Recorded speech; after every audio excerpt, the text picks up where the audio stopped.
This is database.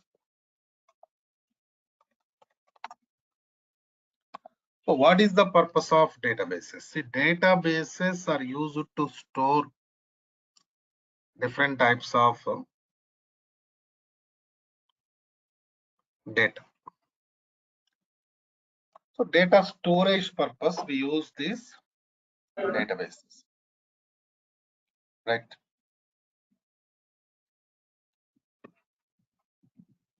Coming to next scenario.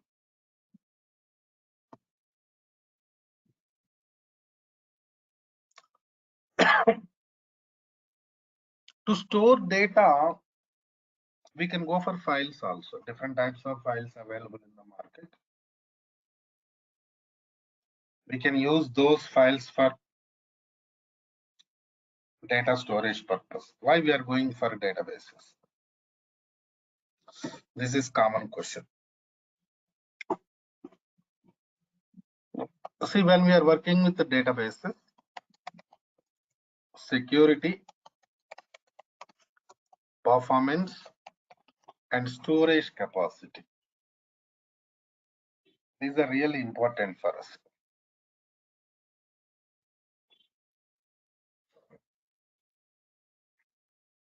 So these scenarios can be provided by only databases. File system cannot provide these scenarios. So security,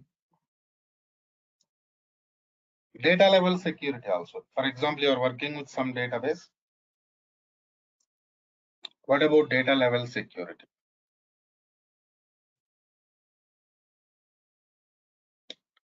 Performance.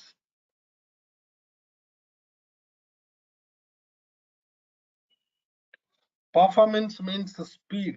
Accessing speed of the databases comes under performance.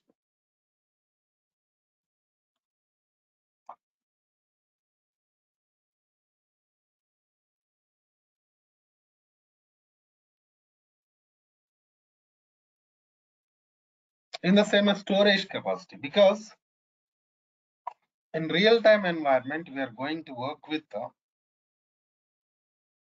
terabyte size of the databases. So their top level storage management is also really important for us.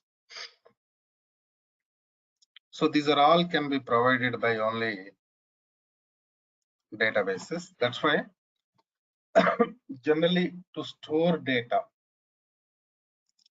we use different databases. Even not only data storage, even you can modify data anytime. You can modify data and you can perform data retrieval operations. These are all can be done in RDBMS databases. So that is the reason why we are going for databases basically. Coming to next scenario. So basically this Power BI is related to data warehouse. So what is data warehouse? What is the difference between databases and data warehouse? Better to discuss those scenarios also. For example, this is my data source, means database. Basically, this database is volatile database.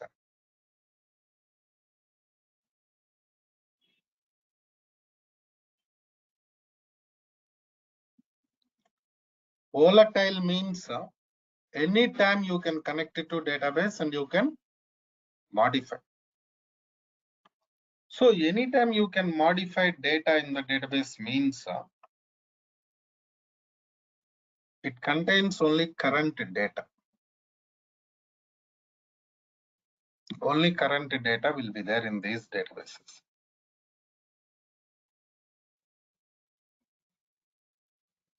So what is the tool you are going to work? Data analysis tool, Power BI.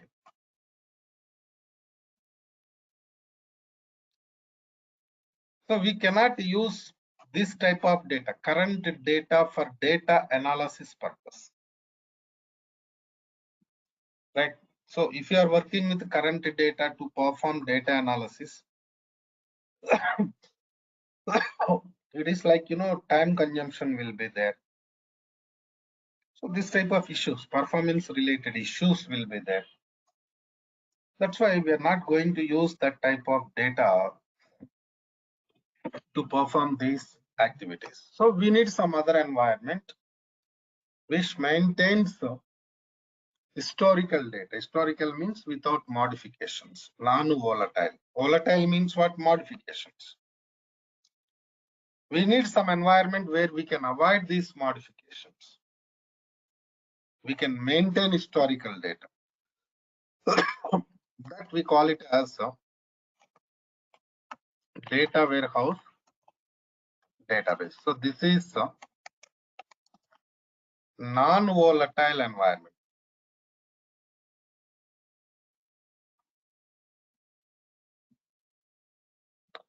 So what we are doing, we are going to copy data from data source to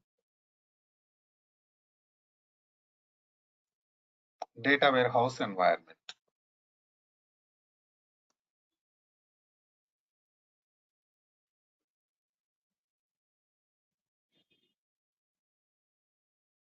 Data source to data warehouse environment.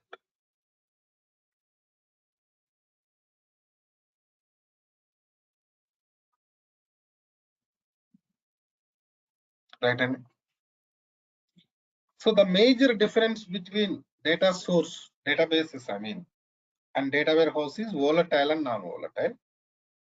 So because of non-volatile property in data warehouse environment, we store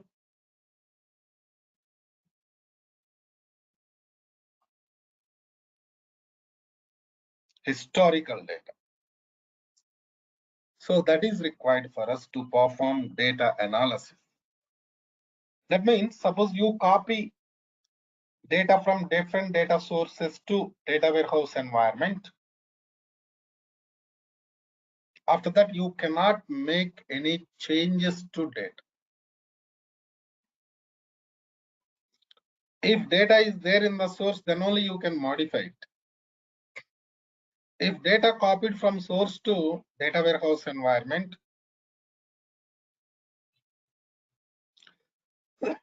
you cannot make any modifications.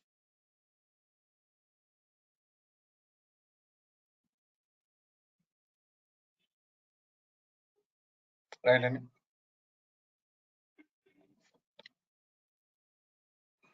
So data warehouse environment is especially for data analysis purpose, report creation purpose. Okay, that is data warehouse. So now my next question is, I said like Power BI is related to data warehouse.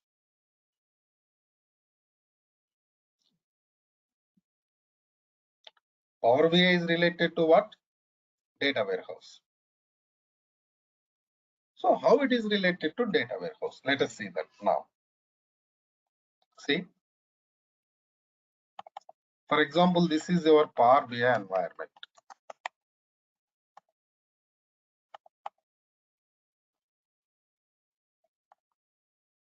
So what are the operations we are going to perform in Power BI from the beginning? From the beginning, what type of operations we are going to perform in Power BI? Copy data. In the beginning, we are going to copy data from different data sources to Power BI environment.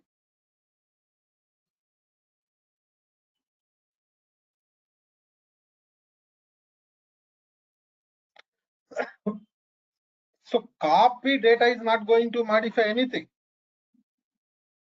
For example, you have some table in the source. You are going to copy table from source to Power BI. That is not going to modify, right?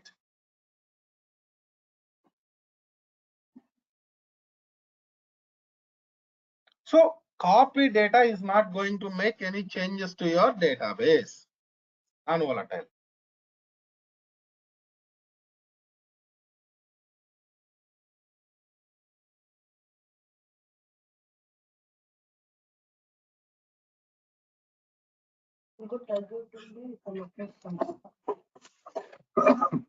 So copy data is not going to modify, right?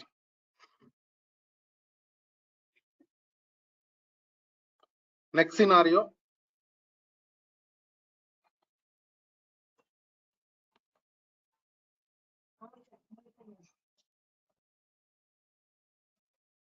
Transform data.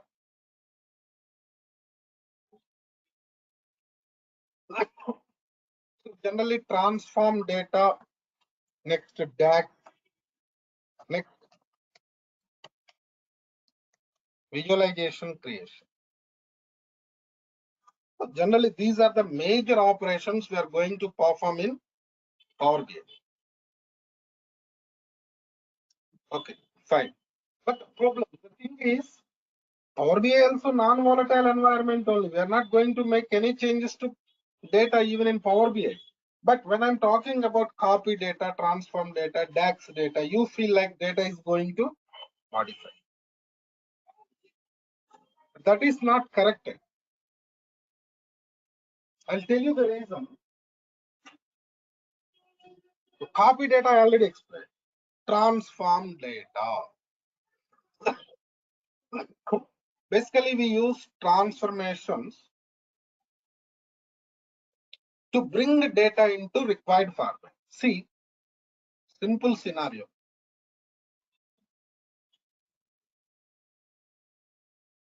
After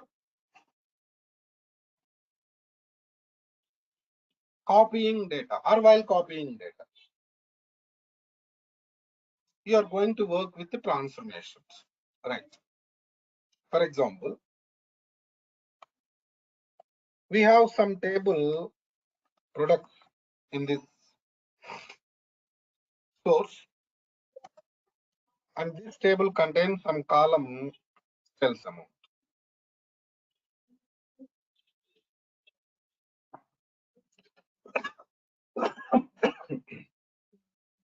Now,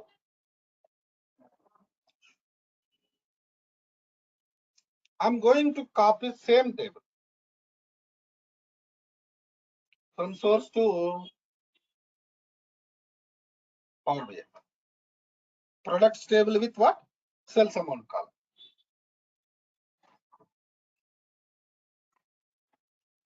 Okay,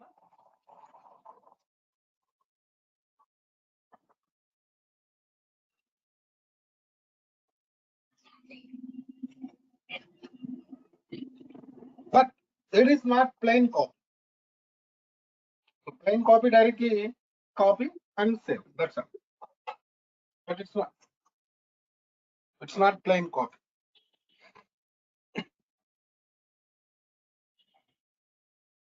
We have something different requirement here. Suppose sales amount is greater than 3,000, then only copy.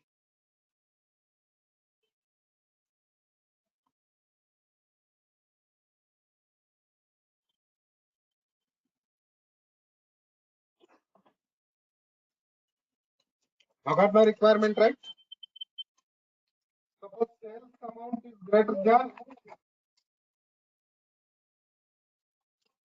3,000, then only copy.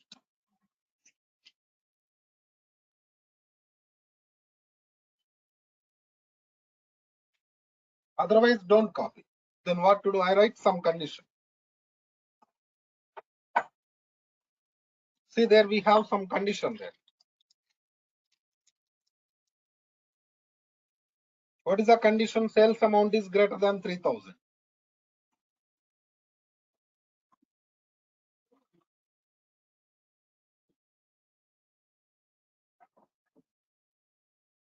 By writing this condition,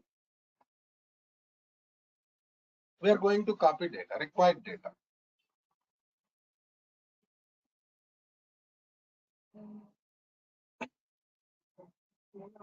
So what happens? Only salary greater than 3,000 data will be, sales amount greater than 3,000 data will be copied. That means what you are doing here, you are just copying only required data from source to Power BI. Are you modifying anything? Anybody please tell me? Are you modifying anything here?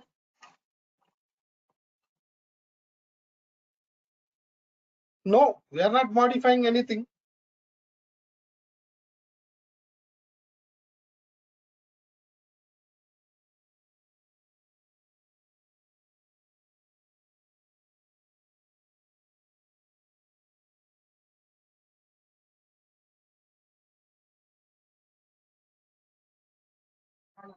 It is not modifying anything. Just what it is doing, it is copying only required data.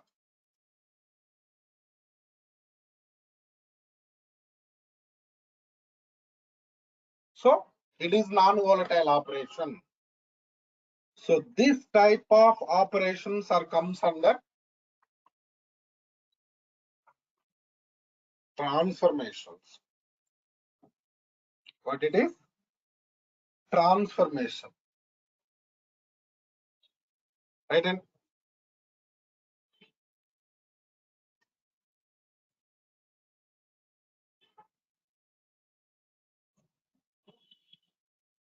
so next scenario, now it's clear. Transformation is not going to modify anything. This is only for data transformation purpose. I mean, bring data into required format purpose only.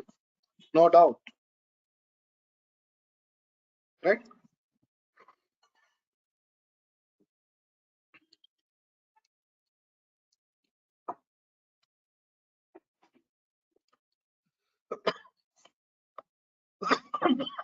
Coming to next scenario, DAX. DAX stands for Data Analysis Expressions.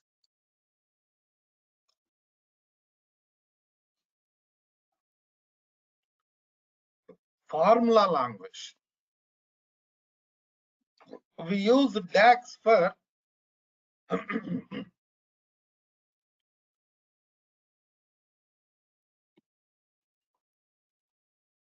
data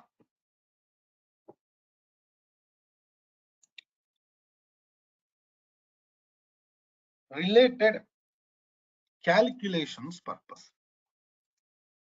Right? In databases, we are going, not databases, in Power BI environment, we are going to perform calculations. Different types of calculations we are going to perform. You can ask some question here, sir, why we perform calculations in databases, tell me. In data warehouse, tell me. Common questions. For example, you copied products table with sales amount column from source to Power BI.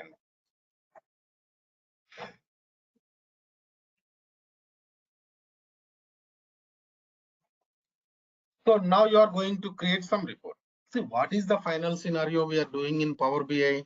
Report creation only, dashboards creation only, right? Finally, in Power BI, what we are going to do, tell me, reporting. Report creation, dashboard creation, we are going to do. Right? Okay, fine. You copied data, you transformed it. Now you are going to create some report. You have sales amount column, but this is monthly sales amount. What type of sales amount column is available? Monthly sales amount is available. But your report, you need yearly sales amount. Sales amount into 12.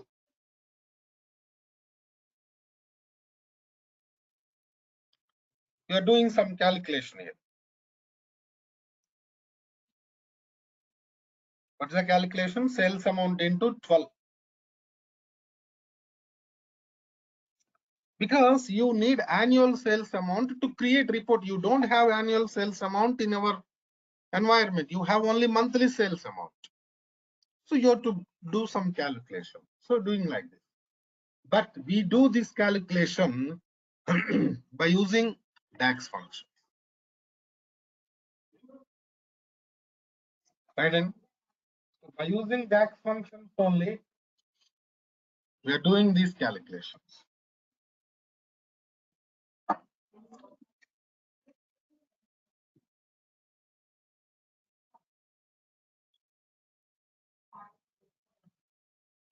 So is it going to modify anything in the database? No, it is not modifying anything.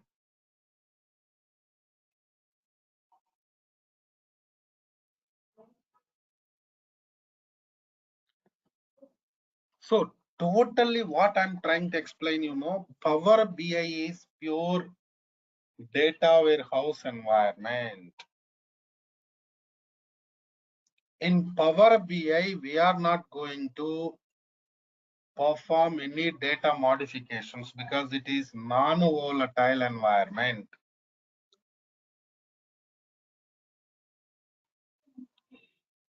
You just perform copy data, transform data, DAX data, any type of operations. But ultimately, these are only for bring data into required format because we are going to create reports, dashboards. Some format of the data is required for us. For that format of the data, we are going to perform transformations and DAX functions. Got my point? And next, visualization area. Visualizations means what? Creating reports. Different types of reports we are going to create.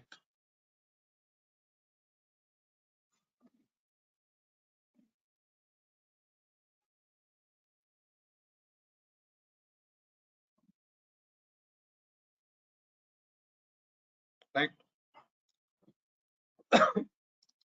In the same way, need more clarity on this Power BI environment, what we are going to do. Your voice is breaking, sir. How is it now? Is it okay now?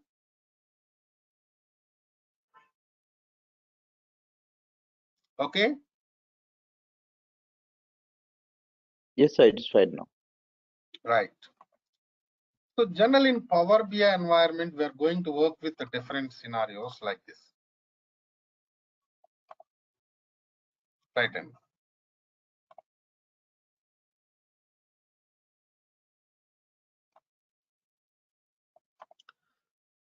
in the beginning, we have some data source. For example, what is our data source? For example, SQL Server database. Just assumption. From SQL Server data source, we are going to copy data into Power BI desktop environment. What is the tool name? Power BI desktop. So whatever the operations I discussed till now, like copy data, transform data, DAX data, creating visualization, these are all we are going to perform in Power BI desktop only.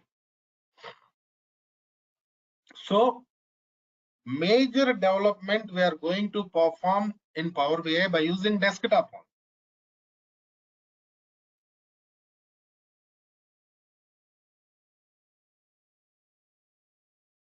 So after finishing your development here, you are going to publish your work.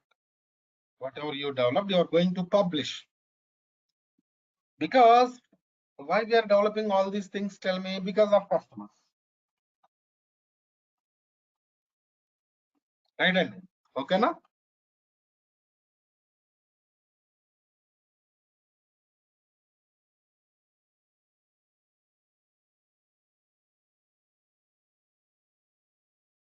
To share customers, we are going to do these development activities.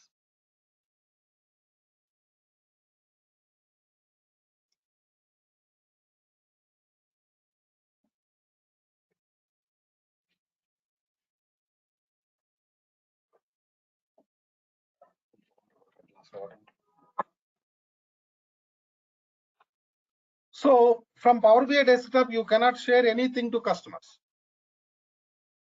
This is only for development purpose.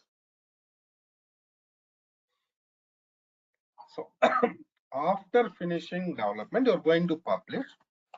Your published work is going to store in Power BI service center. From Power BI service, we are going to share them to customers.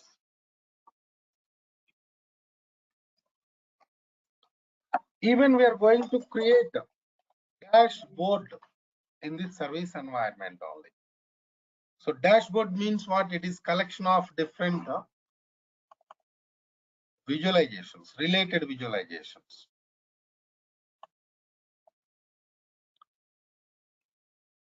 So this is a user environment, end user environment. Some application will be there, some other environment will be there. Now what you are doing, you are developing these things here, you are going to publish them to service, right? And from service, you are going to share them to users. See, here important thing is coming to desktop environment. Here only we have building blocks of the Power BI. So building blocks of the Power BI are Power Query, Power Pivot, and Power View. Power BI development means these activities only. No doubt.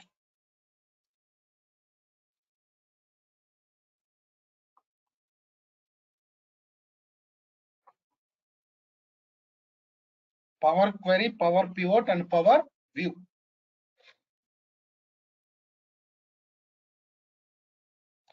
So Power Query means transformations area.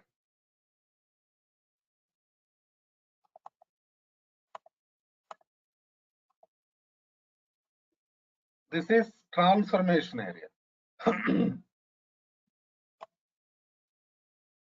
Power Pivot means DAX. DAX, data modeling, creating relationships between tables, defining cross filters. These are all comes under Power Pivot. So this area is purely related to data operations. That's why we say copy data, transform data, DAX data. We are going to perform these tasks directly on data. Because before going to create report, you have to bring data into your required format. Because see, you are working with some scenario, some project means some requirements will be there, right? Based on requirements only, you are going to work.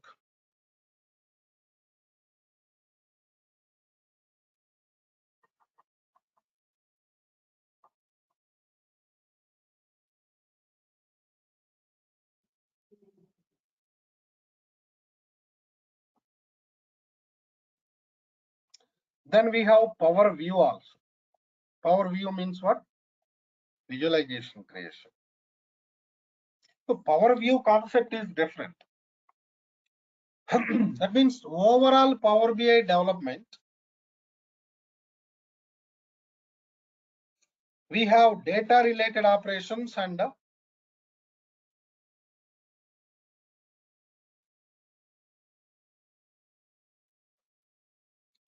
visualization creation operations.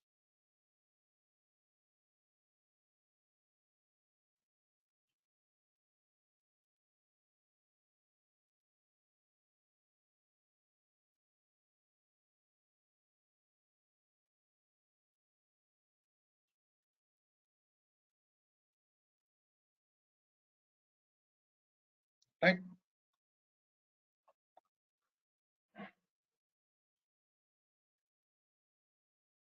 So now coming to next scenario, prerequisites. What are the prerequisites there for this training? SQL queries part is required.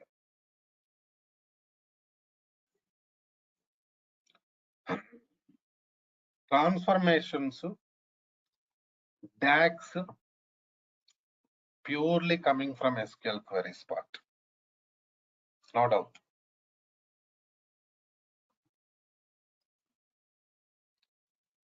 In the same way, data warehouse concepts knowledge is also required for us.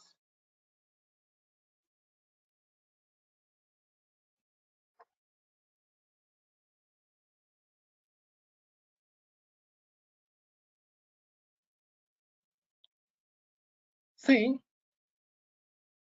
SQL queries we are going to discuss in this training only. Data warehouse concepts also we are going to discuss in this training only. Right? So you no need to go for some other training. In the same way, if you are ready to learn complete SQL developer, Power BI participant can attend complete SQL development class also.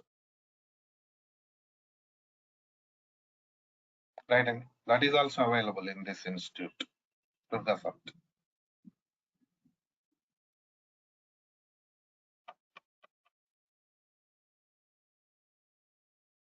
Clear?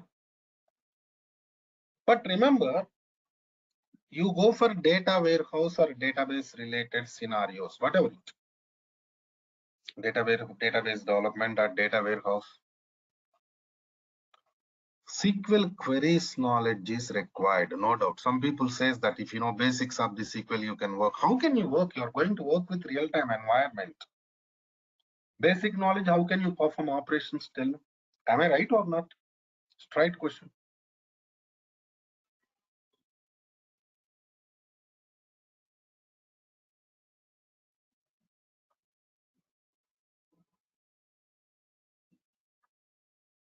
Not my point.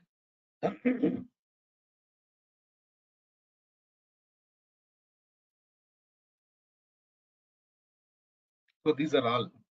And I said power pivot. Power pivot means we are going to work with the data modeling concept there.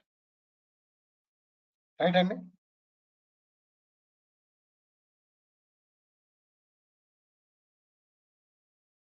Data modeling concept means we are working with fact table, dimension tables concepts. Because see, those concepts are coming from data warehouse. Because in the beginning, we started with the data warehouse. Of course, database we started, then we discussed about data warehouse. So to work with some scenarios of the Power BI, we need data warehouse concepts. That's why we are going to work with those things also. So these are the prerequisites. We are going to discuss prerequisites in this training only, no doubt.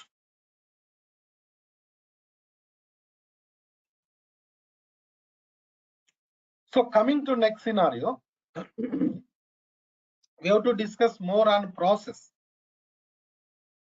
What are the scenarios we are going to discuss and what we are giving some project also. What project we are giving, what we are going to learn in this project. That and all we'll discuss in tomorrow's class. Same time, same link. Now, that's all for today from my end. Any questions, please go ahead. If you have any questions, please go ahead. Anybody. You can unmute and talk to me or you can send messages also. We have chat facility. Please.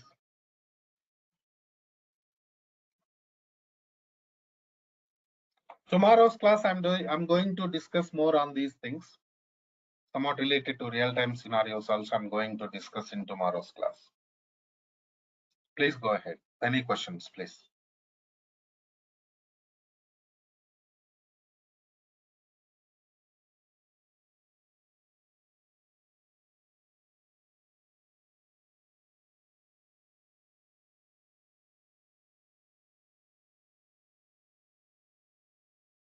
What happened here? No questions? Nobody asking questions? Yeah, I have one question. Hello, hello, hello. Yeah, please, Srinu. I can hear you. Srinu, I can hear you. Yeah, yeah. So when we attend this class, yeah, yeah. When we attend this class, we're going to do some real-time scenarios in the real work environment. Suresh. See, Srinu, one thing is important. Real work environment you can Hello. get easily. See, real work environment you can get only in our job, in our project only. When you are attending any training, don't expect that, frankly speaking. Okay, now what we can provide, Okay. we can guide you towards real-time environment, but we cannot show real-time environment because it is training environment, right? Okay, now we are giving project. Mhm. Project means you'll get idea. Okay, fine, what we are going to do in real time. Process you are Okay. going to learn. Okay, now right? Okay. Right. Anybody, please? Any questions?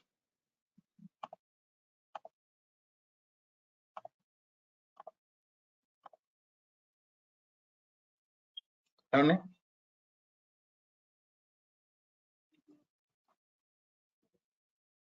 Okay. Right then. Let's do one thing. Let's meet tomorrow with remaining things. After finishing tomorrow's class, you'll get more clarity. Right.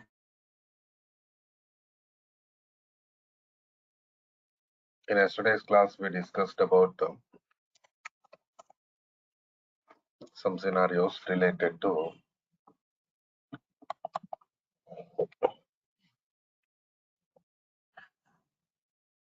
Power BI introduction part.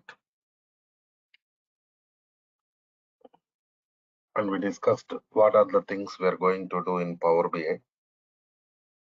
Clear-cut information we discussed. So today,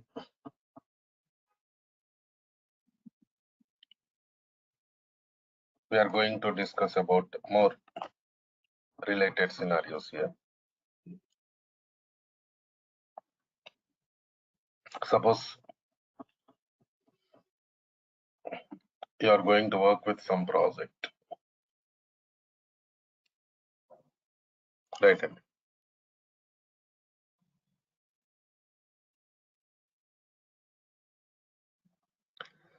In this project,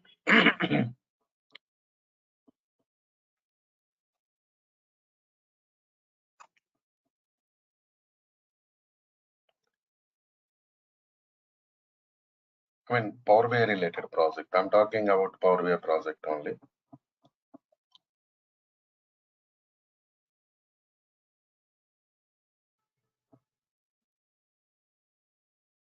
In that project,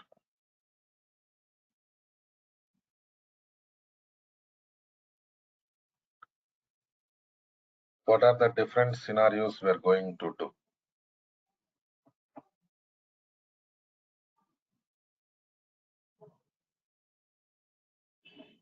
And from where the project is going to start.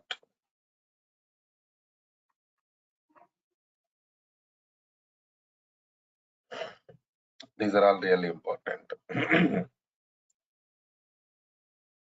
Now,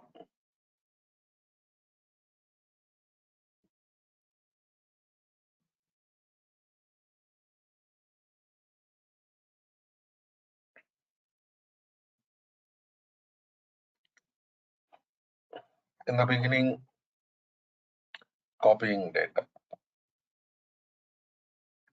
We're going to work with different data sources. From data source, we're going to copy data, then we're going to transform. Different things will be there. So here, important scenario is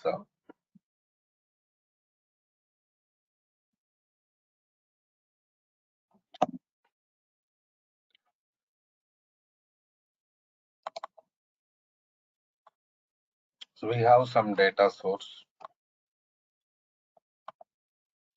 Power BI desktop, Power BI service, end user related scenarios.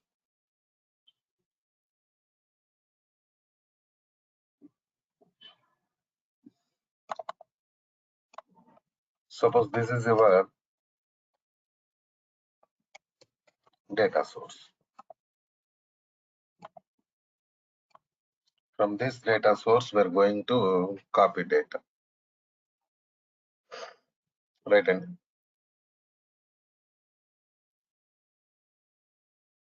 so maximum scenarios, what happens, you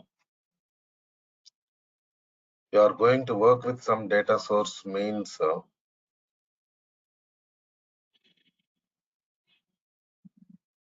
it will be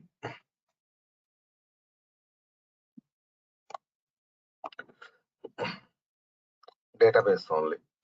Maximum SQL server database will be there. Okay. So coming to next scenario.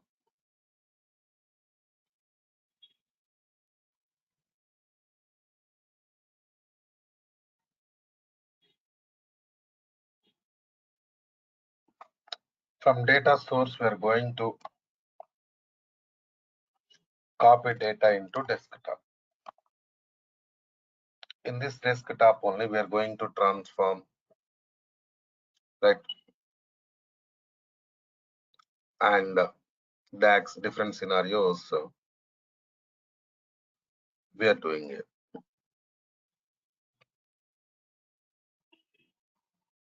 See, an important point is, for example, we have some table here in the source. So every time why I'm talking about tables, because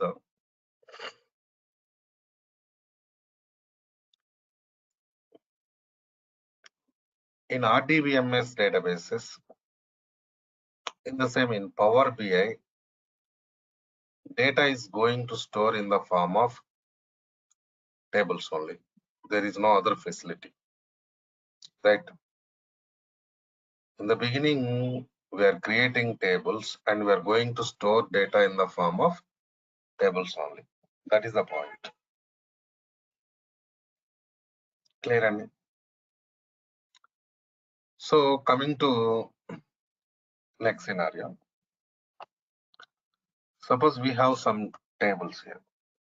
You take regular table. Suppose you have employee table and a department table.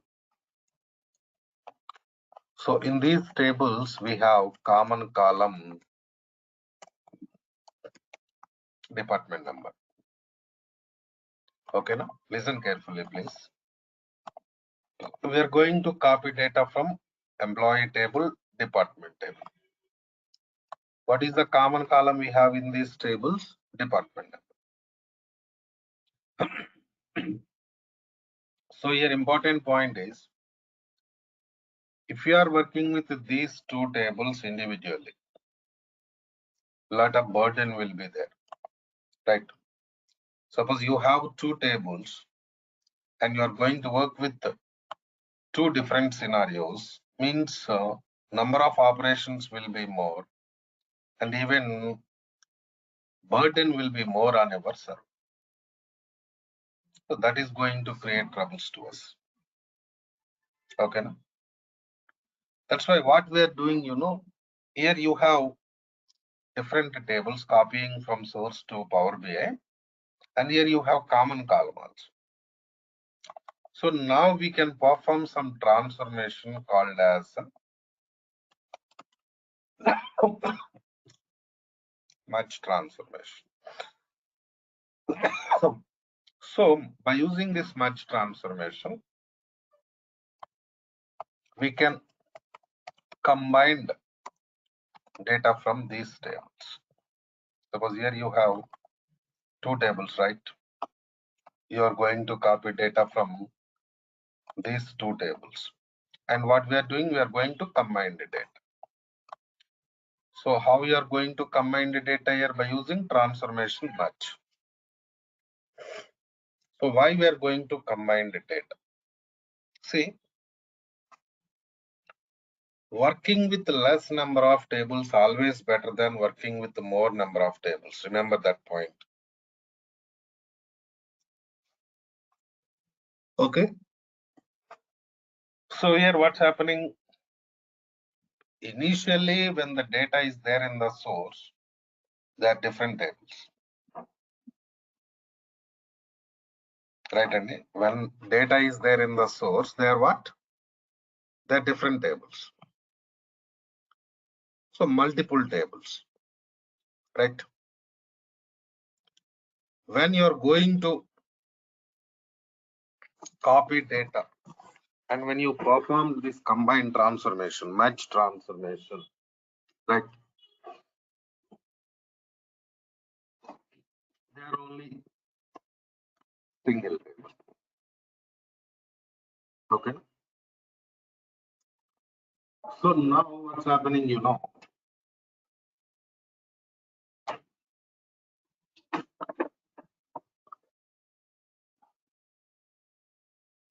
by doing this transformation,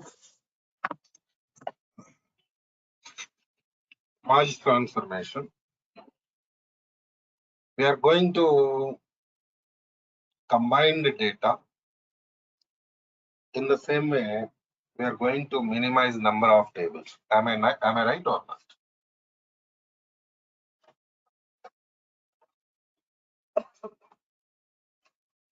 We are going to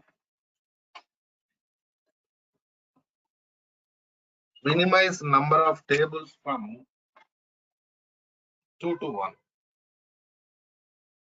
2 to 1 only. Please check it. Right in. So now after finishing this transformation, merge transformation, if you want to create any report by taking data from single table, you can go for report creation because you combine data. But just assume that you have not done with any merge operation. There are two different tables still. Still there are two different tables. You're going to create report so that you have to access data from two different tables only. Am I right or not?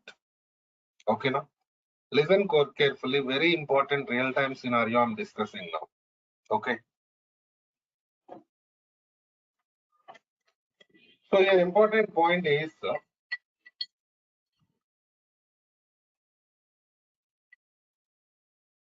so simple logic. What we are doing here, we are minimizing number of tables. So burden will be minimized. So performance will be increased. That is the key point we are discussing. So after doing this task, generally we are going to create report. If any DAX is required, we perform DAX. Otherwise, we are going to create report. Fine. See, important point is, yesterday I discussed, your data source is volatile. And our data warehouse is non-volatile. This is the point we discussed yesterday, right? Some of you attended yesterday's class. Some new participants there today. Non-volatile means, for example, data copied from source to Power BI environment. Done. You performed transformation much, and you go ahead and create report. That's fine. No problem. But after creating report or before creating report, right?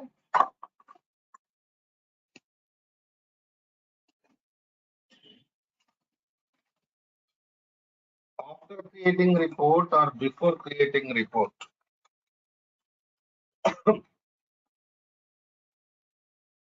If source is modified, we have employee table, department tables in the source, we copied them to Power BI. Then only we perform transformation and we created report. That's what we are doing. For example, your source is modified. You created report. Source is modified. Right. Now,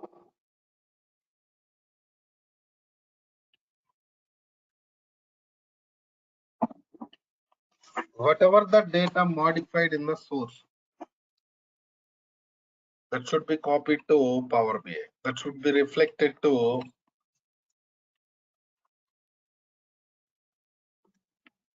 your report. Right. So why I'm discussing this point, you know, you are new to this environment.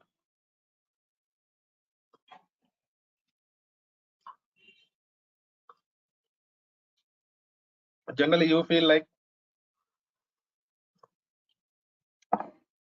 we copied data, transformed data, created report. There ends the matter. That is not correct.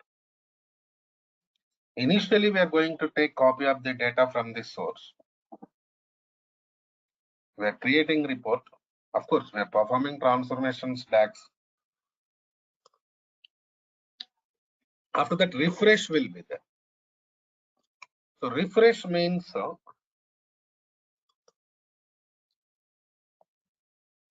whatever the modifications done in the source,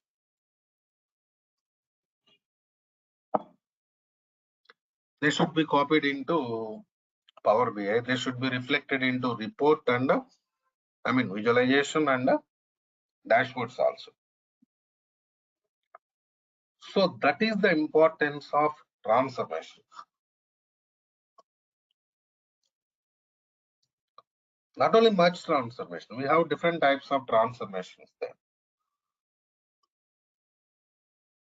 You know, basically, merge transformation is joins concept of the SQL. In yesterday's class, I discussed some points. What are the prerequisites there for Power BI?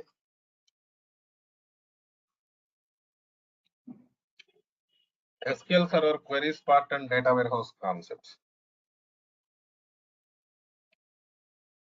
So these transformations coming from SQL only, SQL queries only.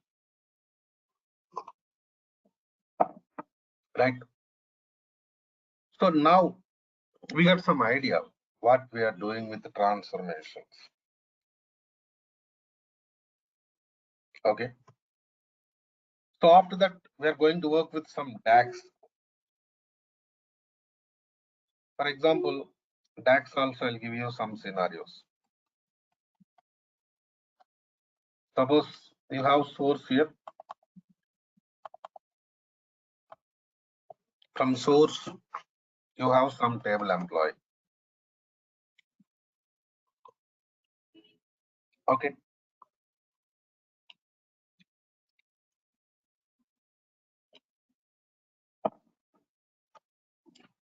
The employee table means generally what will be there in employee table, employees information will be there, data. You copy table from source to desktop, Power BI desktop. So employee table, salary column, there is no null value. Commission column, we have null value. So now you want to do some report, you want to create some report, that is in that report you want to go for total salary. What is total salary? Salary plus commission is comes under total salary. That is the meaning, right? You have salary and commission means what is the meaning of total salary? Salary plus commission. In this scenario,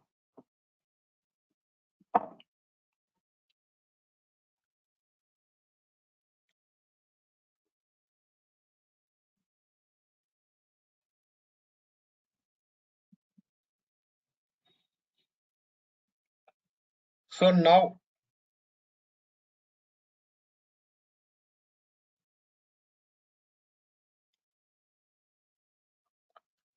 we cannot perform any type of operation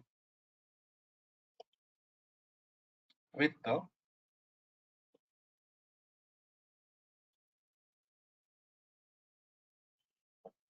values because nobody knows what is the value of null. Suppose I'm doing it like salary plus commission. If commission is null, total value you are going to get it as null. There is no null value in there is no null value in salary column, but you are doing operation with null value, right? So you'll get total null.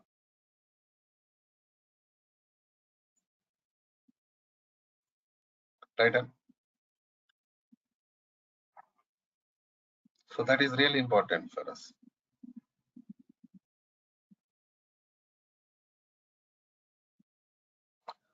So here we have to do some conversions or calculations. But still, because see, I want to complete this task here. I want to work with the commission from commission salary plus commission. Contains null values, but still I want to work with that. How to do that task?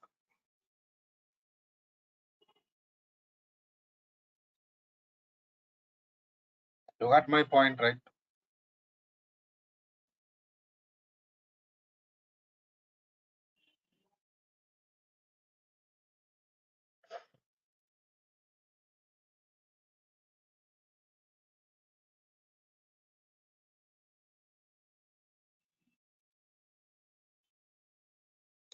So in this case, what you are doing, here you are going to use some function. Suppose is null of commission comma 0.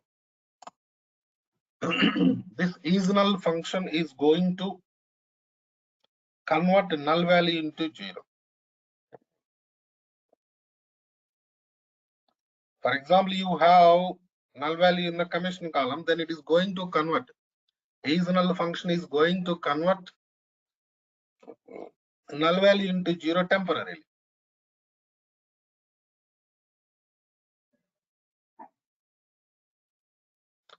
Up to completion of this query. So thus query execution completes, then you are going to finish your task, right?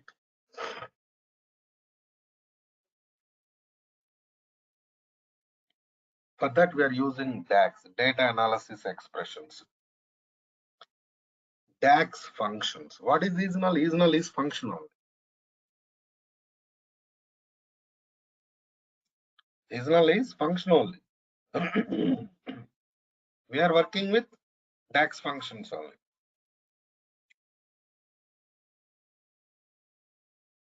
Purpose of the DAX.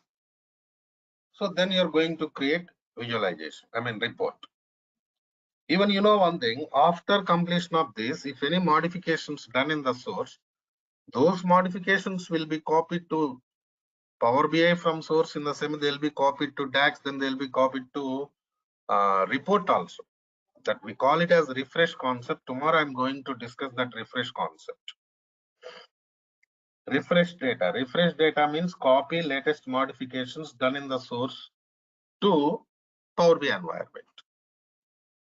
If you already created report with that data in Power BI, even that report also gets modifications, refreshed modifications.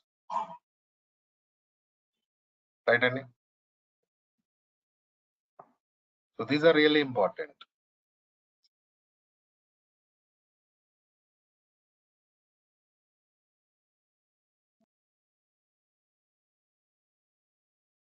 So coming to next scenario, yesterday I discussed some points here. data modeling concept, Power BI modeling. What is that Power BI modeling? 1 second.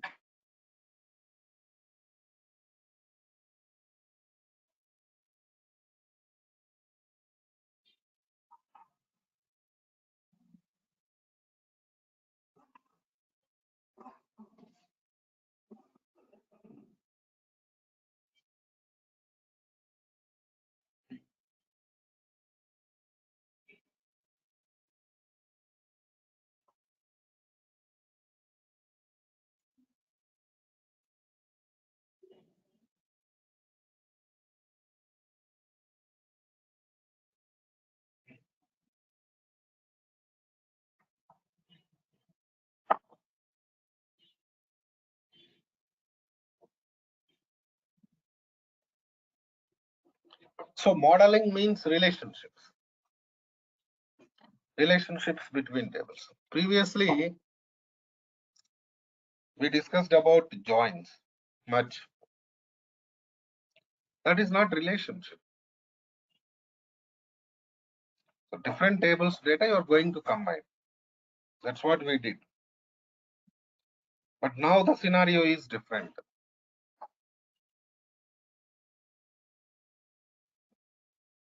Here what we are doing, suppose you have employee table, department table, common data, department number, common column, right? And so you are going to copy everything.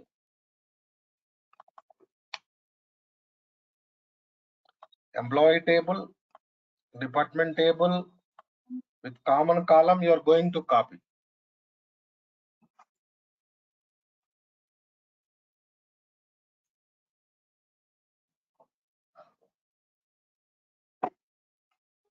From source to Power BI.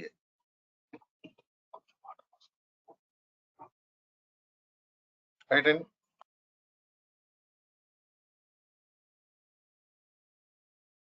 even after copying, you're going to store those tables in Power BI environment permanently, right? So there also we should go for relationship between tables. Because these tables contains common data, right? And common column. So relationship between tables we are going to establish. Previously I discussed about merge concept, that is different concept. Merge concept is different.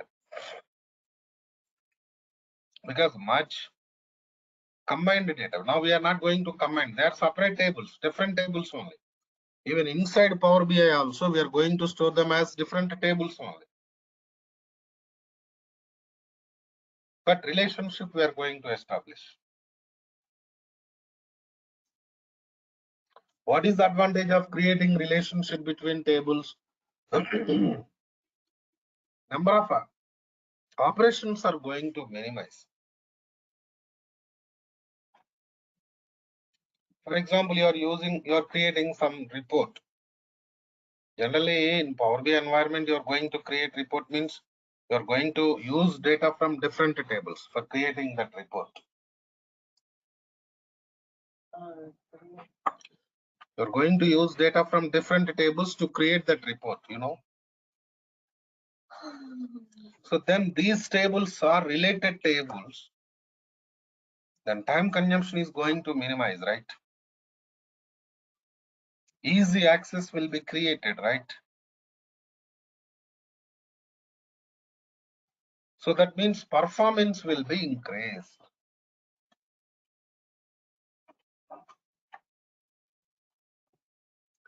Performance means what? Speed. Report speed will be generated. That is what client required.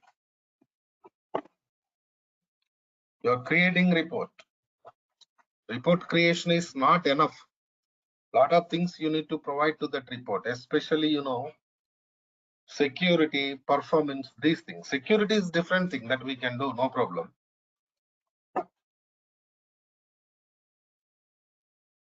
Performance is important.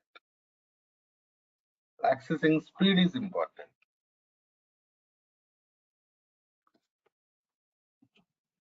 how you are going to provide it. So these are all.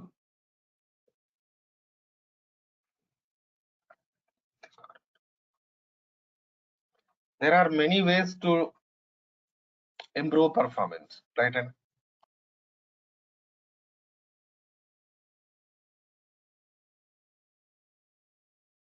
so the major scenarios I discussed yesterday, building blocks of the Power BI. What are the building blocks we discussed? Power Query, Power Pivot, Power View. Power Query transformation area. Power Pivot means relationships between tables, modeling, DAX, that and all comes under that. Then report creation. Suppose you created some report. Different scenarios will be there in this report creation. Creating report, then formatting report, then filter report. Three different scenarios you are going to work in the report. So you are going to take data and creating some report here. Then you have to format visualization. Different themes, different layouts, backgrounds, colors, fonts, size. So general formatting, visual formatting, different things will be there. You have to make that report attractive, right? That we are going to do with formatting. Then filtering data inside report. Suppose you created some report. How to filter data? For example, now we discussed different employees, different departments. So you created report with all employees, all departments data. Now there is some person, some user wants to see particular department number related data. So you have to provide access to that department number data only, right? So this type of requirements will be there. For that we are going to use filters, filtering data. So previously I discussed some points, transformation. So DAX also given some real-time example. And now this filter concept, group by class, where class, having class, after by class, these are all filters only, right? So these are all coming from SQL Server queries part only.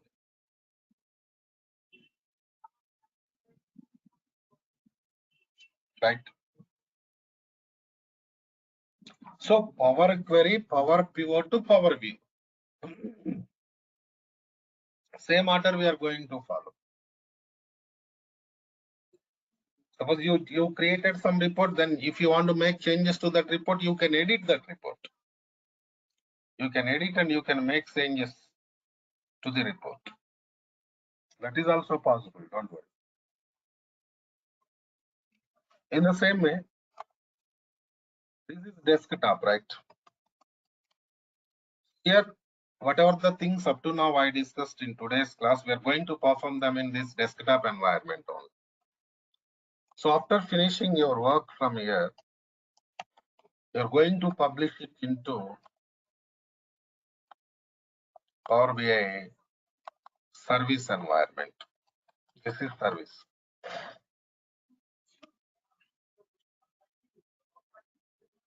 This Power BI service, I can say it is like, to share your work to customers.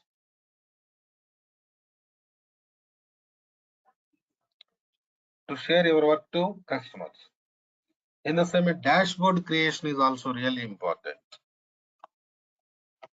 So maximum projects we are going to create dashboards.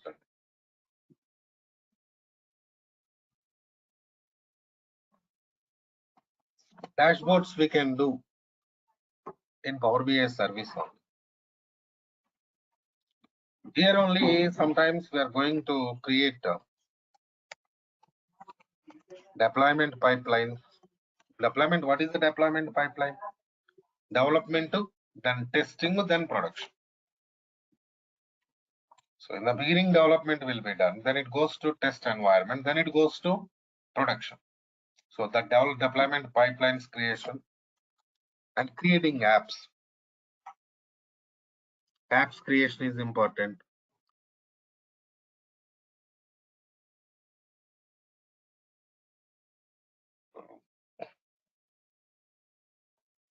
So app means what? It contains some visualizations and dashboards, collection of visualizations, dashboards already developed. We call them as apps, right? And even in real time, what happens, if you're working with real time project, sometimes they will develop their own visualizations, dashboards, and they are going to give them to us in the form of content, like for example, organizational apps, organizational services. What they contains, visualizations, reports, and dashboards they contains. We can use them, we can design them, or we can arrange them for the customer's purpose. So these are all we are going to work here. So after finishing these things, we are going to work with integration. Integration means generally we are not going to do anything. Nowadays we got some concept here. Embedding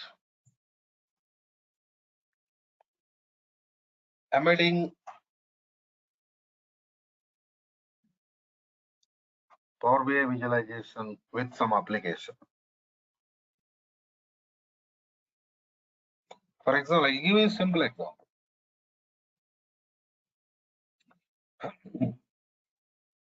Suppose you are attending some exam, online exam. How you are writing exam? By using some application.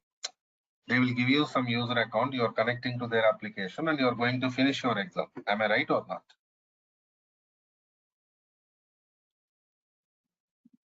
In this scenario, after finishing your exam,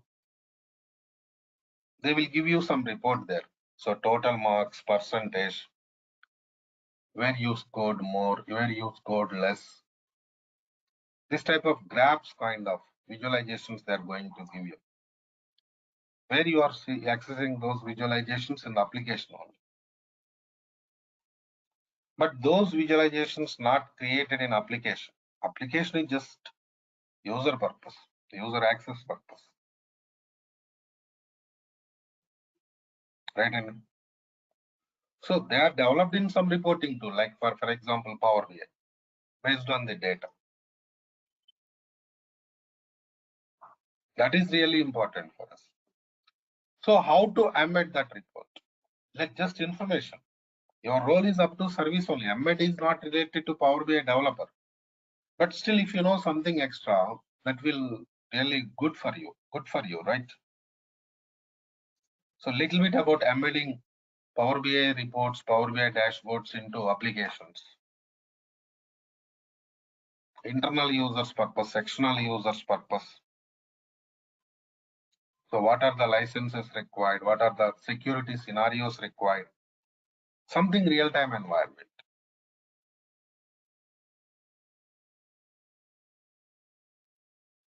So these type of things we are going to discuss under this training. End-to-end training. So at the ending, I'm going to give you some projects for practice purpose. One or two projects I'm going to provide you. You can use them for practice purpose. Clear? So these are all we are going to do. So I think you got some clarity now, end to end, what we are doing in Power BI.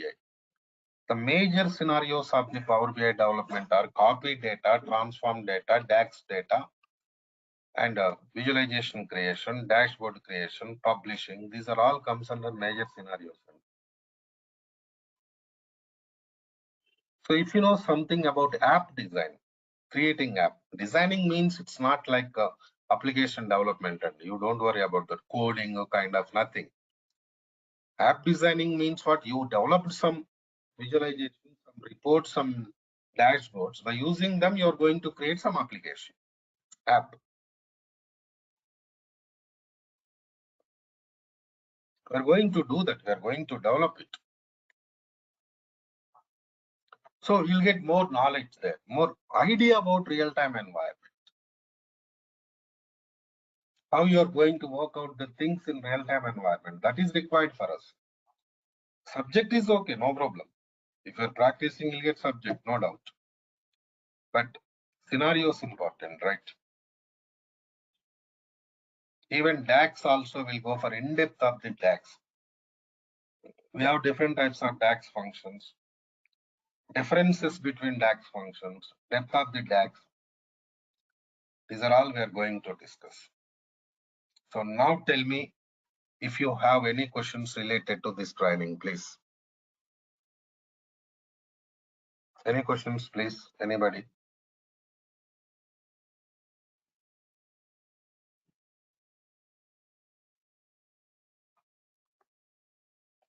Amit, Ashish, Srenu, Vaibhav, Vijay, you attended yesterday's class.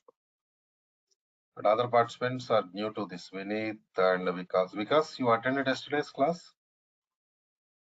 Tulasi new, I think. Sarita also new. No, sir. Dhananjay. All right. Any questions, please? I actually wanted to ask, but I didn't want to disturb you before. So when I registered for this, today was the first class. That's what I was assuming. See, But yesterday I discussed the introduction part, Vikas. Don't worry about that. You have not missed anything, okay? okay, Just what is database, what is data warehouse, those things only I discussed. We will give you that recording also. Don't worry about that, okay? No? okay. Only question being like in the future when we are to do the project and everything, I was reading the prerequisites were SQL Server knowledge beforehand. Yes, yes. So how much of that would play a part in this?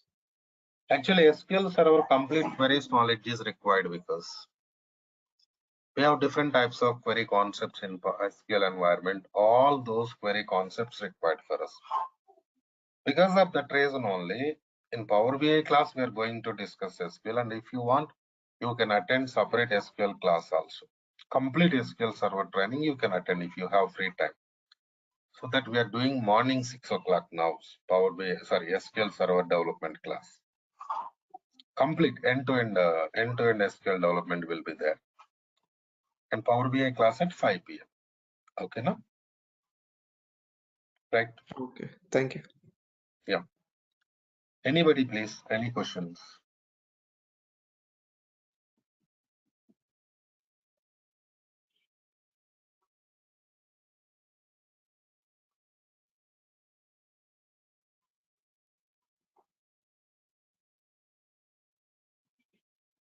Okay. Let's do one thing. Let's meet tomorrow. Tomorrow I'm going to start with Power BI scenarios. Okay, na? Right then. See you.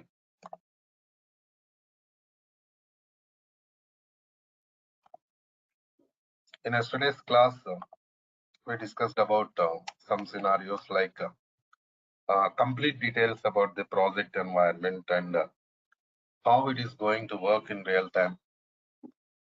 Every scenario we discussed in the last session, yesterday's class. And coming to next case.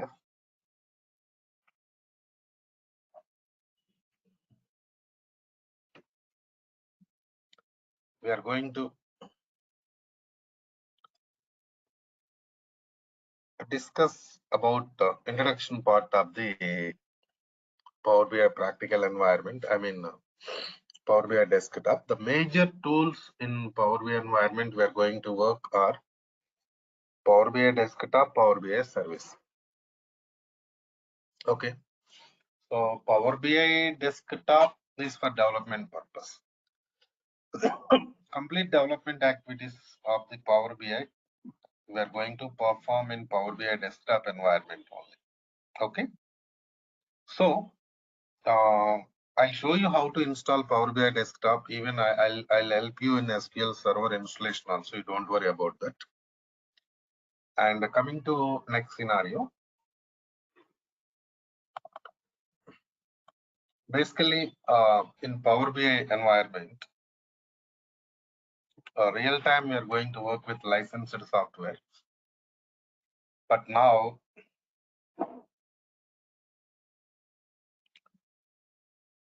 practical purpose in this training environment, we are going to work with free software. So we have different versions of the Power BI. Now, what are the versions there? Kiran, tell me, Kiran. Any questions?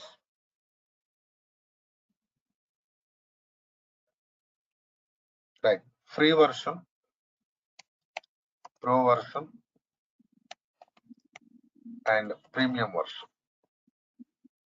So these are the different versions of the Power BI we have. So coming to next scenario.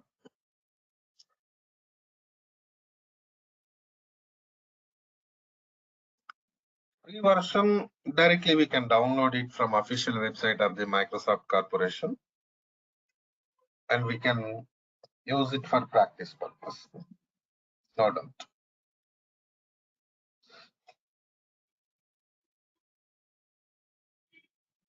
Coming to next step.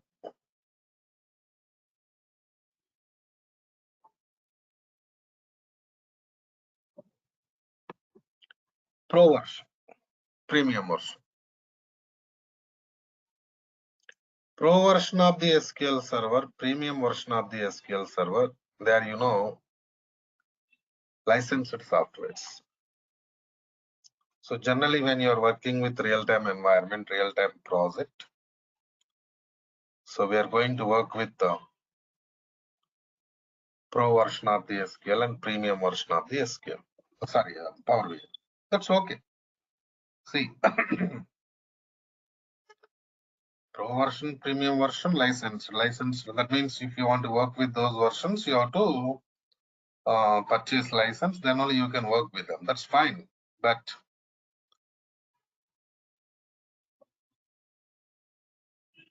when we are going to work with the pro version and premium, what is the difference between pro version and premium version? So that is really important now. Forget about free. Free means that is only for practice purpose. Real time purpose we cannot use. Project purpose we cannot use free version of the SQL Power BI. Right. Coming to next scenario. Now,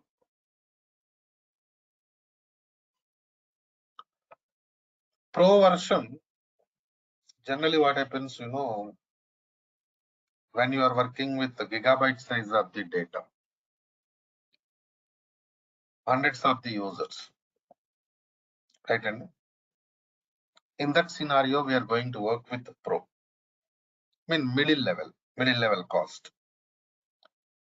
Premium version, when you are working with the terabyte size of the data, in the same way, thousands of the users, then you are going to work with the premium version of this Power BI. But what is going to change means,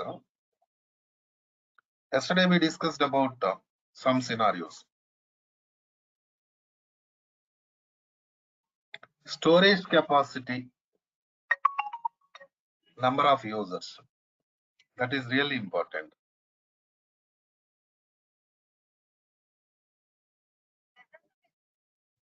Like pro version, premium version.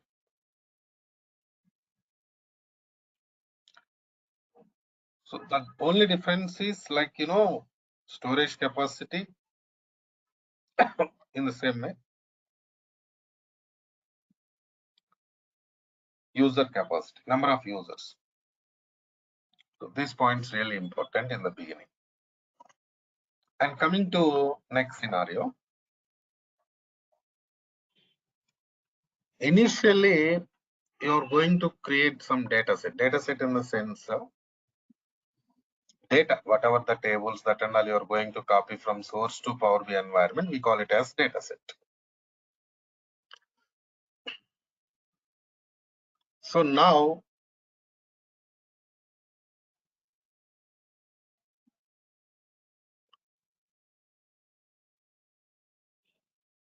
coming to next scenario. One second, 1 minute, please, all of you.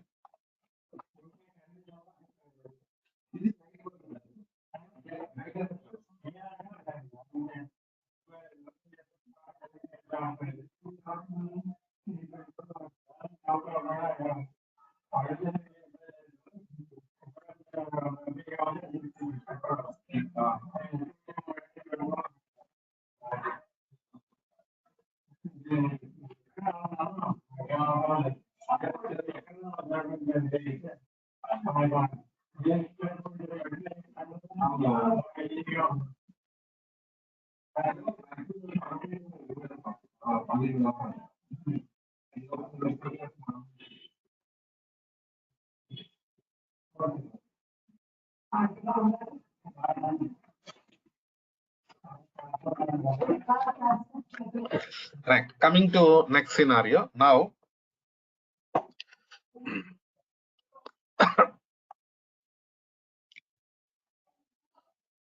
you're copying data, you're going to create data set inside Power BI. Okay, so two things we have to discuss here, because we're in the beginning only. Better to maintain clarity from the beginning. Otherwise, what happens, it is going to create a lot of confusion. Here we have something like a data source. Assume that your data source is SQL Server. So in the same way, this is your Power BI environment. Okay, na? Fine. You're going to copy data from data source to Power BI environment.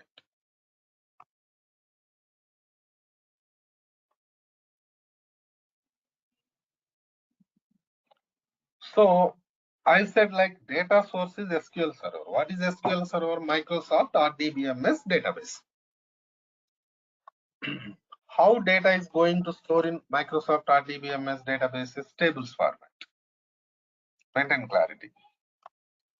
So you are going to copy data from data source to Power BI. Means you are going to copy table from data source to Power BI. Clear? Right? Even in Power BI environment also, data is going to store in the form of tables only.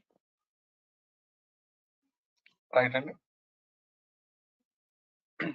so now next question we can ask, like what table contains? Generally, table contains structure and data. Structure means columns, data means rows. Okay, better what is structure, what is data, that also will give you clarity. See, for example, here we have some table.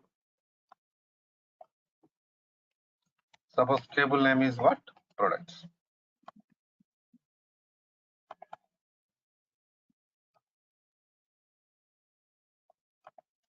So in this table, we have different columns like this. Suppose column 1, column 2, column 3, column 4, like this. Okay, na? So now this area is comes under structure of the table. Right, Andy? Structure of the table. See, after creating structure, what we are doing, we are going to insert data into table like this in the form of what? Rows. So this is rows. That's why we say like what is table means it is collection of columns and rows. We say like that. So this area comes under what?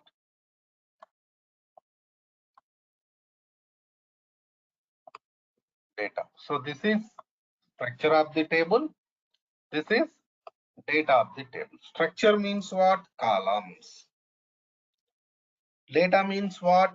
Rows. Got my point, all of you? So maintain clarity. So now coming to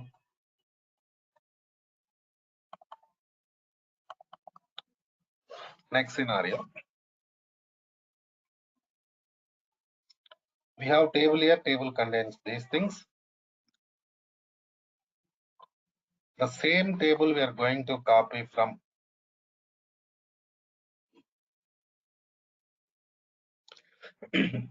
source to Power BI. And structure and data. Everything is going to copy from source to Power BI. So coming to Power BI environment, we call structure as metadata, rows data as physical data. Okay, Nene? So little terminology is going to change between your data source and the Power BI. So in SQL environment, we call it as structure, and coming to Power BI environment, we call it as metadata. In the same way, in SQL environment, we call it as data. Coming to Power BI environment, we call it as physical data. Right? Same concept. Concept is not going to change, but terminology is going to change.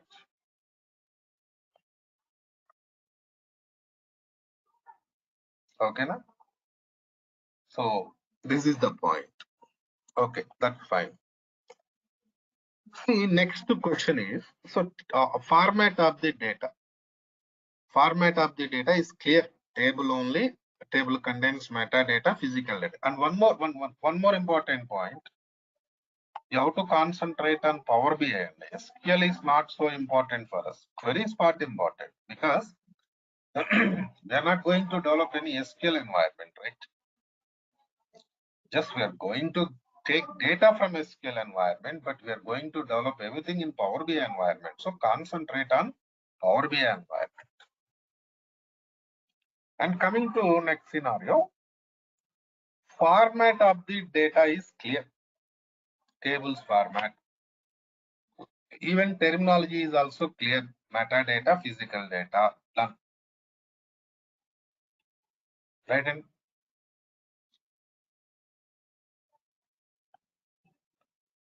but what is storage mode? Where inside Power BI, where the data is going to store?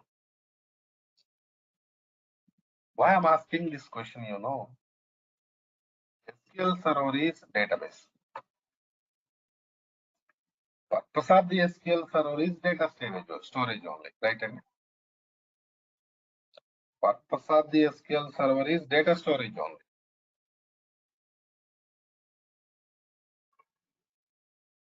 So no need to discuss much about that. But coming to Power BI, it is not database, right? It is data analysis and report creation tool. Some data warehouse tool. So in this data warehouse tool, where the data is going to store, that is important. That is my question.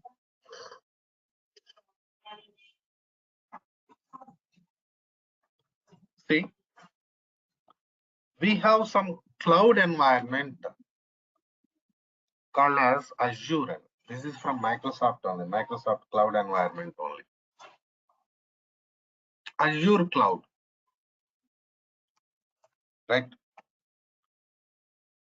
Metadata is going to store in Azure SQL environment. Physical data is going to store in Azure BLOB formatted. So BLOB means Azure Data Lake. Physical data is going to store in Azure blob format. Metadata is going to store in Azure SQL format. Remember, here you'll get some doubts. So we don't know anything about Azure because we are working with Power BI development only. Do I need to learn anything about Azure also? No need, because see, storage is different. Storage purpose, separate team will be there. Azure team will be there. They're going to take care of storage. So, but you should know where the data is going to store, right?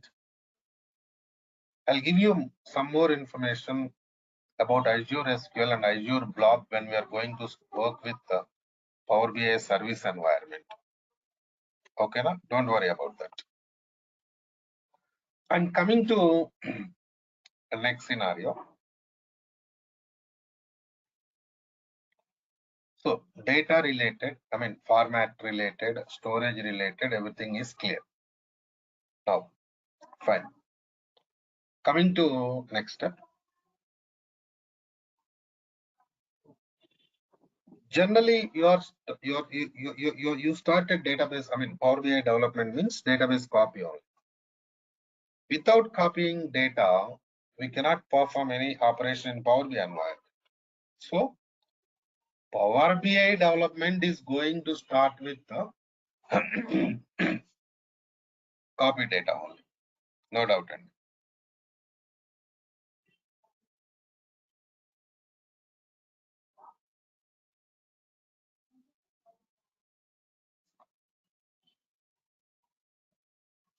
So, let's concentrate on copy data area. So, how to copy data from source to Power BI? What are the different ways we have to copy data from source to Power BI environment? See, assume that there is some table products in the source end. What is the table name? Products. This table contains some columns, sales amount. Of course, we have some other columns also. I'm going to discuss some points related to sales amount from products table. That's why I mentioned that column name there. Fine. So now, okay, forget about sales amount. We'll discuss that later. We have some table products. So 10 rows of the data there in the table, I mean products table in the source. Now you are going to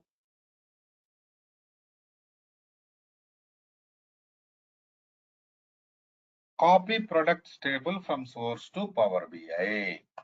Okay. The different ways are import and direct query. So by using import, by using direct query, we can copy data from source to Power BI environment. Okay, now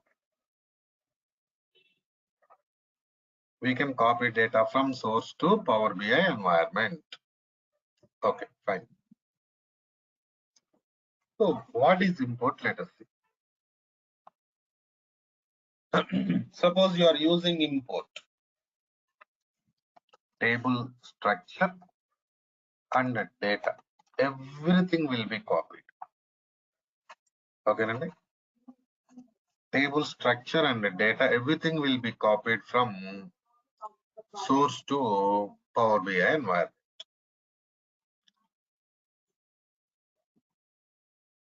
That is import. See, we can use import for databases in the same way files also. Because sometimes we store data in the form of files in the source. I'm in Power BI developer. Sometimes you're going to copy data from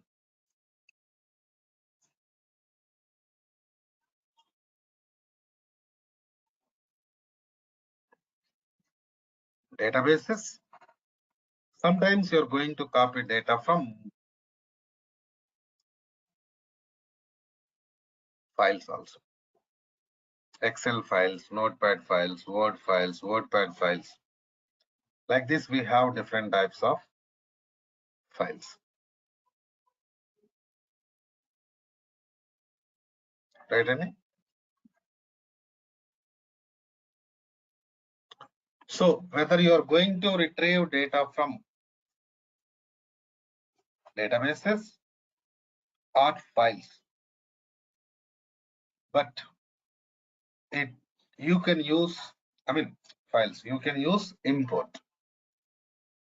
But see, if you are using import, table structure and data, everything will be copied from source to Power BI environment, and it is going to store in Power BI environment permanently.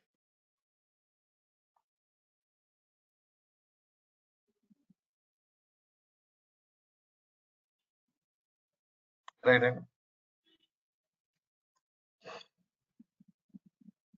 that is import. Next step. For example,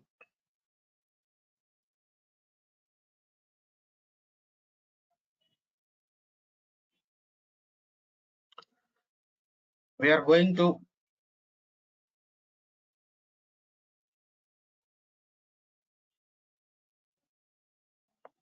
copy data from source to Power BI by using direct query. How we are doing this task? Direct query. Then what happens, only tables structure will be copied from source to Power BI. Data will not be copied. Data will be there in the source only. Only structure is going to copy from source to Power BI environment. Here what happens, some connection, permanent connection will be there between your Power BI and your data source, because you are using direct query. Got my point, Alf?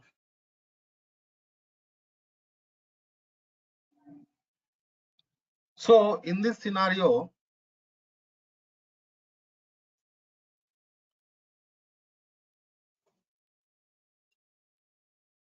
physical data we are not going to copy. We are going to copy only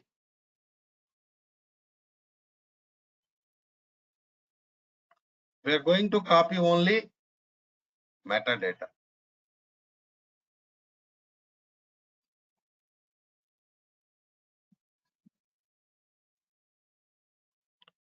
Only metadata, not physical data. And coming to next scenario, one more point.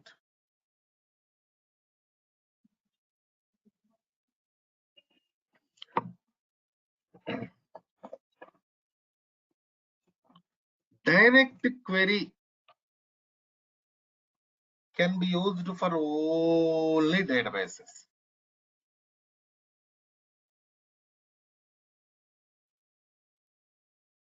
Right? Only for databases.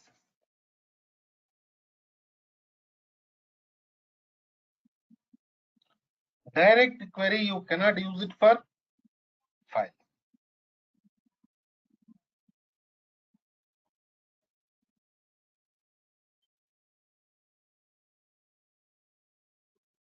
Right, Andy?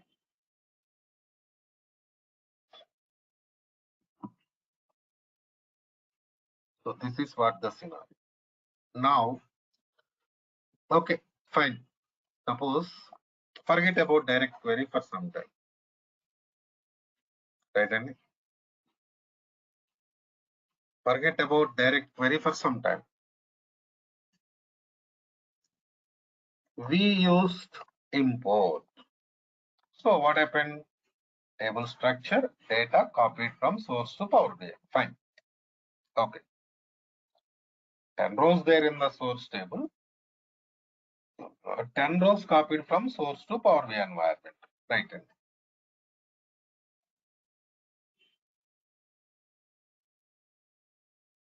Now, you did copy. Copying data from source to Power BI is done. Okay. Now, what happened, in source environment, data modified. The modified in the sense, suppose somebody inserted 10 rows. See, here the thing is, this area is done. Initially, what happened? You copied table structure and the data from source to Power BI by using import. That is done. Now somebody inserted some rows, suppose for example 10 rows. So that is latest data which is existing in the source table. Now can I copy that new modification or new data from source to Power BI or not? Why not? We can copy. So for that we have some concept called as refresh. Okay, na? Suppose you are going for refresh, you are going to refresh this scenario. Then what happens, whatever the new data, 10 rows inserted into source, modified in source, they'll be copied.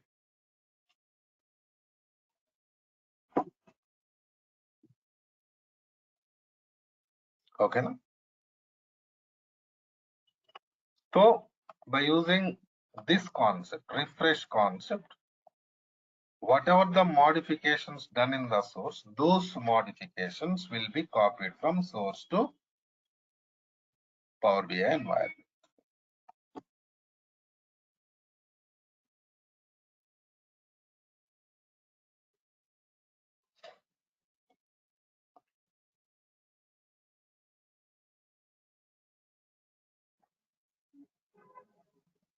So this refresh concept is also important for us. Because generally, initially what happens, you're going to copy data from source to Power BI. After that, your source is going to modify, right? Your source is going to modify by the users.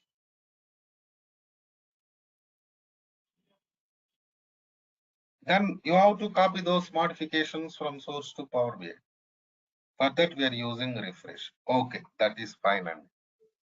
So we got some idea what is refresh, why we are using refresh, and how it works. Okay, that's fine. But my question is, we discussed two different scenarios to copy data from source to Power BI.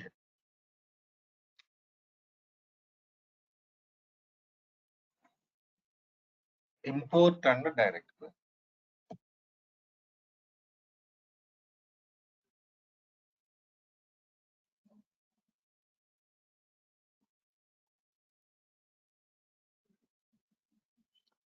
Import and direct query. Can I use refresh for import and direct query or not? This is the question. Import, we can use refresh. The reason I'll tell. See, if you are using import, what happens, the data is going to copy from source to Power BI, right?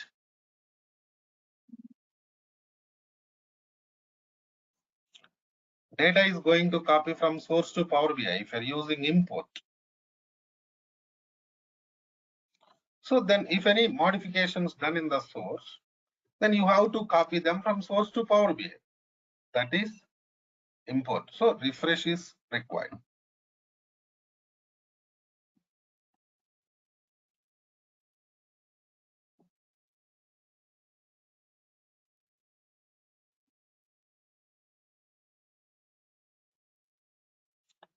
Next scenario,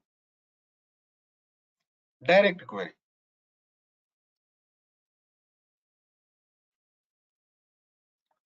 If you are going for direct query,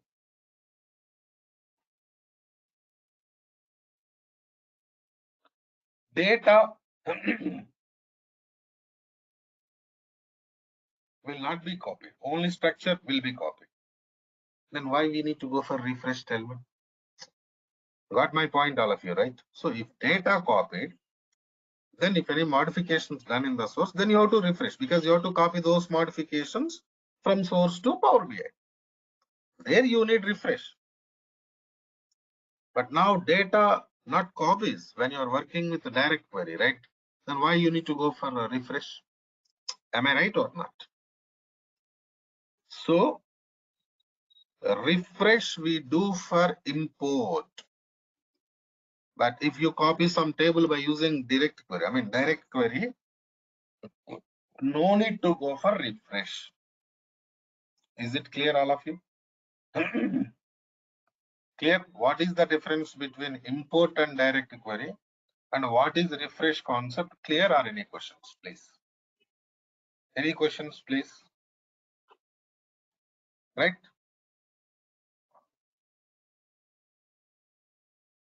Okay, now? So this is required in the beginning. So the scenarios today we discussed, they are base for Power BI training. Suppose you don't know all these things, directly we are going to start working with Power BI, then there will be no use. You should know what's happening, right? So we have different Sir, scenarios. Yeah, tell me. hello. Samar. Then what is the use of the direct query? Direct query, actually, I wanted to explain more on direct query when we are going to do it practically, mostly tomorrow, but anyhow, you asked a question. When we are going to copy whose data, because see, sometimes tables we can expect gigabyte size of the data also, right, Samar? Okay, no? Yes.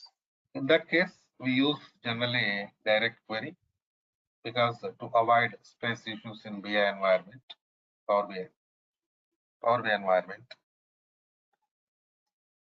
In the same way, from source you want to get data by writing some query based data extractions. In these scenarios, we are going to use direct query. Up to 1 GB size of the data, tables, whatever it. Generally, we go for import only. We will not go for direct query. Got my point? Clear? Yes, sir. Yeah. Right. Any questions? Anybody, please? Right.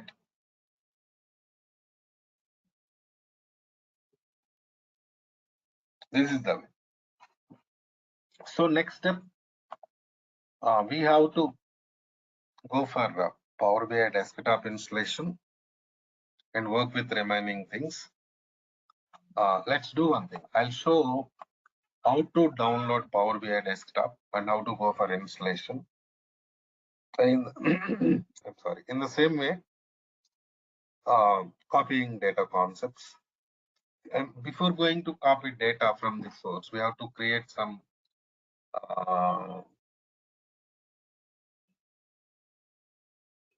report project in Power BI.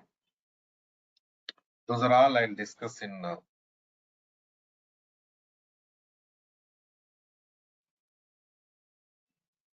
tomorrow's class.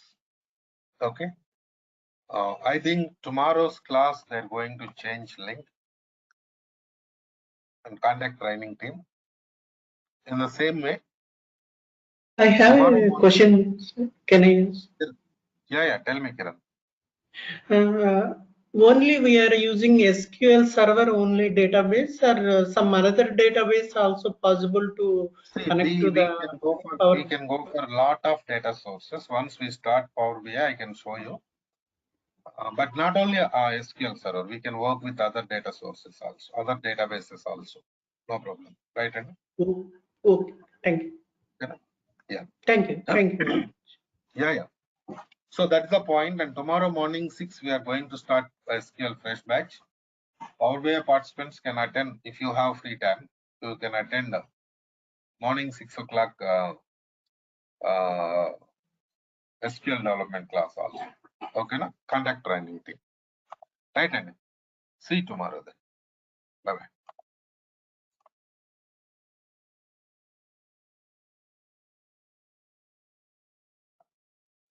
So while connecting to SQL server, this is your server name. Copy this server name.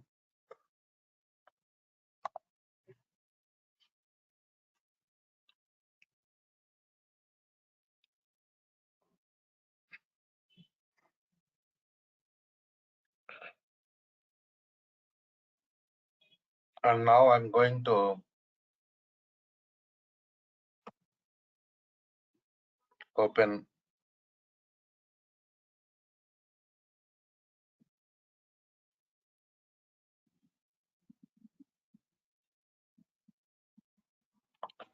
Power BI desktop environment. This is the tool we are using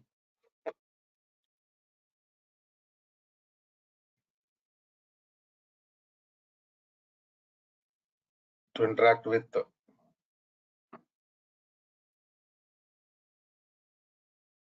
Power BI environment. So we are in the beginning only, so close this window.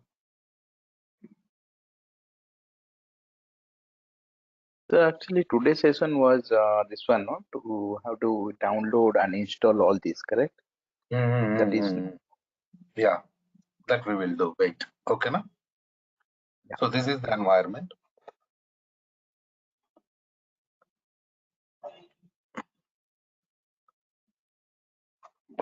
This is called as Power BI desktop.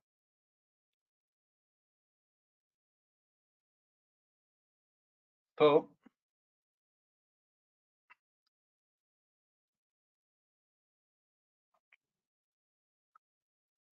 Power BI desktop, here we have different options. We are going to work with them. So this is pure development environment of Power BI. So coming to next scenario.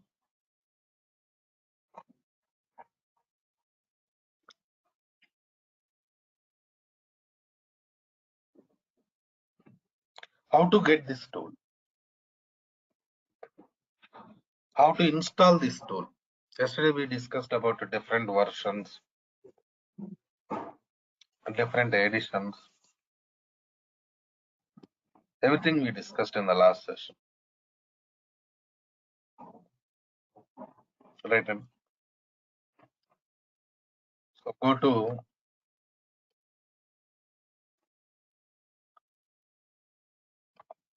Google website. Here type it as Power BI desktop download. So open this website.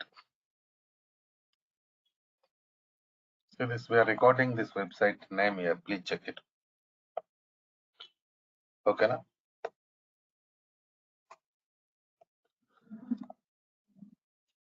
So scroll down here. Go to this.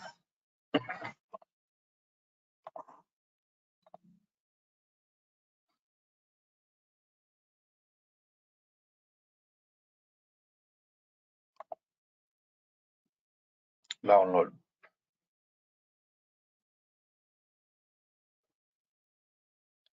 Select 64-bit.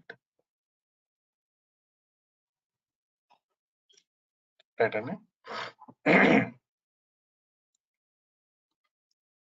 Go to next step.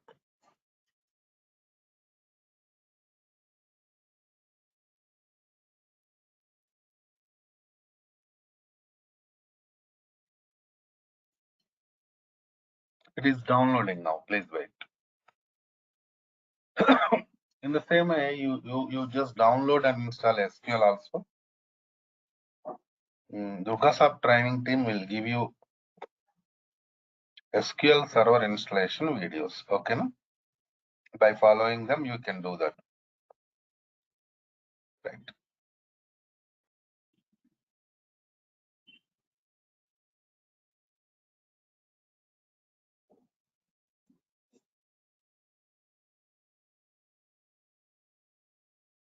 Open this file.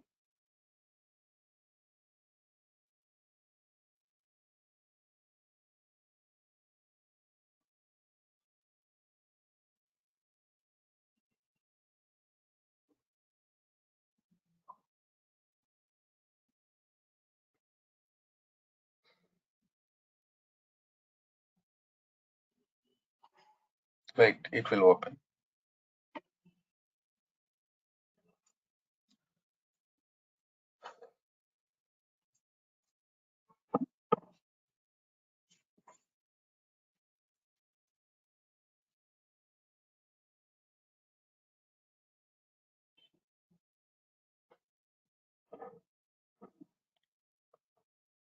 Why it is taking timer?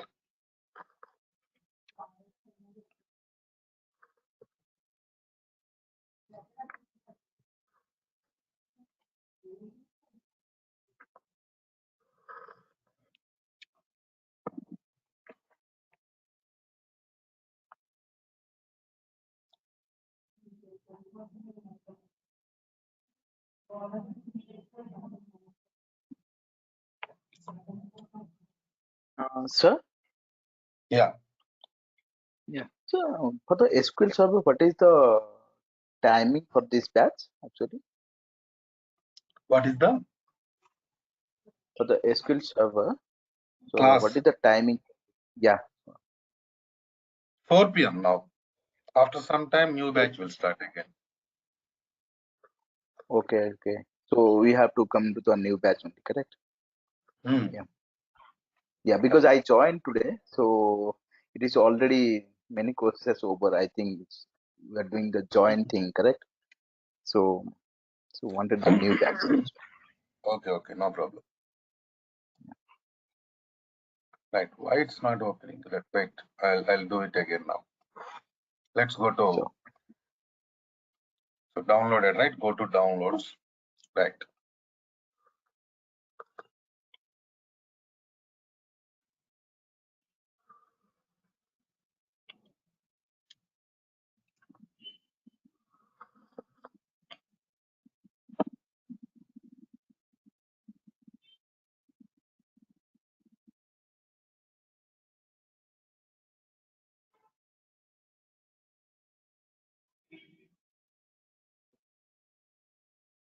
I think there is some issue, it seems, with this file we downloaded.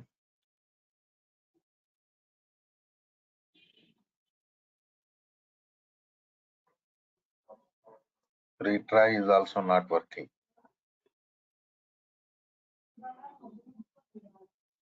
Let's do one thing. I'll download it again and I'll show you. Okay, but we'll do later. Now, it's simple to install. You go to this environment. So in this environment only, we are going to perform development activities, right?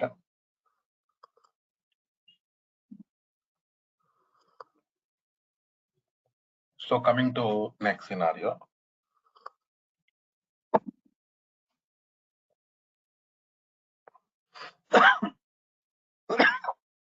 Right side, you can see fields. Under fields only,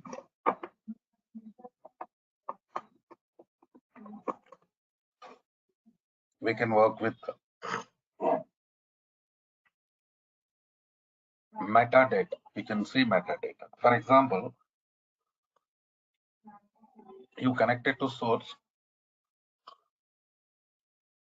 and you copied some tables from this source, right? And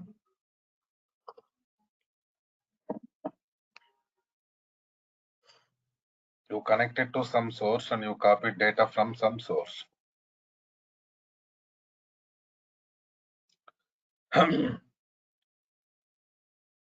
So metadata you can see here for that table. Metadata means what? Table names, column names we discussed in the last session, right?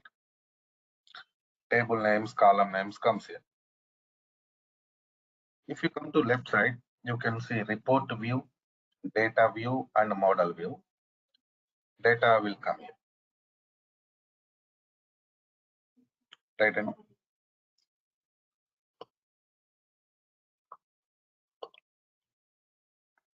And coming to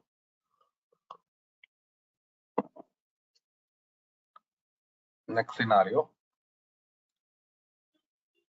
In this area, you can create different types of reports. Now here you can see visualizations. These are the different types of visualizations we are using for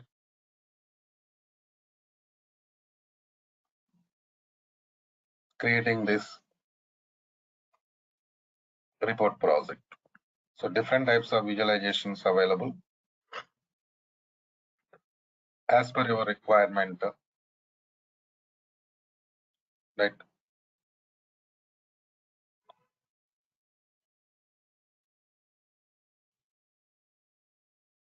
You can work with this. And coming to next scenario.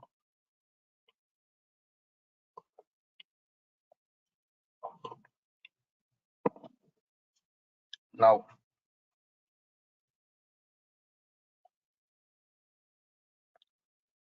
here you can see get data window. If you go to get data window,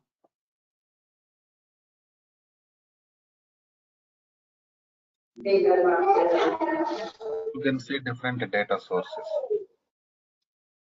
So by connecting to these data sources only, we can copy data.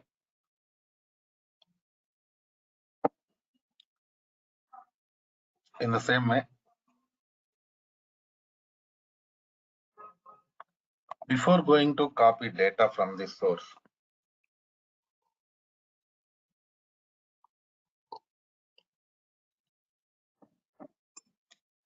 we have to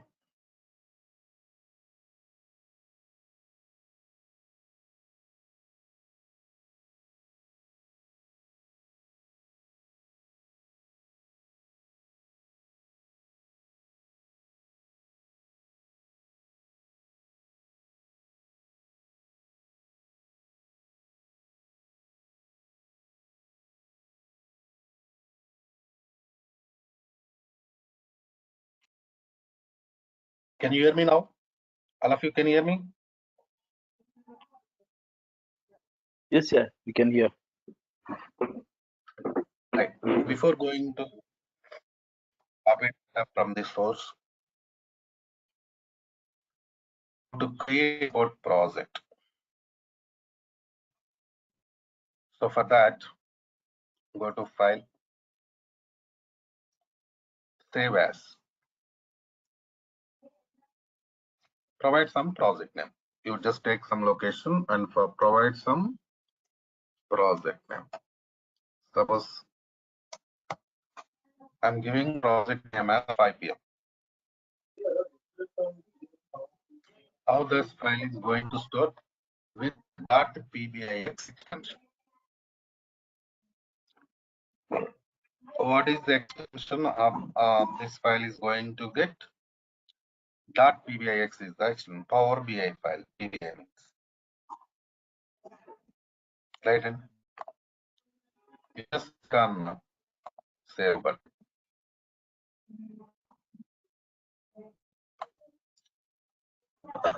This project save.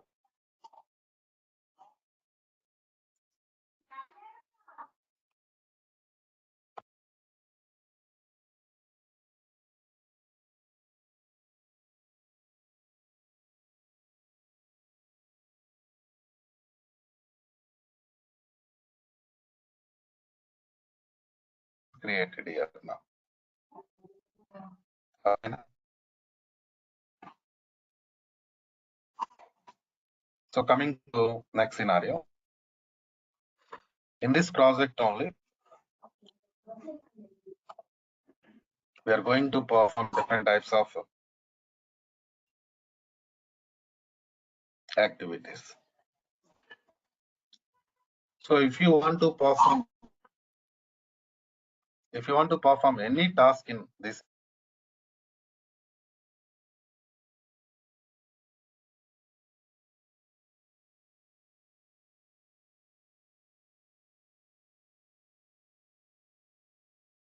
go to get data window, source now SQL Server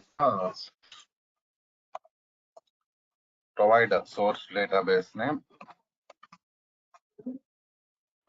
provide source, server name, database name. So while connecting to SQL Server Management Studio, I copied this server name, and this here we have database name also. Right, and click on OK button.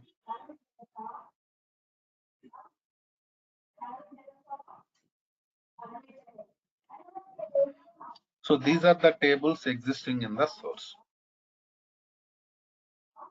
Suppose I'm going to copy EMP table, department 1 tables, load. How we copy? We are copying now import. What is the other way to copy data? Direct query. Right, and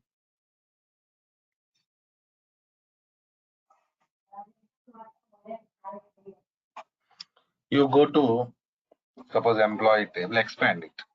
See, that is the metadata. Okay, no?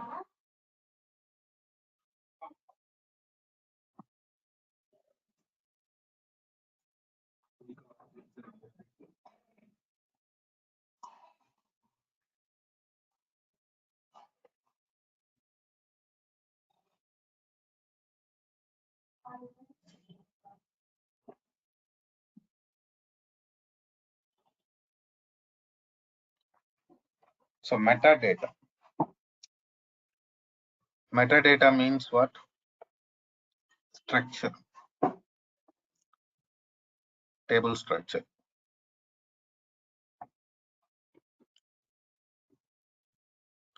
Where can I see the data? Physical data. Rows. Left side you can see data view. So I clicked on employee table, see that it is showing physical data. Right, and metadata, physical data.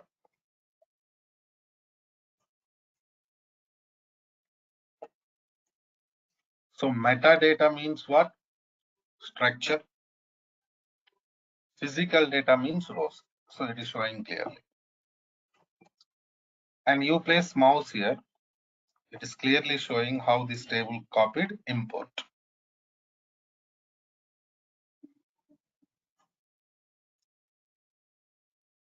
By using import only, this table copied. Right, and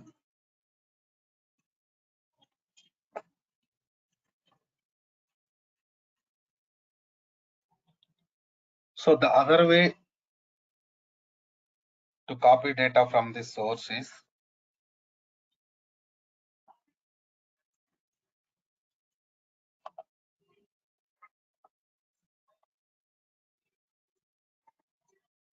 direct query.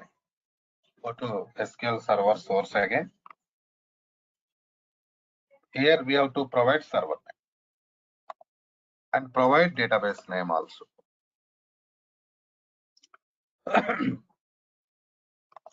Direct query this time I'm using. Previously we worked with import. Now we are working with the direct query. Expand it. Here you can write query. Select statement. Suppose I'm writing basic select statement only. Select star from EMP.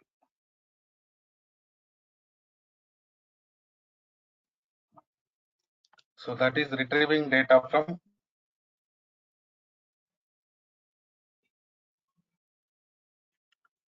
EMP table. So I'm going to retrieve data from EMP table.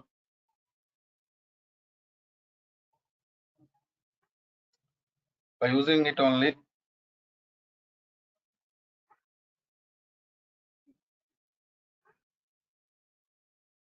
I'm going to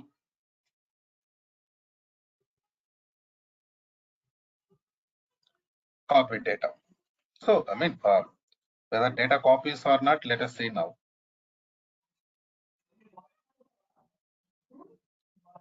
So, click on OK button.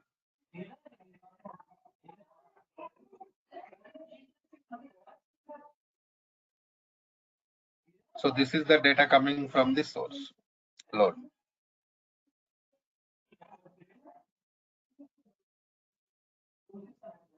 So now we are getting this table name as query 1. We can rename it. No problem. Okay, na? Right.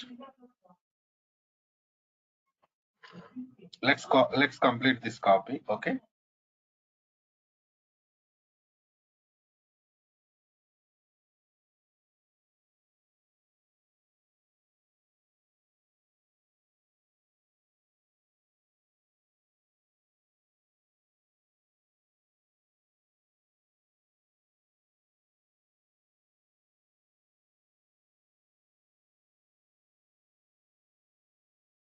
So data copied. You just double click on this table name, query 1 table name, and you can rename it like this. For example, I'm going to rename it as employee 1.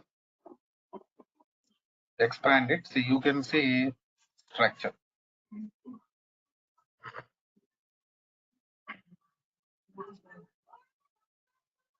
Right?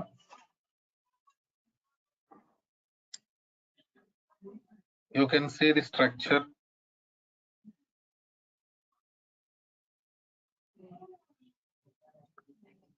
copied from the source by using direct query. Finally,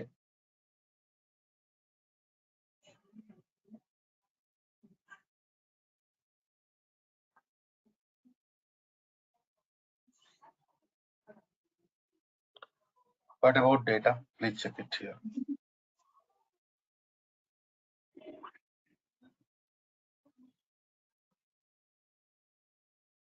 See that data is not there. It is not showing data. Even there is some message also. Check it. Right. Got my point?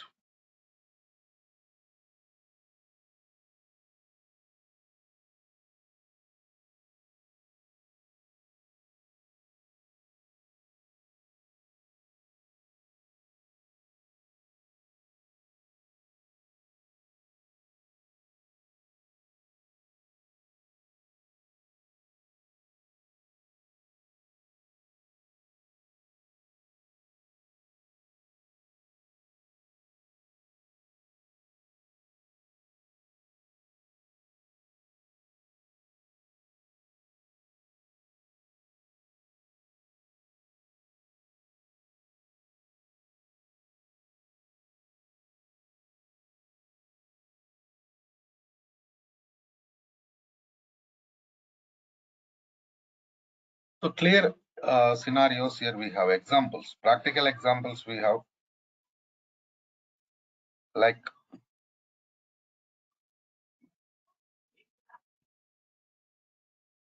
what is the difference between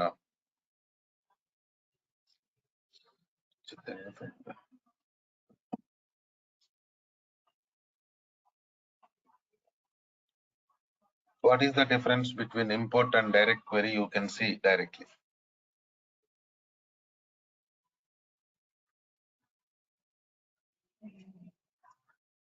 In the So same then way, what is the use of then direct query then? direct query data will be there in the source only structure copied, right? Yes. Why we are using direct query means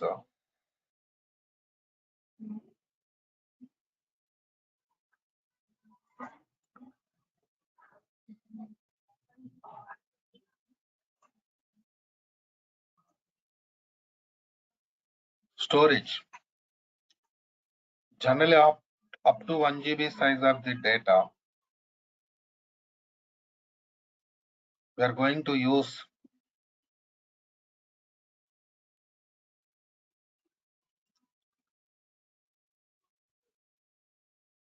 import.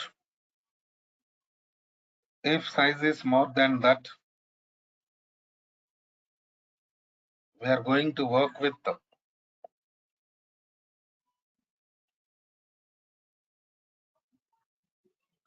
direct query because of size, data size, space issues. Right? And is it clear, Yes. Samak? Yes, sir. So coming to next scenario.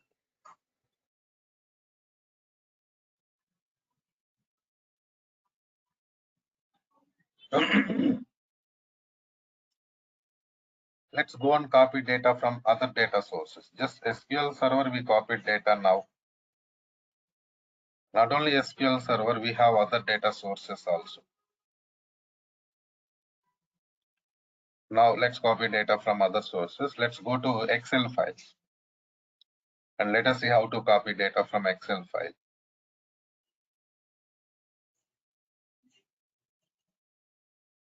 Right. So go to get data, select Excel source.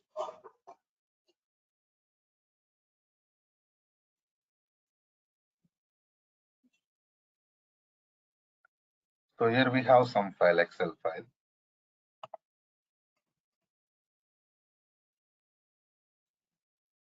Before going to copy data, I'll just open this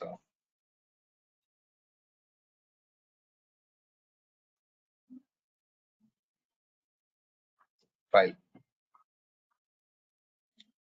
This is basically file system.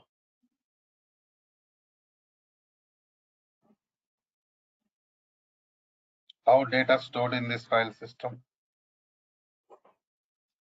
In the form of sheets, order sheet, return sheet, user sheet. But coming to our environment, Power BI, again data is going to store in the form of table only. The only way we can store data in SQL Server in Power BI environment is table and there is no other facility. So we have to create table. After creating table only, we can store data. Right. So now let's click on open button because we are going to copy data from this.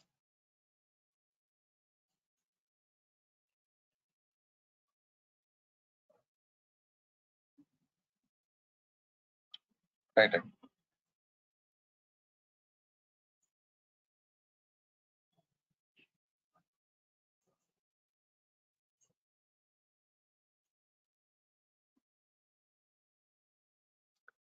Select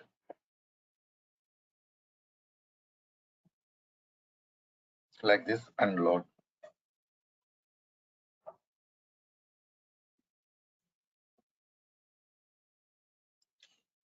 So whatever the sheets existing there, I'm going to copy every sheet.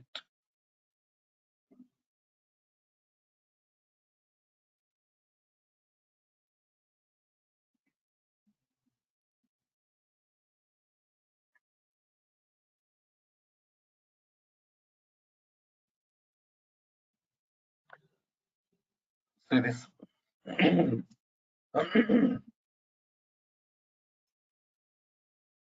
Like this.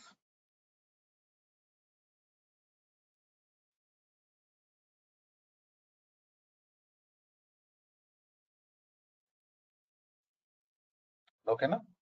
But see, While copying data from this file, it was not asking for anything like what we call like import or direct query.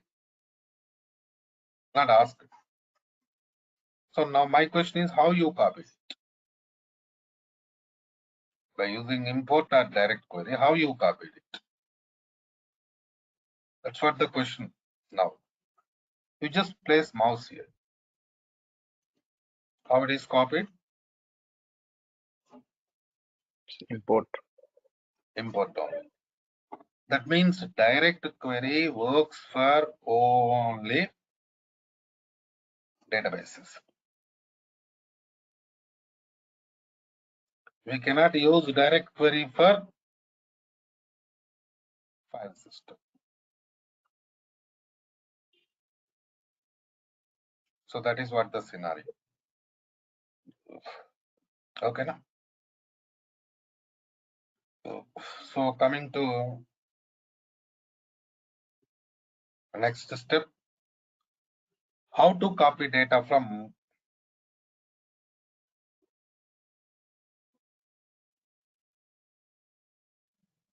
text files. Text file means what? .txt.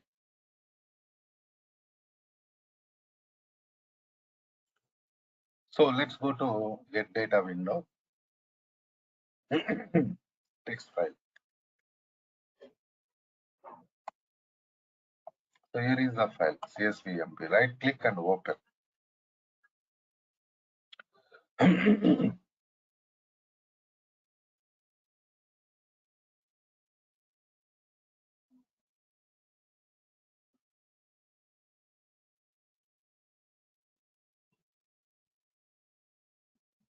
So on top you can see column names. Under column names we have data. Please check it.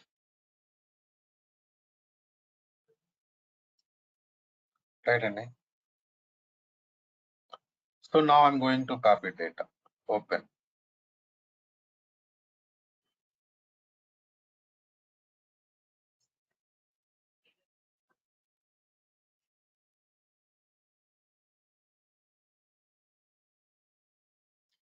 Load.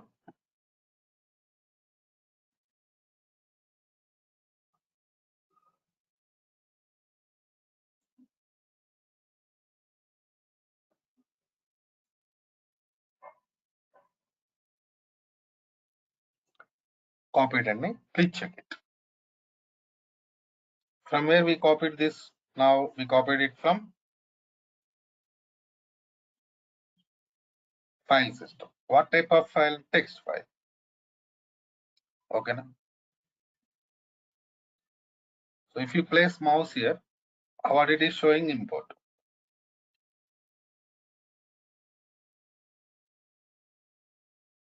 By using import only, it is copied. So this is the way.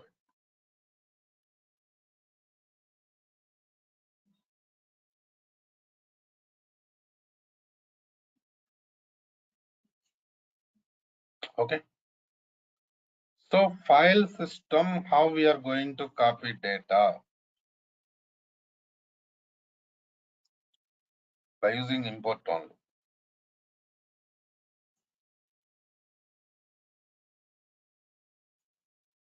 Coming to databases, we can use import and direct query also. Right?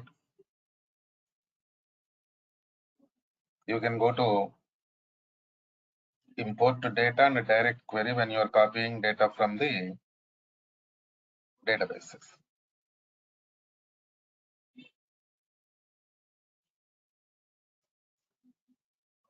So now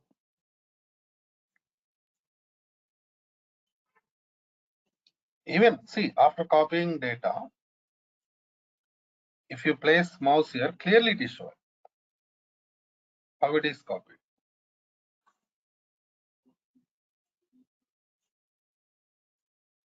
Right? And so this is overall scenario. Of course, still we have to copy data from some more scenarios. But you have to practice these things. And in the same way,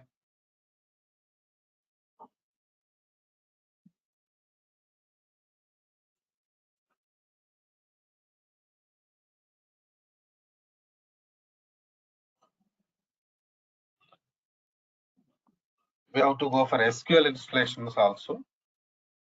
Then I will share you these files.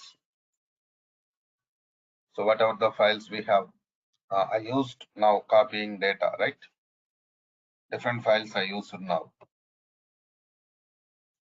Even I'm going to share you those files. So by using those files, you can copy it. Right. So Vaibhav, you are actually enrolled for 7 p.m. class, right? 7 p.m. Vaibhav is there. 7 p.m. or Yes. 7 a.m. Yeah, What 7 was a.m. But no, but I have a office timing at 7 a.m. So I'm not able to join properly the class at 7 a.m. So I want to switch it to 5 p.m. 5 p.m. What about 7 p.m.? 7 p.m. works for you? 7 p.m. in the evening, right? Mm-hmm. Yeah, that is also fine. Sorry. Okay. Right now, bro. Right. Let's do one thing. Let's work with these scenarios in tomorrow's class. Okay. Right. Yeah. Okay, sir. Okay. And one more request to all of you. Some of your numbers are not working. Better you please contact training team. Here I'm typing my mail ID. If you really wants to continue this training, enroll with them, because the problem is you're not getting access to videos or anything, right? Yes. So wait, I'm giving you a number here. 720 721 2427. This is the number 720 721 2427. That is the number. Please copy that number and contact training team, because they're going to share videos, everything to participants and materials, and these files also, practical files also, and even practice databases also they are going to share. Okay, na? Right. Okay then.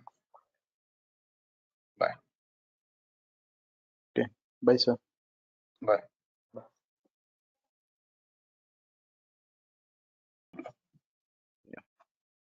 Let's connect it to project.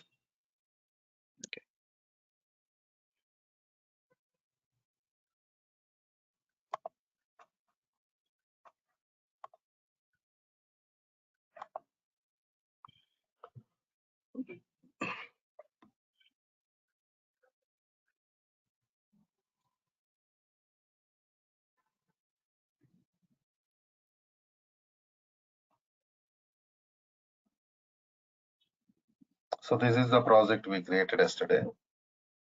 Yes.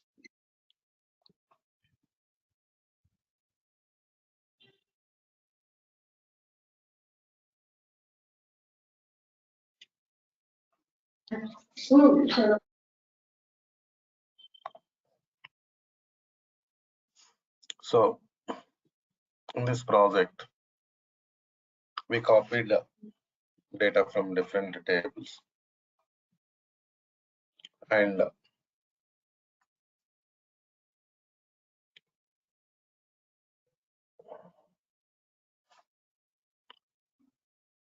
today we are going to work with this concept, enter data concept.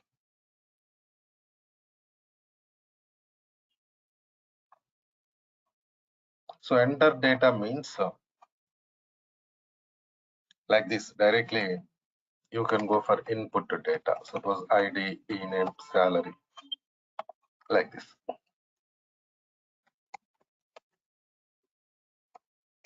Okay, now suppose employee 2 is the table name. So we are not copying data from any source. Directly we are creating table here only, and we are going for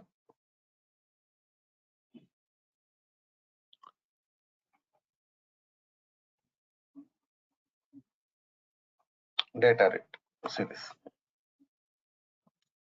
So if you want to check the data, what to do? Go to data view, left side.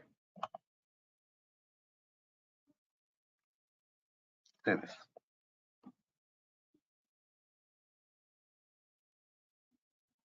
Okay, now.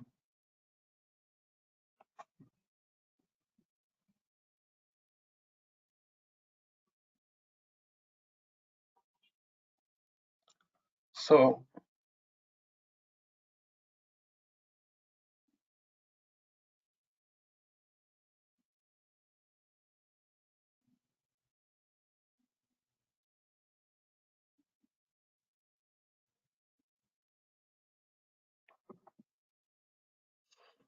in the same way, we can also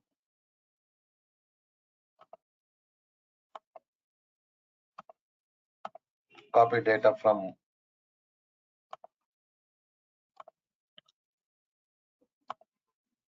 SQL. I mean, direct copy paste kind of.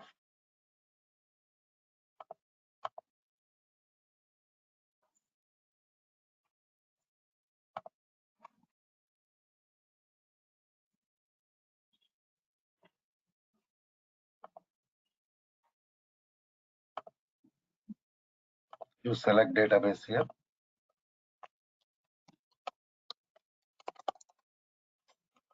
Select star from EMP.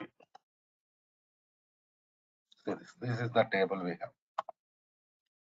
You click on this corner and right click, copy data.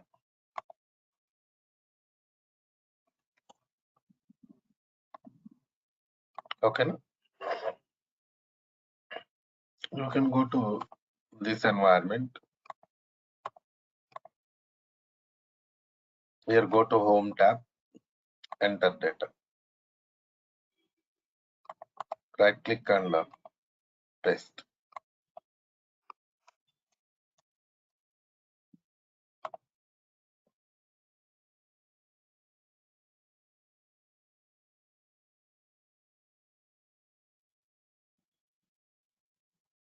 Table created.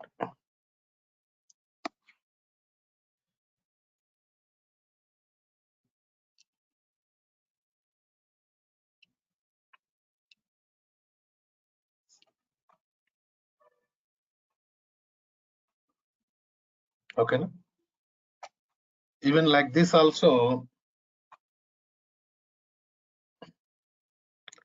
we can do this scenario. Right, and so find out the difference, what we are doing here and how we are copying data from different sources to Power BI environment.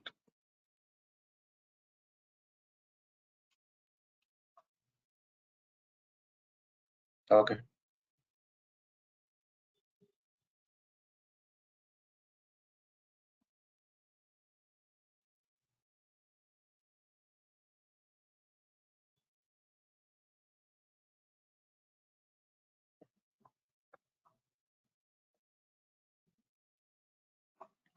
So this is the way like how we copy from different sources to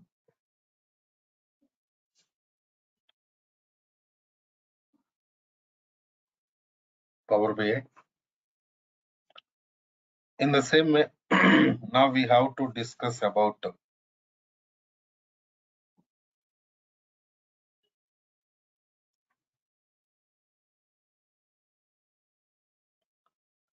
refresh concept.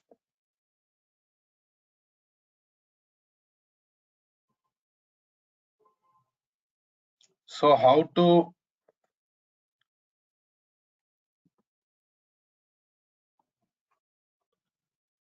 work with the refresh. See this, you go to department 1 table. We copied this table by using import. See, if you place mouse here, you can see import concept. Right.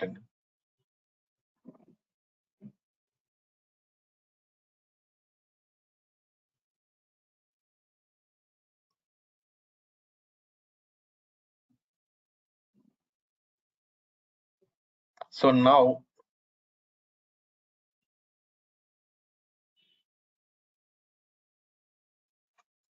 I'm going to modify something in the source. Suppose select star from department 1 table, no data.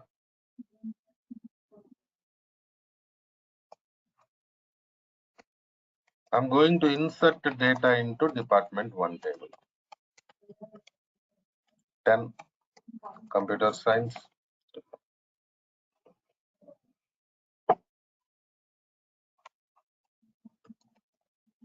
Hyderabad. So this row inserted into table. That means table modified in the source, right? Andy? Okay, now please check. So now this modification copied from source to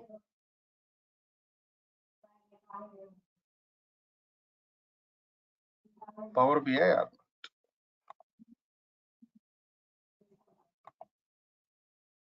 change the tables and check it.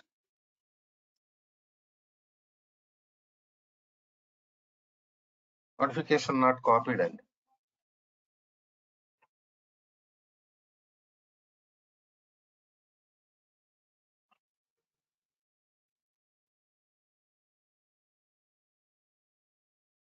so now I want to copy this modification from source to Power BI. What to do?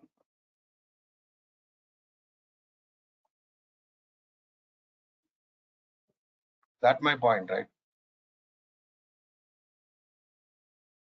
Here we have refresh button only. Just click on refresh. See, refresh is used to copy data from source to Power BI. Refresh we use it only for what?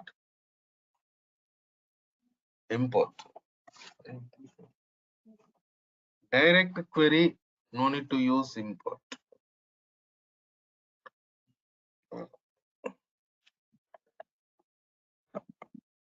Let's finish it.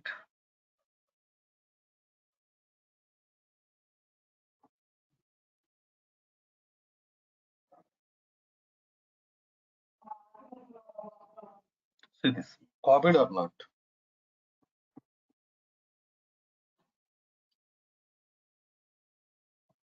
Right, and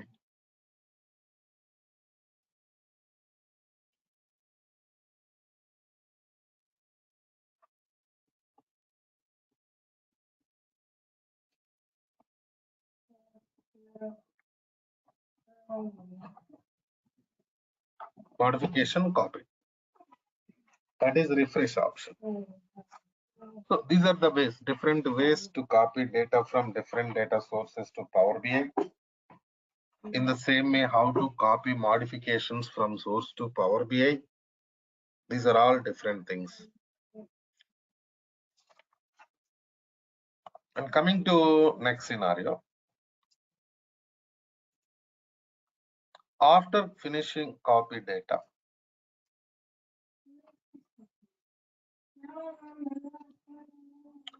we are going to work with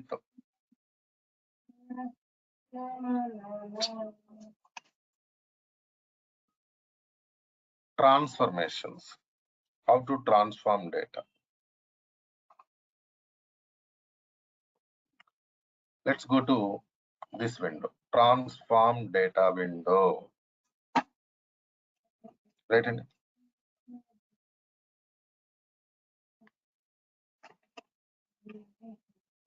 this is Power Query Editor window. Left side you can see queries. Queries means tables. In Power Query Editor we call tables as queries. Coming to right side, you can see applied steps. So you are going to perform transformations, means you are going to perform some scenarios. So it shows there whatever the scenarios you performed. So generally we are going to save them. So you can see save button, or you can also use Control S. But sometimes what happens, you know,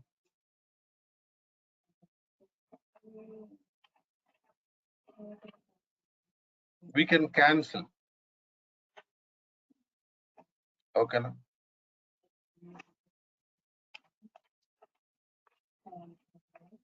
We can cancel.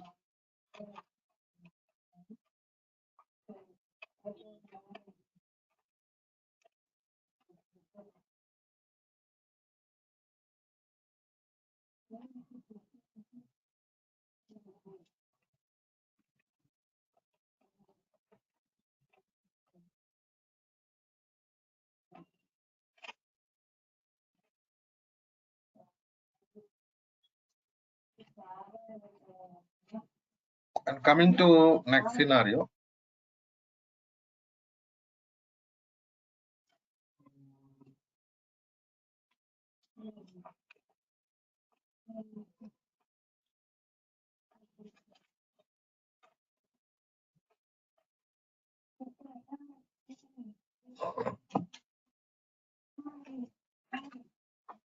Let's start with, and here in this training, I'm not going to save the steps. I'm going to perform this step, and then I'm going to cancel. But in real time, we are not going to cancel. Every step maximum we are going to save. Okay, now practice purpose, I'm going to. So here we have right click, I mean, just take right click on query, I mean table. You can see properties. Copy, paste, delete, rename. So these are common scenario, just leave it. But here we have enable loaded. Those things also I'm going to work. I'm not skipping anything. Okay, now? Right. So read that message. So disable means this table cannot be used in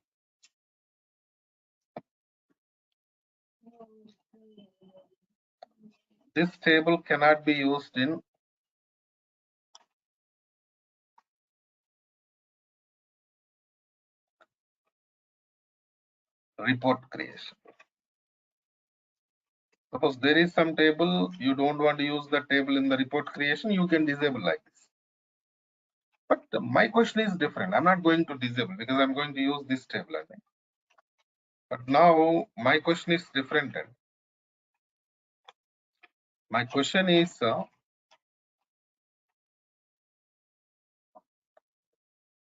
if you don't want to use the table, why you are copying the table? You just stop copying table, right? And that's my point, right?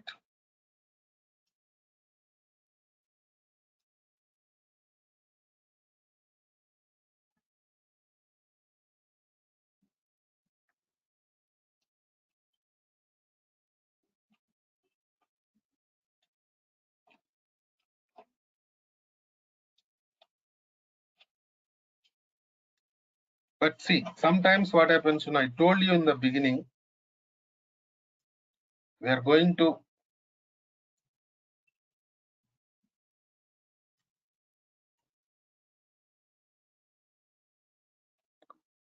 create relationships between tables.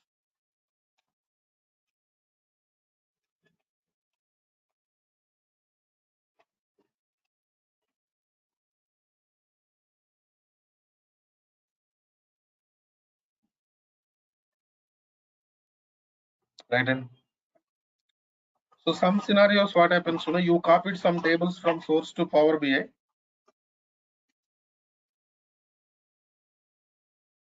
You want to create relationships between tables.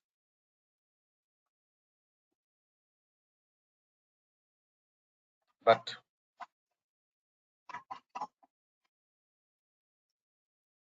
you're not going to use the table in the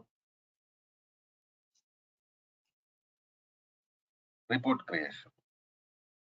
Then we are going to disable like this. Otherwise, we are not going to disable. Okay, na? Right. Coming to next step, see. If you unselect it, what happens, you know?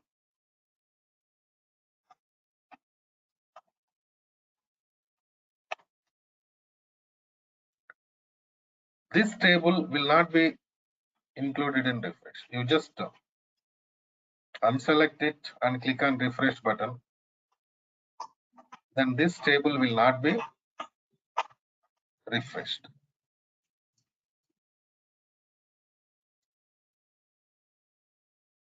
Right?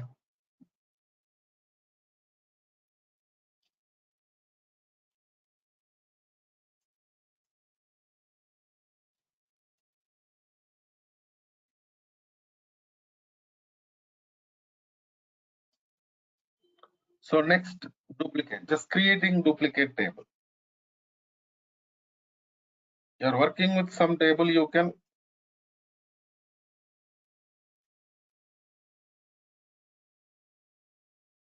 create duplicate. See, this duplicate table is created. Now I will show how to delete it. See.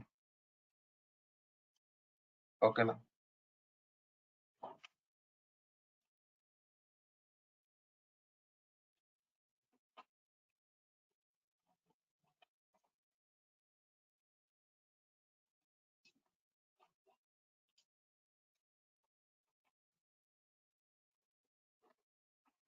So coming to next scenario, here also we have some other scenarios which we are going to discuss in the coming sessions. But now let's go to this advanced editor.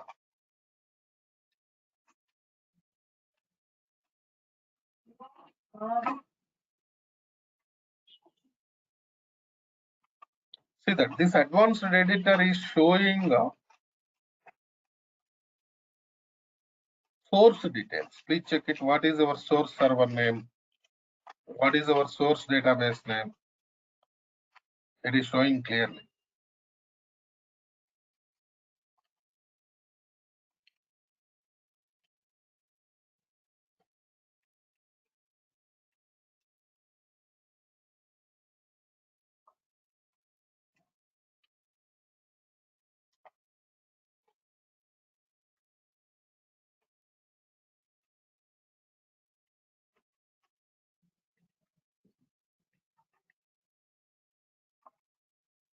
This is what the scenario.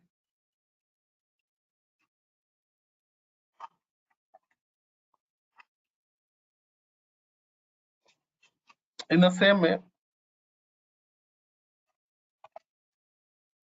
go to properties window.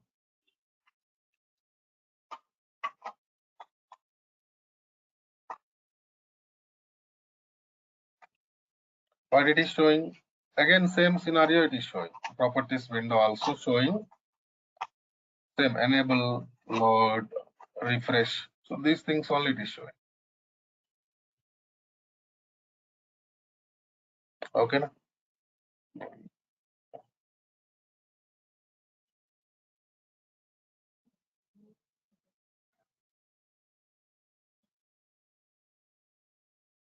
So this is what the scenario.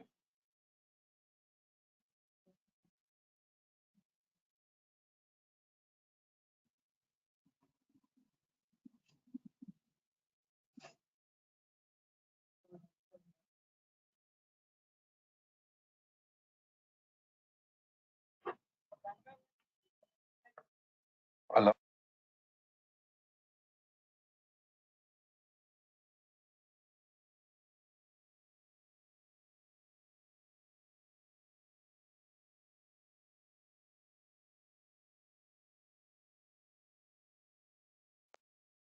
Right.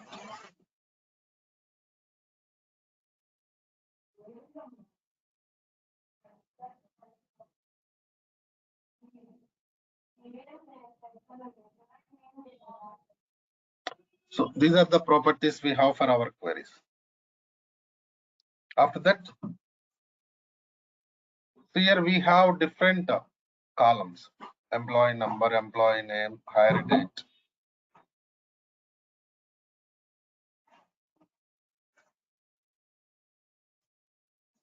Okay, now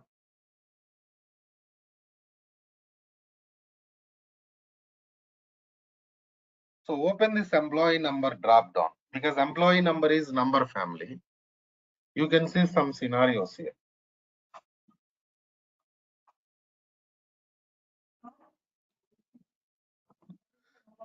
Data selection 7369 or 77886.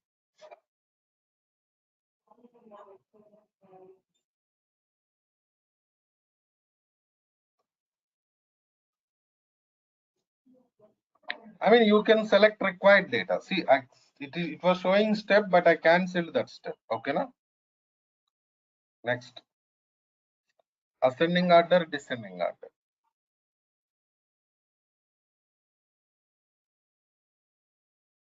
So what happens? Sort.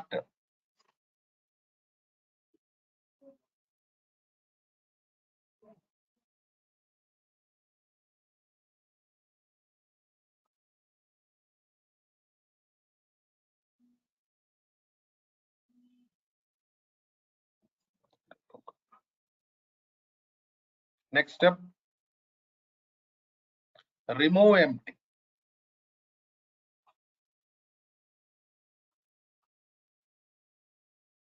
Empty means what? Null values. Suppose your column contains null values, you want to remove them, then we use it. For example, we don't have any null value in employee number column.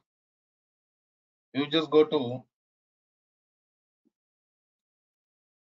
commission column. Of course, commission is also number family only, right? In commission column, we have null values. See this. So remove empty. See that what happened based on null value, that row, whatever the null valued row is there, that deleted. I mean, those rows deleted. Please check it.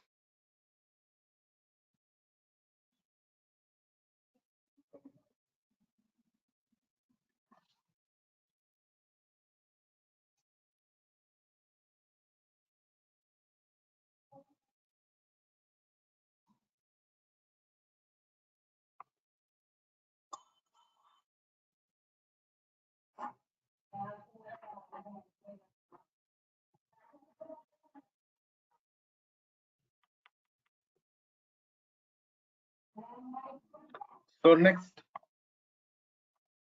go to number filters.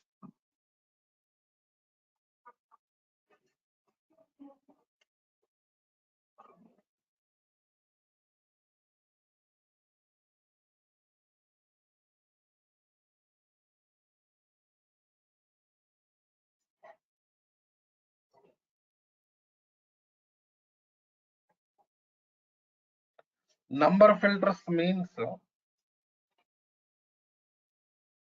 operators. We use different types of operators in these number filters. For example, employee number means number family column, right? And what is the column we are using now? Employee number column we are using. Employee number is number family, right?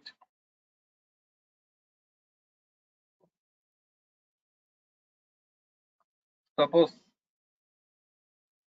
employee number equal to 7369.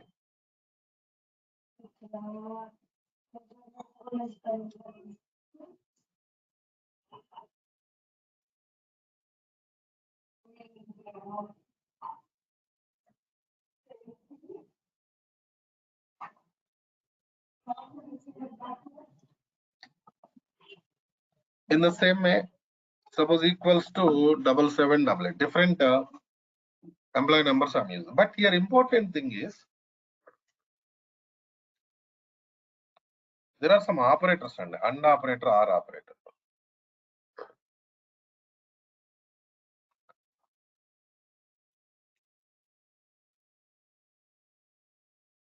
When we use and or operators, what is the difference between and or operators?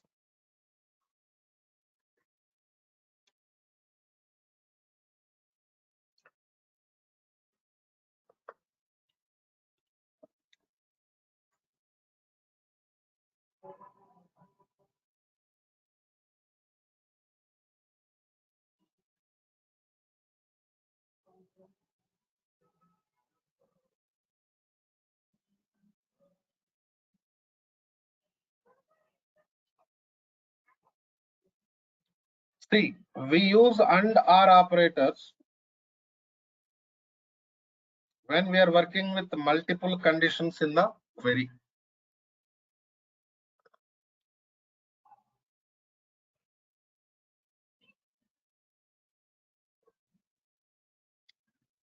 Okay. Coming to next scenario.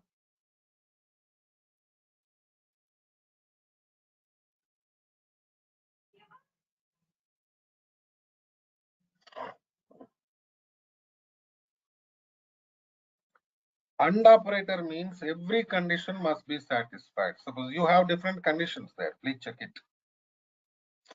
Right, and you have different conditions there. Please check. And you separated them by using and operator, right? And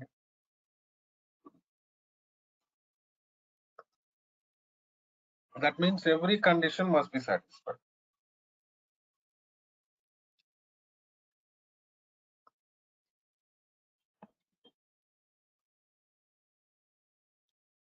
Or operator means if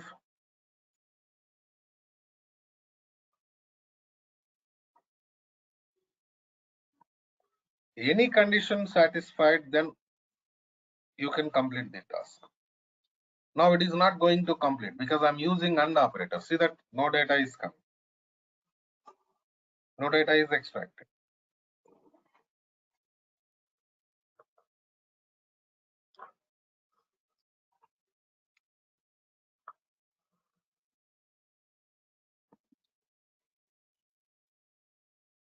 Let's do one thing. Here you can see the step applied. You open this step like this. Go for R operator. See this, now it is working.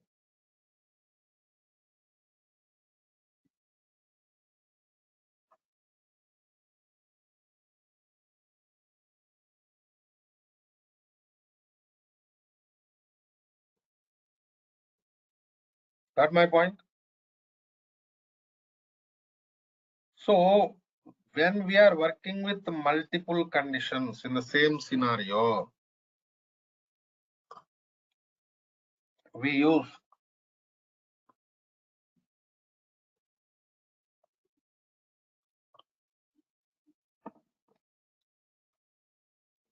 and or operators.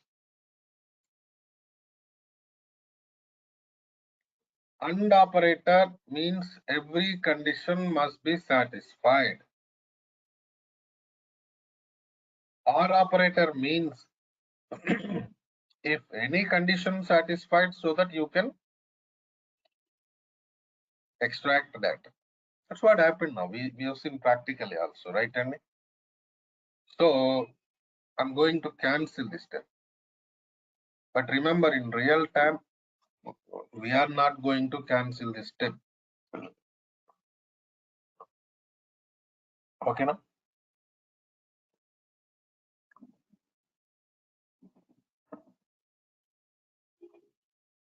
So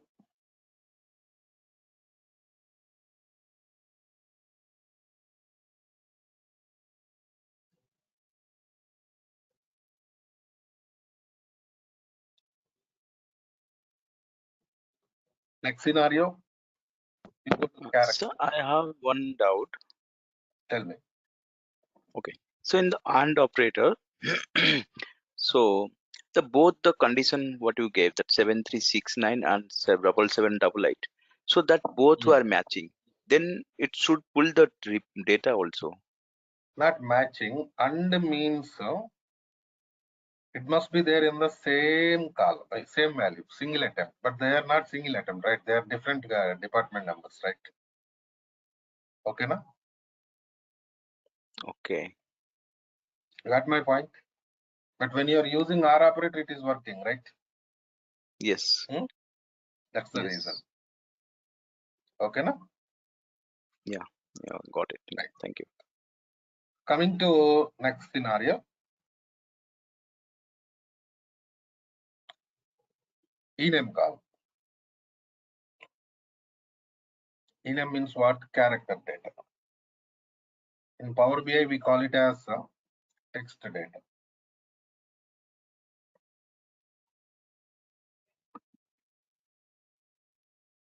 Open this drop down window. See that same, everything same. Everything same. Please check.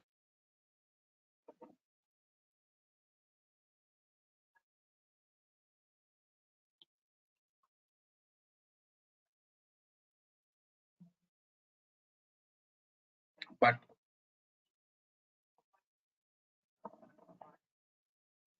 you go to this area, changed.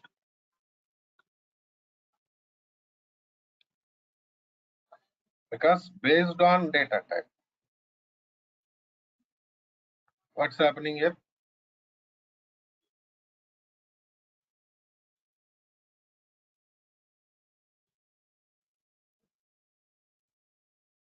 Filters are going to change. I mean, changed already. We can see here now.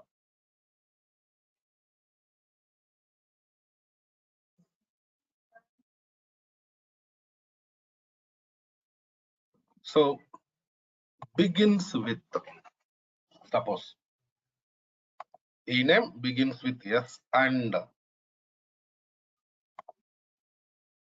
suppose contains P. See this and operator I'm using. So means every condition satisfied there. Started with yes, contains T. Please check it.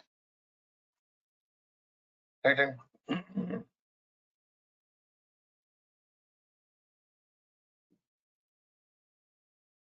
Open this filter. Go for R operator. Now you can see more. See.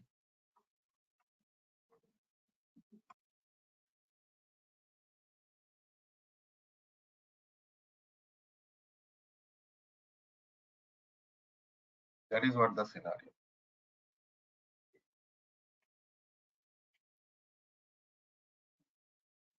Okay, no?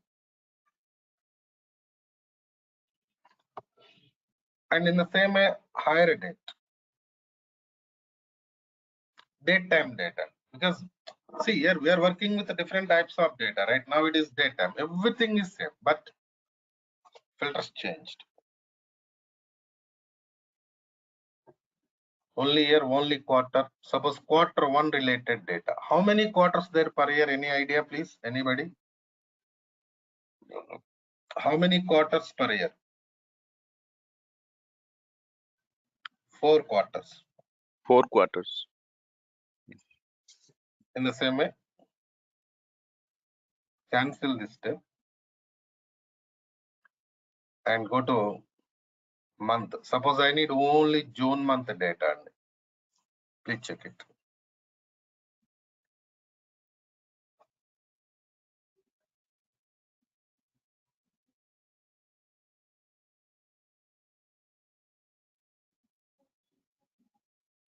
So month, week, everything based on what? Date time. So these are the scenarios. In the same way, you can see your column names and these are row numbers. What are these things? Row numbers. Remember this point also. Okay. Na? So based on column name, based on row number, also we are going to perform some transformations that we will see in tomorrow's class. Practice these things for today. And coming to next scenario, Samar and Ashish, you connect to 7 a.m. class tomorrow morning 7 o'clock class. You don't need to connect to 5 p.m. Okay, na?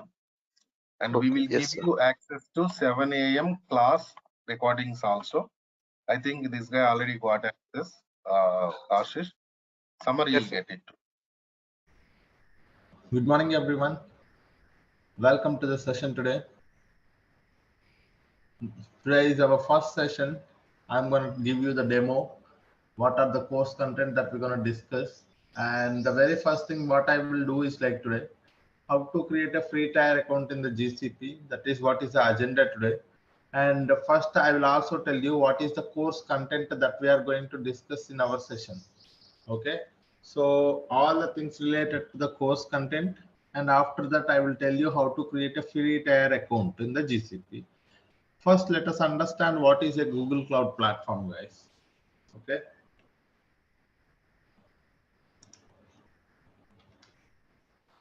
So GCP, what is GCP?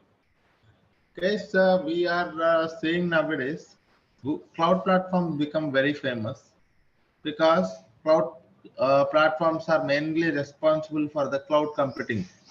Okay, so all the computation required for the data engineering or Kubernetes or application development, everything will be taken care by the cloud platform itself. Likewise, in the Google Cloud Platform is one of the leading cloud provider like AWS and Azure. So it is also providing you the cloud computing services. Okay. If we have to say what are the services that the GCP is providing, okay, in terms of a data engineering, you can look at the databases that it is providing, and also big data tools, big data processing tools, so many other. So these are the things that the Google Cloud provides. For example, there is a compute engines, Kubernetes engines, app engines, like with cloud functions, serverless platforms, fully managed services. Okay. So all of these things that the Google Cloud platform is providing for us. Okay. In our session, what we are going to discuss this, let me open a OneNote where I'll tell you what is the course content that we are going to discuss in our session, and a later point of time. So if you guys have any questions, I will we will spend the time to discuss discuss if you guys have any questions. And let me tell you what is the course content first. So here is the course content, guys. So as we already know, as I mentioned, Google Cloud Platform is providing a pool of cloud computing services such as Google storage and database services, as well as big data services. Okay, here also you can see Google big data services. Okay, so in our session, what we are going to discuss is these are the things that we are going to discuss in our session, guys. Google storage and database services. Okay, the very first service, that is what we are going to discuss, is Google Cloud Storage. What is a Google Cloud Storage? Why it is important? What kind of a tool it is? What kind of a data it is going to store? All the things related to the Google Cloud Storage. And not only that, very important things about is like security aspect, because Google Cloud is one of the scalable and secured platform. So when you say secure platform, how do you make sure that it is secure? So with the help of the access control, with the help of the retention policies, with the help of the bucket access. So all of these things we are going to discuss. And after that, we are going to look at the cloud SQL. Okay. For that one, let me actually open my pen.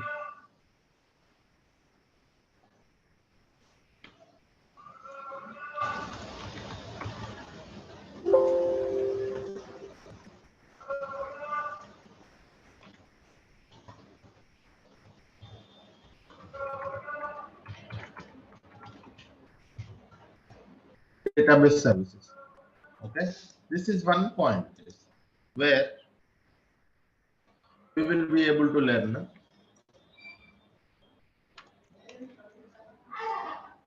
storage and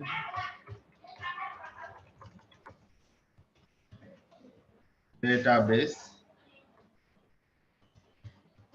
services.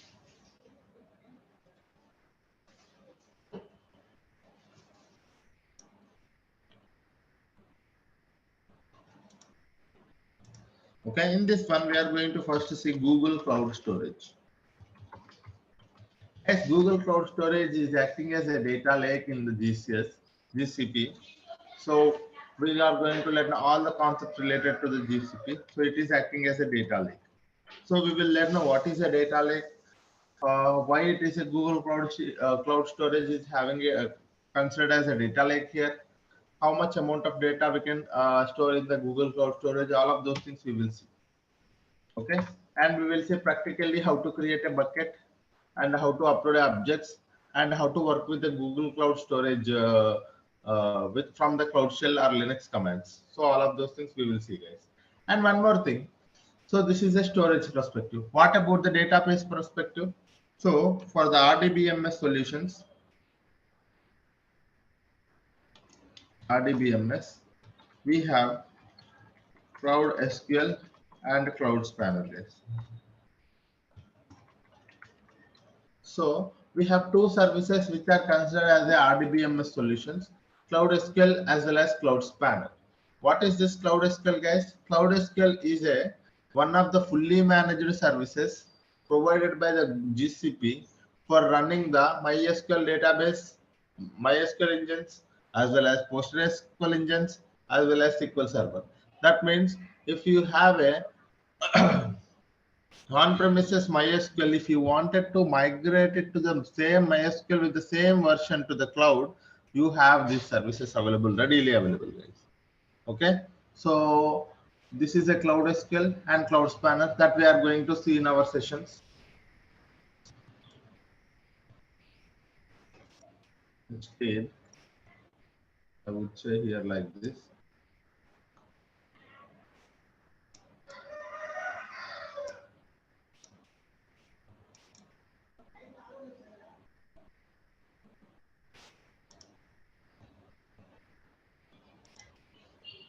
Storage services.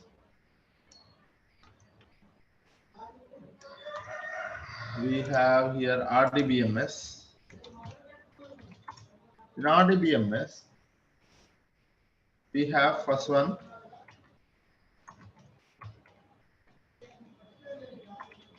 Cloud SQL, second one is Cloud Spanner. Okay, these are the two services comes under RDBMS. What about a NoSQL databases, guys? If you ask me, so in a NoSQL databases, we have a big table.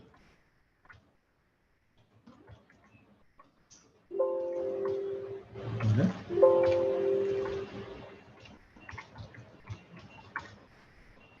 NoSQL databases.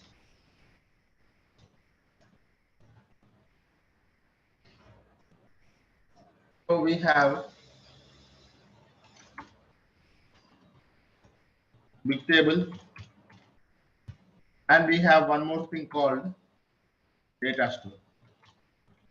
Okay, so these are the two databases acting as a NoSQL databases in the GCP. One is big table, one more is data store, guys. Okay, so these are all storage and database services. Okay, what is one is Google Cloud Storage, one more is Cloud SQL, Cloud Spanner, and the third one is a big table and data store. So these are the Google Cloud Storage and database services.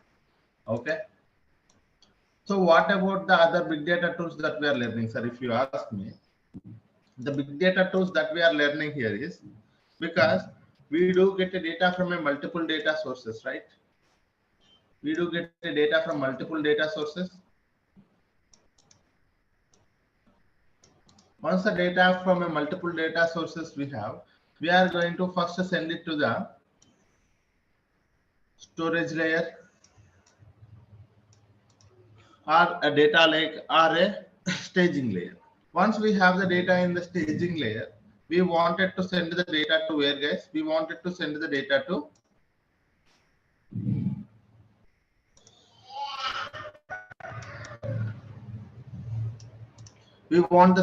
send that data to the data warehouse. After that, there will be a different users will be there. Either it will be an ad hoc request, or it will be a reporting purposes, or it will be a business manager asking for a requirement.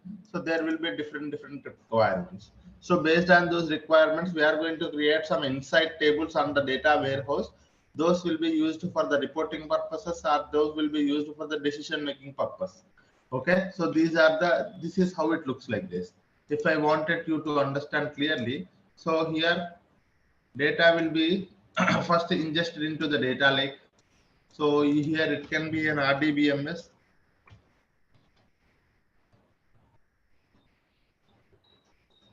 It can be a web server on an application. It can be a web server or an application, guys. Or it can be a, a CSV file from an application or IoT data from an IoT application. So you get a data from a multiple data sources. You try to ingest the data into the data lake. So this is your data lake, guys. You try to ingest the data into the data lake, and once you have the data in the data lake, you try to first send the data to the where, guys. You try to process the data and send it to the data warehouse. Okay, what you are doing, guys, here, you are trying to process the data. Okay, process the data, transform the data, clean the data, whatever the things you name it, all of those things, guys. Okay, you try to process the data and send it to the data warehouse. Finally, as per the business requirements, it will be creating a ML models. There will be a dashboard requirements. There will be ad hoc requirements. So based on the BA requirements or ML or some ad hoc requirement. Ad hoc. Okay. So this is how it will be, guys.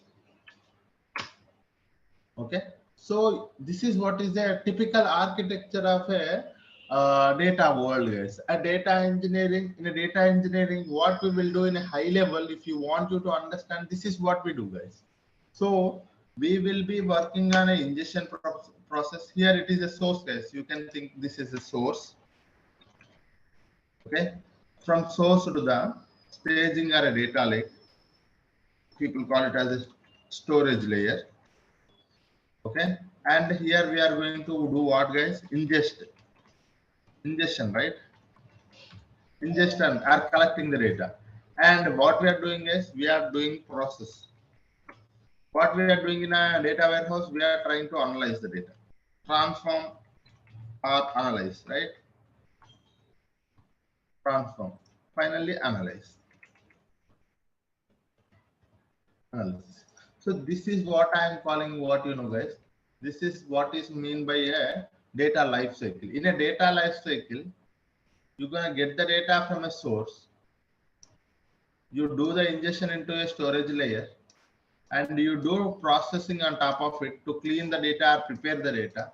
You do some transformations on top of it, and you try to analyze the data to improve your business. So this is what is called as a data life cycle. In a data life cycle, ingesting the data, collecting or ingesting the data, and storing the data, processing or transforming the data, finally analysis, or you can also say dashboards, report creation. You can also say report creation, reporting. Okay, reporting. Okay, so this is what is the typical life cycle, data life cycle, guys. In a data life cycle, this from the source to the finally reporting, that is where your destination is, right? You are going to create some dashboards, or you have a table that you can do directly do the analysis, or you ingest the data and finally store it in a one, instead of a storage layer, you can just mention it as a storage layer, storing, data storing. Okay.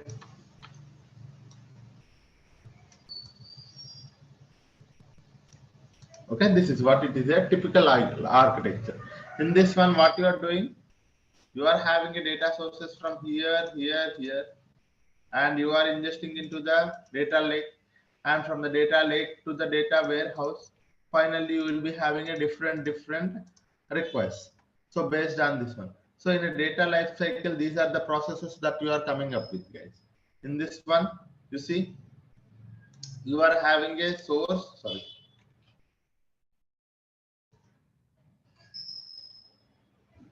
You are having a source, ingesting, storing, processing, as well as transforming the data. So this is what is a typical architecture. It will be real. This architecture is very helpful for you to understand the data engineering, guys. But here, what are the RDBMS? So, okay, sir, this is a data engineering life cycle. But you tell me, what are the RDBMS technologies that we are going to learn in our sessions? If you ask me that question, okay. So here I have mentioned here RDBMS, Cloud SQL and Cloud Spanner. Sometimes it can be a non-RDBMS as well, nothing but a NoSQL databases as well. That can be a big table or a data store. Okay. Sir, for ingestion purpose, what are the tools that we are using, sir? There are plenty of the tools for the ingestion purpose. People are using the PubSub, people are using the Kafka connector. We are going to learn the PubSub, guys. Okay. What about the data lake, sir? As a data lake, we are learning the Google Cloud Storage, guys. Okay. What is the data lake, sir? In GCP, we are learning the Google Cloud Storage that is acting as a data lake. Okay. And after that, we wanted to do some processing on top of it, right? This is also very important step, guys. This is not the very simple step. Processing. What are the processing tools that we are going to learn in our session? If you ask me, I want to mention those points here. Okay. Data processing services. Data processing services, that first thing we are going to learn is data proc for Hadoop and Spark environment. Data flow for Apache Beam with Apache Beam programming model. Data fusion for creating a data pipelines without writing any code. One more is Cloud Composer, nothing but Airflow environment, managed Airflow instance, guys. For creating a DAGs, it is a workflow orchestration tool where you create a DAGs with the help of the Python coding, guys. Very important tool. Okay, you're gonna look at the PubSub. And so these are the data processing systems that you are going to learn in our session, guys. Okay. So this is what I call as a data processing tool. Data processing tools in GCP. Okay. So if you wanted to process the data, okay, you can use these many tools. According to your requirements, sir, if I wanted to work with the data, if I wanted to work with the Hadoop environment and Spark environment, then you go for the data proc. If you wanted to work with a serverless platform and Apache Beam programming model, then you go for the data flow. You don't want it to create a data pipe. You wanted to create a data pipeline, but you don't want it to write any code. You wanted to create a pipeline and do the transformations without writing any code. That's where you have to go for the data fusion, guys. And one more thing, you have a plenty of workflows with you and you wanted to manage all the workflows, schedule them, manage them. And even if something goes wrong also, if you wanted to take care of the fixing the problems, issues, you can look at the logs, all of those things. If you wanted to have, you can go to the Cloud Composer, that is the Airflow Manager instance, where you will be able to have plenty of options available. You can schedule the pipelines, you can monitor the pipelines, you can create the DAX, you can do anything in there. And one more thing is a PubSub is an big data ingestion tool where you will be able to streaming data ingestion tool where you will be able to create a topic and subscription for each and every application where you wanted to get a data. So a message will be pushed to the topic and via subscription data will be reached to the final application. So this is what is the data processing tools, guys. Okay. And after that, okay, after that, not only this one, sir. For example, in your company, you wanted to do some kind of a triggering. For example, think that in your data warehouse, you have created one table and that table is having a lot of problems. Okay. If problems are more than one, you wanted to get an email alert.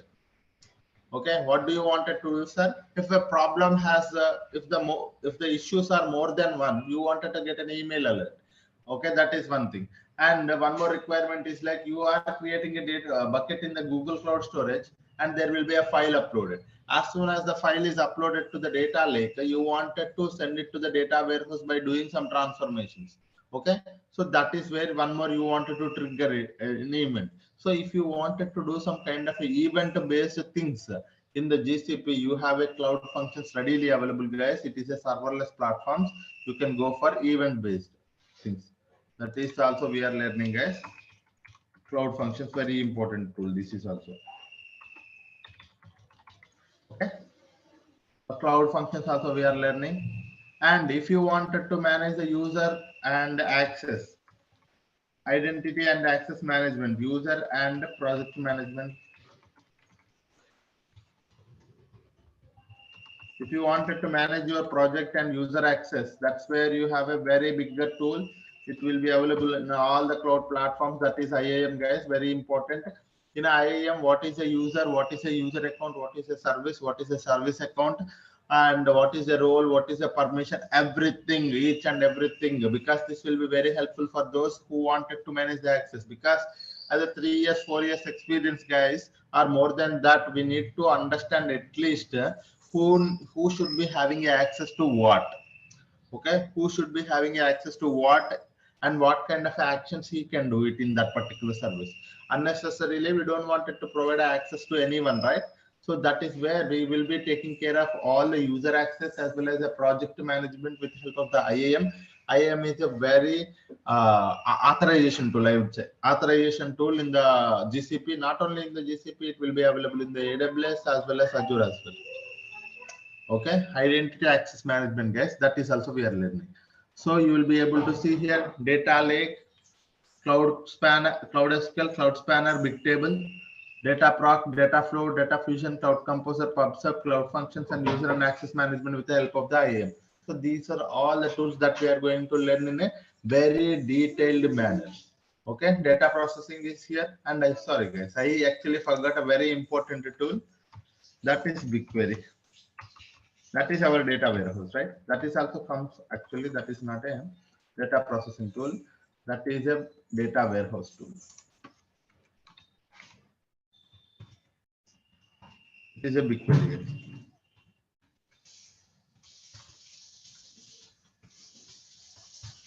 Okay. BigQuery.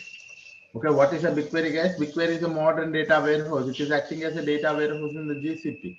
Okay, so this is also one more important thing that I actually forgot to mention somewhere. So this is a very important tool, sir, comparatively.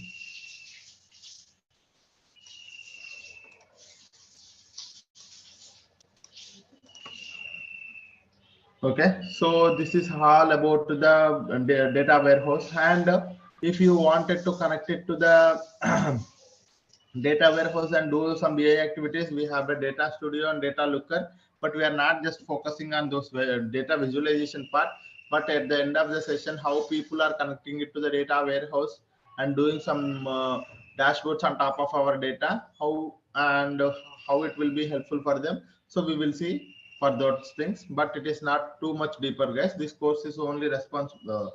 This course is mainly intended for the data engineers. Okay, so this is what we are going to do, guys.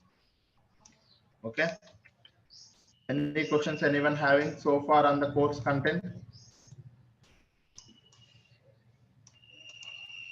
Any questions, guys?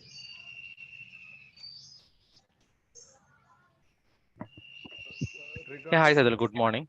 Yeah, good morning everyone. Yeah.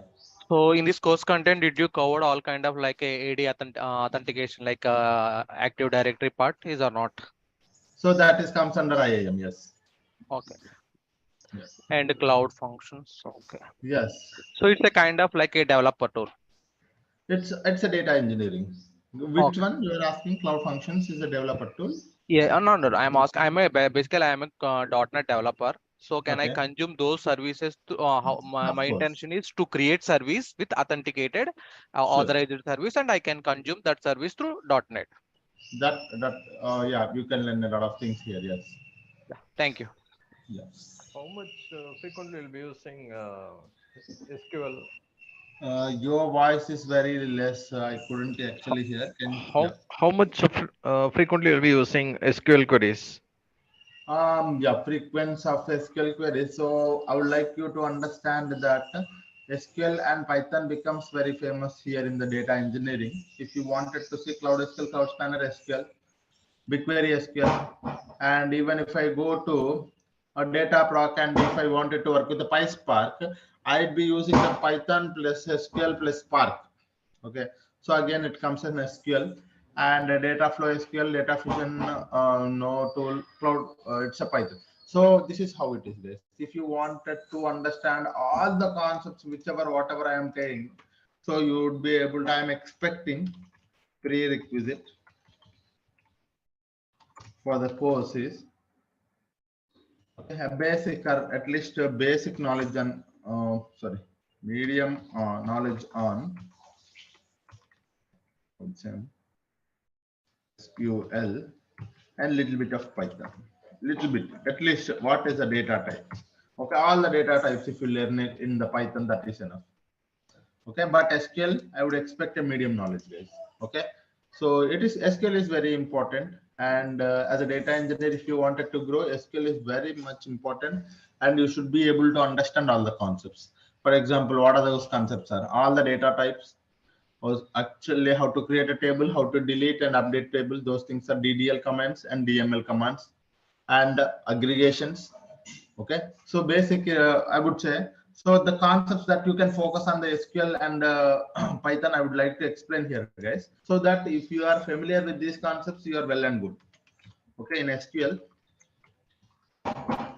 Okay, so all DDL and DML.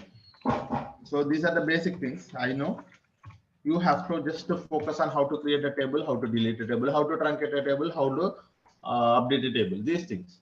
Okay, and after that, I would expect you to have a aggregate, learn about aggregate things, aggregate functions. Okay, and one more thing is ranking functions, and the fourth thing is we have table. So there is a temp table, common table expressions, and there is also one more concept, so focus on that as well. Temp table, common table. In a temp table, there is a local temp table, global temp table, and the common table expressions.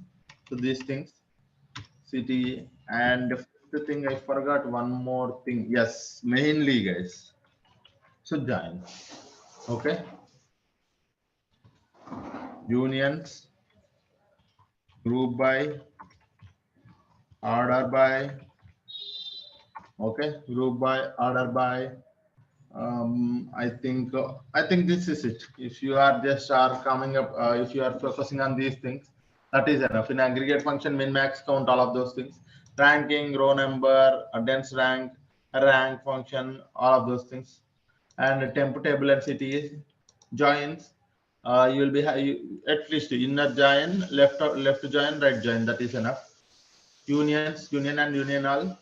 Group by, order by. I think this is enough, I believe, for the SQL, guys. Okay, if I remember anything, I will tell you. For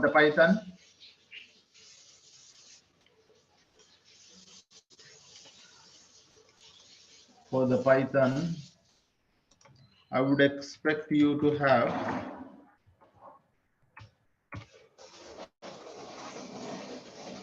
first thing, data types, guys. All the data types and differences. Very important thing. It actually takes a lot of time to understand these data types. And okay, then the very next thing is like aggregate functions. How do you do it in the aggregate function?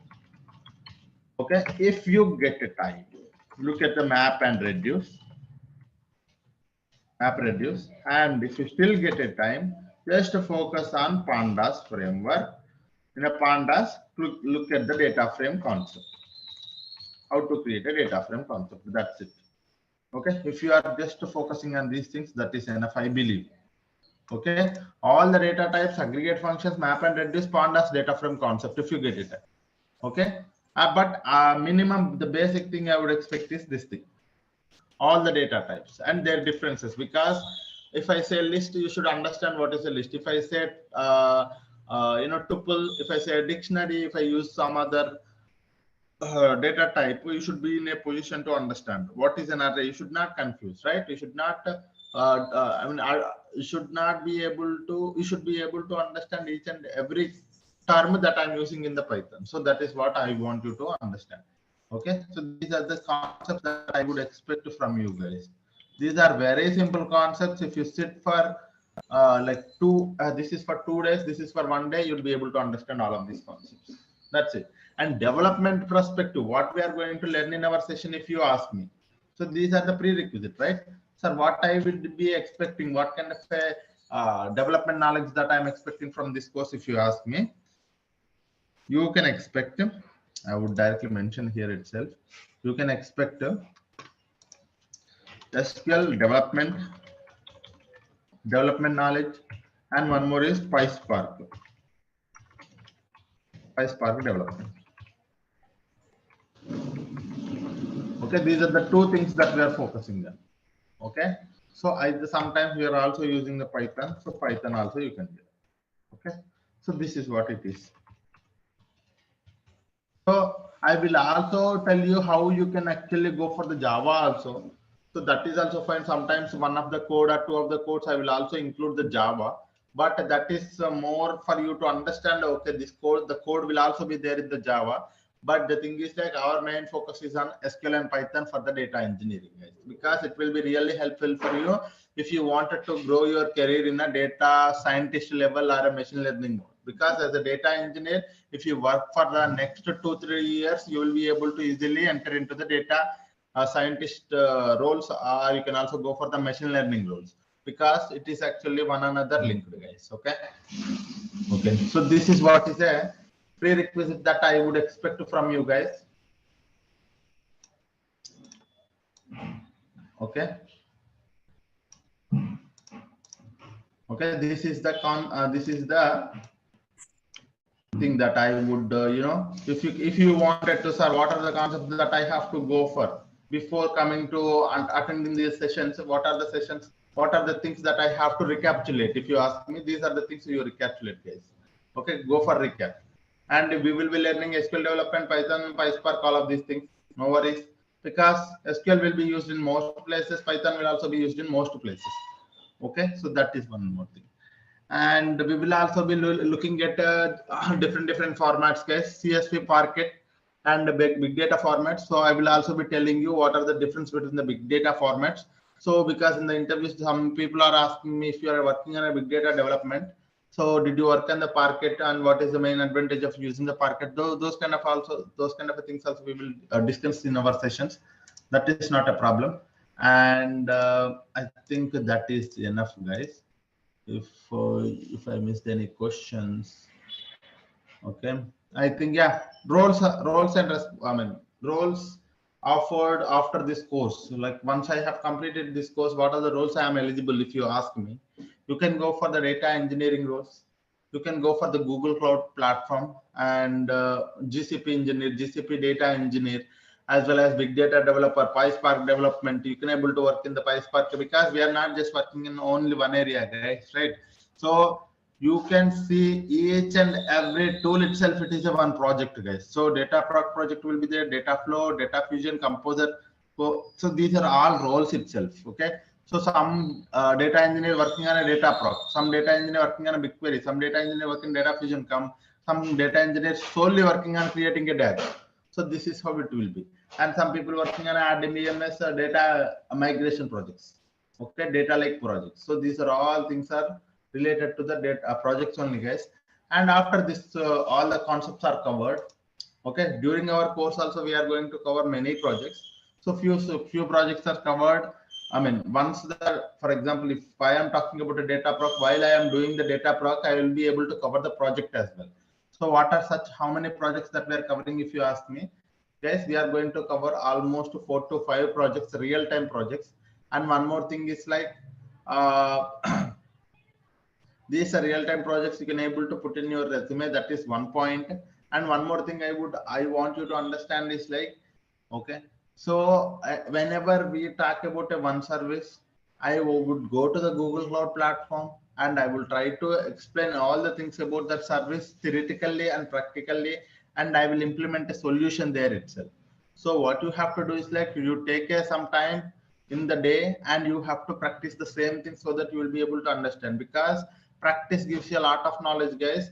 Understanding everything seems very simple. Okay, while I'm explaining, everything seems very simple, but after 2 days, 3 days, if you don't practice the thing, you wouldn't be able to understand the concept after 2 or 3 days. Okay, I want everyone to put at least spare 2 hours every day, 1 hour for the class, 1 hour for the practice session. Okay, so that is what you have to do, guys. And this course actually takes 40 to 45 hours, guys. More than 40 hours. Okay, more than 40 hours it will take. Okay, we will be having a daily Monday to Friday, 1 hour session. Okay, this is one more thing, and recordings will be shared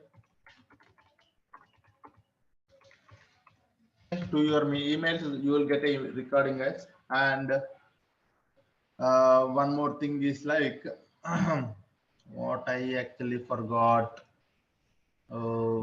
Course duration, course content, daily 1 hour session. I think this is it, guys. Okay. Okay, this is one thing. And someone is asking me if you guys have any questions, you can ask, guys. Fluorescent, do speak, please. Hi, sir. Good morning. Yeah. So the thing is that no, I am a VMware guy. From last 8 years, I'm working in VMware.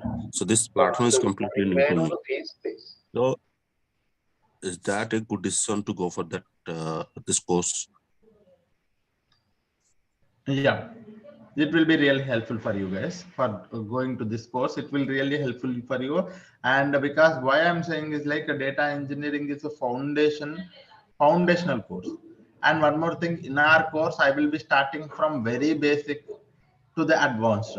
I cover sometimes what is the data. I mean, because when we talk about a relational databases, I would talk about what is the data, what are the classification of the data, what is meant by structured, unstructured, semi-structured data. And one more thing is like what are the types of databases available, DBMS, RDBMS, and NoSQL databases. So from starting very basic to the advanced level where we will be able to automate the data pipelines. Automation, until the automation we will be covering every aspect. So this course will be really helpful for you if you wanted to build your career in the data engineering. Data engineering is not simple, guys. One more thing I want you to understand, very trending technology, very trending. As data keeps on grows, data engineering will be a very trending and hot job for getting a lot of opportunities. First thing, because data keep on grows, data engineer will be in a trending job. Okay, and there will be a plenty of opportunities and highly paid job, guys. If you go and look at the highly paid jobs in the world, data engineering is one of the job which is a highly paid jobs. Okay, yeah. Someone is asking So for a duration. The course duration is 40 plus hours, and course fee you can able to contact the team so that they will be able to help you on the course fee, guys. Okay. Yeah. So one more thing, sorry for interrupt. One more thing. Yeah. So as you mentioned, the prerequisite that SQL and Python is needed. So, but I don't have that knowledge. That's the reason I'm getting. So that is the reason. There are people here who does not know the SQL. There are few of my students who does not know the SQL and Python. But what I suggested them is like the only thing. Why my point of mentioning the concepts here is this one. You take a snap of this one. If you wanted to build your career in the data engineering, you take a snap of this page and look to go to the Google or YouTube or anywhere. There are plenty of resources for SQL and Python. Only focus on these concepts. I'm telling you, it wouldn't take 3 to 4 days. Okay, getting the basic knowledge on these concepts, it wouldn't. That's the reason I have mentioned here the concept. There is no point of mentioning the concepts if you guys already know it. So there are few people who does not know the SQL, who does not know the Python, but still they wanted to enter into the data engineering world. So that is why I have mentioned here the SQL concepts and Python concepts. You take a snap of it and keep it with you. And we will be going to the deeper concepts. It takes 1 week or 1.5 weeks when we enter into the deeper concepts, main concepts. Meanwhile, for this next 5, 6, 7 or 1 week plus 10 days, you will be able to focus on these concepts and get a knowledge on it. Okay. Okay. Yeah. Thank you. Yeah. MySQL or MS SQL will be the same. All are same. Both are same. No worries. Yeah. Okay.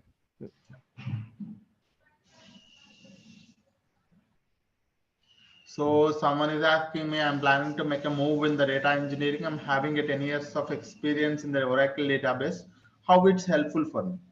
I'm telling you, if you are coming from a Oracle database, or if you are coming from a, same background like MySQL or a support engineer or whatever the data, if you are working in a data world already, this course will be really helpful for you. You can get a good opportunities. First thing, a lot of hike you can able to expect, guys. A lot of hike you can able to expect. Okay.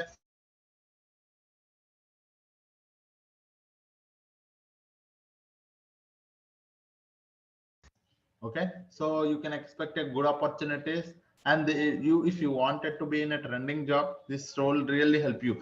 You worked on my Oracle DB. It is kind of a very good job, but you wouldn't be able to get a high XR. You wouldn't be able to get a laptop opportunities if you wanted to try it out. But data engineering is a very trending job. After 10 years, you wanted to again switch a job. It is again very trending. So it will be there for next 10 to 15 years. Data engineering in a very good position, guys. But this is one thing. And what is the course fee, and who can help us to let us know? So for the course fee, guys, you can actually go for, okay,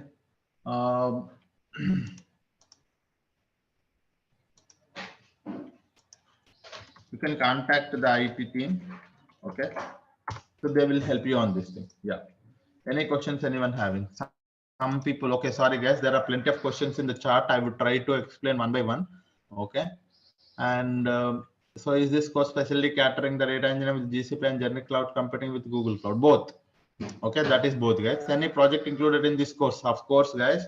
Don't worry about the project. Real time when I started my working, and still I am working in the projects. So those projects are I have created as a data engineering project here. Even with the triggering and cloud functions also I have created how actually the cloud functions will be used in the projects, how a BigQuery will be used in the projects. So those are real time things. You need not to worry about it. How long this course is helpful for you? Sorry, might have missed as you just joined. And this course will be a 40 to 45 hours, close to 2 months, guys. You can think of this course takes close to 2 months. We will use SDK, guys. I sometimes tell you how to install the SDK and all of those things. Yeah.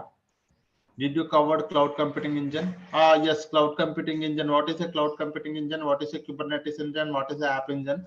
Basic concepts related to that we will be covering, guys, but not more than that. Yes, because it is a data engineering course. While attending the interviews for the GCP data engineer, the expert certification in GCP data engineering. Certification is mandatory for attending the no, guys. Okay, no. It is not mandatory, but if you have a data engineering certification, this will be really helpful for you.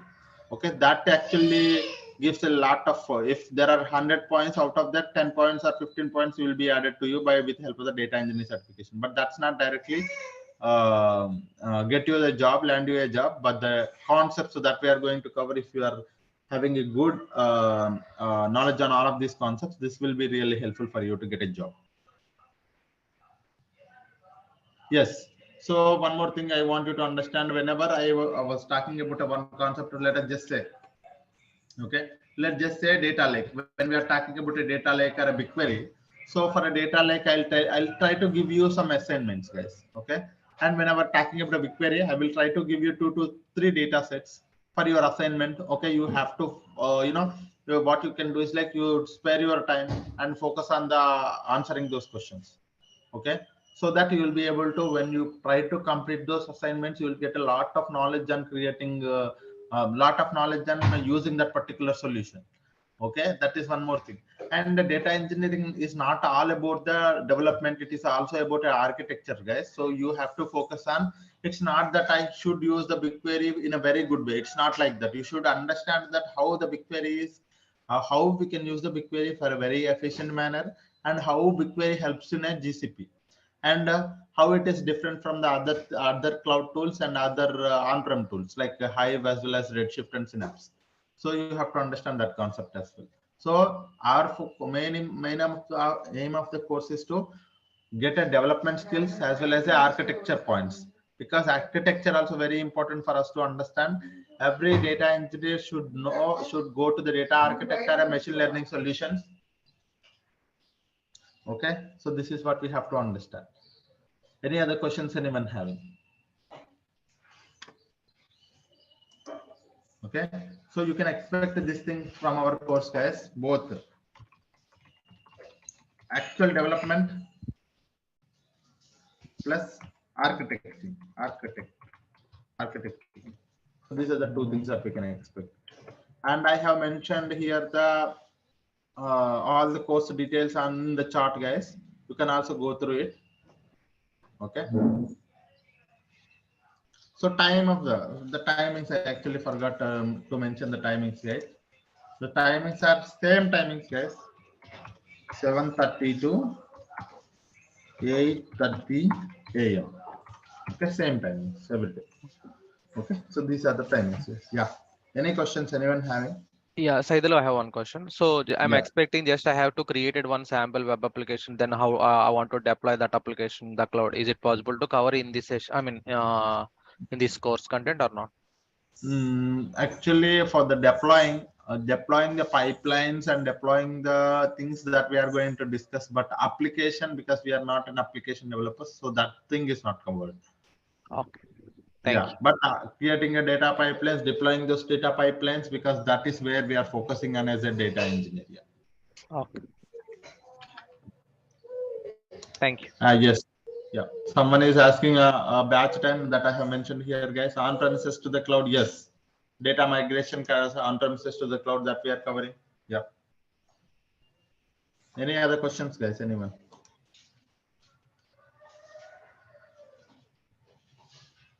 From tomorrow onwards, we will be having a initial classes, guys. Today is a demo class, right? So that's the reason. Yesterday's we had a workshop. Today we are having a demo class, first demo. So in the first demo, I'm telling all the things that we are going to cover in our session. Tomorrow, I am going to start with the Google Cloud Storage. So before that, I want you to understand how to create a free tier account. Okay. So I would tell you tomorrow itself. Okay. It wouldn't take more than 5 minutes or 10 minutes. Okay. Tomorrow I will tell you how to create an account. And this is an course content and everything, guys. If you guys have any questions, you can ask me. Otherwise, if we have time, I will tell you how to create a free tier account today itself. Yeah.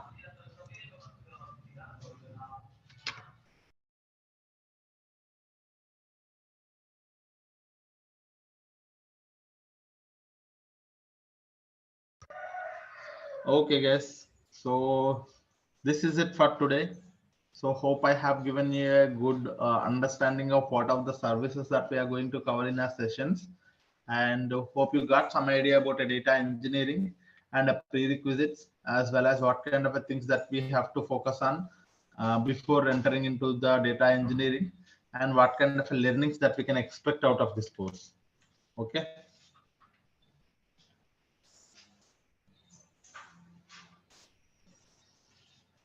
Okay. So there will be a comparison, guys. So someone is asking AWS to the GCP. Whenever I am covering one service in the GCP, I would also tell you what kind of a service that is the same available in the AWS as well as Azure as well. So you will be able to have some knowledge on topic names of each and everything. But the only thing you have to understand, one thing is like, if you learn one cloud tool, that means you are learning all other cloud tools. The only thing is like you do not know the proper terminology. That's it.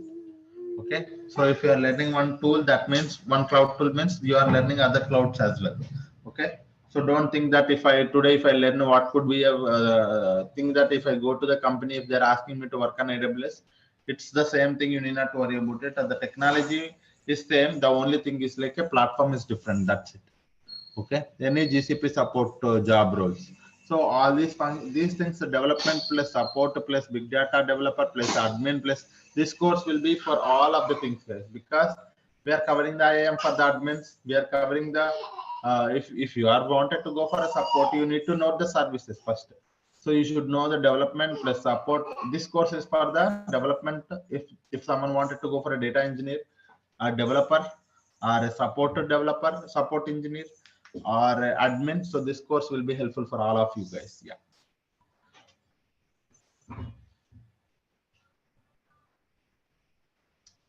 Okay, guys, any questions? Okay, guys, thank you all. Okay, it's so it's almost 8:30. So I'll be here for next 2 minutes. If you guys have any questions, you can ask me. Otherwise, we can wind up the session. Tomorrow, with a very fresh mind, with a very positively, we are going to start our sessions with the Google Cloud Storage. So come up with a very fresh brain, sir, so that you will be able to learn and explore a lot of things in the GCP. This is not just a topic that we are going to explore. We are going to enhance, what I would say, we are going to acknowledge the development, how the Google Cloud platform has designed all of these tools, how these tools are going to helpful in our day-to-day activities. And one more thing is like these technologies are very good, and we will be able to work with any kind of data. So from tomorrow onwards, we are going to learn a lot of new things. Okay, keep your brain open for learning all of these things. Come up with a very fresh brain so that we will be able to see a very new and trending technologies. Okay, guys. Yeah. Thank you all. Thank you. Yeah. Thank you. Thank you, guys. Thank you. Have a great day. Thank you. Will you be sharing today's recording? Yes, you will get a mail for today's recording, guys. Don't worry on that. Yeah. Yeah. Thank you all. Have a great day.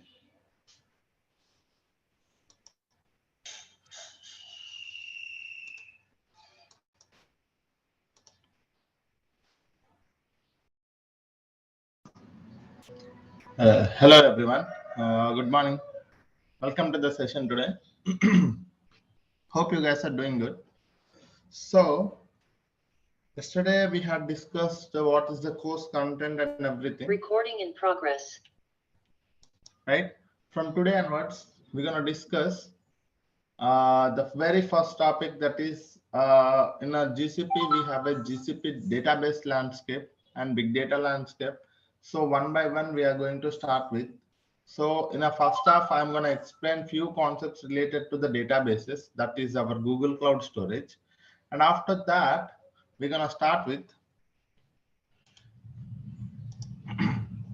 at the second of our session, I will tell you how to create a free tier account in the GCP, so that you'll be able to create a free tier account. After that, you'll be able to practice what are the sessions that we are having in. So let me start with the session today. So in the GCP database landscape, this is the agenda, guys. Okay, we are going to explain all the GCP databases landscape and the differences between the RDBMS as well as NoSQL databases. And in this one, we're going to look at the Cloud SQL, Cloud Spanner, and Bigtable. Okay, so these are the things. So first, we're gonna see data lake modernization in the GCP. If you wanted to have a data lake in the GCP, how we can have it? So which tool can be acting as a data lake in the GCP? Let us see one by one, right? So yes, we already know what is a data lake, guys. A data lake is a centralized repository to store the data. Okay, a centralized repository to store or retrieve the data as per the business requirement, right? So what kind of a data we can store, guys? You can see here. We can store structured data, semi-structured data, unstructured data. We can store either if it is a batch data or streaming data. It should be able to stand for SQL, ML, and searching. We can able to store on-prem data, cloud data, and data. So it is a scalable and secured platform to store the data, retrieve the data for further analysis or processing purpose. So this is what is a data lake, right? We have seen what is a data lake. Let me try to tell you what is a data lake from my notes. This is my notes, guys. Where is that?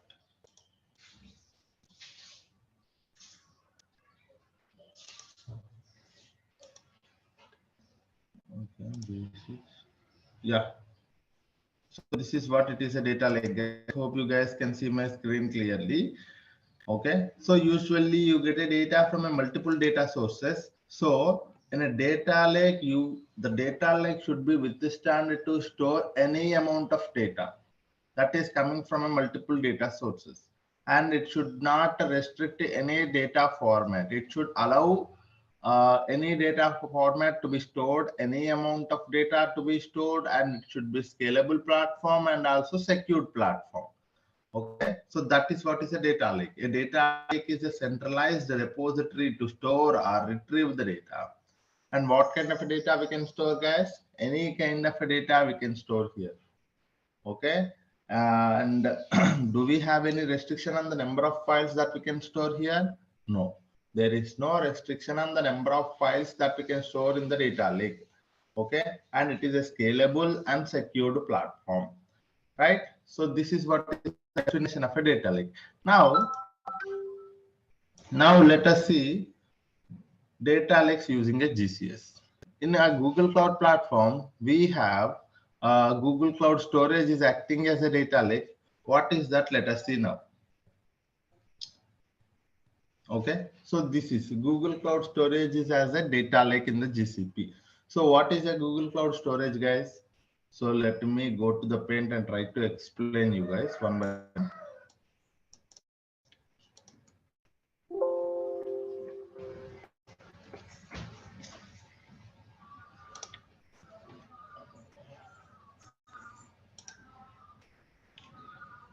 So from the very first topic that we are going to see is Google Cloud Storage. What is a Google Cloud Storage? Let us see first.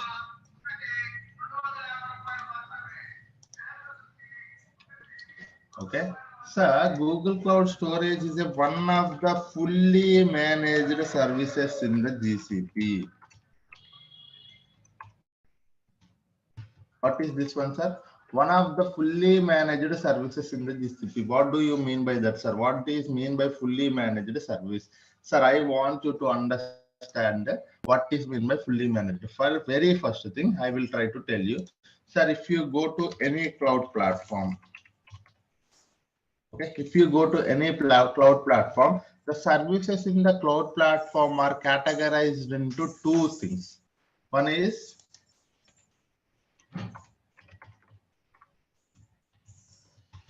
managed instance,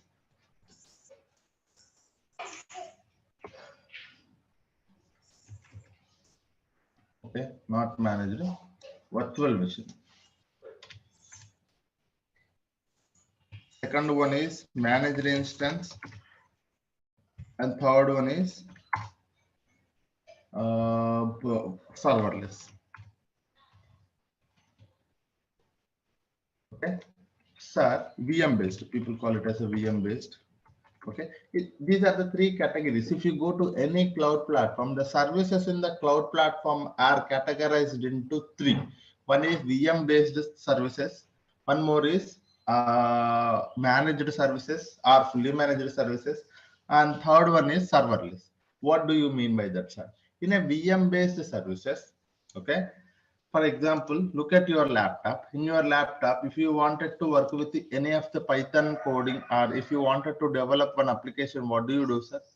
You manually download one software like Python application, and you will provide some resources to that, and you will try to install that, and after that you go for the application development. What do you do, sir?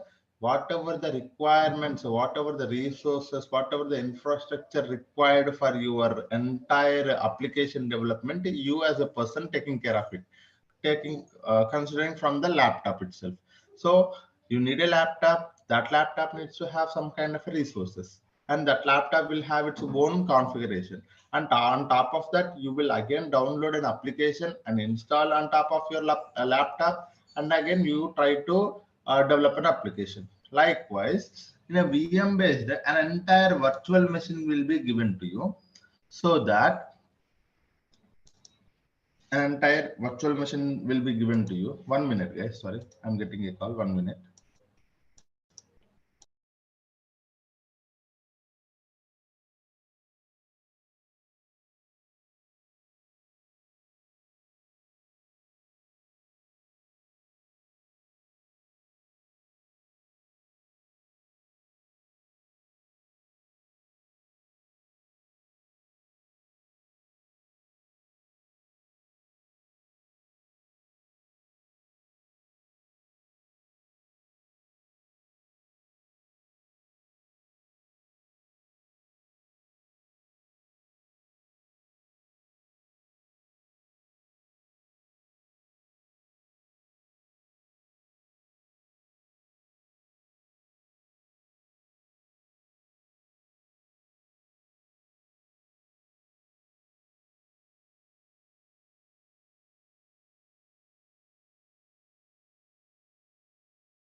Sorry guys, I back now.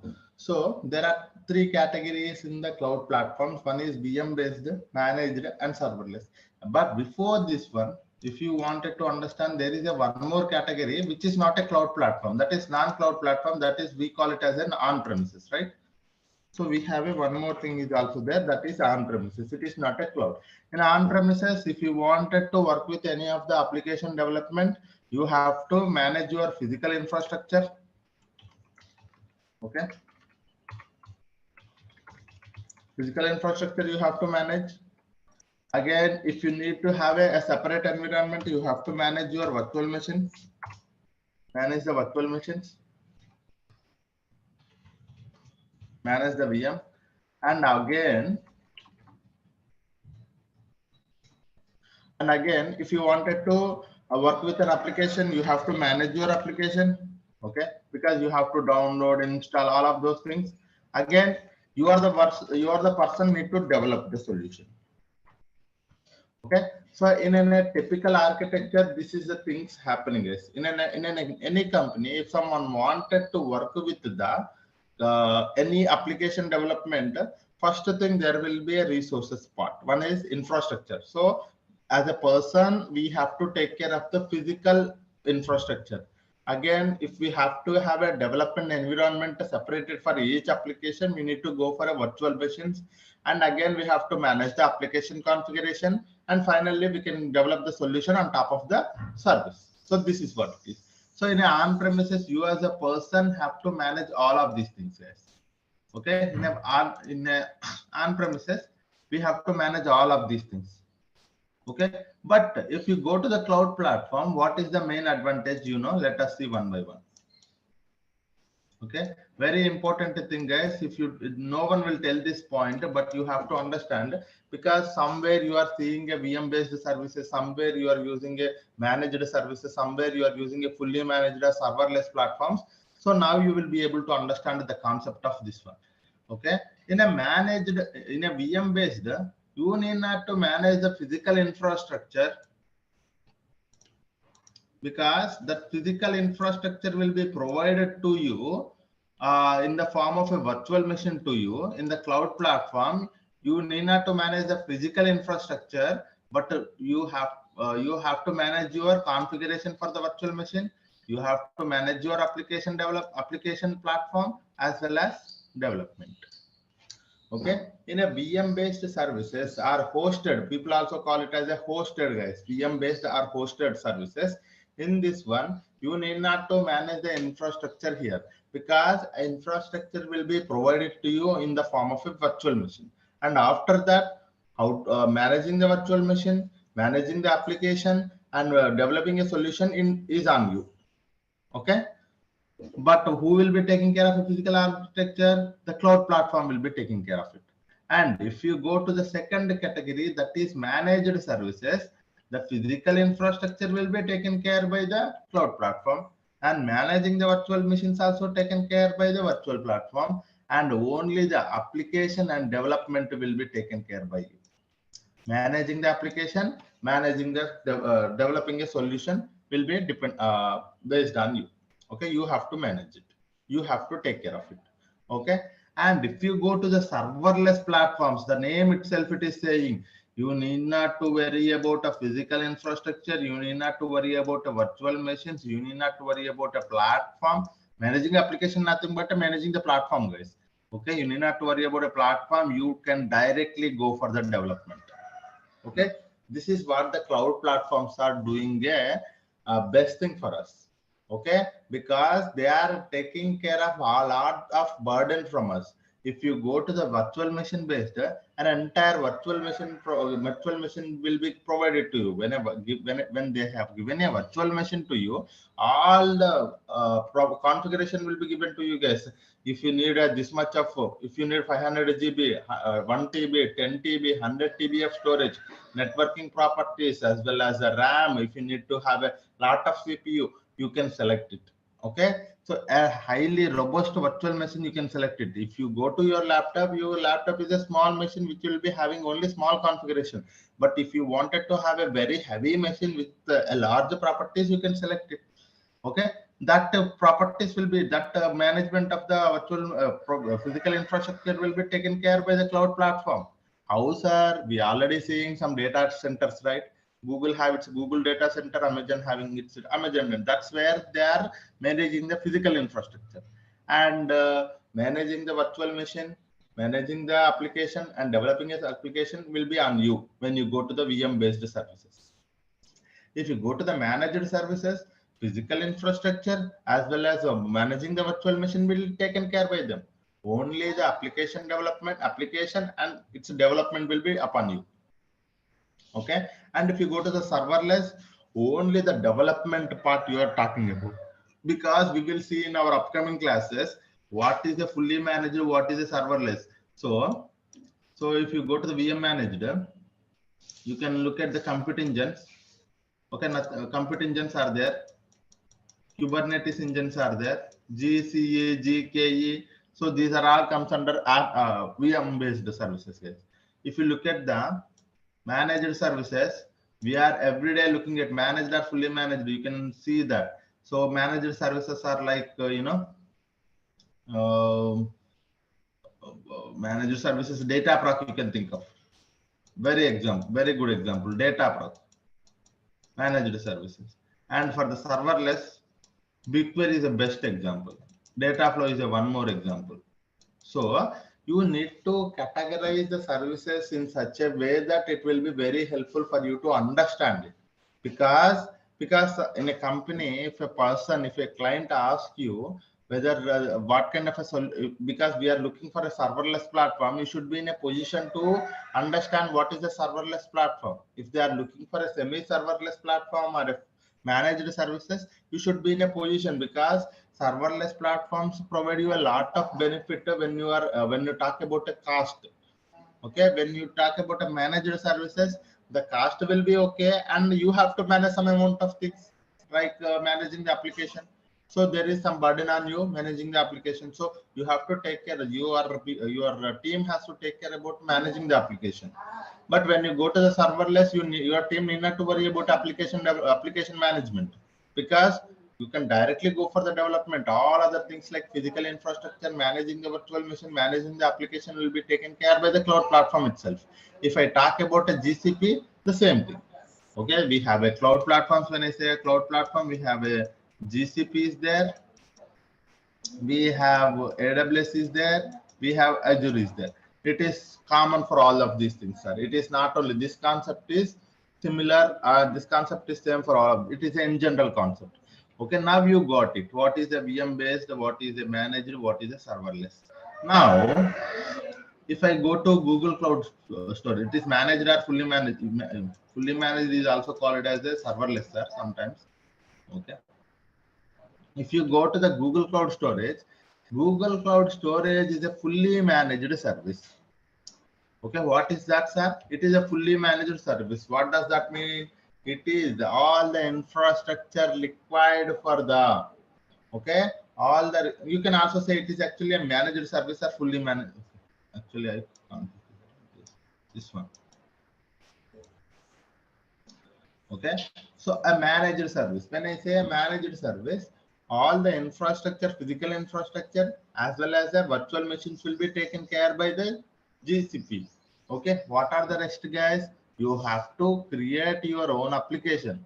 Okay, when I say application, how the Google Cloud Tower, how the Google Cloud Storage operates, you have to understand. Then only you will be able to understand the what is meant by fully managed service. Because I know that Google Cloud Storage is operates with help of the bucket and files. You have to, when I say a fully managed service, all the physical infrastructure and virtual machine will be taken care by the GCP, and bucket configuration you have to provide. What is meant by that? You have to provide the bucket configuration. When you provide the bucket configuration, a bucket will be created for you. Okay, and after that you can upload files, you can go for the development. When I say development for the GCP is creating a file or uploading a file, uploading a lot of files, creating many buckets, so like that. Okay, what is meant by fully managed? All the resources as well as infrastructure will be taken care by the GCP itself. So for that point, I have explained all the things, guys, because this terminology will come all the time. So that's the reason I have told, I have explained here. Now,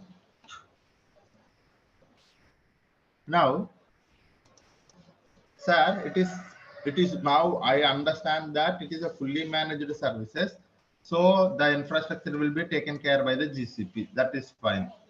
So now tell me what kind of a service that the Google Cloud Storage is.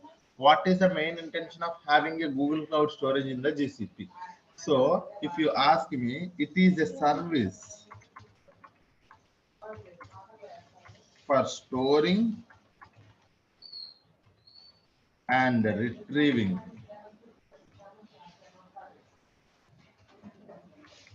the data. Okay, so what kind of a service it is, sir? If you ask me, it is a service for storing and retrieving the data. Sir, what kind of a data I can store here? Sir, what format data I can store here? Sir, how many files I can store here?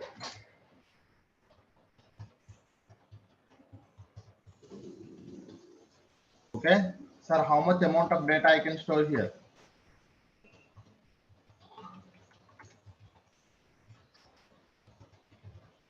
Okay, so sir, it is a fully managed service.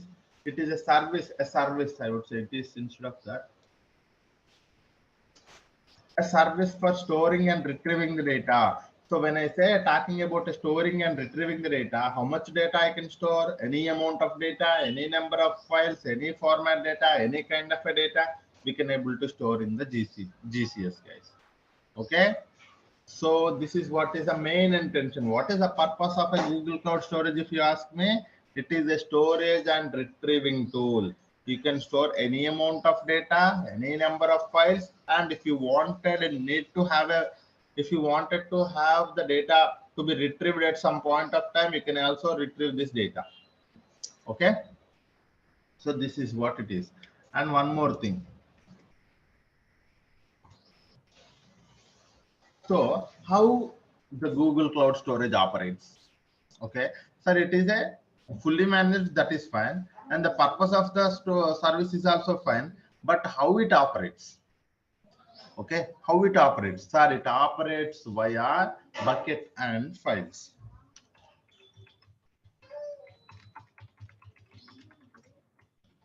Okay, it operates via bucket and files. Sir, some people does not know what is a bucket. I want you to understand this terminology now. Okay. Sir, what is a bucket? Sir, a bucket is a container. The terminology is this one, sir. Bucket is nothing but a container. Or if you does not know what is a container, also you can think of your folder. Okay, a container is not a bucket is nothing but a container, and terminology for the object is nothing but a file of any format. Okay, so this is what is the terminology, sir. Now you will understand. So in a Google Cloud Storage, we are storing something and we are retrieving the something. So how the Google Cloud Storage operates? Sir, in a Google Cloud Storage, it operates via bucket and objects. I should mention here objects, not files, because the terminology is an object. Okay, it operates via bucket and objects. Okay, what is a bucket? A container or a folder. What is an object? A file of any format. So what does that mean, sir? If it is operating via bucket and object, do I have to create a bucket to store the objects? Yes.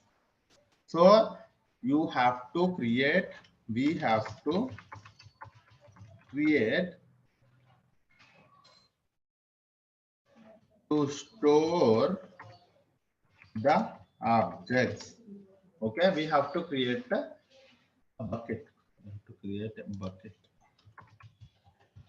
So any number of buckets you can create it. Any number of files you can upload it to one bucket. So this is what is it. This is how the Google Cloud Storage operates, guys. Okay, how the Google Cloud Storage operates, sir? A Google Cloud Storage operates via bucket and objects. So in the terminology, what is a bucket, sir? A bucket is nothing but a container, and an object is a file of any format. and we have to create. If I wanted to store some data, what I have to do, sir? If I wanted to store some data inside a Google Cloud Storage, what I have to do? I have to go to the Google Cloud Storage and try to create a bucket, and inside that I can upload the objects. What do you mean by objects, sir? It is nothing but a data, nothing but a file, right? So this is what it is how operates, sir. So far everything seems good.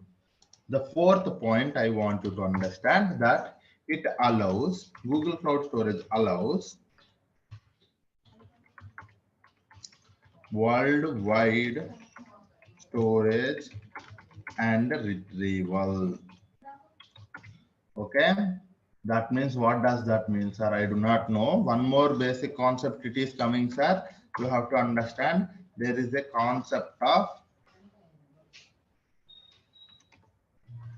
region, multi-region,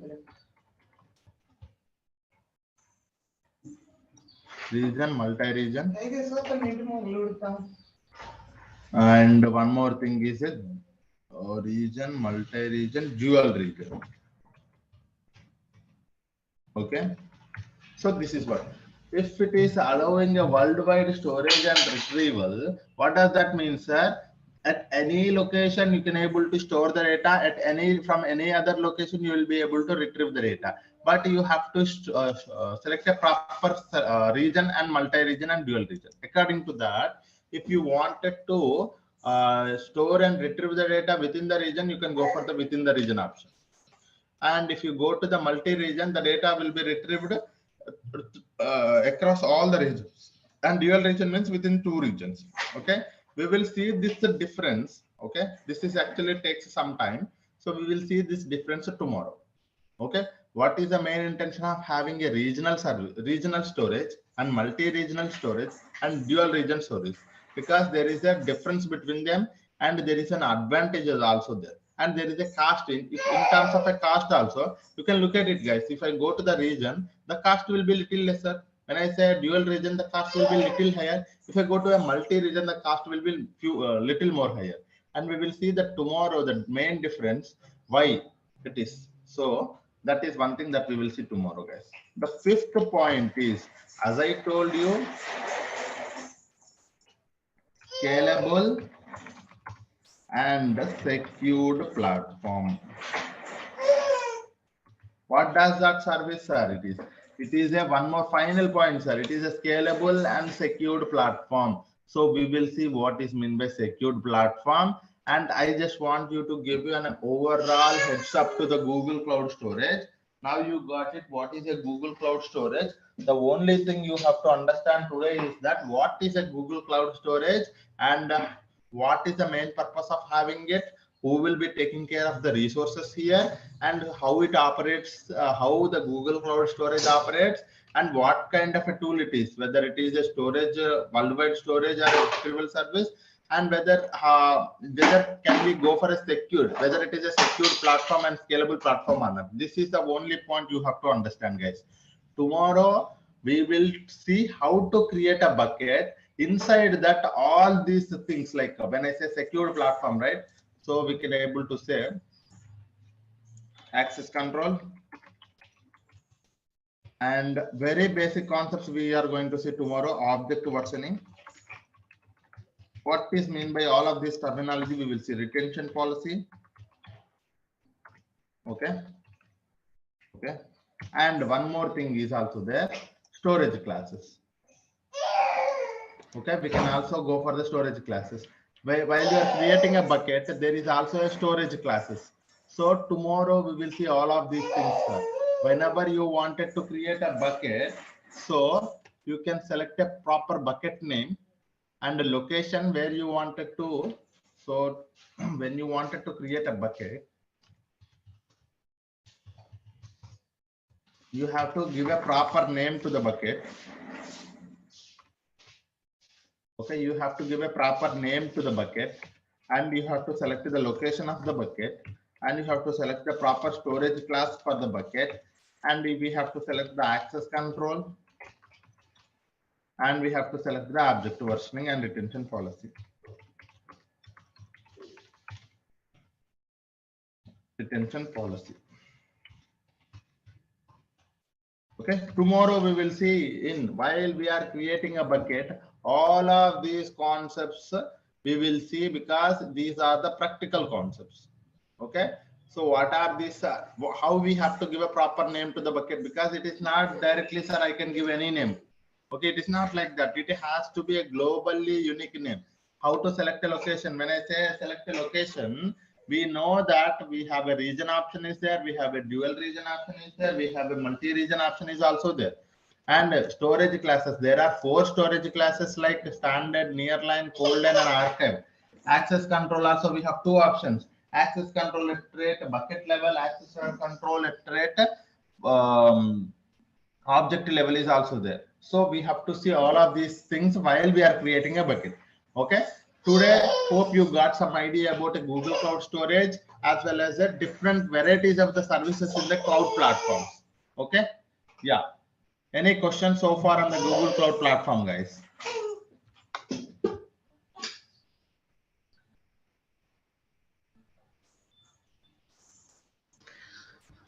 If we created a storage in a region type, after that we can change to multi-region or dual region after uploading the files in region. No, that's what. So there are few properties that you can change it. There are few properties once the bucket is created, you cannot change it. Okay. So that is, I have actually properly documented that. Tomorrow, I think we will see. Okay. What is a bucket and how to create a bucket.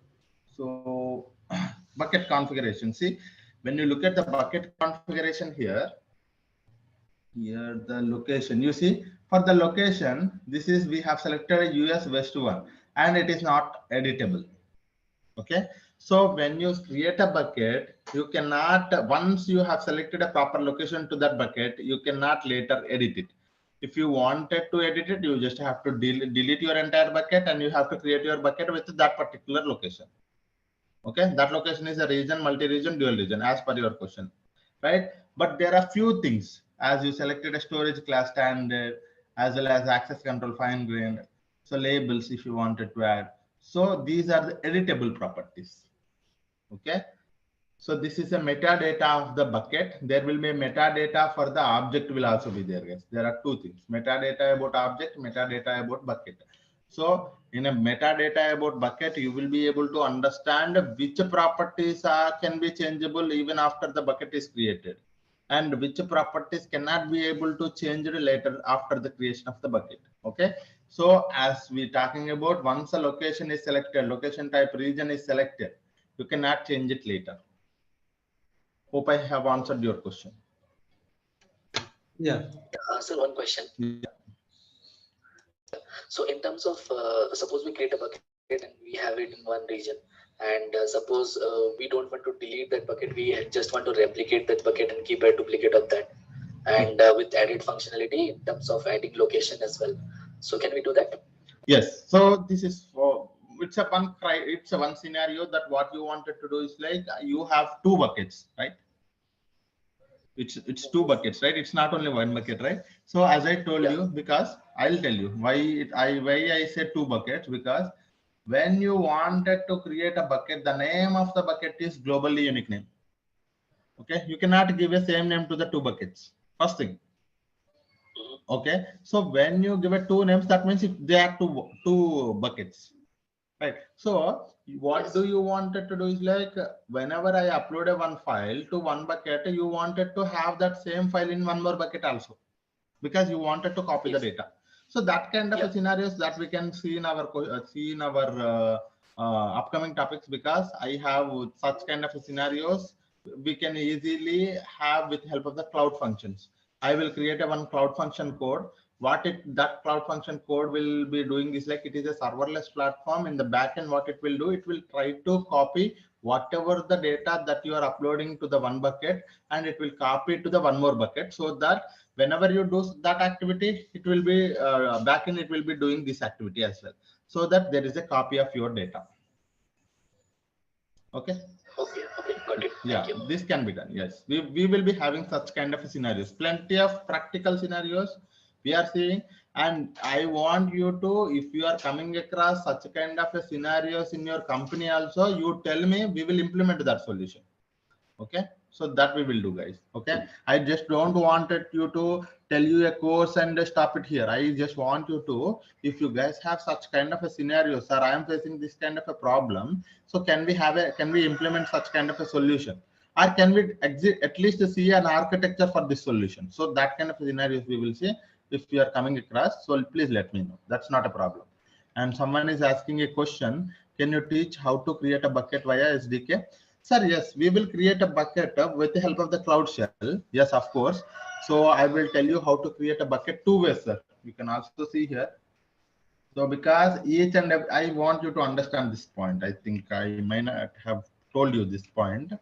So let me tell you this point. Where is this? Yeah. So, sir, very important thing. I will write it here. There are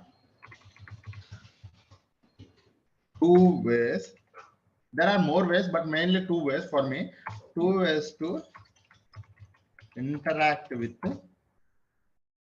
GCP services. There are actually two ways for me. Okay, I don't know how people say, but for me, in my classes, I will tell there are two ways if you wanted to interact with the GCP services. One is UI, one more is code. Okay, one UI is nothing but a console. Code is nothing but a Cloud Shell or Cloud SDK. Okay, or SDK, Cloud SDK. Okay, this is what. In UI, we know that how we are interacting with the help of the user interface, nothing but a drag and drop, clicking something. That is what is a UI. If you wanted to interact with the services, if you wanted to use any service in the GCP, you can go with this way. Okay, this is a manual process. Sir, I wanted to create a bucket, or I wanted to delete something, or I wanted to interact with the Google Cloud Storage. You can also interact from the code, that is Cloud Shell or Cloud SDK, from anywhere. So these things also we will be seeing, guys. It is not that we are also looking, because I wanted to understand the concepts via UI, but tomorrow I wanted to automate it with the help of the code, because we are not just stopping here, because there are professionals who are automating the processes. Automating can only be done with help of the code. So there are two ways to interact with the GCP services. Keep this in mind, sir. Whenever you are getting any doubt, anything can be done with help of the UI, anything can be done with the help of the code. Okay, creating a bucket. Tomorrow, if I wanted to create a bucket, yeah, sorry. Through code, we can use REST API also.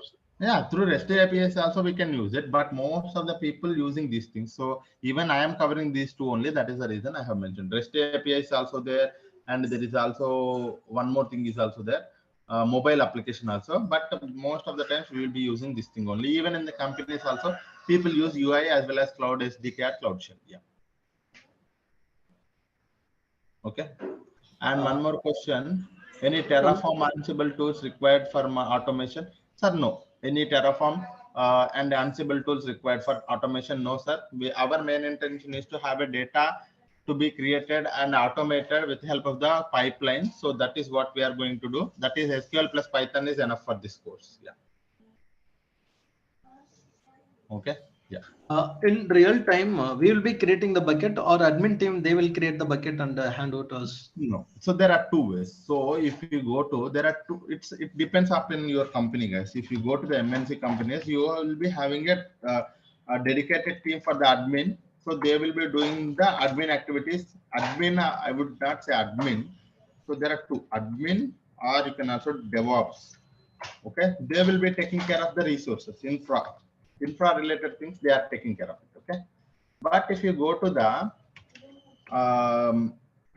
tier 2 companies, tier 3 companies, what they do is like something like startups or some low base, I mean, not product, some basic product based companies are, you know, if you go to small scale companies, what small scale? Okay,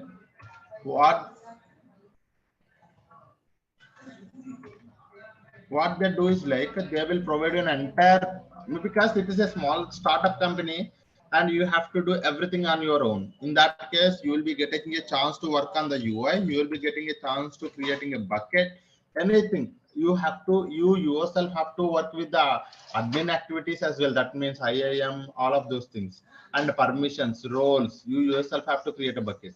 But when you are going to the MNC companies, most of the times they will not providing you access to do that. But there is an environment called sandbox. In that sandbox, you can do anything. But if you look at the prod environment, they will not provide you no access at all. Okay, if you wanted to practice anything, you can go and do it in the sandbox. But in the startup, you will be providing an access to all of the things. You can able to work with that. So this is what it is. Okay, yeah. You will a team BigQuery with loading files with the real-time scenarios? Yes, guys, I will teach. It's not team, right? You will teach, yes.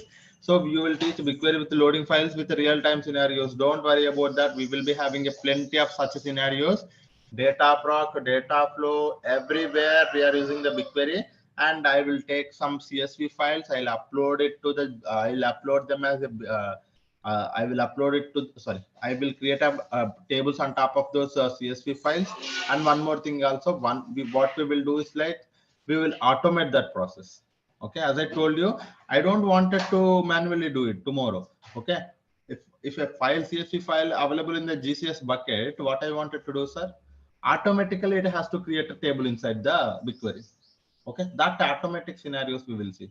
Don't worry about that, sir. Plenty of automations, plenty of scenarios, topics, real-time things we are going to see in our thing, guys. Don't worry about that. Yeah, just to focus on the knowledge, you will be able to get a lot of you know, real-time scenarios from me. The only thing is like, please be attentive during the class. Yeah, yeah. Now, so this is enough for today. What I will do is like, I will try to tell you how to create an account. So we will see tomorrow rest of the concepts. Okay. Now let us see how to create a bucket. Sorry. It's already 8:20, guys. Okay. So let me. Can we see it tomorrow or shall we see it today itself? Sir, I would tell you, some people are asking for the. Yeah. Some people are asking for the slides and some people are asking. So slides I may not be sharing with you, but what I will do is like, I will share you the material. Okay, what is that material? It is a very robust, and you see the material for the Google Cloud Storage tomorrow. Today we have seen, right? What is the Google Cloud Storage? This is access to my notes I will give you, sir. What is a GCS? How to create a bucket? All the concepts, high level concepts. And note, oh, here I have mentioned, sir, whenever you use any service in the Google Cloud platform. Okay, this is one more thing, two costs associated. One is storage cost, retrieval cost. Tomorrow we will see this point. Okay, so these notes I will provide it to you guys. Okay, I will provide access to the my notebook. This is my OneNote notebook. We will be having all of these things here only. So I will provide access to that. And so that for that one, I want everyone to complete your registrations. Then only there will be a group created. There I will provide the link for that so that you will be able to access it. And access also not provided to all guys, only for those who have registered. And if I got an email from the team, I will provide access to that particular email. Okay. Yes. Yeah. So please complete your registration tomorrow. So please remember, make me remember, sir. Tomorrow, first thing we will create a bucket. We will create an account. Okay. Later only we will see the rest of the things. Yeah. Because it's already 8:20. Even I am having some other tasks. Yeah. Okay, guys. Thank you all. Hope you learned something today. So I want you to learn everything, almost everything, every day, whatever we are speaking. If you are unable to understand, please try to ask me. So that wouldn't be a problem. You can raise a question. You can raise anything. If you wanted to see a real-time things also, you can do. Okay. Complete your registration to get the notes, guys. Okay. Thank you all. Hope you learned something today. Thank you all.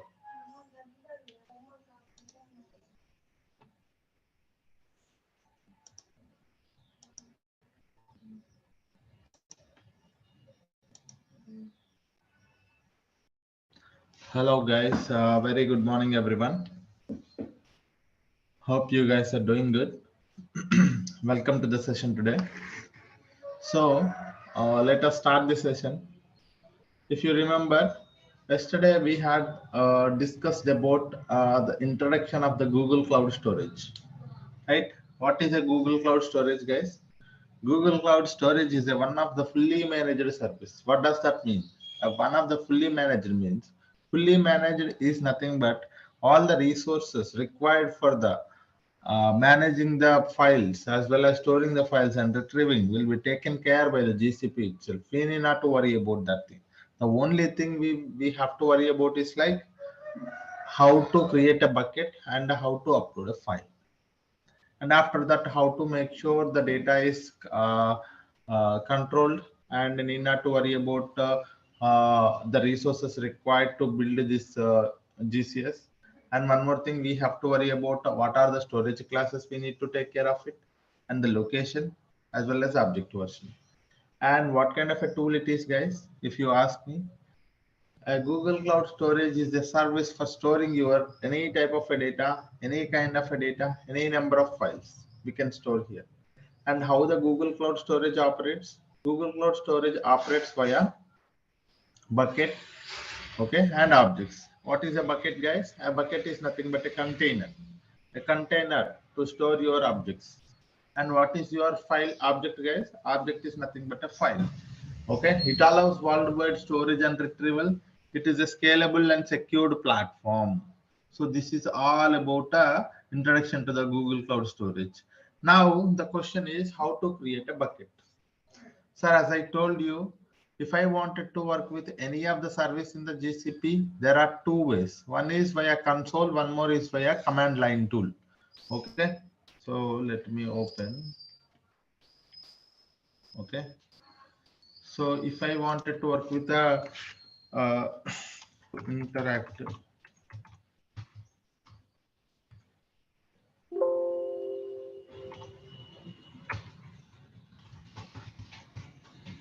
to interact with GCP, how many ways we can interact with the GCP? Yes, there are plenty of ways. There are REST APIs, there are many things, but mainly as a developer, as a data engineer, we are going to work with, we are going to focus on two things. Okay, that is, one is user interface. That is what we call as a console. One more is command line tool. That is your shell or SDK. Okay, so this is these are the two ways that we can work with. Now the question is how to create a bucket from the console. That is one thing, and also how to create a bucket from the command line tool. So these are the two things that we will see, guys. Okay, so now let us see. Let me go to the console and tell you how to create a bucket and how to interact with the, and while creating a bucket, what are the things that we have to take care? One by one we will see. And likewise, how to create a bucket from the command line tool. That means with the help of the commands, with the help of the Linux commands, how to create a bucket also we will see. Okay, all of these things one by one we will see. Okay, for that one, let me go to my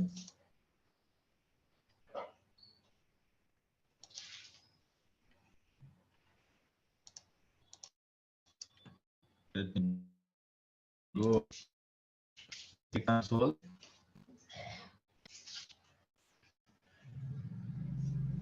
Okay,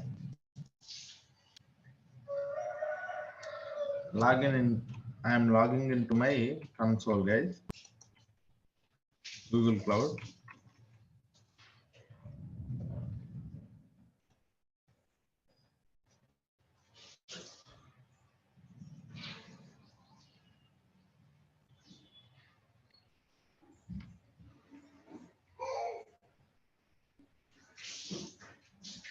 Okay, so let me first give you an introduction to the Google Cloud platform here, the interface. So when you enter, when you logged into your Google Cloud, so this is how the interface looks like. Okay, in the interface top left, you will be able to see all the services. This is your navigation menu where you will be able to see all the list of services or the products available in the Google Cloud. Okay, so this is one thing. And one more thing, once you have here, so everything is worked by project, guys. Okay, this is something that we are going to start maybe tomorrow or day after tomorrow, about what is a project and how to interact with all of these things. We will see tomorrow, guys. But for now, just understand that. So when you wanted to work with any of the service in the GCP, okay, when you wanted to work with any of the service in the GCP, we have to enter, we have to select a proper project. Either we have to select an existing project or we can create a new project. Okay, how to create a new project, guys? Click on this new project. You will provide your project ID, project number, that's it. Okay, new project will be created. So each and every product in the GCP will be uh, can be tracked from the project only, and billing also enabled from the project only. If you don't select a proper project, the project you cannot be able to work with any of the resources. And one more thing, you have to enable the billing only, otherwise you can able to need not to, unable to work with the GCP services. And while you are working with any of the service, there will be a API. You have to enable the API. All these things are linked to a project only, because all the tracking of the billing will be done from the projects. Okay, so this is one thing, guys.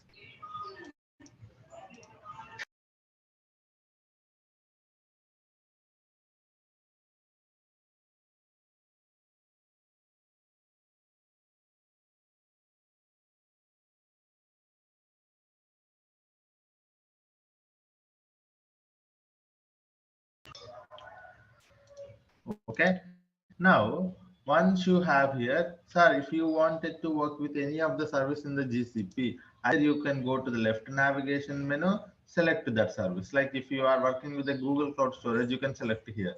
No, you wanted to directly select it, you can directly search that particular service. You can also select it from here. Okay, Google Cloud Storage. And after that, sir, there is a free trial status, how much amount of money that is left in your free trial status and how many days it is, you can able to see from here. Okay, and here this is where you can able to activate your Cloud Shell, sir. If we wanted to work with the Cloud Shell, nothing but a command line tool, where this is where the place you have to go and click on activate the Cloud Shell. When you click on activate the Cloud Shell, one more at the bottom you will be able to see a command line tool will be opened for us. It takes like almost 30 seconds. For the first time it can take 30 to 40 seconds. You see here a Cloud Shell terminal will be opened for us. Okay, so this is a we will see what is actually a Cloud Shell and what kind of a tool it is and how to an introduction to the Cloud Shell also I will tell you guys. But now let us not worry about that. And after that, this is where you will be able to see all the notifications when you create a bucket, when you delete a bucket, when you move something, you will be able to see here. And the settings, if you wanted to go to the project settings, you can go from here. And all the, if you wanted to add one more account, a sign out account, and you wanted to look at your account details, so from here you will be able to do it. So this is all about the interface of the Google Cloud, guys. In a Google Cloud, you will be able to have a navigation menu for selecting the each and every service, or go to the search box for selecting a proper service. And one more thing is like, you can select a proper project here. Either you can select an existing project or create a new project. And here you can go to the project settings as well from here. Okay. And one more thing is like activate Cloud Shell. So you can able to see the Cloud Shell was activated. You will be able to see. So whenever you are working from the console, also the very first thing is like you select a project, right? Likewise, whenever you work from a Cloud Shell, also you select a proper project.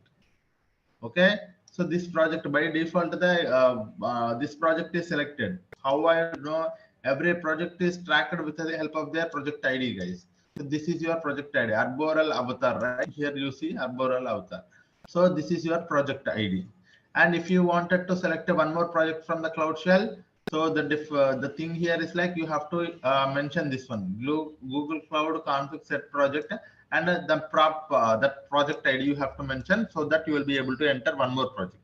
And here from the console you wanted to go to a one more project, you directly click on that one. So like how you are clicking on this one, you click on one more project, that project will be selected. So if you are working in that project, that means all the building will be enabled to that particular project only. Okay, so this is what is all about the introduction to the GCP console as well as Cloud Shell, guys. And I want you to understand what is a Cloud Shell also now. Okay, I think, do I have somewhere the Cloud Shell information? No.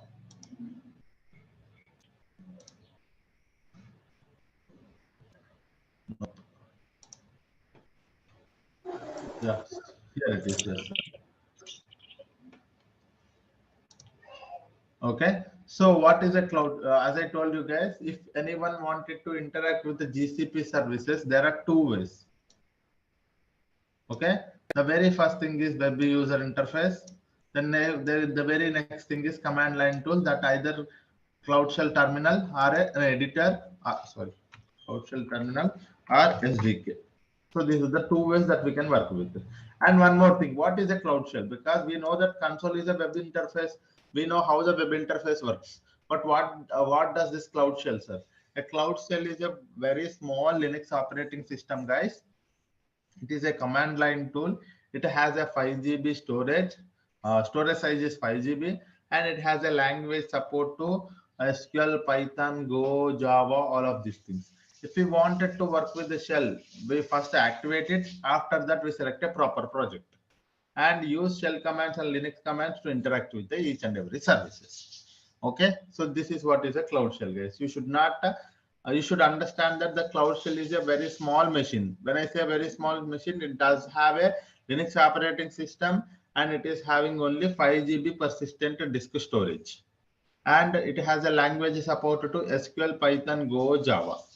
Okay, so whenever you wanted to interact with any of the service from the Cloud Shell, you provide a proper command from the Cloud Shell to interact with that particular service. That commands will be available. I will tell you how to do that, because I have listed here.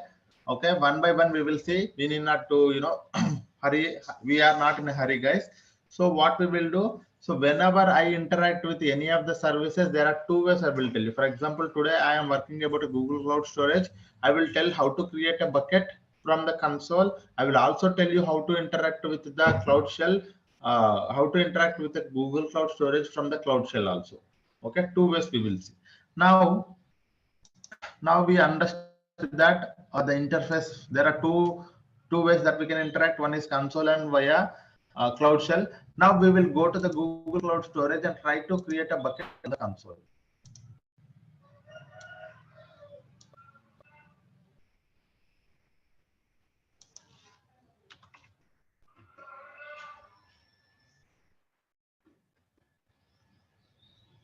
Hello. Yep. I have one doubt, sir.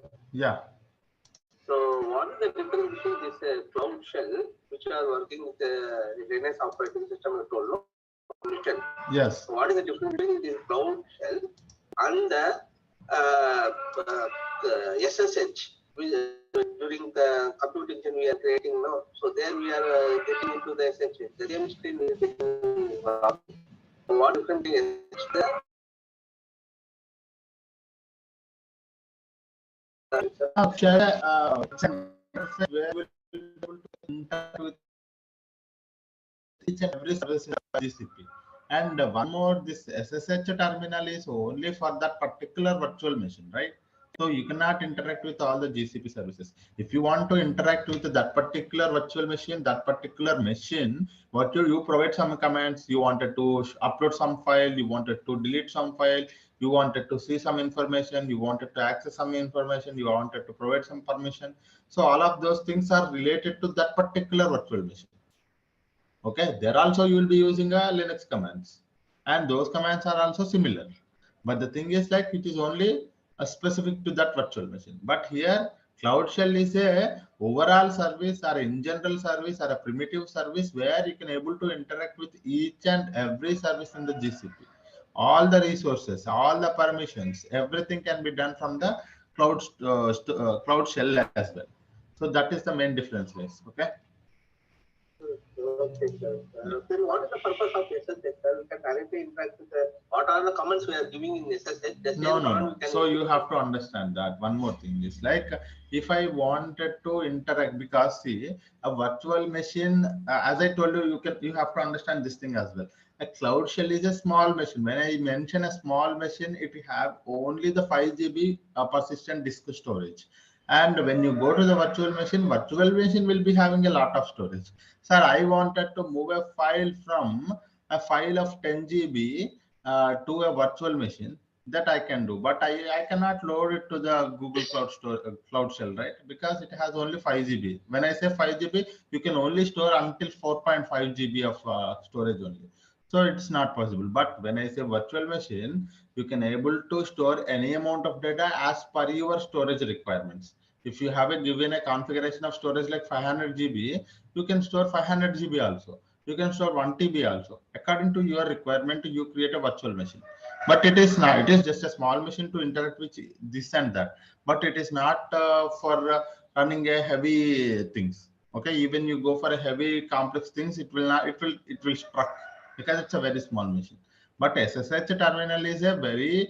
It's like your shell commands. Okay, you for example, you have a laptop, right? When you go to a laptop, you have a command line tool, right? That's like your SSH terminal. Okay, that means when you wanted to work with your laptop, you have a user interface that you go do this and that. But in the command line tool, you have a command CMD. When you enter a command called CMD in your search button, you will be able to open that command line tool. You can also work with from the command line tool from any of the services. Okay, when you wanted to work with any of the services in your local laptop, so if you wanted to work with this thing, that thing, you can able to work with. So that is like your SSH terminal. Okay, a full machine and its own everything will be controlled by SSH. Not only the SSH. If you open, for example, if your virtual machine is a Windows operating system, then you can again do with a user interface also. Okay, but if you have selected a Ubuntu or Debian, so then you can able to only work with the commands only in that case. So that is what that command line tool is, nothing but a SSH terminal. Yeah. Well, okay. Whether that G Cloud and GS Util, both commands will work in SSH. Of course, yes, it will work. G Cloud commands will work, yes. But you have to import it before that. Okay, because SSH terminal is specific to that virtual machine, but it does not understand the Google Cloud. Even though I am working in a Google Cloud, it does not understand. So what you do, you import all the modules. Okay, when you import all the modules, it will work. All the module fixed. So we will see in our upcoming classes. Okay. Yeah. Okay. So guys, Google Cloud Storage we are seeing, right? So how to create a bucket and how to interact with the how to create a bucket, how to create a folder, and how to upload a file inside this Google Cloud Storage one by one we will see now. Okay. So for example, when you are inside a Google Cloud Storage, this is how the interface looks like. If you wanted to create a bucket, click on create bucket. Keep yourself muted, guys.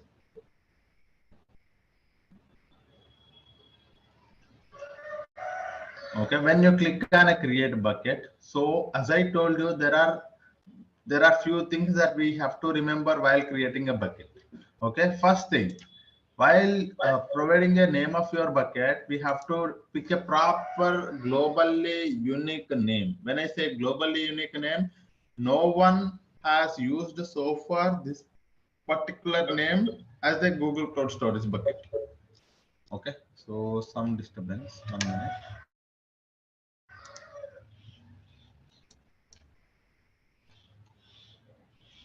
Yeah. So, when I say globally unique name, so far no one has used this name as a Google Cloud Storage bucket. No one, when I say it's not me, it's not you, it's everyone. Whoever so far worked on the Google Cloud Storage, for example, I did not create a bucket with the name of the bucket called a bucket. Okay. But someone might have used it. Okay. So this bucket name is already taken. bucket 1, bucket 2, bucket 3, something like that. If you give a normal name, it might have created by someone might have used this kind of a bucket name already. So you cannot be able to create it. So it should be a properly unique name so that you can able to give that to your bucket. So for now, I am going to give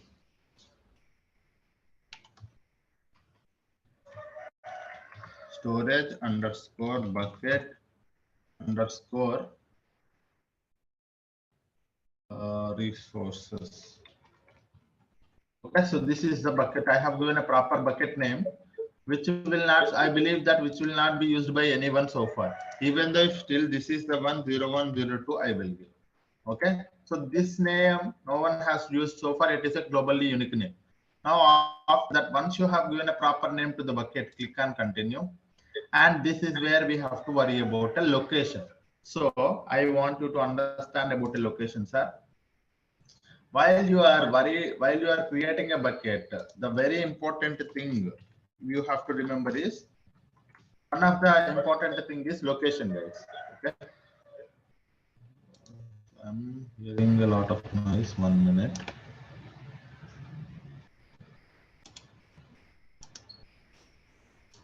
Okay, location. So there are three there are three types of locations available inside when you wanted to create a bucket. One is region, one more is dual region, one more is multi-region. Okay. So these are the three things, sir. What is the difference? One by one we will see, sir. Very important thing, let us try to understand it.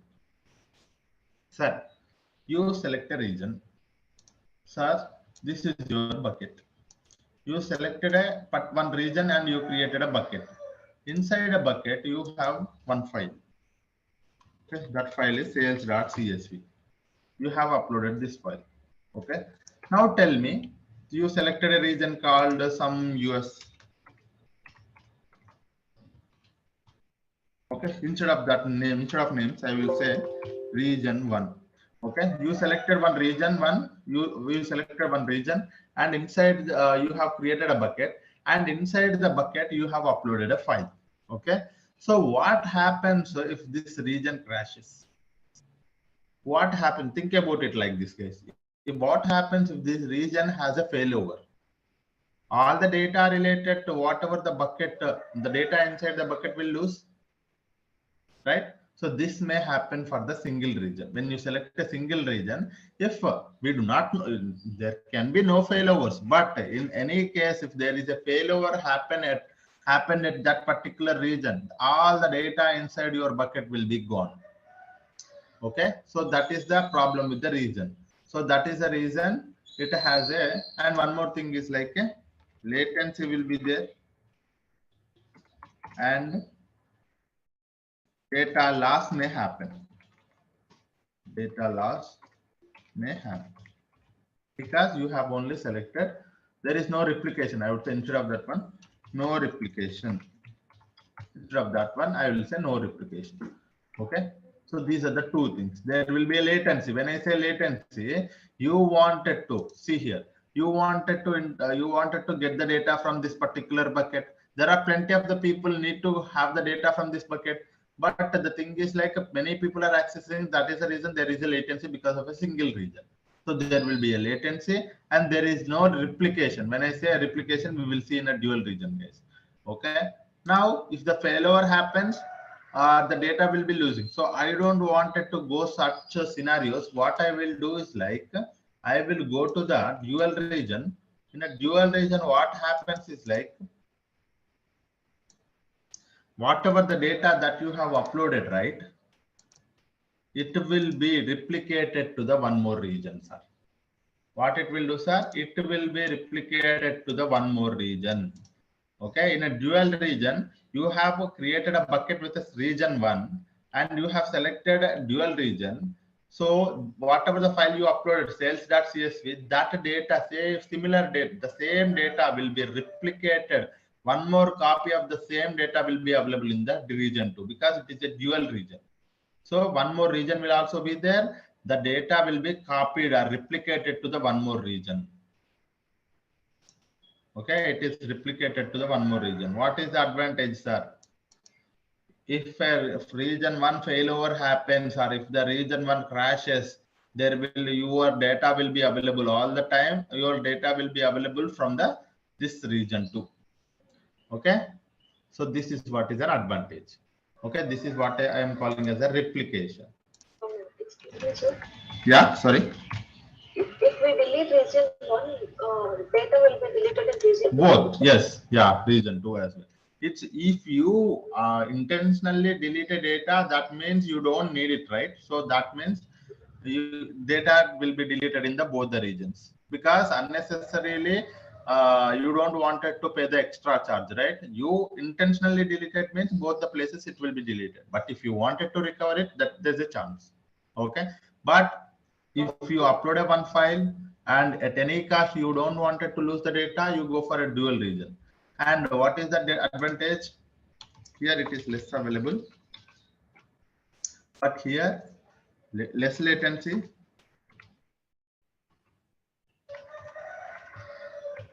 replication is there, and availability is there. Okay, the data is highly available.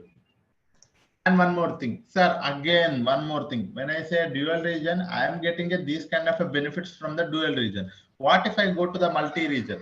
So the multi-region will be selected by those companies who don't want to lose the data at any cost. At any cost, you are running a business, very important for you. You have a data that you don't want it to lose at any cost. In that case, you select a multi-region. In a multi-region, the data will be replicated between 2 or 3. Sorry, the data will be replicated between 2 or 3 regions.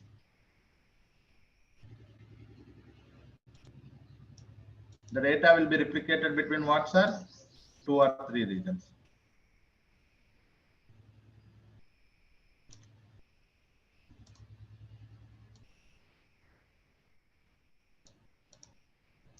Okay, so this is the region 3.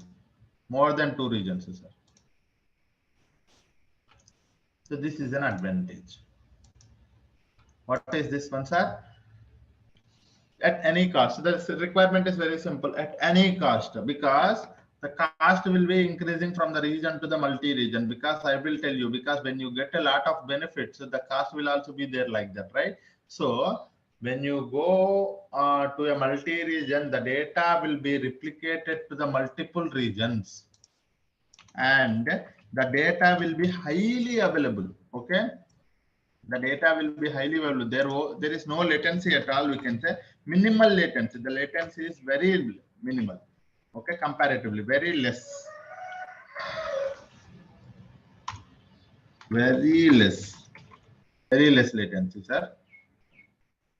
And one more is replication is between different regions, more than 2 regions. Here only 1 region, sir.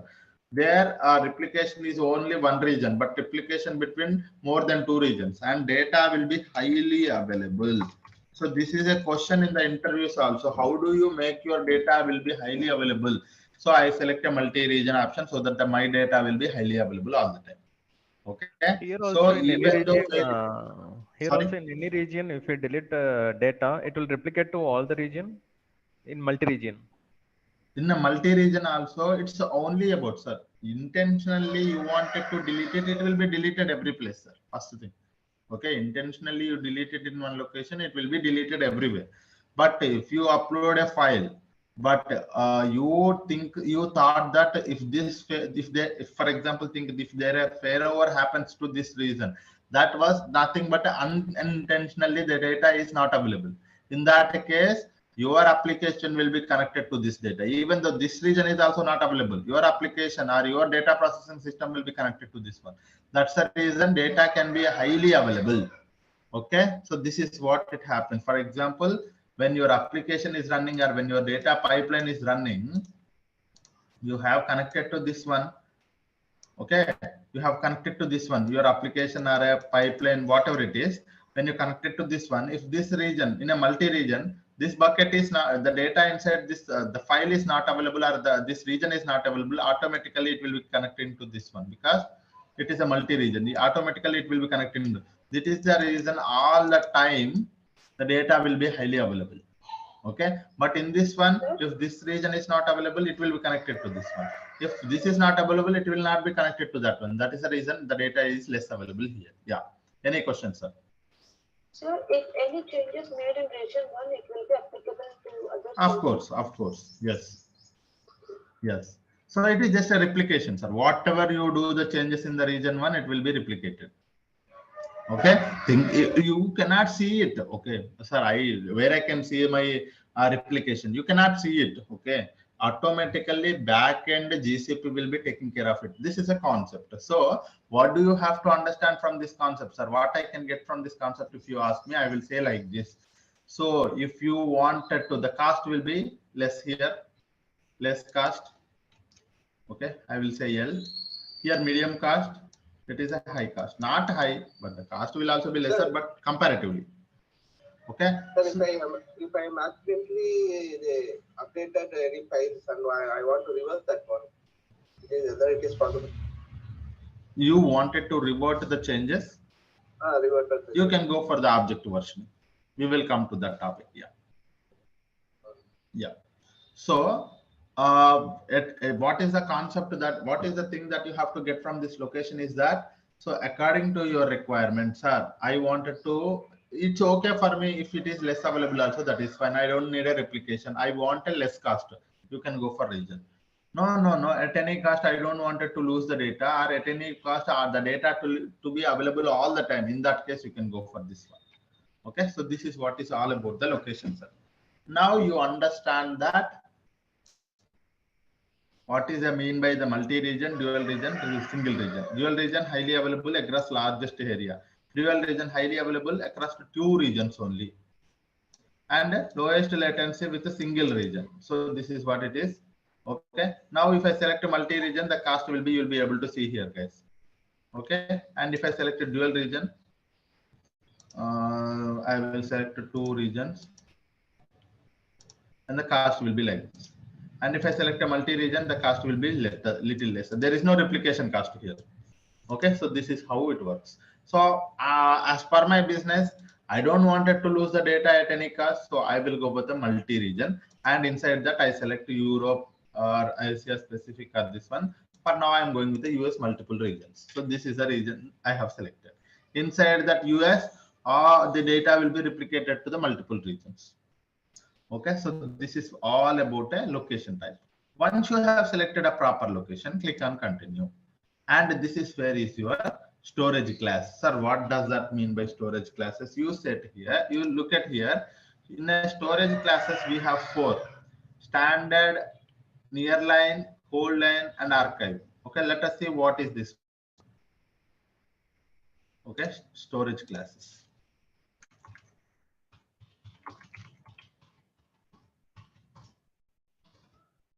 Okay. So in a storage classes, you have to, in a storage classes, we have 4, sir. One is standard storage class, nearline, cold line, archive. Okay, so let us not worry about these 4, but let me tell you, sir, I have a requirement that I am uploading one file to one of my bucket, and that file I wanted to access it frequently. Okay, what you are doing, sir? You have created one bucket. And inside that bucket, you are uploading some file called sales.csv. Okay, this file you wanted to access it frequently. In that case, you selected the bucket storage class as a standard. Frequently accessed data. Okay, what is this one, sir? If you wanted to access this file frequently, then you can go for the standard storage class of this bucket. Okay, this is your bucket. Okay, this is one thing. And nearline, sir, you don't want it to access it frequently. Your manager told that we are going to access this file, or we are going to retrieve this file, or we are going to work with this file once in a month. Okay, once in a month, then you can go for a nearline. Okay, so this is what is. And one more thing is like, no, it is not frequently, it is not once in a month. We are just accessing once in a quarter. Then you can go for a cold line. And one more is, you can say once in a year. What is this? What are the advantages that we are getting? I will tell you, sir, but just understand the concept. Okay, so if you have a file inside a bucket, if you are accessing all those files inside that bucket frequently, you can select that bucket as a storage class of standard. Okay, no, if you are not frequently accessing it, if you are only wanted to access it once in a month, you can select as a nearline as your storage class, or cold line as your storage class for once in a quarter, archive for once in a year.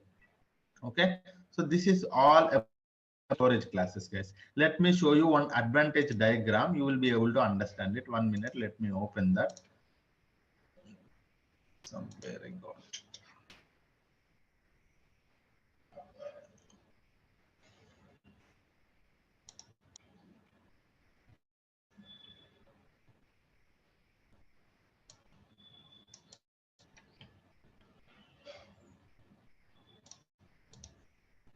Okay, yeah. Last time when I was explaining, this is the thing. Okay, the advantage is something that I will tell you. These are the 4 storage classes, guys. The storage class for standard, nearline, cold line, and archive. Okay, you will be able to see here.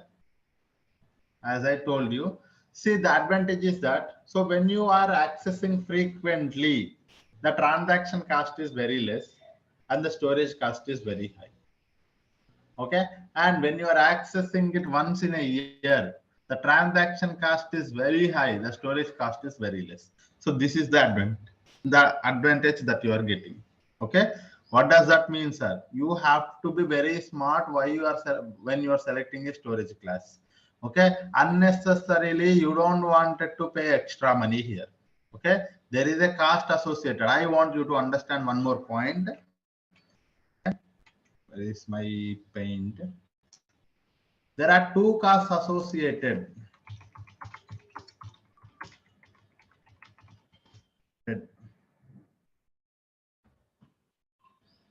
When you interact with a service, any service, there are 2 costs associated, guys. If you interact with and if you are working with any of the resource in the GCP, and not only in the GCP, even you go to the AWS Azure also, there are 2 costs associated.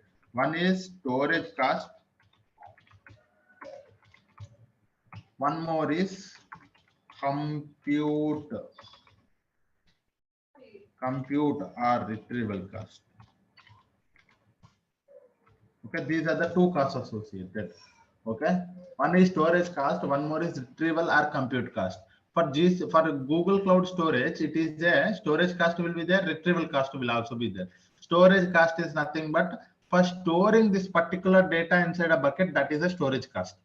When you retrieve it, so this is when you access it, that is a transaction. You are doing some kind of a transaction, right? You're trying to load this data to some other data processing system.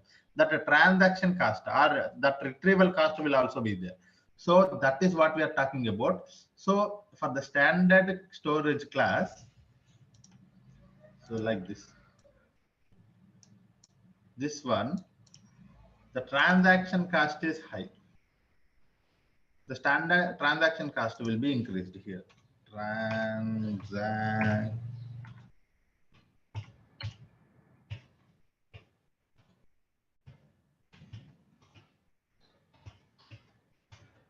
Transaction cost will be increasing. Okay. So the transaction cost will be increasing from the standard to the archive. That means, what does that mean, sir? When you are accessing once in a year, when you access that file, the cost will be very high. But when you are frequently accessing the data, the cost will be very less. Why, sir? Because again, there is a one more cost, that is storage cost. Okay, storage cost will be very high here.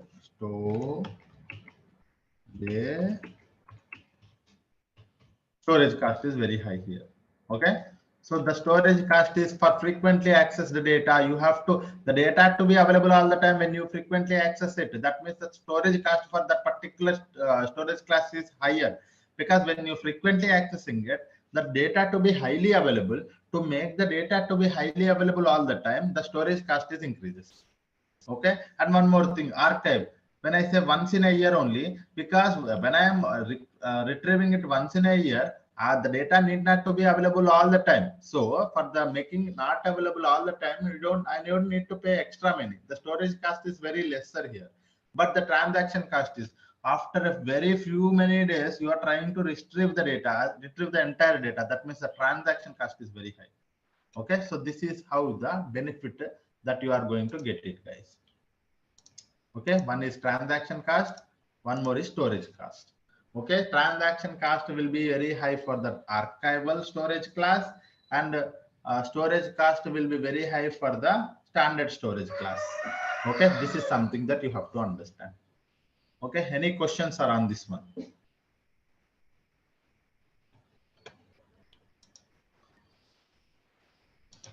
Okay, so this is something that I want to understand. Okay, okay, 1 minute. Some more things are also there.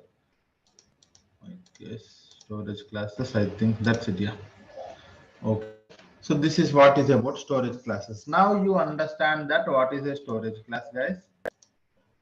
Now you have to, you can also read it here. Best for short-term storage, frequently accessed data. Best for backups and data accessed less than 1 a month.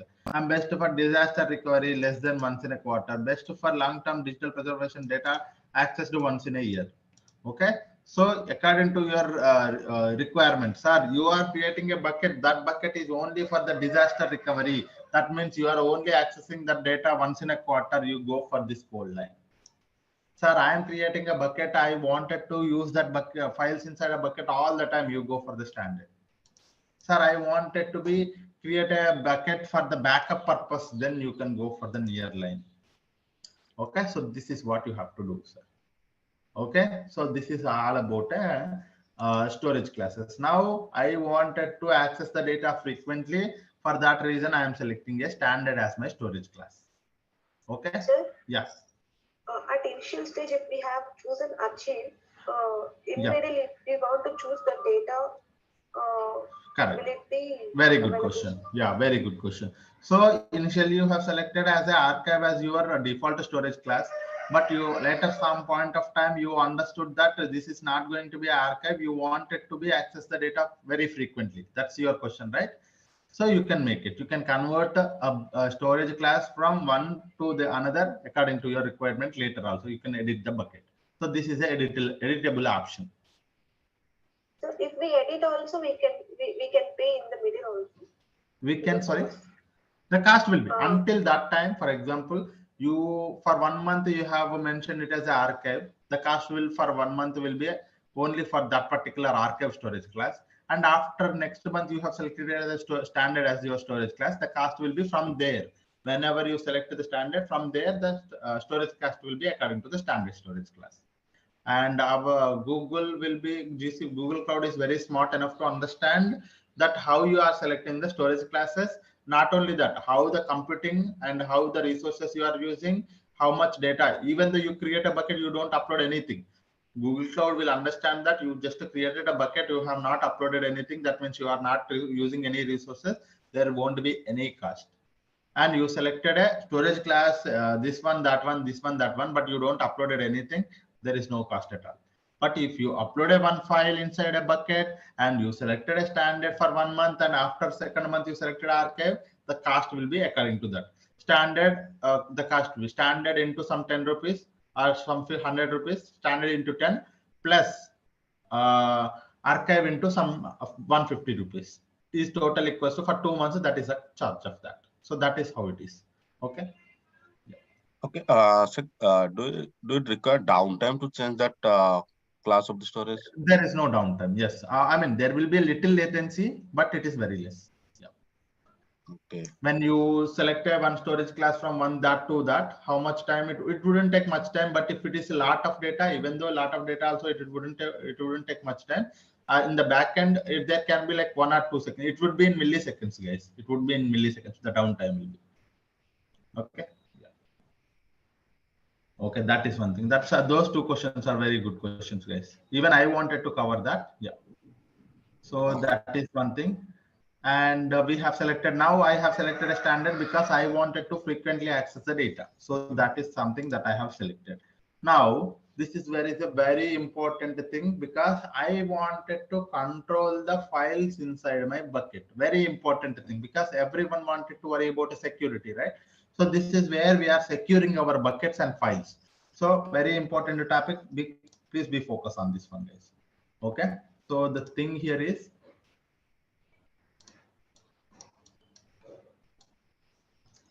where I will keep it here. Okay. Okay, or I'll keep it here somewhere. Yeah. So the thing here is access control.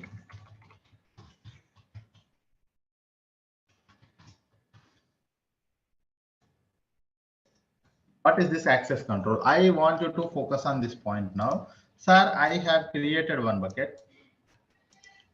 Inside that bucket, I have many files like sales.csv. I have schema.json.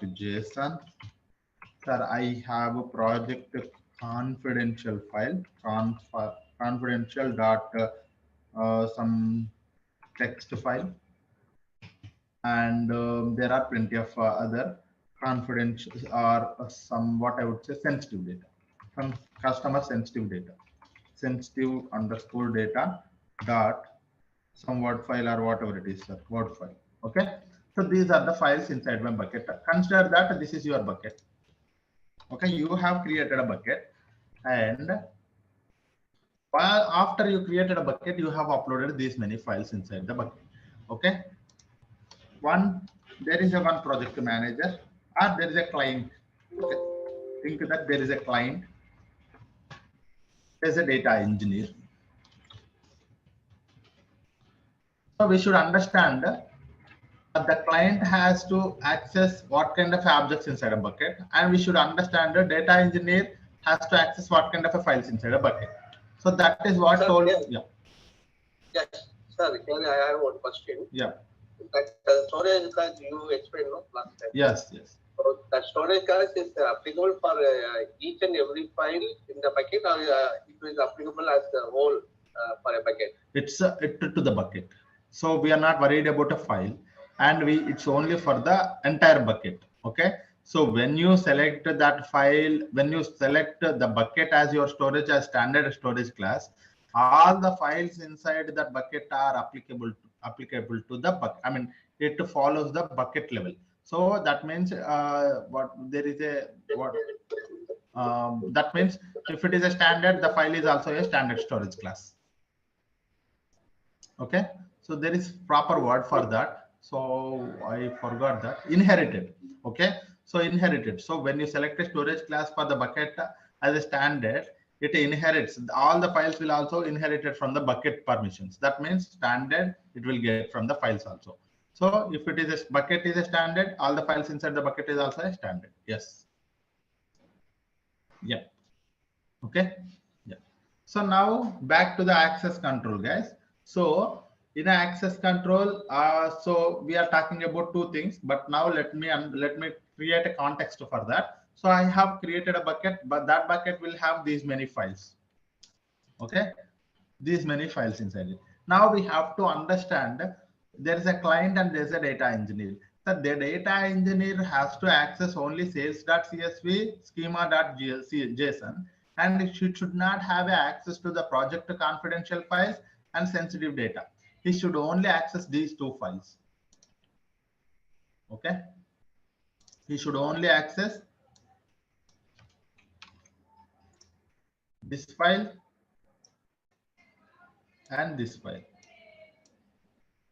Okay, but inside a bucket. The data engineer has to access few files inside a bucket, only few files. What about a client? A client has to access all the files inside a bucket. All the files inside a bucket. Now, how do we achieve it? This is a very good question. How do we achieve it, sir? I have a bucket. That bucket is having a plenty of the files, but few of the files has to provide access to few people. But some people needs an entire access to all the files inside a bucket. So how do we achieve it? So that is where the concept of access control come into the picture. There are two concepts here, sir. One is, so for example, for the data engineer, what I will do,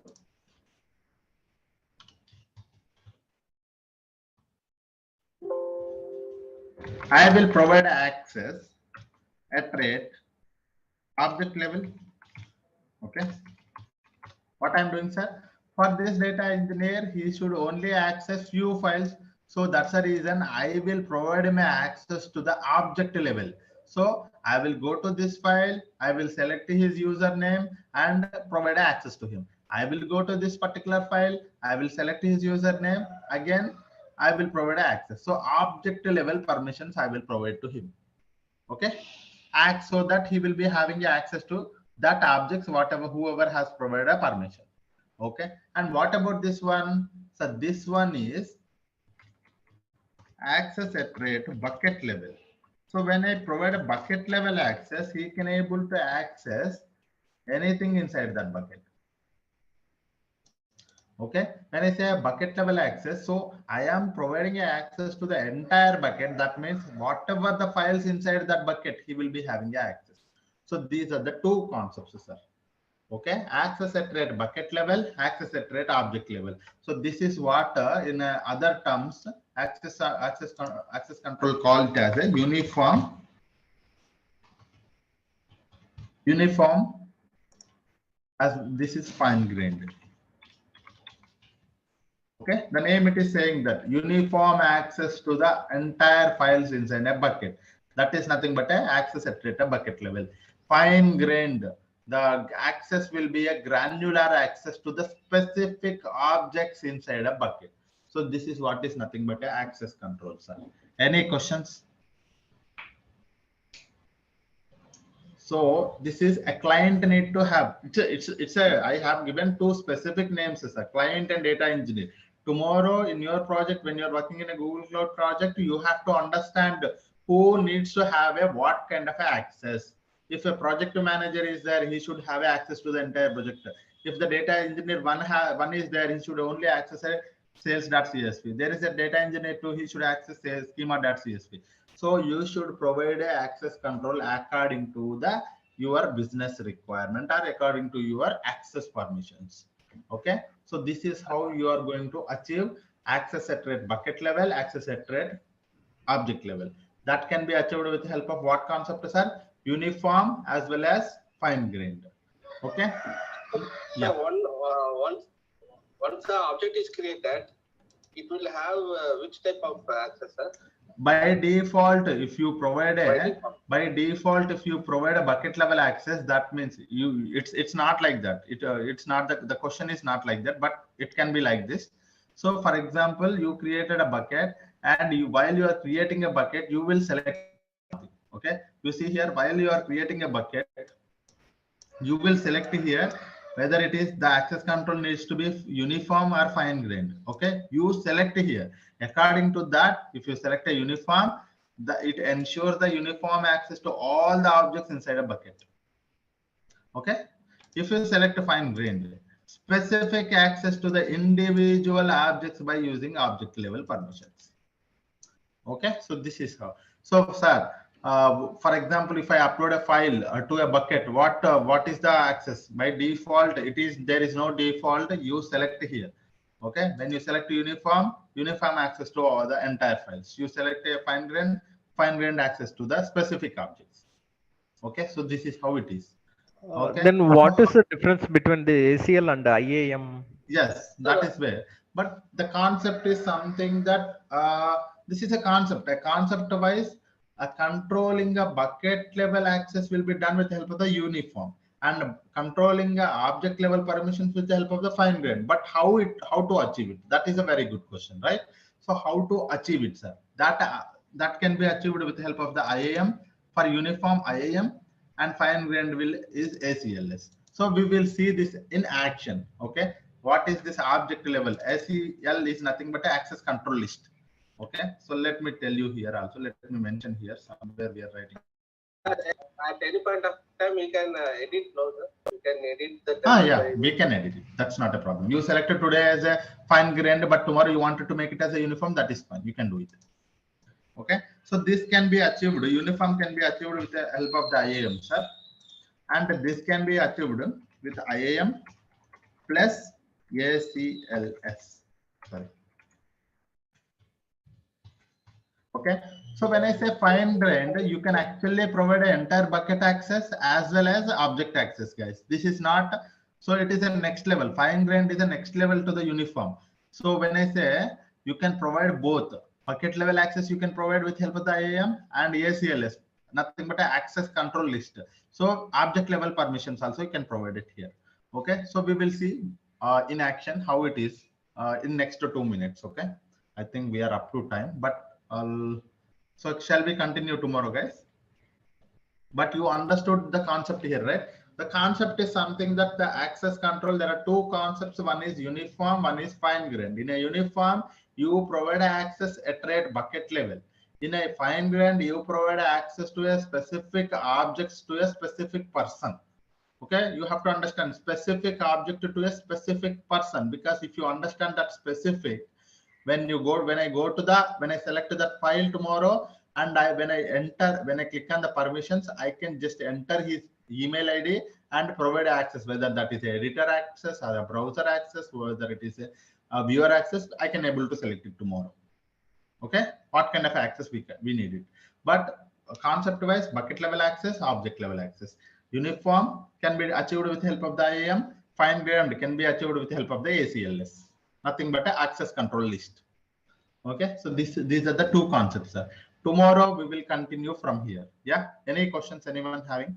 Yeah, so who had that uniform access, he can access all that bucket, right? 1 minute, guys, 1 minute. Okay, yeah. Hello. Sorry, yeah, someone is talking. Yeah, who have the uniform access. Wait a minute. Okay, please continue. Yeah, Sesi Kumar, can you talk now? Yeah.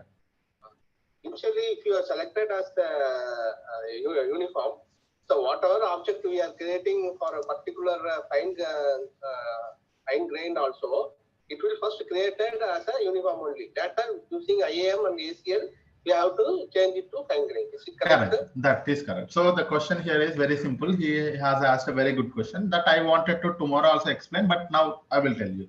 So, sir, today I have selected a uniform access. That means I can only provide a bucket level access today. Okay. So if I wanted to make it as a fine grain, because I wanted to I understand the business today that yesterday I have selected a uniform, but today I understand that so I have to provide a object level permissions to few people, because I don't want it to provide an entire access to the bucket. So in that case, you can go for the fine grained with the help of the ACLS. That is a good question. Yes. And it's also vice versa also. Today I have selected a fine grained, but I don't wanted to apply a fine grain. I wanted to apply a specific access. You can come back to the uniform also. That is also fine. It can be editable. This is also editable option, guys. Yeah. One more guy is asking a question. Yes. Yeah. So my question is like similar to that. So if someone have that uniform access, that means he have that fine grained access, right? If someone is having a uniform access, that means he cannot have a fine grained. Yes. Yes, means he have the entire bucket access. Means he can access all the fine grain also access also here. So uniform, you can only achieve bucket level access, but with the help of the fine grain, you can achieve both uniform plus object level. But objects are inside that bucket, right? Yes. So see here, this is the next level. When I say this is level 1, this is level 2. When I select a fine grain, the level 1 will be achieved. For example, in a fine grain, if I wanted to provide him an entire bucket access, I can do that. Or in a fine grain, if I wanted to provide only specific object access, I can provide it. you can understand level 1 and level 2. Level 2 is above than the level 1, right? So that's how. Okay. Yeah. So yeah, someone is asking about IAM, right? So we will be having a separate concept for the IAM, guys. IAM is a identity access management. Identity, who can do what on which resource, everything tells by the IAM. Okay, we will be having a separate topic. Maybe day after tomorrow onwards, we are going to start it. Okay, very important topic. What is the role? What is the permission? What is the access? What is the principle of least privilege? What is a resource hierarchy? What is a user account? What is a Google account? What is a service account? Everything we are going to discuss there. Okay. Yeah.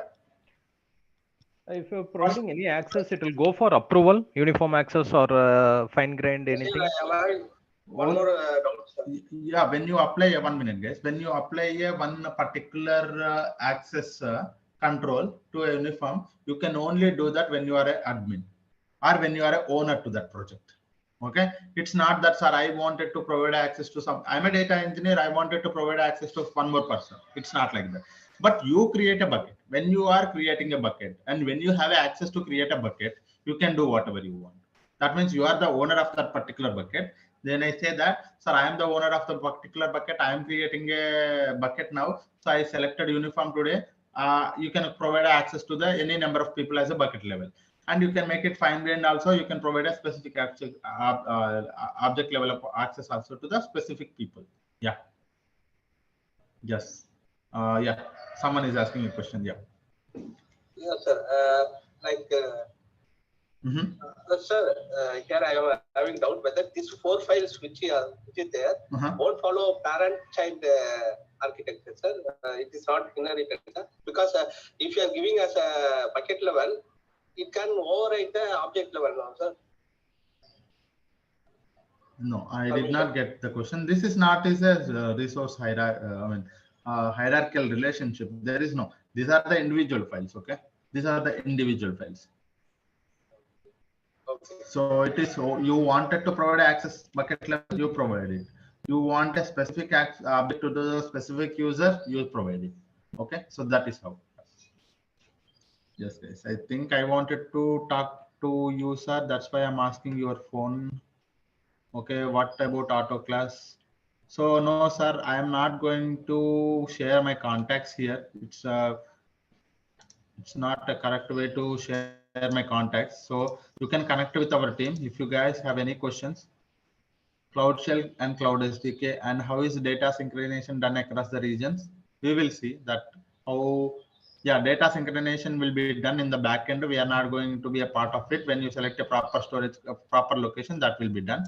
And yes. And what about auto class? Yeah, auto class is something that according to you. For example, nowadays you are coming, earlier you worked with a gear system, right? So there are 5 gears. Nowadays the car comes with the auto class. So according to your speed, the auto gear will be happening. Likewise, according to your usage or according to your retrieval and storage, it will be automatically selected. Okay, auto class. Yeah. We can create a bucket through script. We can create a bucket. Tomorrow we are seeing it. Yeah. Okay, script, not through command. Yeah, with a script means what? Like Python script like that. That can also be done. Yes, we can create a bucket with help of the script also. That is also we can able to create it. I will tell you that as well. For example, if you are working with the Python language, when you are working on application or something, you wanted to, interact with this bucket or create a bucket, right? You can do that. I will tell you. That script is again a command only. Inside the script, you are using some command, but the script is little different. Yeah, no worries. I'll tell you. Can you share the notes, running notes? Sir, the notes, the access to these notes will be having only shared to from today onwards. Maybe maybe tomorrow. So once all the people have completed the registrations, what I will do is like I will provide a link of this particular notes in the group. There will be a group created. So what I would suggest you is like you try to complete your registrations. Okay, so that I will be able to provide an entire access to my notes so that you will be able to have the access. And also, I think from tomorrow on, from tomorrow onwards, I think I'm expecting all the people will be completing the registration so that I can share it maybe tomorrow. That is one.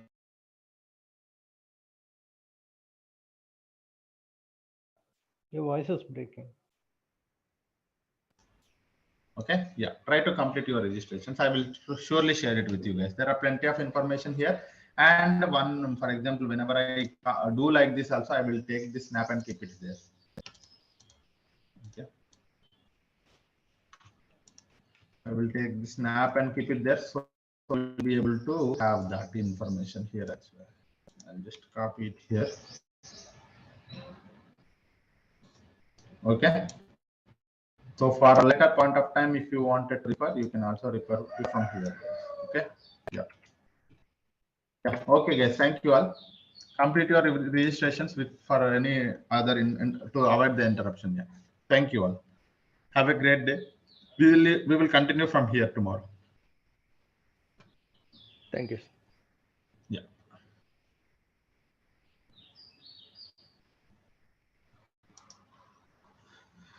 Thank you, sir. Thank you, everyone. Thank you.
Good morning, everyone.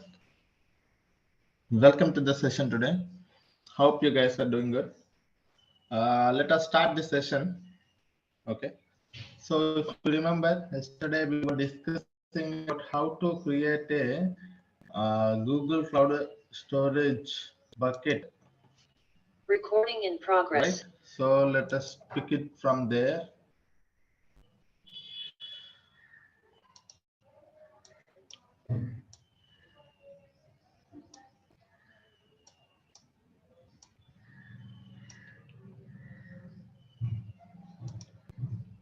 Okay, let me click on create storage bucket.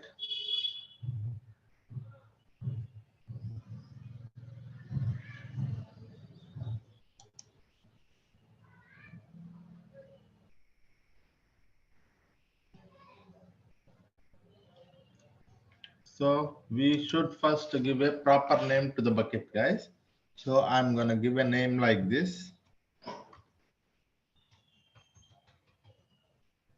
Storage bucket. That's 10.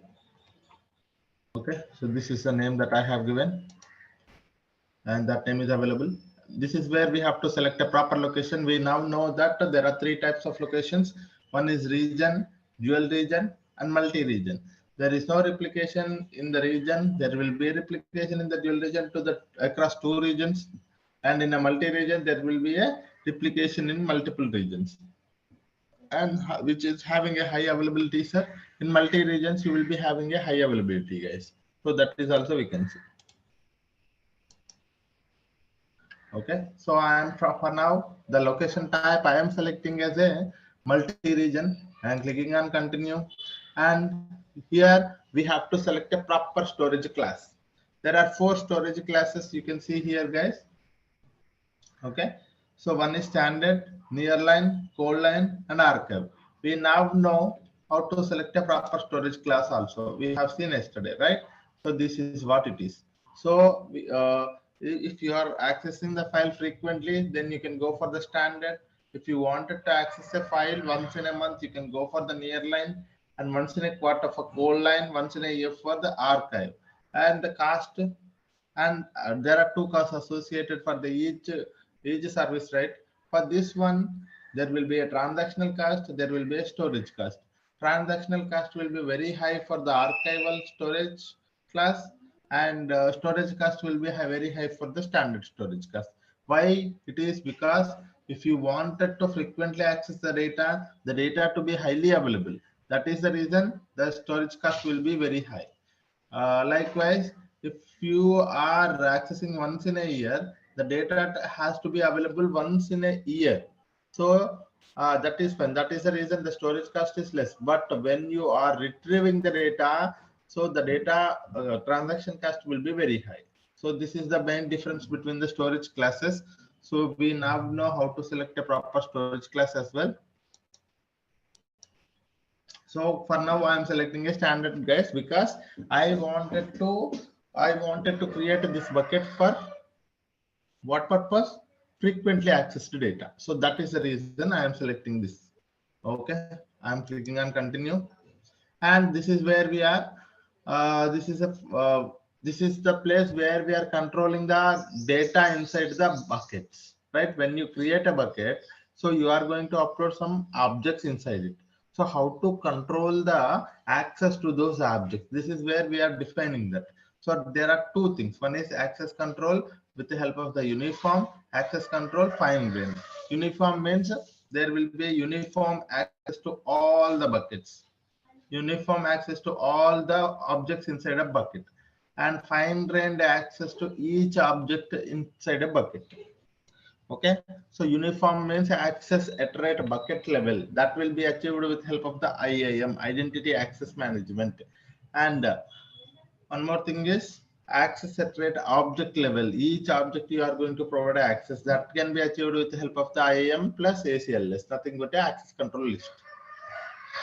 Okay, so this is what one more thing. Now I'm going to select fine grained now. Okay, click on continue. So the final step is object versioning or retention policy. What is this one, sir? Now I want you to understand.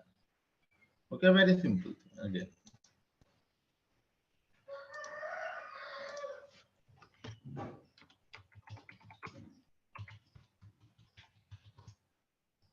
Object versioning. What is this one, sir? You have created a one bucket. Think like this. You have created a one bucket. So this is your bucket. Okay. Once you created a bucket, you have uploaded a file. Think like this. You have uploaded a sales.csv file. Okay. For some purpose, you have used this file. Okay. For data processing purpose, you have used this file. Okay. So for here, you are doing some data processing.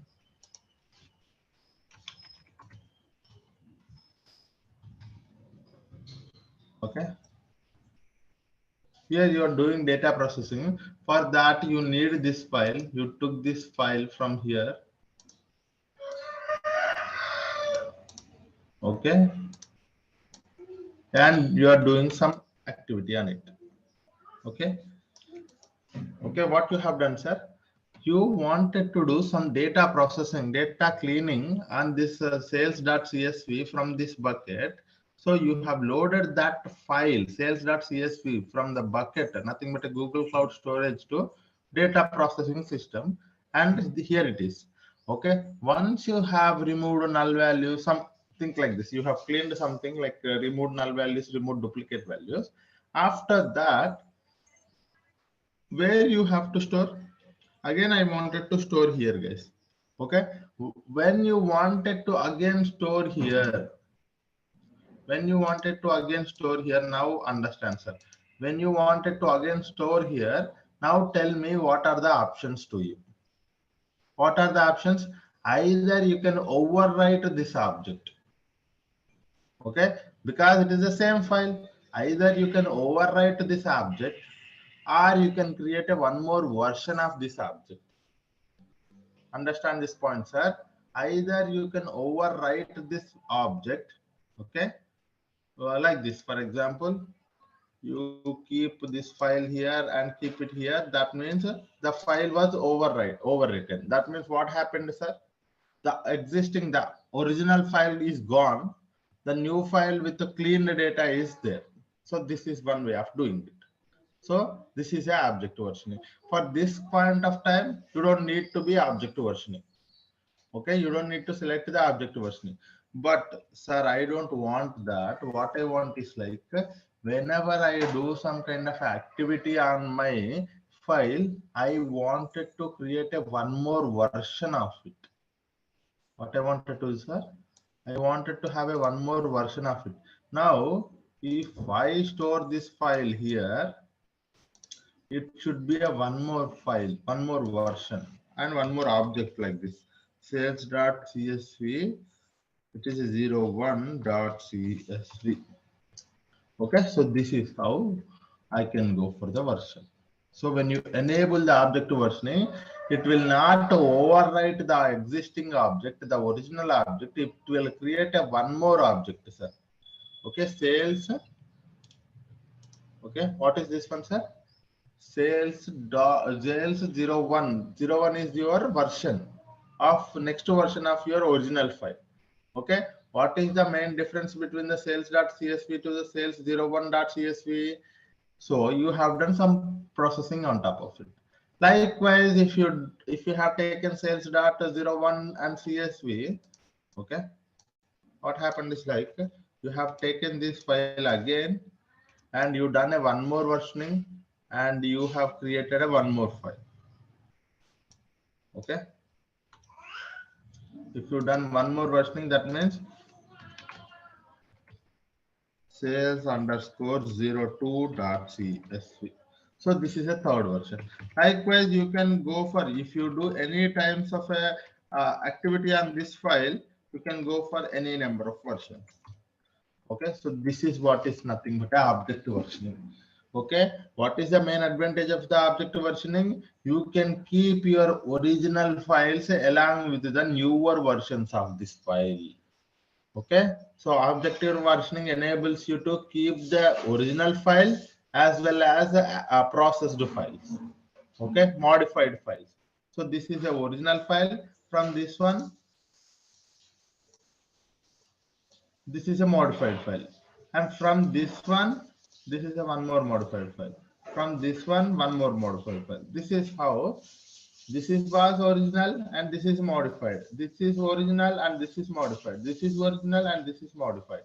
So this is how you will be able to create object versioning. But if you don't enable the object versioning, what will happen, sir? All this will be overwritten. So you don't find these versions, you will only find this thing. Okay, all files will be with the same name and it will be overwritten to the overwritten. So this is how you will only be finding a sales.csv. But if you enable the versioning, then you will be able to find like this.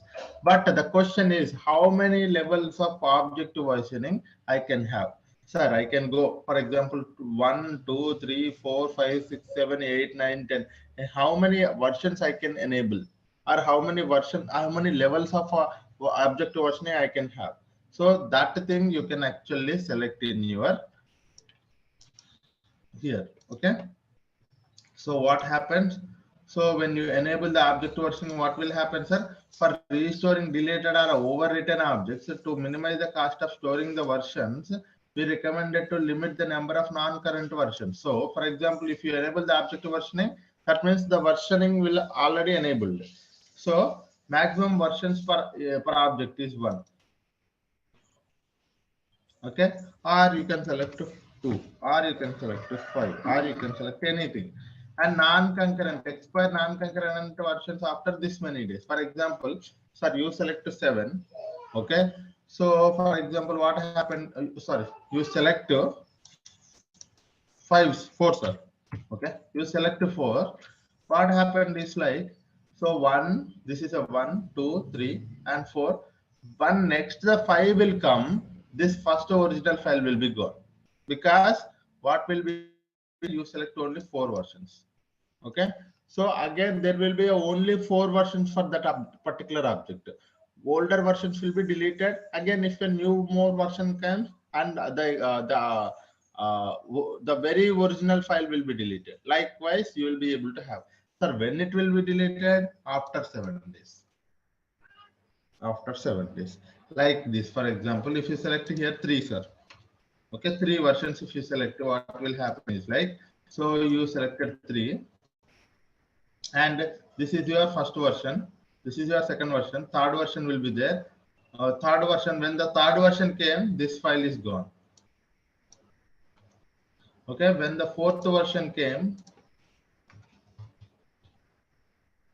sales.04.csv, because we need only 4 version, right? When the fourth version came, this will be gone, because at a time, how many versions you will be having it? Maximum number of versions will be at a time 3 only.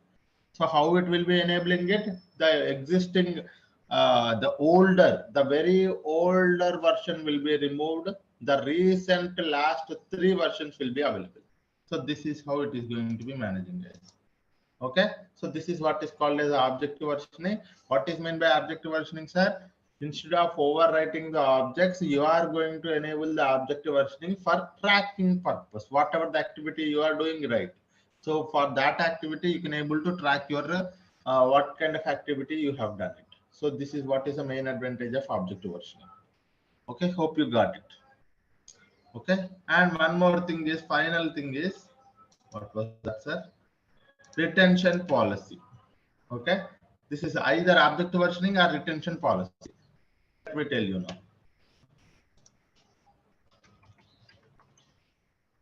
Retention policy. So very simple, sir. Retention policy is very simple. You see here, you have created a bucket. What is this one, sir? You have created a bucket. That bucket, inside that you have uploaded a file called sales.csv. Okay, sales.csv. So if I delete this file, the file will be automatically deleted. Okay, if I try to delete the sales.csv, this file will be automatically deleted. But I don't want to delete this file until some period of time. Okay, as soon as the file is uploaded, until some period of time, it should not be deleted. That is known as a retention policy. You put a retention period here. Okay, retention period. That retention period, if you select some 5 hours, okay, what will happen is like, if you upload one file to this bucket, until 5 hours, that not even a single file will be able to delete it. You cannot delete it.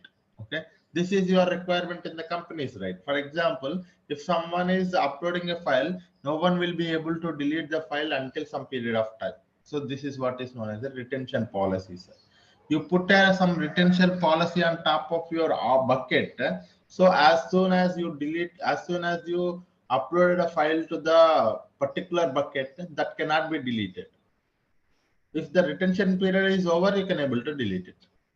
Okay, that retention period can be a 5 minute, 1 minute, 1 hour, 5 hour, 10 hour, 1 minute, 1 month, 1 year. So it can be anything. Okay, so let us see what is that here. So for preventing the deletion or modification of buckets, objects for a specific minimum duration of time after being uploaded. Okay, so it is also like not only for deletion, sir, for also for modification. Two things.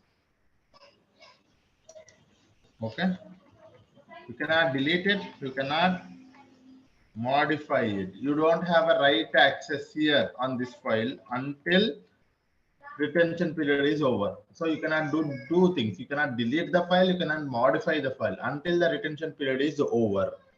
So this is what is nothing but a retention policy. You see here. So retain the objects for, like I would say, for 3 minutes. Okay, 3 minutes means 180 seconds.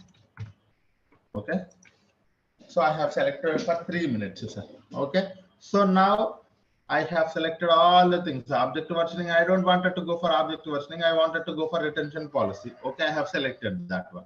So access control is standard, storage class is standard, location type is region, and the bucket name is this one. Click on create. Confirm.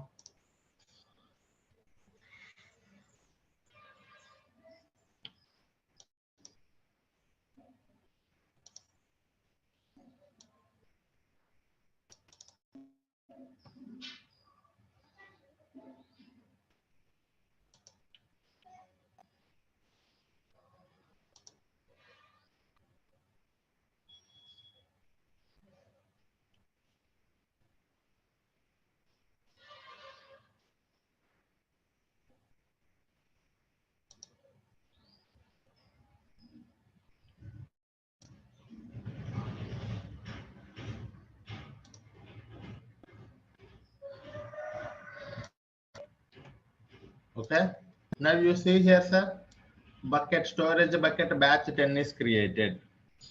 Okay, so you have created a one bucket with all your requirements, sir. For example, let me upload a file. Okay, let me upload a file, guys.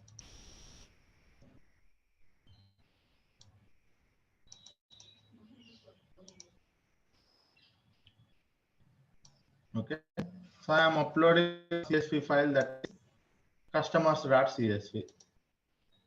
Okay, one file is uploaded. You see here customers.csv. Okay, now tell me, sir, what is the retention period? Until 180 seconds, I cannot be able to delete it, right? So if I try to delete it, so click on this file. You see here, click on delete. Click on delete. It should not be deleted because it is not 3 minutes. So it should throw an error. See, bucket could not be deleted. You can click on view details. You can see here it is failed because object has a retention policy, cannot be deleted or overwritten. After this time, you can able to do it. So this is what is a retention policy, sir. If someone wanted to delete the file within the retention period, they cannot be able to do it, sir. After 3 minutes, it is only, we have selected only 180 seconds. You can select 1 day, you can select a day, some 10 days, 1 year also you can select. So it is your own choice. This retention policy period is your own choice. For now, for demo purpose, I have selected 180 seconds. Okay.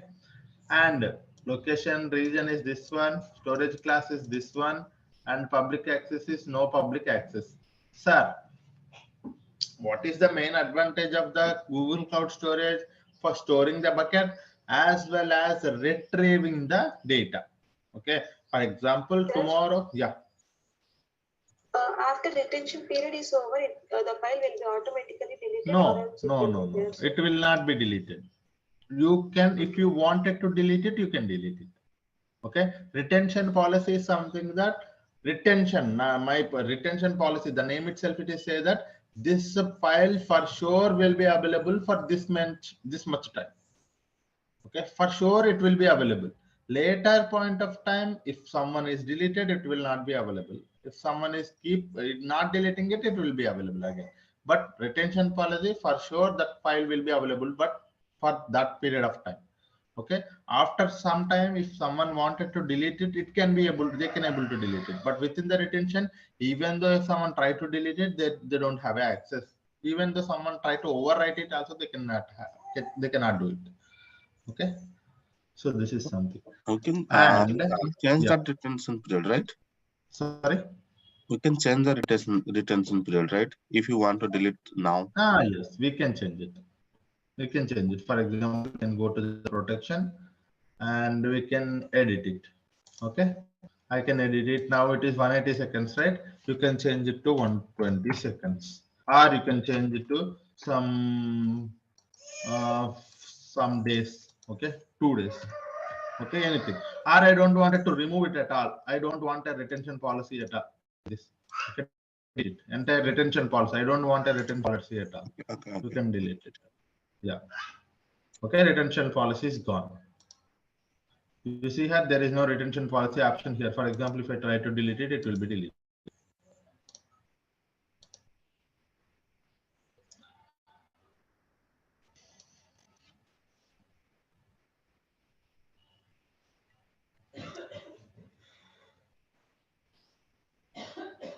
Done, deleted. Okay.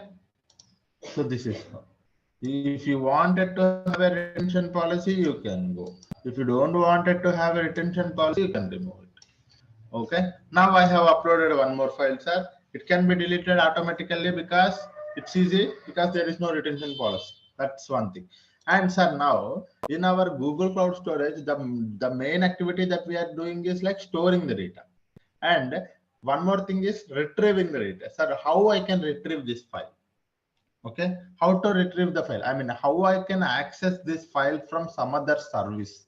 For that one, you click on this particular service. Sorry, click on the particular object.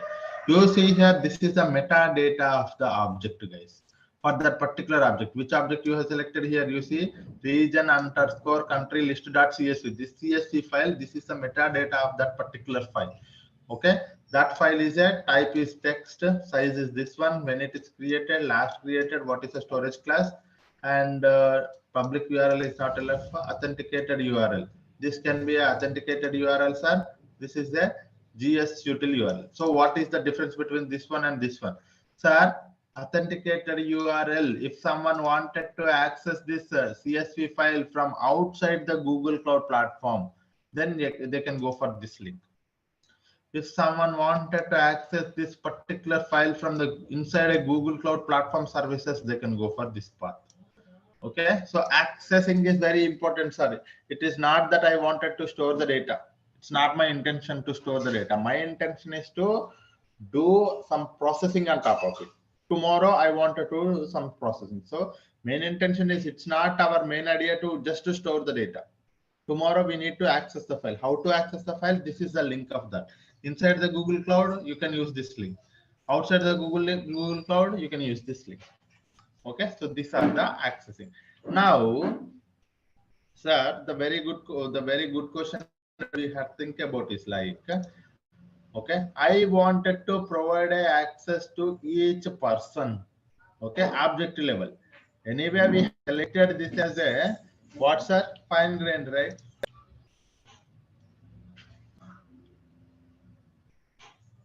Okay, so if you click on this configuration, this is a bucket configuration, sir. You see here, this is a bucket configuration.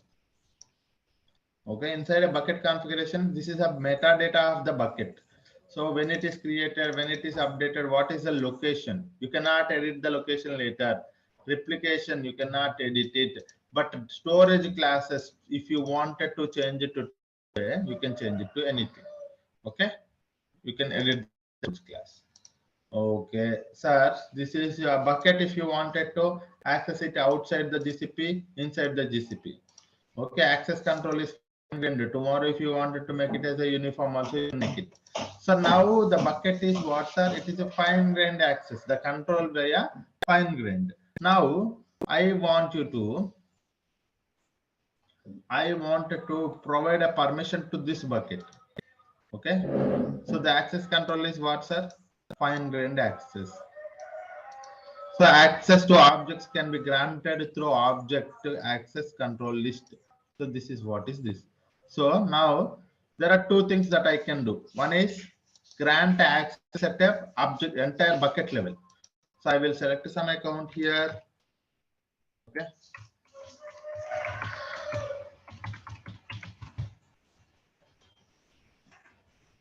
Okay, this is not correct name, sir. Anyway, but I'm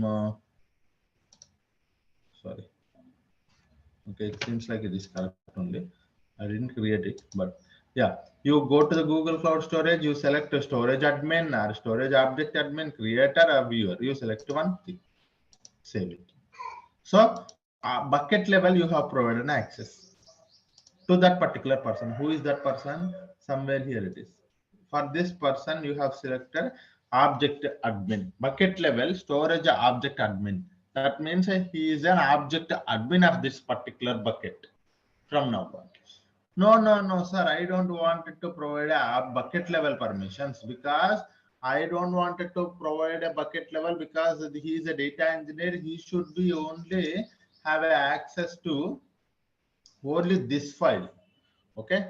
So only this file we have to provide access. Then in that case, you see here, you are inside a CSV file. You click on edit access. Okay. What is that user, sir? Add an entry. And it is a user or a group. You select either group also, domain also, project also, public also. You can select user. And what is that name of him? Saidul Johnny at gmail.com. Okay. And what kind of access you wanted to provide him? Owner access or reader access? That means viewer access or owner access. You can provide a owner access, can save it. Okay. So this is what is nothing but an object level access. You provide an object wise. Okay, you went to the CSV. That means now you can see who has access to this object. So this person, from now on, this person is having access to this bucket. Okay, so these are the all other things are like this editor, owner, viewer, or these are the common, sir. It is about all about project, and user is my account. So you can see here, right? This is my Google account. But any other account entries, any other access, if you wanted to do, you add an entry, you provide a email name or this one, you select here. Okay, whether it is a owner or reader. Okay, so this is how you are going to edit the access of each object. So object level permissions, you are going to achieve it with this option. Okay, hope you got it, guys. Any questions on this one? Okay, hope you they got can it. able to edit the file, everything from file level permission. So yeah, they can. For example, if you select it is a owner access, they can do it. Okay, reader means Modify just it, they delete can. it. Okay. Modify it, delete it, anything. If I select a reader, he can only view the file. Okay, but they can't upload the file in that bucket, right? No. Okay. If it is reader, no. But if it is a owner, they can upload it, they can create a new file, they can modify it, they can delete it, anything. Okay. Yeah. So this is how you are going to achieve a object level permissions. As I also told you, bucket level permissions can be achieved with the help of what, sir? IAM. You go to this is your bucket. You go to the permissions directly. Bucket level permissions means you are inside a bucket only. You are not going to select anything. So you click on grant access. This is your IAM. Okay, this is you just click on grant access. You select that particular principal or nothing but an account, and you assign a role. Okay, so this is how you are going to achieve a bucket level permissions, and that way you are going to achieve a object level permissions. Clear? Yes. Is it clear, guys? Yeah, clear. Hope you guys are with me. So this is how two things. Now everything is good, sir. Now I have successfully created a bucket, and I have uploaded an object. I selected a retention policy. I know how to select a retention policy. Now I know how to provide a permissions to the bucket level as well as object level also. And I know how to access the file with the help of the outside the GCP, how to access it, inside the GCP, how to access it also. I know that, sir. And I think all the things are here. Okay. So this is all about storage, Google Cloud Storage, creating a bucket from the console. Okay. If you guys have any questions, you can ask me, sir. Otherwise, what I will do is like now, I will try to tell you how to create a bucket with the help of the Cloud Shell.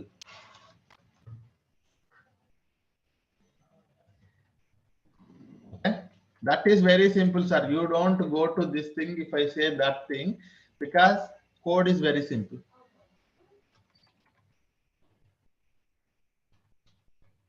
Okay.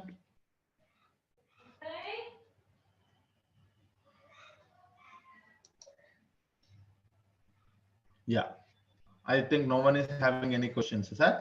Now that means we now know that how to create a bucket with the help of a cloud console.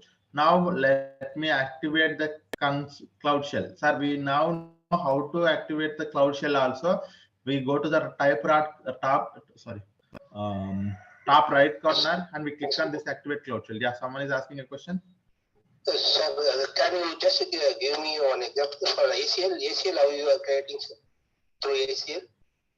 So I'll go to this one, bucket. I'll click on the file. ACL is nothing but a object level permissions, right?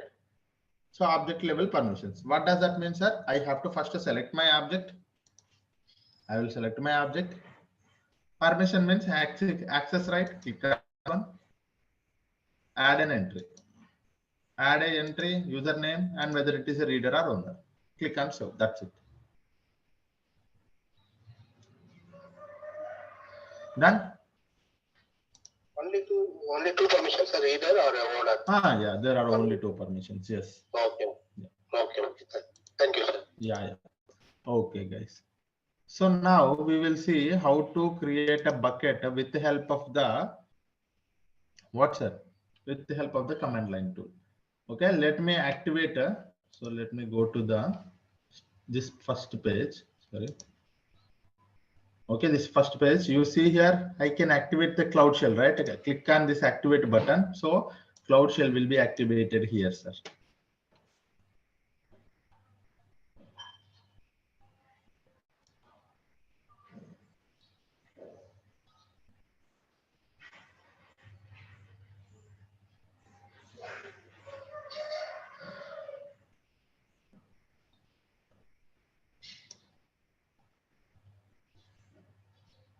Okay, so even though when you are inside a Cloud Shell also, the very first thing that you have to do is like you have to be selecting a proper project, sir.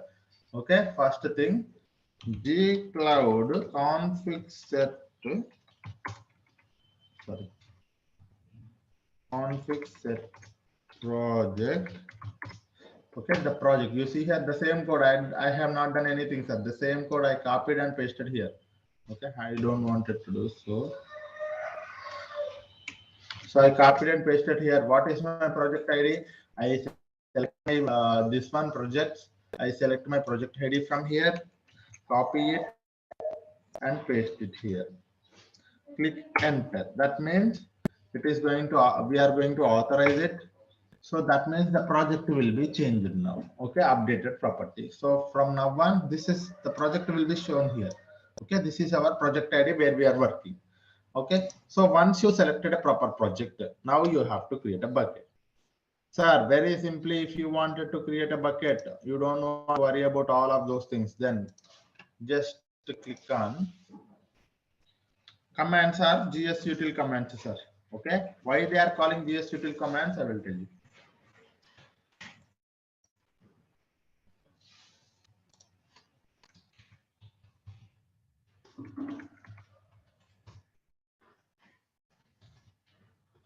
Okay, create a bucket. Not only create a bucket, sir.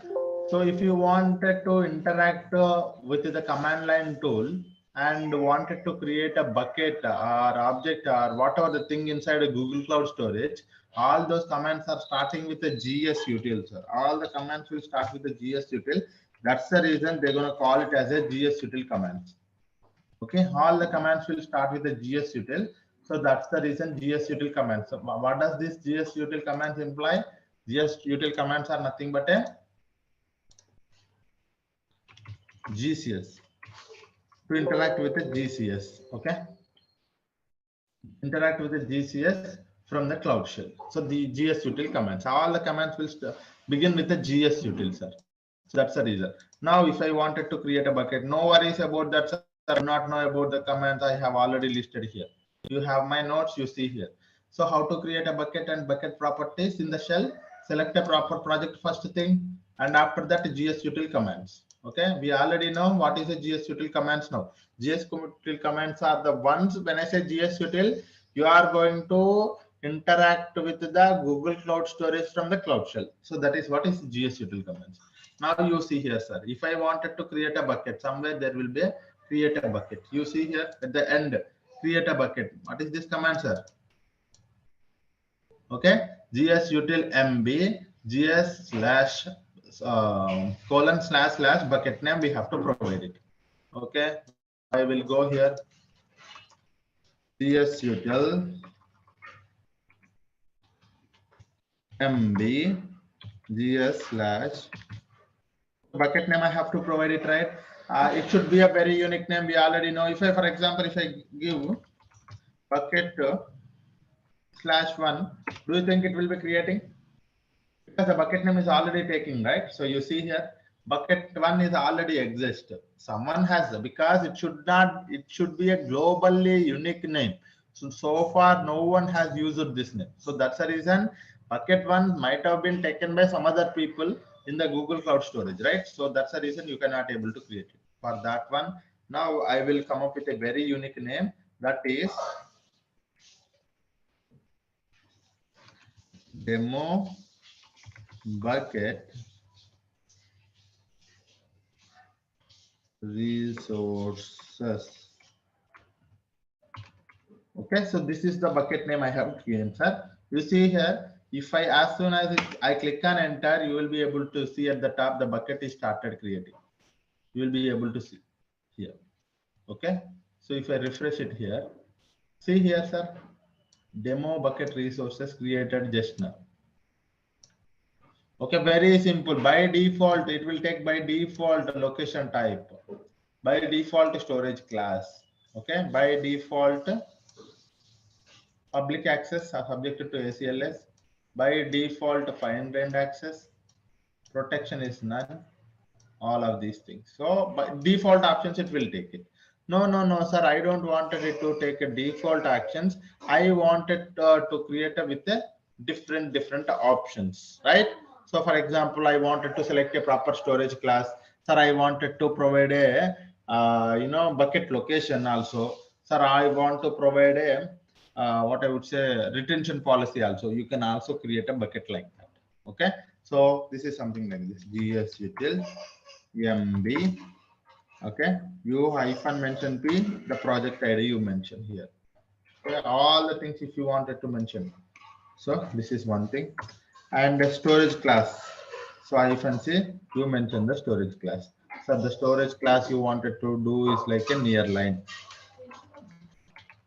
Okay, and if you wanted to select a location, hyphen L, the location is you wanted to select a multi-region. Okay, and the retention policy, I think it's PRC. I don't remember, sir, but it is retention policy. You select 1 minute, guys. I don't know. I forgot actually how to put a retention policy in this one. Retention period or something like that. I forgot.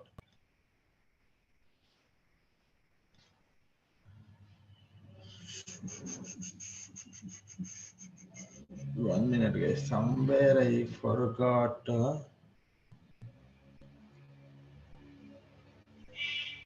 Bucket with the retention policy in Cloud Shell.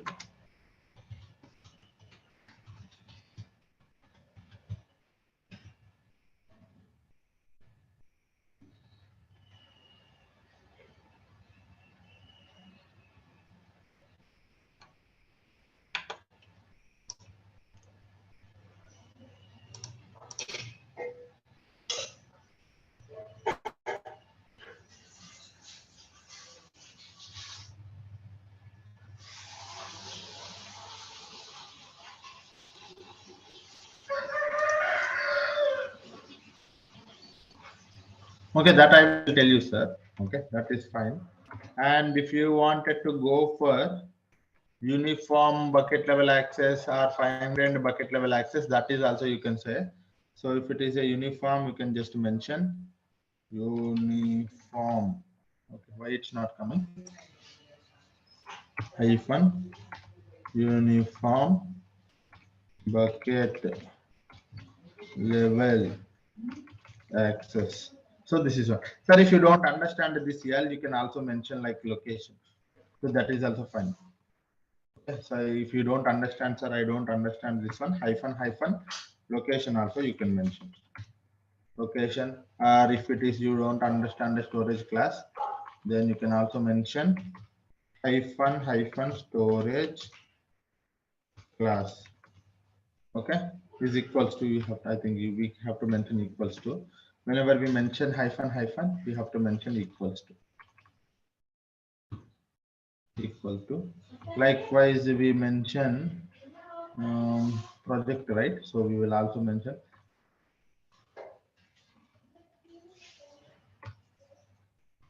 hyphen project equals to. Okay, so this is how MB we mentioning project storage class. Location spelling is wrong. Location, okay, as well as uniform bucket level access. So I think all of the things are here. So what is the final thing that we have to mention, sir? Bucket name we have to mention, right? So I will mention GS // the bucket name I wanted to mention is something I do not know. I do not wanted to create this, something a dummy. I will create it, sir. Later I will delete it. Okay, enter. Something wrong?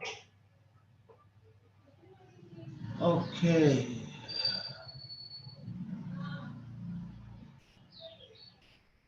Key location -L directly I can use. Okay, you can use directly. This is what he is saying, sir.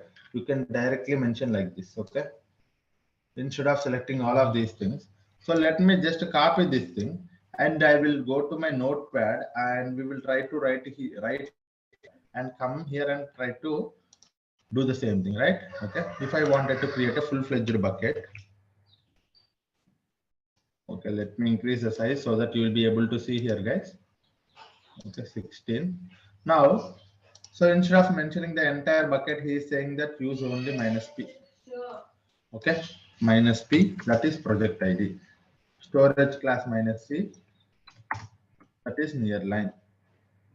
Location -l, multi-region. Uniform bucket level access. Now it's showing retention also. Can you add it? Yeah, we can also now put a retention policy also. Now retention and time. So this I will mention here as somewhere retention. The time, instead of time, what I would say, some 10. By default, it will take some 10 seconds, I believe. Okay, 10 seconds. Okay, this bucket name, I will put it at the front, sir. I don't want it here. Okay, I will go here and I will mention create this bucket, and on this project, on the storage class is this one, and the location is this one. Okay, and the bucket access is uniform bucket level access, and retention policy is this one. I'm not sure how to provide this 10 seconds or just 10 is enough, but we will see. Okay, GST. Let me copy this thing. Where is that? Let me clear the window. Let me provide it here. MB does not support file / URLs. You mean GS? What does that mean? I have provided that only, right? MB does not support file. Otherwise, we can create the bucket in the existing this one demo like. No, we can only create a bucket. It's only the bucket. We cannot create a something like this because it shouldn't show like this. Let me try to do it one more time. Okay, instead of this one, what I will do.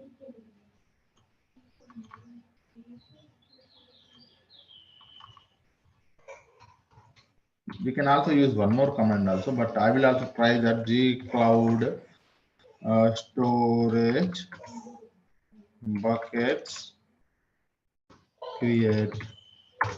This is also we can use it. Let's try that as well. There's some problem. So retention, something wrong with the retention, guys. Did you mean retention period? Yes. So what I will do, I will remove that retention now. For now, I don't want it to worry about it.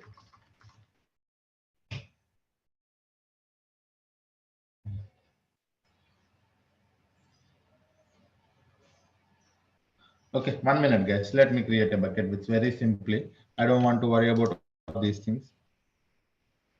Okay, I think so. Let me update it here first. Okay, gsutil mb.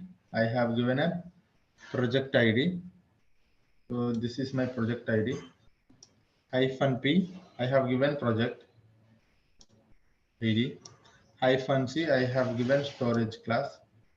-l. I have given a multi-region. So let me remove all of these things. 1 minute. So let me just copy this thing and try to create a bucket.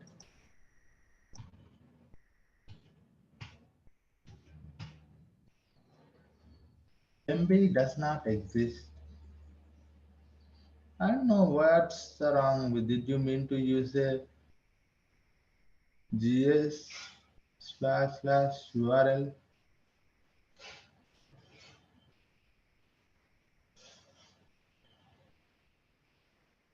I know. 1 minute, guys. Let me see what is this error. This is the first time I'm seeing it. Use right. We created a bucket with the GS there. It is asking to throw this support to the domain URL. Let's see what is this error.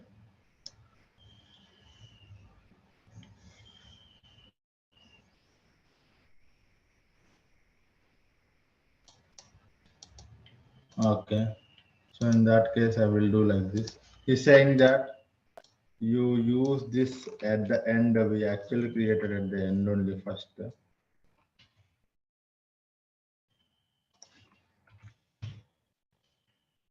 Yeah. So this is what it's trying to create it. Location constant is not valid.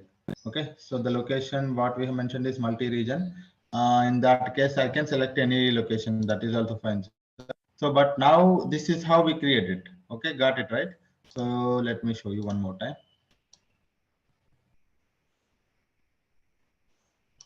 For example, if I wanted to use this particular code only to create a bucket, okay. So what we will do, I will go to the location. Instead of multi-region, what I will do, I will select some region, sir. Okay, US hyphen east hyphen 1 or just east 1. So it will create a bucket inside that location.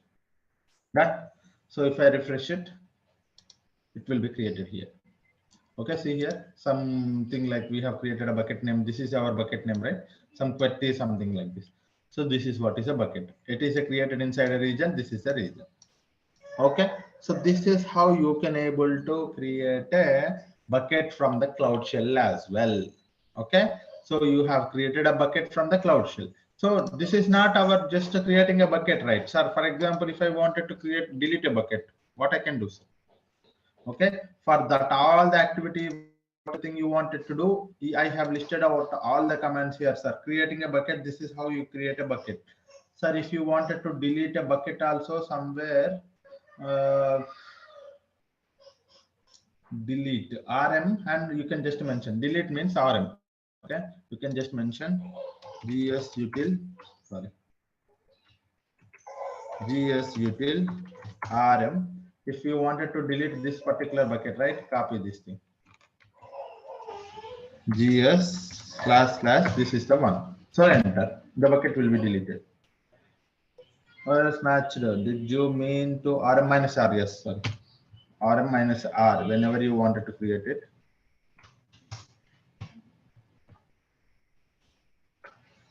Removed. So if I refresh it, you don't find that particular file here. Particular bucket here. Bucket is deleted. So you can create a bucket, delete a bucket. No, sir, I don't want to create a bucket and delete a bucket. For example, just now I have created. So earlier we have created a demo bucket resources, right? In this one, I do not have any files. Okay, what I wanted to do is like, I wanted to copy one file from this bucket to that bucket.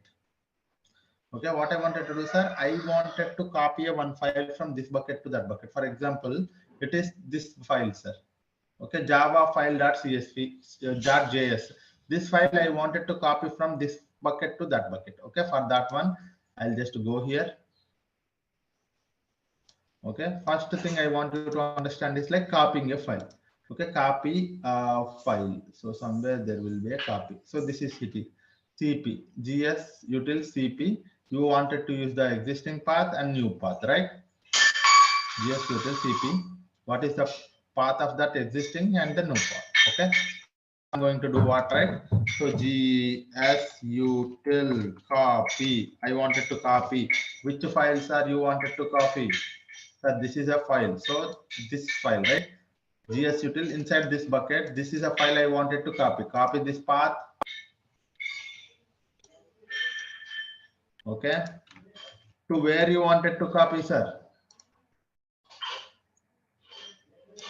I wanted to copy to. So this bucket, right? Batch 10. This bucket I wanted to copy. The file has to come here. Okay. You copy this thing. Okay.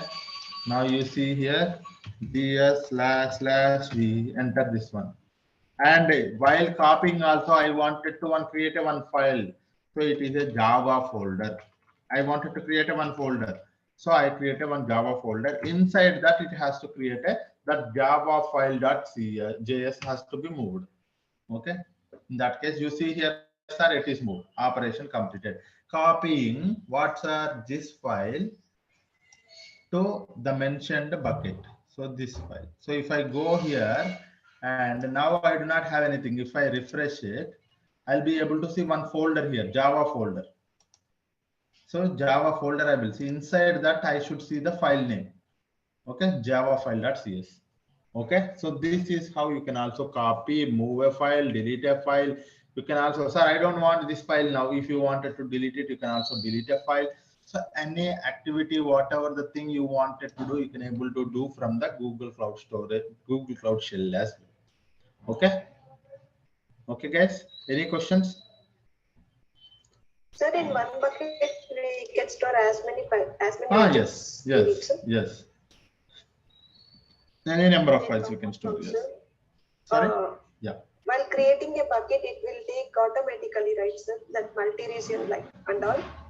This will when you using Cloud Shell we can edit, right, sir? I mean, if you wanted to edit it, there can be a way, but the thing is like the code becomes very complex. Okay. Yeah. Yeah. Any other questions, guys? So this is how you actually go through.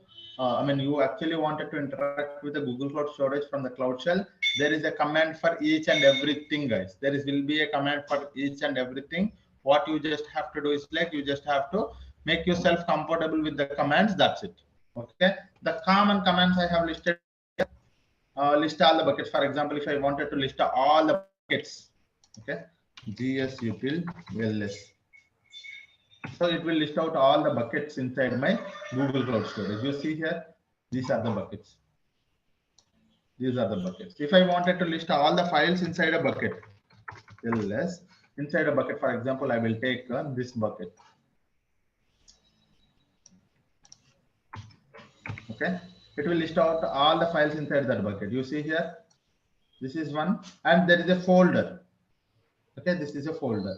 If you wanted to list out all the files in one more bucket, so anything can be done here. If you wanted to list it out, okay, download a file. Sir, I wanted to download something. You can download it. You can upload a file. You can, if you wanted to view a file, sir, I wanted this file to be viewed. Okay, so I wanted to view a file. So gsutil cat is the file. Cat is a command to view the file, sir. What is the file you are viewing? So this file, which one? Regions underscore country underscore list dot csv. You wanted to see that, you mention cat command. That data will be shown here. You see that data is shown here. Okay, the data is not in a correct way, but it is like this is how you can see it. Okay, so these are the things that you can all do, guys. Okay, what you have to do is like create a bucket from the console, create a bucket from the Cloud Shell, try to do some activities from both of the ends. So that is where you are going to add. So if you wanted to have more commands, gsutil help, you can also click on help. You will get some help here. So what are the commands inside the gsutil? You will be able to see all of the things here. Okay, so for example, moving an object. Make an object. Make means create an object. MB is a command to create an object. MV for move an object or rename an object. So likewise, RB remove the buckets. RM remove the objects. Okay, so all the things, update, versioning if you wanted to do. So ACLS, anything if you wanted to, all the commands are here, sir. The only thing is that we have to make yourself comfortable. But sir, what you suggested, do we have to go all of these commands? No. No one will be learning all of these commands. The only thing is like it's important for us to know how to create a bucket, how to delete a bucket, how to create a folder, how to delete a folder, how to create an object, how to upload an object, how to download it. Those commands are enough. You need not to worry about all of the things. Okay. Again, you just have to know if something goes. So what is the purpose, sir? What is the purpose of object lifecycle, sir? Sorry, object of? Object lifecycle, sir. So object lifecycle, yes. Yeah. So this is something kind of a rule, sir. Whenever you wanted to add some rule. So for example, like think like this, after some days, you wanted to make your storage class, standard storage class to nearline. In that case, you can create a rule here. Okay. So set a storage class to nearline after something. Set a storage class to cold line. So that kind of activities you can do it. Okay. For example, if I click on continue, on what basis? On age. If you mention age, how many days? After 30 days, I want this bucket, whatever the bucket which is there, right? That is will be set from standard storage class to nearline. Okay, so that kind of a rules you can add it here. Okay, this kind of a rules you can add. If you wanted to add it, you can go for the object lifecycle. Yeah. You can also read it out here. Lifecycle rule lets you apply some actions to a bucket when certain conditions are met. For example, switching your objects to colder storage classes when they reach or pass a certain age. Okay, so this is how it is going to take. Yeah. Any other questions, guys?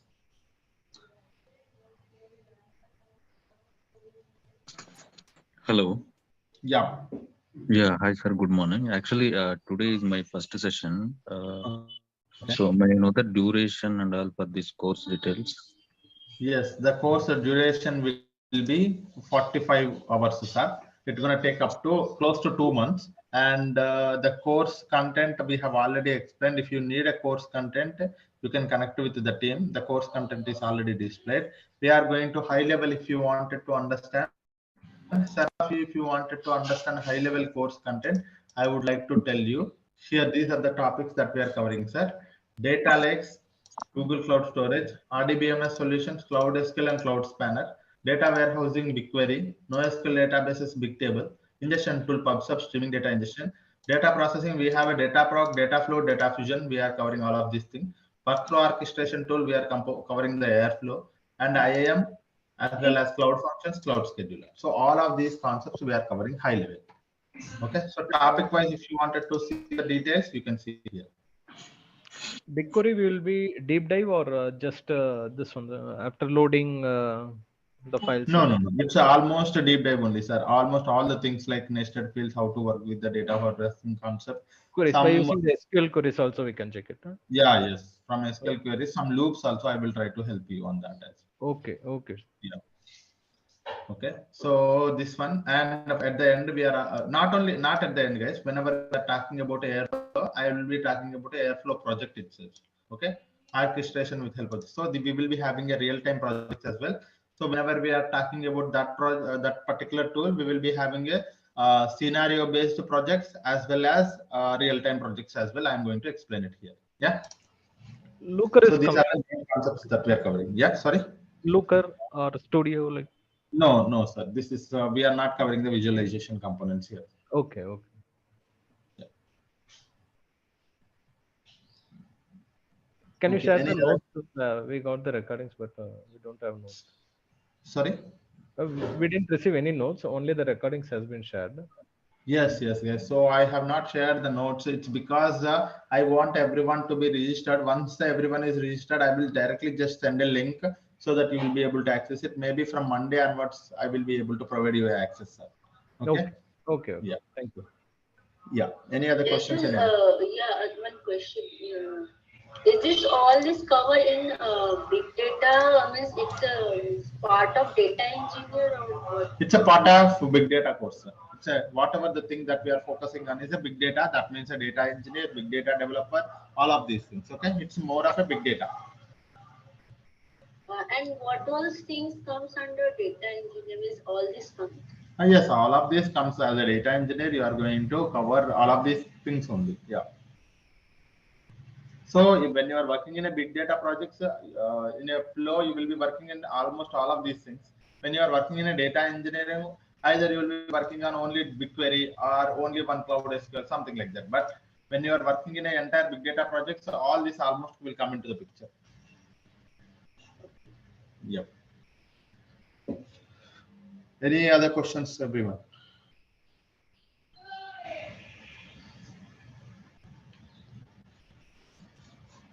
Okay. So that is it, guys.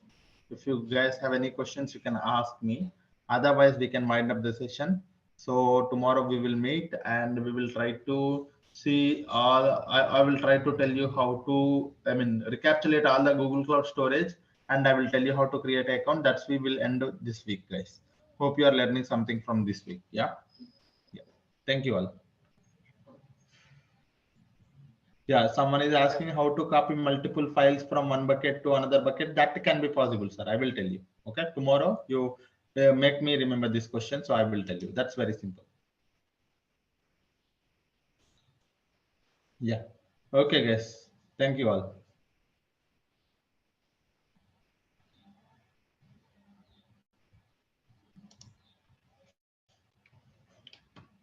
Complete your registration, sir, so that there won't be any, interruption during the classes. Yeah. Thank you all.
Hello everyone. Welcome to the session today.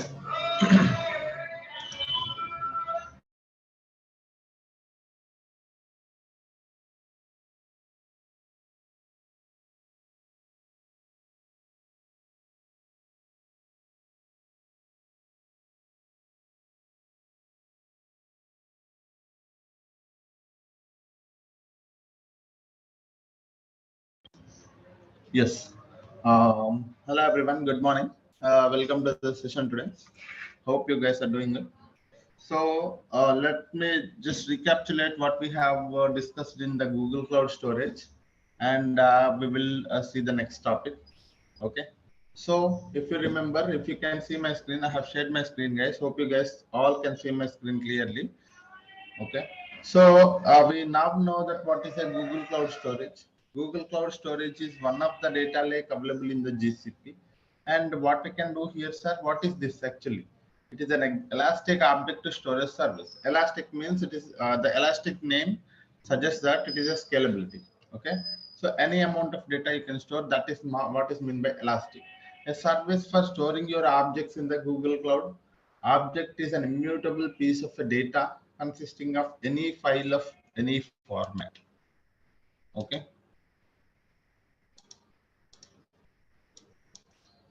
What is meant by object, sir? Object is nothing but an immutable piece of data consisting of any file of any format that you can store it here in the Google Cloud Storage.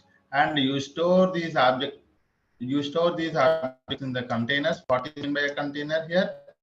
Analogy of container is nothing but a bucket. So you create a bucket. Inside that you keep your objects. Objects are nothing but a piece of data of any file of any format. Okay. And one more thing we have also seen. It's all worldwide storage and retrieval, guys. Okay. So of any data at any time. Okay.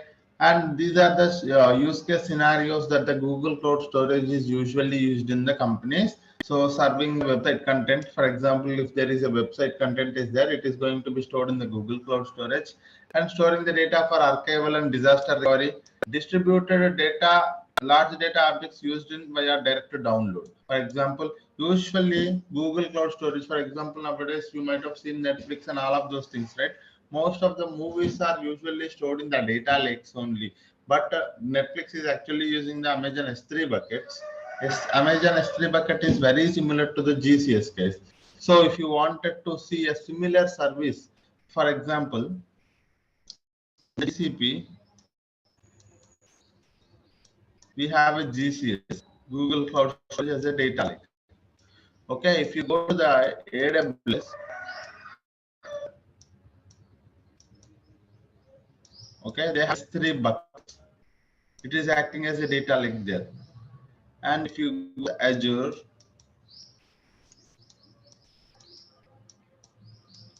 they call it as a blob storage. Blobs.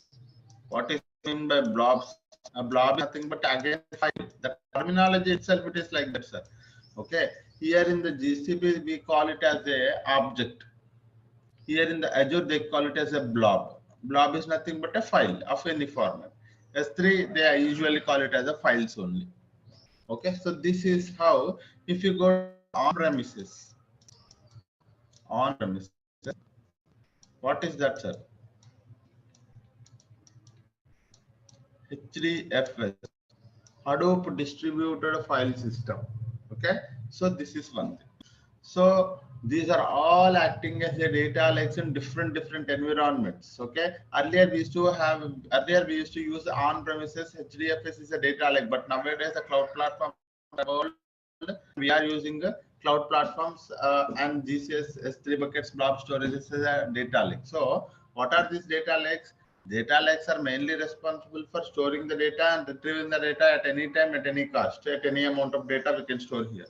So this is what is all about the Google Cloud Storage. And later we have seen how to create a bucket, sir. To create a bucket, we have to provide a global unique name, the location, and storage classes. What about this location, sir? Location has 3 categories. Either we can go for the region or dual region and multi-region. At any cost, if you don't want it to lose your data, you can go for the multi-region, and multi-region very low latency, and replication will be available in the largest regions. I mean largest area, you can say. In a dual region, it is also having a replication, a latency also less, but the thing is like only for the replication will be only available in 2 regions. Dual region means only 2 regions.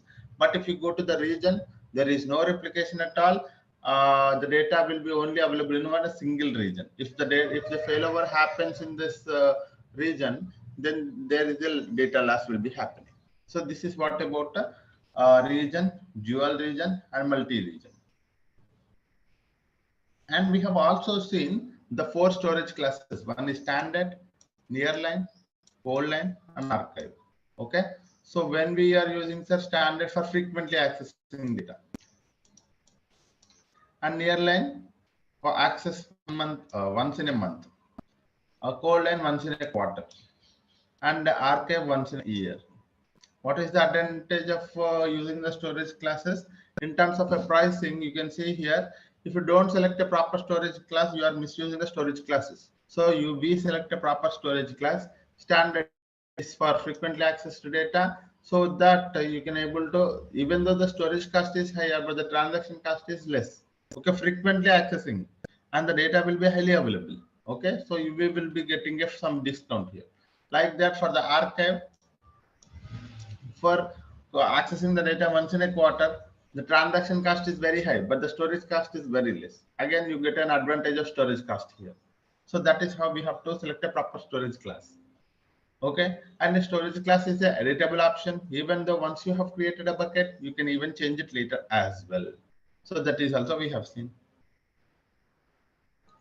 Okay, so when we talk about all the features of the Google Cloud Storage, we have all of these things, guys. Regional buckets, object to change notification. If you wanted to go like, we can have a ACLS, object versioning is there, online import, offline import, object lifecycle management. So these are all the features of a GCS. Once you create a bucket, this is the metadata of the bucket, guys. We have seen this already. Okay, once you create an object, this is a metadata of an object. So when you upload this, for example, here you see a size, you see a type, you create a time, you see a storage class, and all of these things. Okay, so you can also edit the metadata, edit the permissions if you wanted to do. Okay, and you can see here objects. Object is an individual piece of data in the form of a file. No limit on the number of objects that you create in a bucket. Okay, this is some question yesterday some people have asked me, right? So there is no limit on number of objects that you can create in a bucket. Objects have no hierarchical relationship. One object to the another object, there is no hierarchical relationships, sir. Okay, and objects can have a different versions as well with the help of the object versioning. Every object has associated storage class, right? This will be inherited from the bucket. So for example, you create that bucket is having a standard storage class. You keep a file, that file will also be having the same storage class. So this is how it is. Versioning needs to be enabled to maintain the old versions. Okay. Yep. And this is a object metadata. There are fixed keys, there are custom keys. What does that mean, sir? You see here, storage class, content type. These are something are like fixed data, and you cannot be edited. And there is some information which can be edited. And object lifecycle management. What? Yesterday I have told you, object lifecycle management is something like you can create some kind of a rule, such as like, for example, so far you are using a bucket for the standard, but after 30 days you wanted to be make it as a nearline, so that you will get some benefit of the cost. So for that reason, you can create a rule automatically. Backend it will be happening once the 30 days is happening. That particular bucket will be converted from the standard to the nearline or cold line, whatever it is. So such kind of actions, if you have, you can go for the object lifecycle management, guys. Okay. And if you wanted to delete a bucket after some days, you can also do that. Such kind of a rules also you can able to do it. Okay, you can see here, you delete an object after 30 days or something like that, after 40 days, after 60 days. So such kind of a, this is your action, but when it is the condition, based on the condition, it will be, the action will be done. Okay, this is one thing. And working with the Google Cloud Storage, as I told you, most of the times console as well as this is our GSU. This is a shell, one line tool, nothing but a shell.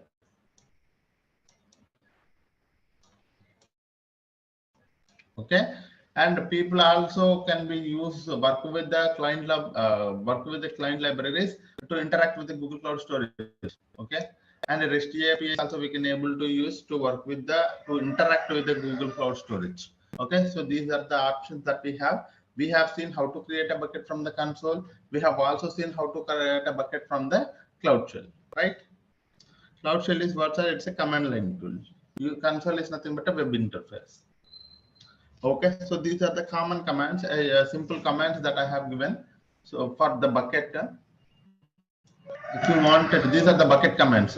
If you want to list all your buckets, GS you can go to the Cloud Shell and you can use this one, so that it will list out all the bucket names. If you wanted to create a bucket, you can use this.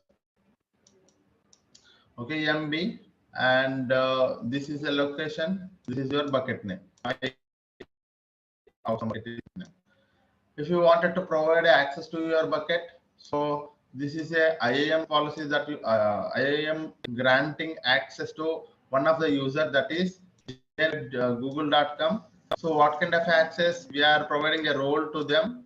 So for this particular email address, we are providing a object creator, object viewer role on this bucket.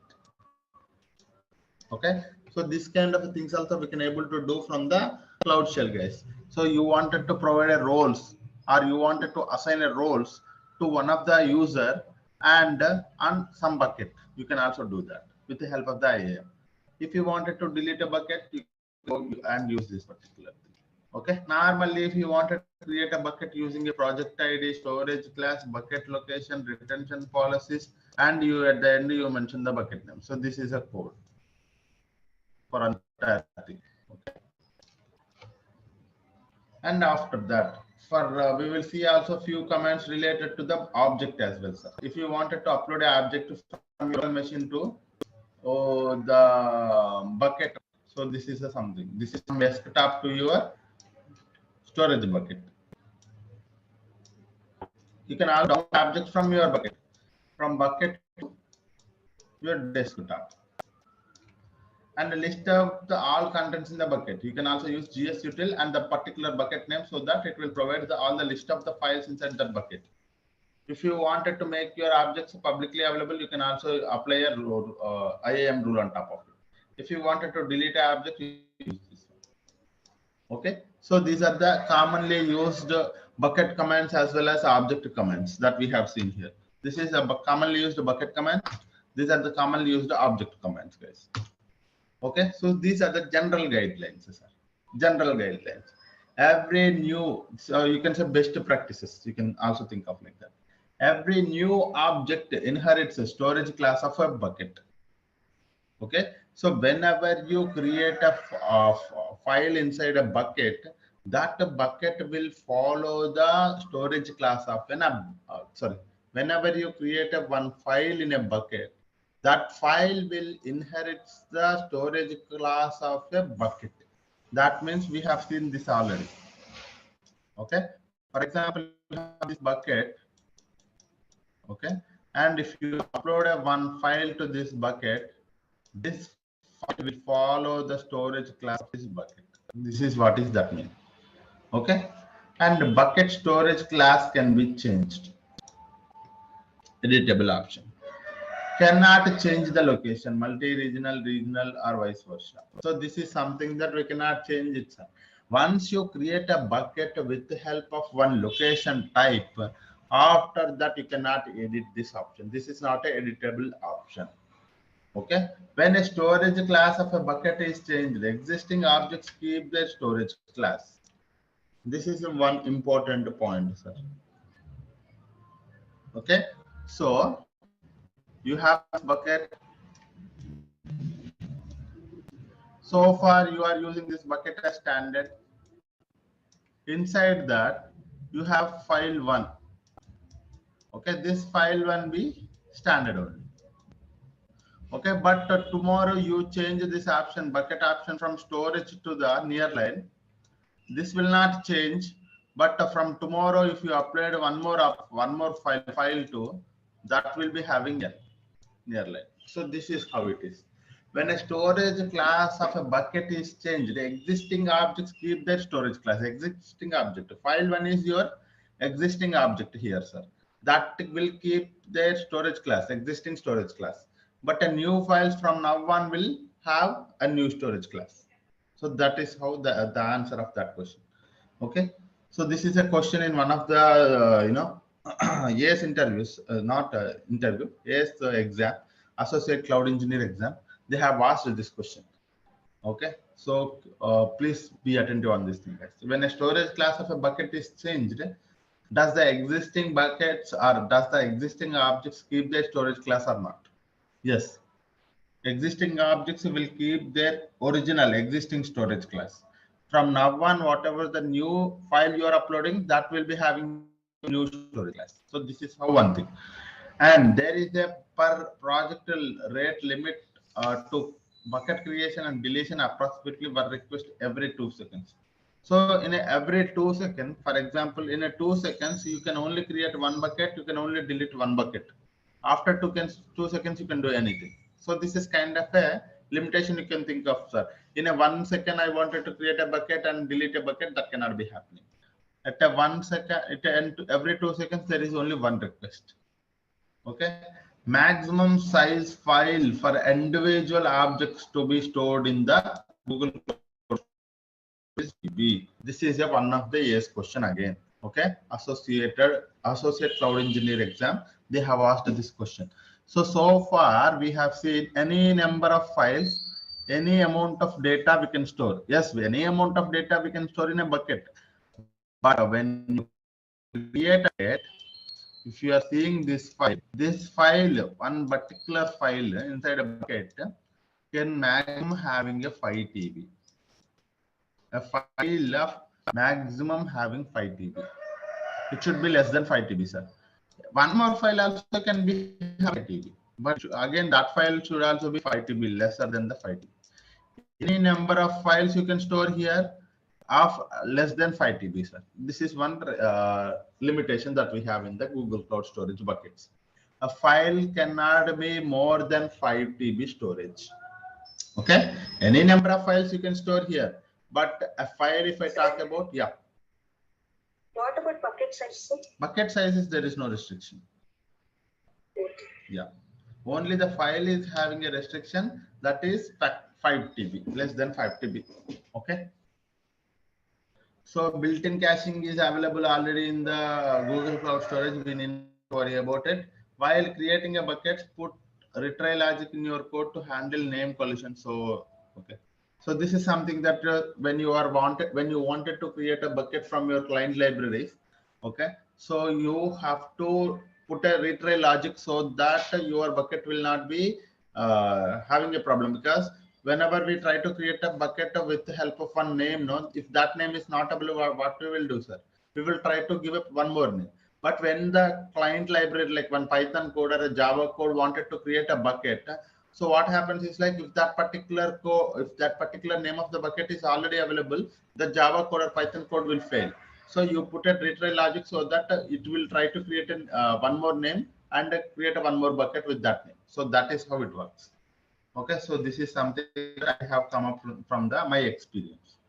Don't use your IDs, email addresses, project names, project numbers, any specific information in bucket names, because bucket names are visible. Okay, a bucket name is a globally visible option, sir. Don't put your sensitive information or P2 information as your bucket name, so that it will be visible to all. So try to come up with a proper unique name according to your business requirement, not as per your project name, not as per your project number, not as per your name, your friend's name, like that. Okay. So this is how all the general guidelines about the bucket creation, sir. Finally, final point, sir, securing the Google this is also we have seen with the help of what, sir? Two things. One is IAM, one more is ACLS. IAM is nothing but the identity access management. From Monday on, we are starting this topic, sir. Very important topic. Before entering into any service, we should understand what is the identity, what is the access, what is how we are going to manage the identity and access. Okay, ACLS is access control list. Okay, it will be a part of IAM. Don't worry about that. So what is it is saying, sir? So that bucket is having some files inside that. So that is what we are calling as the objects. So if you wanted to manage the access of an entire bucket, you can go to the IAM. This is a symbol of IAM, sir. Okay. This is IAM. And if you wanted to manage the individual buckets as well as total entire buckets, this is ACLS. Both ACLS, nothing but access control list. When you select object fine-grained version, right? Fine-grained access control, it will we can able to access both object access as well as the entire bucket access. So this is what is all about securing the Google Cloud Storage. Okay, what kind of a policies that you can put, sir? Reader, writer, owner, bucket roles. Okay, from the IAM also you can able to put those things. From the ACLS also you can able to put those. If it is the object level, you will be able to put these things. If it is the bucket will be able to put these things. Bucket level is IAM, object level is ACLS. Done. Any questions, sir, so far?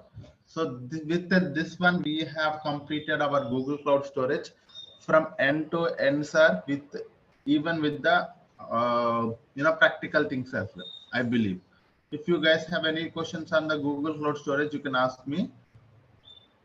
I will try to help you on this. Yeah. In real time, we will create the bucket, or the DevOps team they will create the bucket. Sorry. In real time, we do have the permission for creating the bucket. Oh, of course, we have a permission to create a bucket. It's not that I manually create a bucket. What I will do, for example, is like, for example, you are working in a sandbox environment. You wanted to try it out. You can create your own bucket, and you keep your own files, and you work with the data processing. You work with the BigQuery loading. So anything you can do it. Yes. And in the real time, one more is, for example, sir, do I have access to the prod environment creatable? Can I create a bucket inside it? If you wanted to do that manually, we never do that, but we will try to create a bucket with help of the Terraform or something. So that Terraform is storing some kind of a files inside that. So that is how one more thing. But usually if it is a sandbox environment or it is your pilot project where you wanted to try it out, yes, you can able to create. In the companies, they are allowing you to create a bucket. Yes, we can do that. It's not that DevOps team will take care of it. DevOps team does not need it. It's a very simple thing. Okay. Storage of a bucket is very simple. Yeah. So what is offline import and what is online import? So if you wanted to, connect it to your SDKs and import the data, that is one thing. Or you are in the Google Cloud Storage and import the data, that is also one more thing. So that is how we do. SDK means I'm not. SDK is nothing but a software development kits. Are usually, so some people wanted to load the data to the Google Cloud Storage from their local machine, and the data is very huge but the Cloud Shell is having only the 5 GB persistent disk, right? Disk storage is 5 GB only in the Cloud Shell. If I wanted to store a 10 GB of file inside my Cloud storage, in that way, Cloud Shell is not useful for me. In that case, what I will do, I will download a Cloud SDK. I can upload that. So that is one way of doing it. That is what we call online and offline. And one more thing is like there are transfer appliances. This is one more important thing. What is transfer appliances? We will see in our upcoming classes, but I wanted to give you understanding. So for example, sir, you have a lot here that is think that some 10 GB. Okay, you wanted to move 10 GB to your GCS, Google Cloud Storage. Okay, you use in the in the Google Cloud Storage, we have a transfer appliances and we have a transfer services. Okay, what this will do is automatically you will connect it to this source you connect it to your destination as your GCS. This will take care of transferring the data from this local machine to your GCS bucket. So this is also we have. So this is what we are calling as the online offline imports. Any amount of data we can store, we can upload it. If it is a simple file, we manually do it. If it is a large file, we can provide it to the transfer services. Any other questions, guys? Okay, there is no limit for data to transfer. There's no limit. We can store any amount of data. Yes. So this is how, because we are came to a situation, or we are in a technology right now where almost all the limitations we have removed. For example, when we were working in a 10 years before, 15 years before, when I started my career, what happened is like we used to have on-premises things. For example, if I wanted to maintain cluster, if I wanted to store the data, what I have to do is like I have to a company has to maintain its own data center. A company has to manage all its storage equipment, all of those things, right? So if they wanted to store an extra data, they have to go and buy an extra equipment for the storage. Okay. Now that is something, managing that data is not easy again. So for example, even though I plugged in everything and all the connections are good, but if I wanted to retrieve the data, it takes a lot of time for me.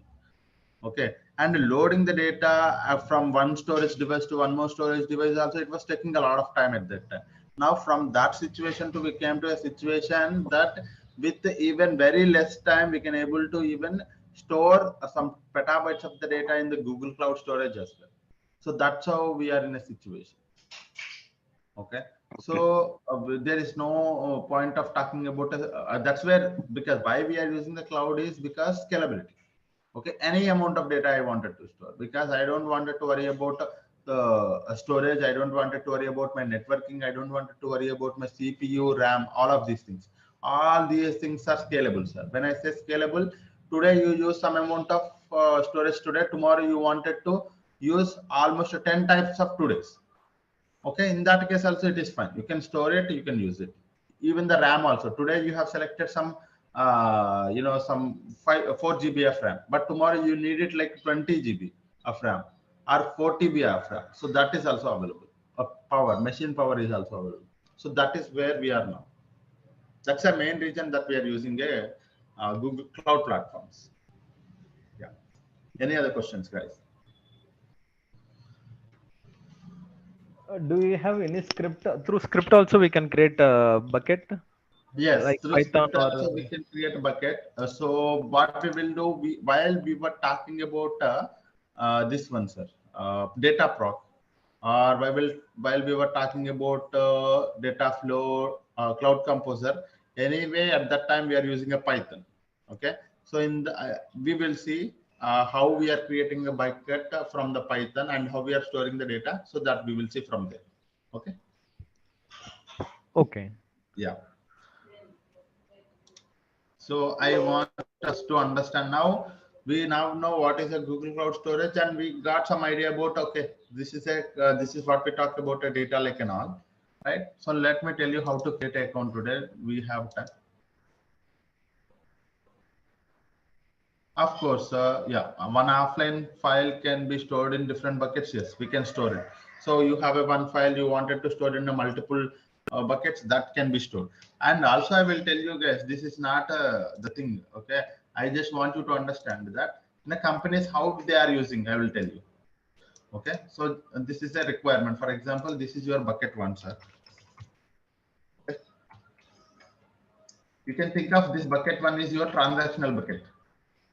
Okay, and this is your archival bucket. We will be having a use cases or scenarios like that. We will be actually doing automating these kind of things. Think that this is okay. Sorry, this is bucket 2.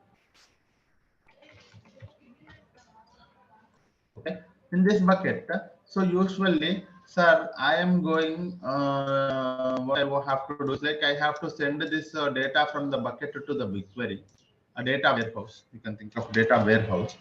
And with before doing that, I wanted to do some data processing. I am using some data flow. So what I am doing, sir, I am doing this activity, I am doing this activity. Okay. Once this entire activity, for example, from sales.csv. So this is a scenario, sir. There is CSV file, sales.csv file. I got a data from the business. Okay. There is a business is happening behind the scene. And from that business, I got a data, and I am using a data flow for transformation and loading the data to the data warehouse. So once the data is there in the data warehouse in the form of a table, I don't need this file, right? I don't need this file to be here, because once the processing is done, I wanted to move that file to automatically move that file from bucket 1 to bucket 2, because this is an operational bucket. This is a history bucket. All the tracking of the files will be stored here. So you will be able to move this file from bucket 1 to bucket automatically. So such kind of a scenarios we will see in our upcoming classes, how we are managing this kind of activities. Okay, it's not that I wanted to manually do it, sir. Once this pipeline is done, once the data is available in the data warehouse, I wanted it to be moved to the bucket 2. This is something that I am not available, because think that we are not available all the time, right? So once the pipeline runs successfully, the the file has to be moved from bucket 1 to bucket 2. So this kind of scenarios are very important in the companies. And one more thing is like, so as soon as one file is created, so there is also one more requirement. As soon as the file is created in this bucket, I wanted to load that file into one more bucket as well, because I provide access to this bucket to many people. Okay, I provide access to many people.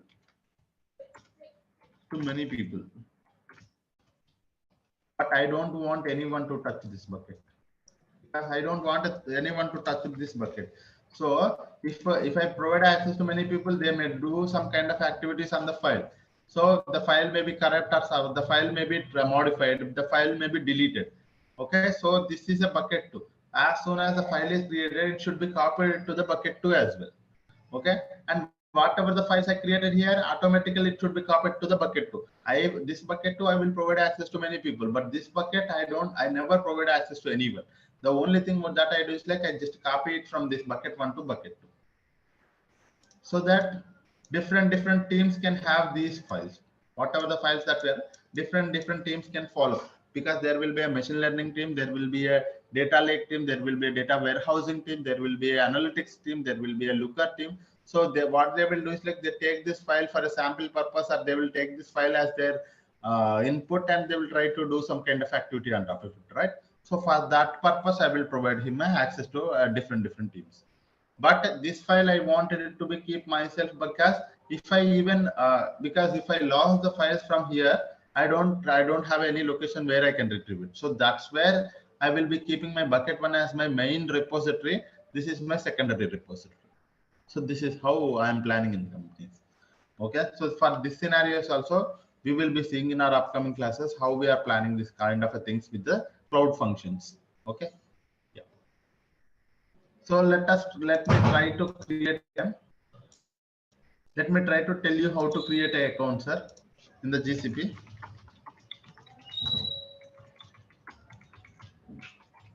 If anyone having their debit card or credit card ready, and their username and password with the Google Cloud Gmail is ready, if they can share with me, sir, I can create an account for them. Okay, so it would be easy for others in the process as well. So if anyone having such thing, if they wanted to create a bucket, sorry, if they wanted to create a Google account, so let us try to do it. Anyone want to tell you the process, or if anyone have their credentials ready, they can share it with me, sir. I will tell you how to create a Google Cloud account now. Okay. Anyone want me to try it? I have one more doubt. We are using Terraform, right? We'll be using any Jenkins for creating pipeline, or it's a different? No, it's we are not actually using the Terraform. Actually, in our classes, we are not actually worried about what is that, because it's not a DevOps class. It's a data engineering. But I'll tell you. So people using Terraform for infrastructure building. There will be a control manager tools are also there. Okay, for managing the infrastructure. After the creation of infrastructure, they wanted to manage the activities, right? So there will be a CMT tools. and there will be Ansible and all of those things are also there. But mainly the thing is like nowadays the Terraform is very famous for infrastructure building, and it is very easy not to worry about, because there is also people use ARM templates also, template methods also they will use for infrastructure building. But mainly Terraform becomes very famous, and it is very easy to use, because there is only 5 to 6 concepts. The only thing is like how we can create a resource. That is the main important thing. Resource creation is something that we can directly learn from the Google also. I'll go to the Terraform public website and I'll just copy the code of a resource, and I'll just make use of that code according to my business requirement. So that's all. But mainly Terraform, Ansible, different tools are also there. But we are not learning in our course. This course is only for data engineers. Yeah. Yeah. Sir, with the help of Gmail, can we create a free account? Yes, we can. With the help of a Gmail, we can create an account. Please, anyone, if you guys wanted to create an account on behalf of you, so I will try to create an account. Just to provide your username and password from the Gmail and your credentials, like debit card. That's it. Okay, I will create an account for you online here. Other people also can able to see the process, because I have created my account, so that's the reason. I will give 2 minutes if anyone wanted to try it out. Yeah. So okay, a password also, can you keep it?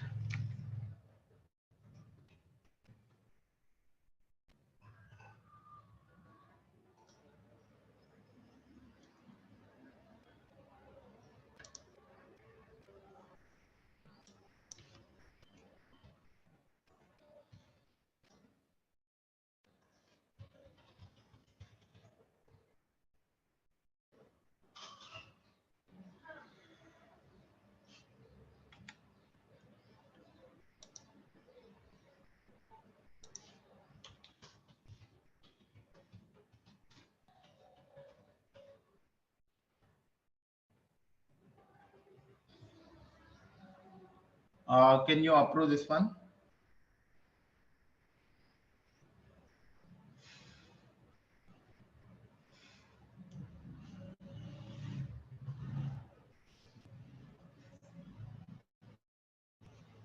So this is how first we enter the Gmail username as well as password, sir.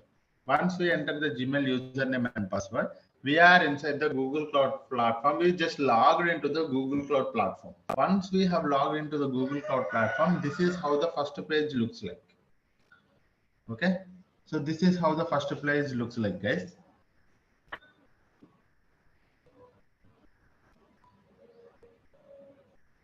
Okay. Once this first page is looking like this, you select this is your Gmail account, and you select your country properly, and you click on terms of service, agree to the terms of service, and click on continue.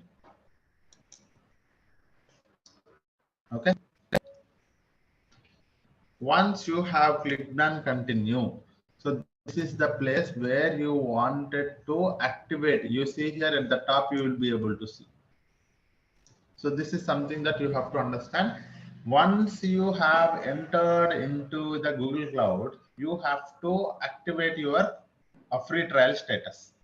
Okay, for that one, there are, even though if you don't see this option, you will be able to see this reward option. You can click on it. Or even though if you don't see that option also, you will be able to see try for free.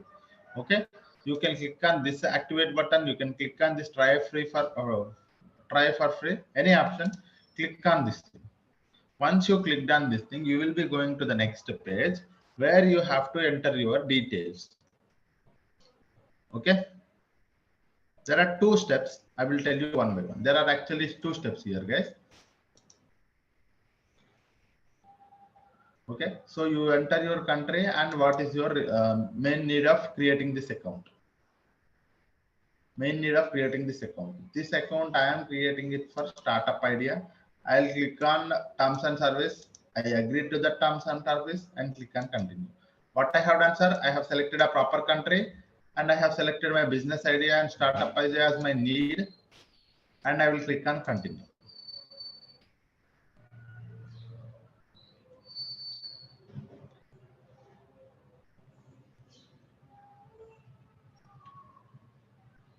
Okay. Now, once in the second step, this is our final step, sir. What we have to do is like we just have to enter our card details and we have to enter the tax information. For the tax information, click on the tax information, tax status, click on unregistered individual. That's it. Okay. Click on this one. For the card details, we have to provide the card details, sir. Can you share me?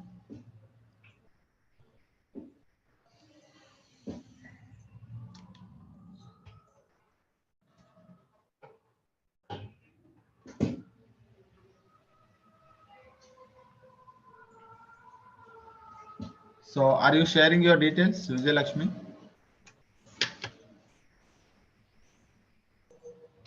You do not have it ready? Yeah. So I got it. So here it is, guys. So Screen isn't recording. I will blank it. Okay. I will just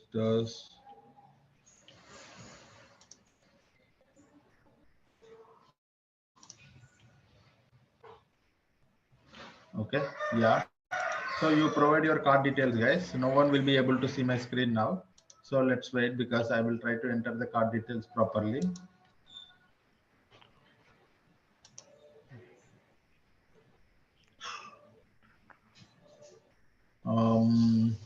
The card number is invalid. Vijay Lakshmi, can you share your proper details? Can you check it once? One number is missing, I believe.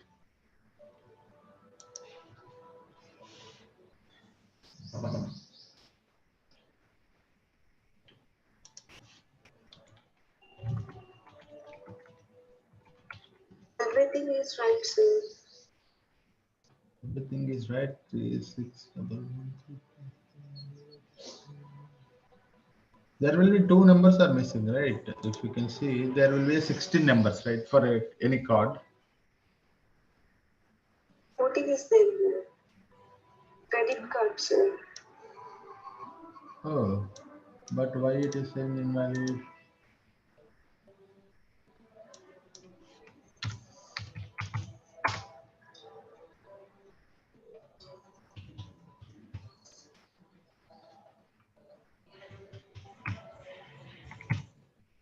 Oh, this is not working.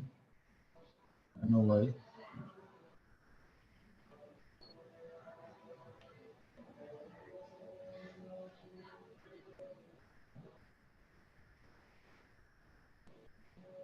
No, it's not working. So you try to create an account, but this is how, sir. So let me tell you the process. I'll tell you the process, guys. Hope you guys can see my screen. Yes. Okay. So you enter your credit card number. Once a credit card number or debit card number is entered, and once you have to provide your CVV or all of those things, and you click on Start My Free Trial. What it will do is like it will debit 2 rupees from your account, and you have to complete your transaction. It will ask for OTP. You complete the transaction. Only 2 rupees will be debited, sir. Once the 2 rupees is debited, you have to click on this Start My Free Trial option, so that your account will be created with the $300. You will be able to see that option in the billing details. Okay, so this is how the process. The process is also I have listed here, sir. I will tell you process here as well. Okay, somewhere there is a process account creation. Yes. Okay, so you go to this particular website. I will paste the website in our chart so that all people will have this.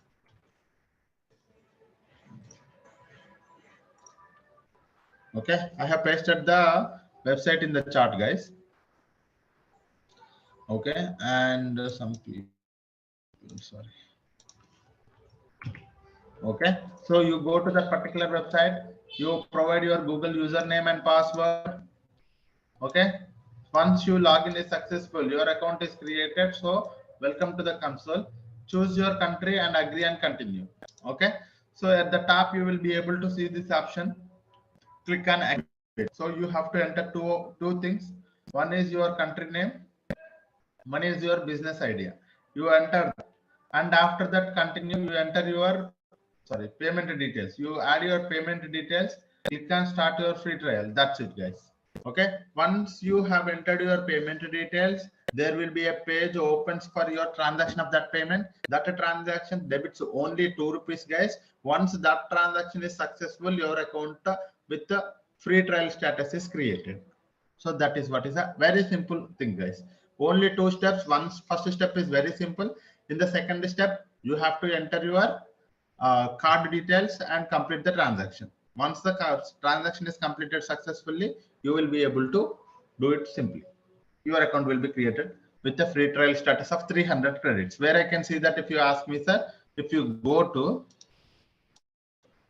okay, where it is like if you go to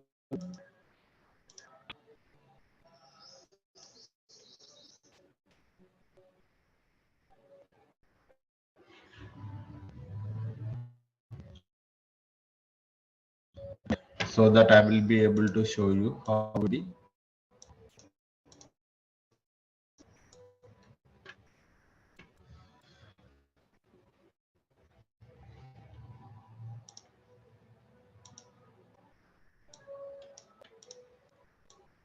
Just recently only I have created my account. It's been this week, I guess.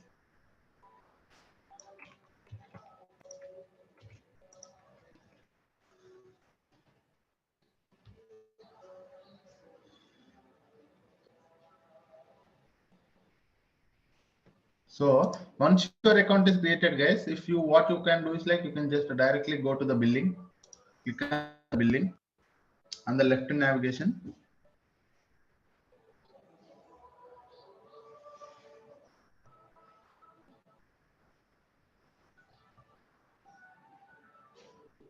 Okay, so you will be able to see if you go down on the right side, if you go down, you'll be able to see like this. No cost of trial credit. This is how for you it will be showing here 90 days and almost 24,825 rupees will be added to your credits. So 24,825 credits will be added to your account. For next 90 days, you can use these credits for working with the Google Cloud platform. Okay, so this is the process, guys. Once you created your account, you will be able to see here 24,825 rupees or 24,000 rupees plus, so that you will be able to use these credits for your experimentation purpose in the GCP. Whatever the activity that you wanted to do, whatever the tool you wanted to learn, practice, whatever the thing, you can do it here with these credits. This is a lot more credits, guys. Even though you use it, if you use it very perfectly without creating any, without leaving the instance idle, then you will be able to use maximum in the 90 days is like 10,000 only. Other 14,000, other 10,000 will be wasted. Okay, try to use it for maximum, practice more in this 90 days and you will be able to get a lot of knowledge from it. Yeah, so this is how you can create an account, guys. The only thing is like first you have to enter your, go to this particular website which I have pasted in the chart and you provide your username, password. Click once you are entered into the login page, provide your username and password, and once the login is successful, go to the console, click on this activate button or try for free. You enter your there will be a 2 steps. One is you have to enter your country name and organization need. After that you have to enter your payment information. Once the card details are entered, you have to complete the transaction with OTP, then account gets successfully created. So this is what it is.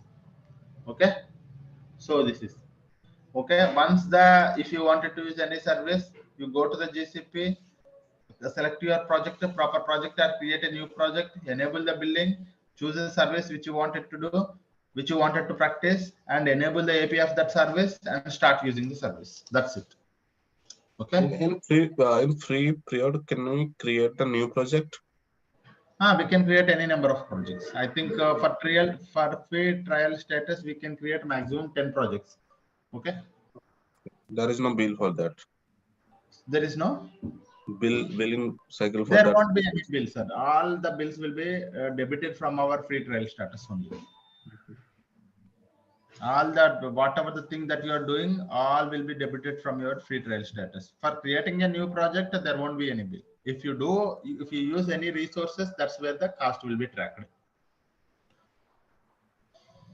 Yeah. Any questions? Anyone tried to create an account now? Already created. Okay, that's great, guys. If anyone has not created, try to create it, guys, so that you from tomorrow or Monday onwards, we can able to further go into the more deeper, so that we'll be able to look at each practice. So come up with your account and try to practice this, how to create a bucket from the console as well as Cloud Shell, and try more questions as well on the Cloud Shell, guys. In the Cloud Shell, you can look at how to create a folder and how to move a folder from one bucket to one more bucket, how to move a file from one file to one bucket to one more bucket. Those kind of activities you do it, so that you will be able to comfortable with the Cloud Shell as well. Okay. Yeah. So what is the tools you use for the migration of data from on-prem storage to GCP bucket? How it's different from data engineer with GCP and big data engineer with GCP? Yeah. So one question at a time. Yeah, I'll tell the answer to that question. Data engineer with the GCP and that one. Yes, someone is asking one more question. A data migration. Can you tell me that? So what are the tools you use for data migration from on-prem to GCP, the cloud data migration? Yeah. So this is a one more question. So first thing, the first question was this one, sir. What is the difference between the data engineer in GCP and a big data engineer in GCP? So more are same, guys. Okay, more are same. Both are same almost. The data engineer, what they will do, a big data engineer, what they will do, it's a terminology, because the role is like that. But the data engineer, some people call it as a big data developer, some people call it as a data engineer in some companies. But as a data engineer, we will be working on these tools only. As a big data engineer also, we will be working on these tools only. Okay. And if you go to the different companies, they will be having a different role names. That's it. But as an engineer, data engineer or a big data engineer, both are same. Okay. But nowadays the terminology, the trend came to like this: a data engineer working with the own small set of the data, but big data engineer working on a large data set. But the idea is that might be starting about I mean, that's where we have started. But the thing is, like, nowadays both are working on both areas. Okay, that's one thing. And one more question is, what are the tools that we are using for the data migration in the GCP? Yes, that's a good question. So there are plenty of the things that we can use in the data migration. So first thing is, like, either you can go for the data processing systems. Nowadays people are using the data flow from Oracle to the Cloud SQL, or Oracle to the BigQuery. We can use data flow. Or for the, if you wanted to migrate to the Cloud SQL, for example, I have an on-premises MySQL, sir. I wanted to move it to the on-premises cloud MySQL. In that case, what you can do is, like, you can use DMS service, data migration service. Also, you can use, or you can export, import, export option. Also, you can go for that. So you can directly export your entire database into the some form of a dump file and import it here. That is also you can do it. So there are plenty of other ways. While we were talking about a data migration, so these are the ways we will be looking at. But these are the ways that we can. Yeah.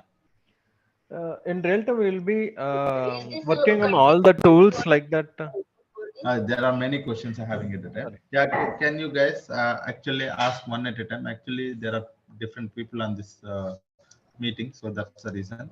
So yeah, Chinna is asking one question. Can you ask? Yeah, in real time, we'll be using all the tools at a time, or a particular tool depends No, based on the no. project. There will be a particular tool at a time. Okay, data proc or data flow. Yeah, Like data proc or data flow or data processing system like that. Yeah. okay, but all this BigQuery is mandatory, right? Database also BigQuery. Here we are using any ETL tool for that also. Yeah. So Poonam, you are asking some questions, right? Yeah, can you ask me now? Yeah. Yeah, means ETL tool also we are using, like Informatica or Tableau here for. Here we are using. You are asking. Sorry. Okay, I did not understood your question. Your voice is very low. Can you talk a bit louder? Yeah, I'm asking for means data migration or for data engineers, some tools are also required, ETL tools. So what tool ETL tools? Yes. That's a very good question. So we need not to worry about ETL. When I say a data Google Cloud project, all the tools are here inside the Google Cloud only. So when I say if I want a ETL tools, we have a ETL tools in the Google Cloud. If you wanted to have a dashboard tools, we have a visualization tools also. If I wanted to have a data warehouse, I have a data warehouse here. So when I say Google Cloud project, it's all the tools we are going to use from the Google Cloud only. But nowadays there is a concept of hybrid cloud also came into the multi-cloud also came into the picture. But when I say it, if I'm working in a Google Cloud project, the ETL tool from the Google Cloud only, and the data warehouse is from the Google Cloud only. So that's all. We know we don't need to go to the SSIS or Informatica. Yeah. Okay. So guys, someone is asking a question, but I can't hear it. It could be a reason that there is some network issue or something. No, something is wrong, guys. I cannot actually hear it. Someone is talking, but I cannot hear it. Can you try unmute yourself and talk now? I have muted yourself. Can you unmute yourself and talk now?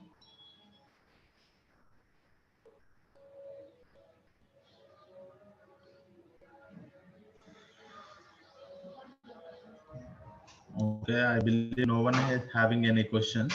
No, don't worry about, sir. I will tell you what is the trend in the company.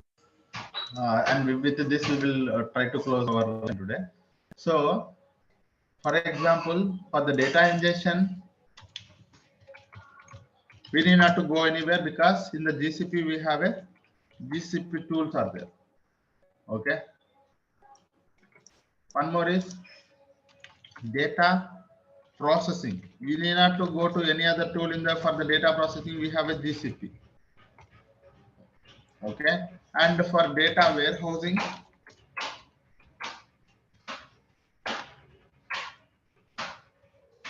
we have GCP tools again. And for data migration, we can use it with the GCP. For ETL, we have GCP. For scheduling,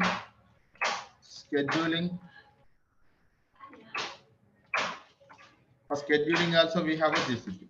So we have a plenty of different services in the GCP that we can use it for ingestion purpose, storing purpose, processing purpose, warehousing purpose, migration purpose, ETL and scheduling. So we need not to go to anywhere. Even though, for example, when you are learning working with the Azure also, the same thing. When you are working in the Azure also, Azure will be having all of these tools. Even the AWS will have all of these things. Even the Google GCP will also have all of these things. Okay, so one person is working in Azure. Does that mean he will be using all the Azure tools for his entire project? Okay, that is one thing. Yeah, someone is putting a chart. Do we get a practical knowledge on these topics from these classes? Of course, we will be getting a practical knowledge on it. There will be a scenario-based questions, and there will be a scenario real-time project-oriented topics also we are going to discuss. Yes, there are 4 to 5 real-time projects are there, which will be very helpful for you to understand the data processing, data ingestion, data warehousing, data migration, and ETL case study. Okay, so this is something that we are going to have it. So yeah, any other questions, guys? Notes, sir.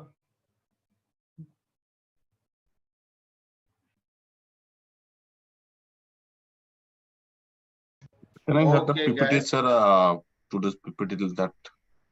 PPT, I will not be able to share you. I will share you my material. My material is equivalent to the PPT only, so which will be having all the information. Monday, I will share it with you guys. Okay, so all the information will be here, how to do what and how to work with the shell also, it is here. How to work the normal topics, whatever we are discussing, I'll try to keep it here so that you will be able to have it later. Okay. Yeah, tomorrow Monday we are going to talk about IIM. So this is going to be IIM, guys. What is IIM? What we are going to do with the IIM? All of these things we are going to discuss here. Okay, so can you, sir, bring me that command line? Try to Sorry? That command lines which you used to build that bucket. I mean that. Yeah, we'll share you that, sir. It's not that much easy. For now, we are just created how to store the data in the bucket, right? Maybe some point of time, maybe tomorrow or day after tomorrow or after few weeks, we will be able to see how to retrieve the data from the Google Cloud Storage and how to do the processing on top of it. That's where the Google Clouds to understand, you are going to appreciate the technology of the Google Cloud Storage. Now it will be easy that, okay, it is for only storing and retrieval. That's what you will think about it. But tomorrow you will be able to understand how we are retrieving it, how it will be very useful. Okay. Yeah. Okay, guys. So that is it for today. What you guys have to do for me is like, you just have to complete the registration, sir. So from Monday onwards, the link will be different. Okay. Monday onwards, link to class will be changed. So complete your registrations so that you will be able to have a classes in without any interruption. And this is something that I want you to understand.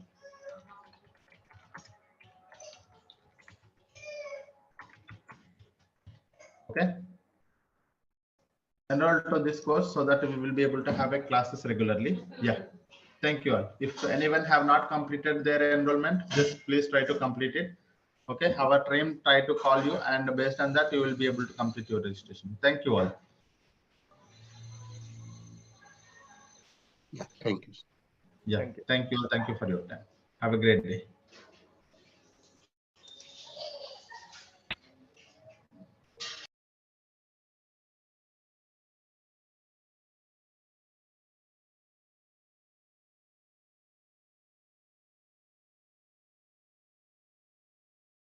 Virtual warehouse will be charged based on the credits. Nothing what they will measure. They will measure the charge or cost. So based on the number of credits you use, Suppose if you use X small, virtual warehouse. So for 1 hour, they will allocate you 1 credit. For 1 credit, how much they need to pay? How much they need to charge? They will see for 1 credit, $2.7, $4 for different edition, $5.4 into another edition. Suppose if you use large, for 1 hour, they are going to consider 8 credits. 8 credits into $2.7 for this edition. 8 credits into $4 for this edition. 5.4 into 8 credits for this edition. So based on that, they are going to charge you guys. Have you clear about this virtual warehouse calculation or not? Tell me. Yes. Confirm me, everyone. Confirm me, everyone. If you clear, then I will proceed further. Yes. Clear, Yes, right? So this is about the hardware component usage calculation. What about the storage? See, if you have taken Snowflake subscription. Suppose let's consider this is the January month. So your organization has assumed that the business is going to start from the January, but unfortunately the business got delayed. Already you have taken the subscription, but you are not using. In such case, you need to pay $25 per month if you are not using anything, but you have taken a subscription. And or if you have taken the subscription and you have started to use your Snowflake. In this case, for 1 TB you need $2. For 1 TB you need to pay $40 per month. If you use 100 TB, 100 into $40 per month you need to pay. So the cost will be in two ways actually. You need to pay for the storage and you need to pay for the compute, virtual warehouse. So this is the way they are going to charge you guys. Is this clear or not? So this is minimum $25 you need to pay if you are using, if you are not using. Suppose if you are using, you started to load the data. So you need to pay $40 per TB. If you use 500 GB, then it will be divided into that part. So like that it will go. So this is about the pricing details on your hardware resources and your storage component. Clear or not? Yes. Yeah. So these are the these are the different virtual warehouse sizes. These are the different virtual warehouse sizes. So these are the credits. These credits are very much important. So based on these credits, they have already defined. Boss, if you created your virtual warehouse with the medium size, so in this case, we are going to allocate you 4 credits per hour and then 4 into, so based on the addition and then the $2.7 like that they are going to charge you. So this is very much important. You have to understand what is the different size of warehouse sizes and what are the credits, how they are going to start pricing on you. So this is about the pricing. This is about the pricing. If you have any doubts in the understanding on the pricing, just let me know. We will discuss and then we will proceed further. If you are clear, just confirm me. Then we will discuss next topics. And also, always I am trying to tell you, please make a note somewhere as a running note. Sure.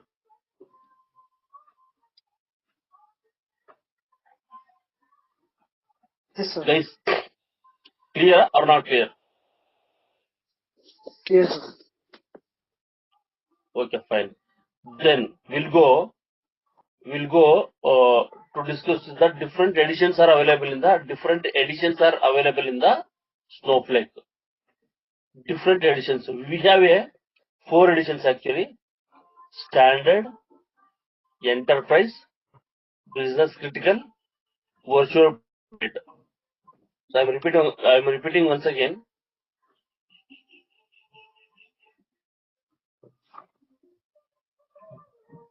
So you need to make a note also.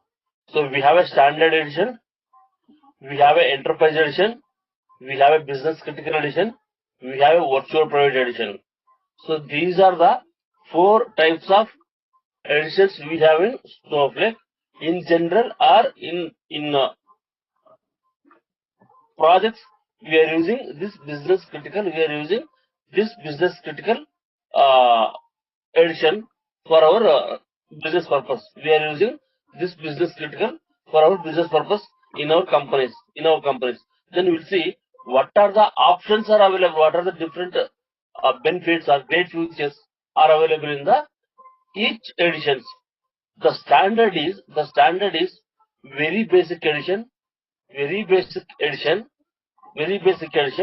Here, whatever the data is you are going to store, that is in a encryption format.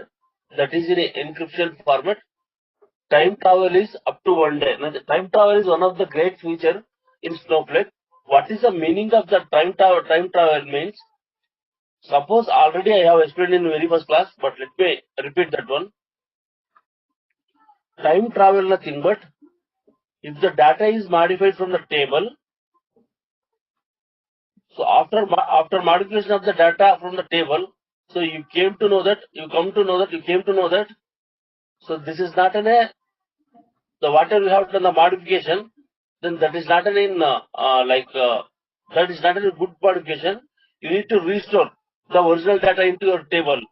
So in such scenario, in Snowflake has provided you an option, the time travel option. Nothing but you can go back to the history of the table, and then you can bring the original data and restore the original data to table.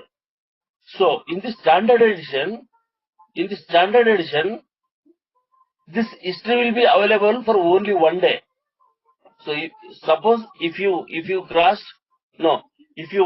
done the modification to the table today 6 o'clock, till tomorrow 6 o'clock, you can able to go to the history of the table and then bring the original data and then restore the data. It will available for only 1 day. If you cross that 1 day, then it is not possible. And then what about the disaster recovery? Disaster recovery, nothing but suppose if databases go offline, then you can able to bring that into online. What about this data share? Data share nothing but a secure data share. So you can able to share the data between the Snowflake accounts. This is about your standard edition. Coming to the enterprise edition, whatever the features are available in the standard, that will be available. That is very basic. Second one is multi-cluster warehouse. Yesterday we have discussed single warehouse and then multi-cluster warehouse. In standard edition only you can work with a single warehouse.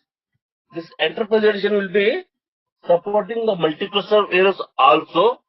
This time travel in enterprise edition will be there for 90 days. In case of standard, time travel will be only 1 day. In case of enterprise, time travel option will be around till 90 days. So this is a great feature actually. So suppose 90 days means if you have done your modifications today, till 90 days, if you want to bring the data, then it will be available for the 90 days. So within that time, anytime you can able to go back to the history of the table and then bring the data. And then next, what is this materialized views? Materialized views, one of the concept in Snowflake, which is used to improve your improve the performance of your SQL query. Suppose your select statement is taking around 5 seconds to return the data. On top of that, if you create a materialized view, then you can able to bring the data in within 1 second. The beauty of this materialized view is it will improve the performance of your SQL query. Where your SQL query is taking 1 minute, but your materialized view will give the result within a fraction of seconds. So that is the great benefit of your materialized view. Search optimization, column level security, these things and all provided in enterprise option. In business critical, so whatever the features are available in the enterprise edition, by default that will be there. Additionally, all the objects, all the things are encrypted everywhere. All the options, whatever you are going to create the objects, those are encrypted everywhere in the internally. We can't see those encryption and all, but internally it is happening. So that is a great feature. Already enterprise edition has so many features. Those features are available with the business critical plus this data encryption everywhere, and then failover and then disaster recovery. So failover and then disaster recovery nothing but if your database is crash, and then you can able to bring that database into online. So this is the great feature in the business critical edition. What about the virtual private? All business critical features are available in the virtual private, and then the extra is you need to create a separate environment, separate servers for different environments. Suppose if you are maintaining QA server, if you are maintaining testing server, if you are maintaining dev server, if you are maintaining production server. So for that you need to create a separate servers in your virtual private. So this is about your Snowflake editions, guys. Any doubts in this? These are some theoretical parts. You will get the interview questions. What are the different types of editions are available in Snowflake and explain them. And also you will get the what is warehouse, what is multi-clustering warehouse, and what is the Snowflake architecture, how many layers are there, what are the functionality of those architecture. Can you explain all those things? These are the theoretical concepts. So you have to remember, understand, and explain thoroughly. Whatever we are discussing in the sessions, if you understand that and explain clearly whatever we have discussed here, that is 100%, 1000% more than enough, guys. That's why I am asking you. I will share you the note. I will share you the note along with me. You also prepare your some points in your notes, so that you will check the material and then you will check the note. So you will become a comfortable. If you get any doubts, again you will come back to me and we will discuss on the same topic, so that you will become a comfortable. So this is about the additions, guy. Any doubts? Let me know. Any doubts? Let me know.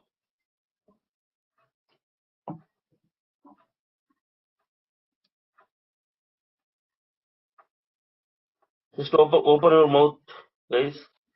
No, sir, but I wanted to know, in a typical real-time environment or a real-time project, typically a dev or QA or a production environment, what are the additions might be there? I mean, will be there. Whether the dev will be having only standard edition, or whether the QA having enterprise edition only, or the production might.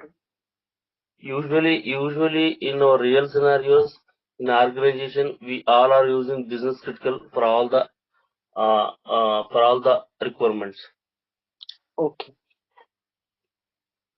Next question. If you don't have any questions, then we'll move into another topic to discuss. No, sir. Understood. Fine. Yeah, then we'll go.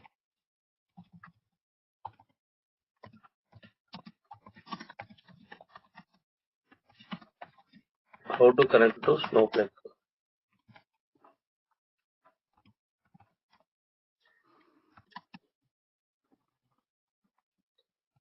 Web user interface.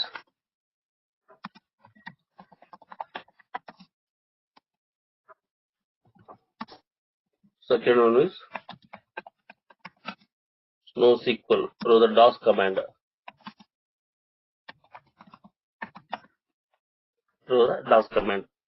So we can able to connect your Snowflake. You can able to connect your Snowflake using your web user interface, or using Snowflake, or no use NoSQL using DOS command. And also apart from this, we have some other options also, but majorly we are using these two options only. Some other options also available, JDBC drivers, ODBC drivers, those things and all. But in real time scenarios, as per my experience, we have used only these two options. Then as part of our regular classes, daily we are using this web user interfaces, this NoSQL and then DOS command things. We will be having the one session, how do we use this NoSQL. Then now we'll see how to create the Snowflake account. Fine.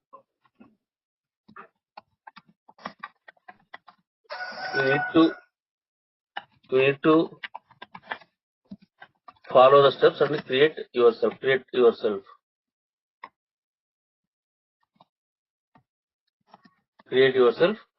And then we'll explore what are the options are available in your Snowflake account.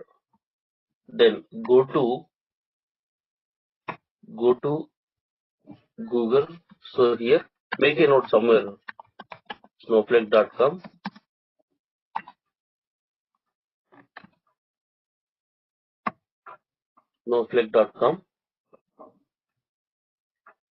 Guys, have you make a note? Snowflake.com. Yes. I need confirmation from all, because you need to create account from your end. This is the free account. It will be available for the 1 month. You can practice in that environment. You need to create. Which is very easy step. You can create from your end also. Just you need to follow what I am doing, right? Just this is snowflake.com. enter the snowflake.com, then you will get into this home page. Click on the start for free.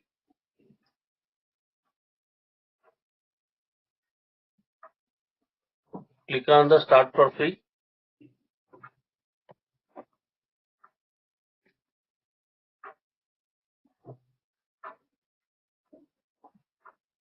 So here, provide your all the details.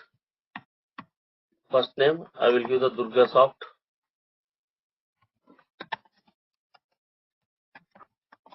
Durga Soft. Email ID, I will give my email ID. It will go into that. I will give the company name as Durga Soft. Role you need to select consultant. Location you need to select as a India. Guys, are you following or not? Yes, yes. Yes, yes. So you need to give your personal details here. So once you have given everything, just continue. Click on the continue. See here, you need to select edition standard or enterprise or business critical. I am selecting a business critical. For you need to make a note down. You need to select. You need to select a business critical option. You need to select a business critical option.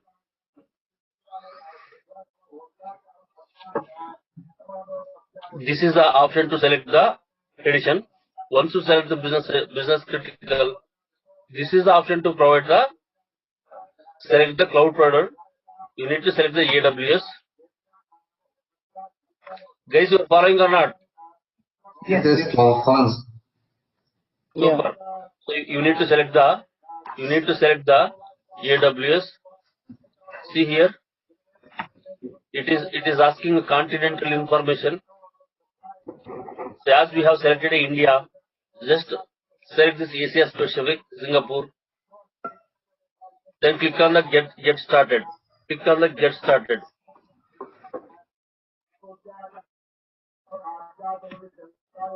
Click on the get started. Now it will ask this many options. You can skip this one. You can skip this one. You can skip this one. See now, you are now signed up. An email to activate your account has been sent to your email ID. I will log in into my email ID. Here you will get one link to activate the account. Snowflake.com. Activate your Snowflake account. Click on this.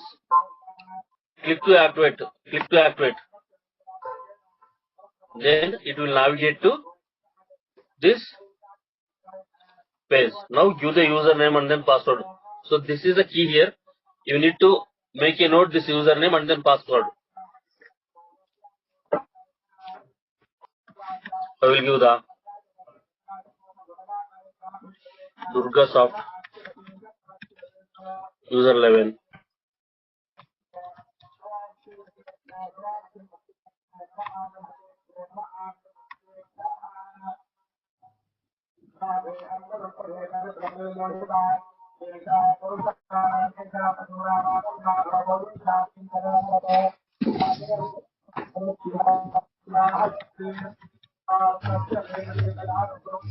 One second.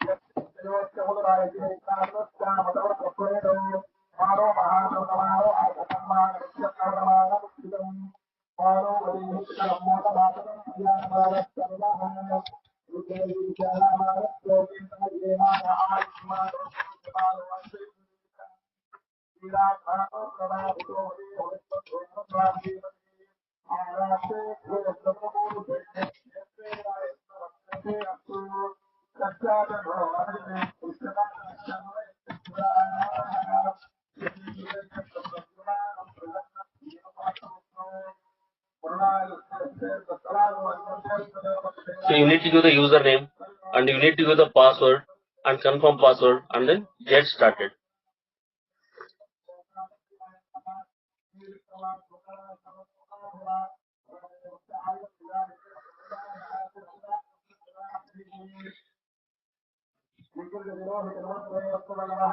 So this is your home page of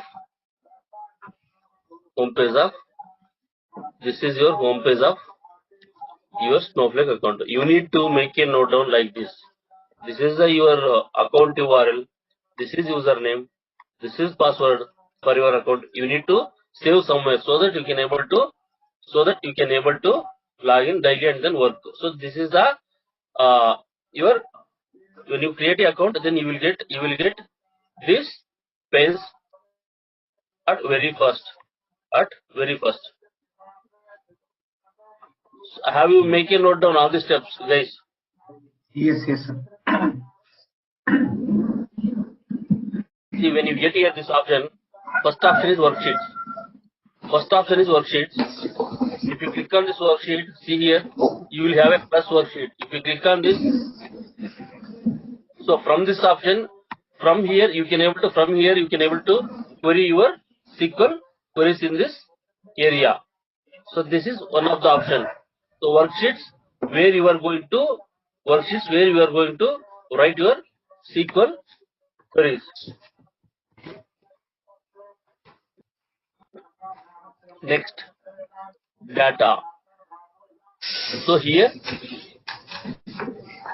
you can able to create the database. Fine. Yes.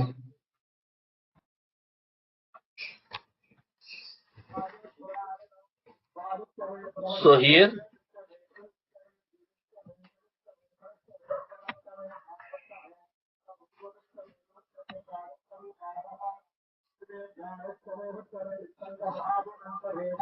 if you want to create any new database, you can able to create new database. If you want to create any schemas, then you can able to create the new schemas from here. Like that. See, first one is worksheets is important, data is important, and then this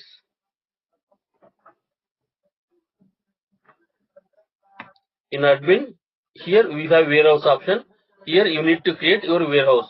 So these are the three options you have to understand. So once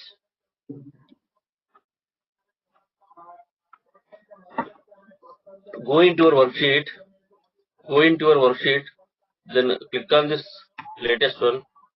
So here you can able to create your own database. Create database sample database. So here you can able to see your sample database like that. So for now, just whatever we have followed the steps, you create from your end and then start exploring on the things. Whatever you can able to explore, you can explore, and whatever you need to understand, you can understand. So from tomorrow onwards, we will start using the coding and then the actual Snowflake practical sessions. But before that, you need to create an account and be ready with align with me, so that whatever we are going to discuss in the session as a theoretical part and then coding part, I am going to share with you. Then you can able to practice from your end also. Okay. Guys, let me know if you have any trouble in understanding how to create the Snowflake account or something else. Why I am stopping till here means, at any cost, 100% you need to create account today. While coming to tomorrow session, you have to be ready with your account.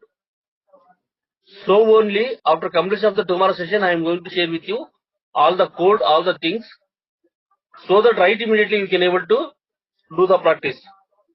Next, if you are not creating, if you are unable to create the account, if you are not able to create the account, you are not ready, then you are lacking, and then you are not able to do the practice, and then it is problem for you. So that what I am suggesting you, whatever the queries Whatever the difficulties you face, you need to at 10 class create the account and be ready with the for tomorrow's class. That's why I am stopping the session here. Fine, guys. Okay, sir. Any difficulties Okay, here? sir. No, sir. No, No, no, no, right? sir. All good. Yes, all good. Tomorrow we will meet at same 6 a.m. guys. Okay, sir. Yeah. Fine. Yes. Yeah. Okay. Then we'll close the session for today. Yeah. Okay. Thank you. Yes. Thank you. Bye bye.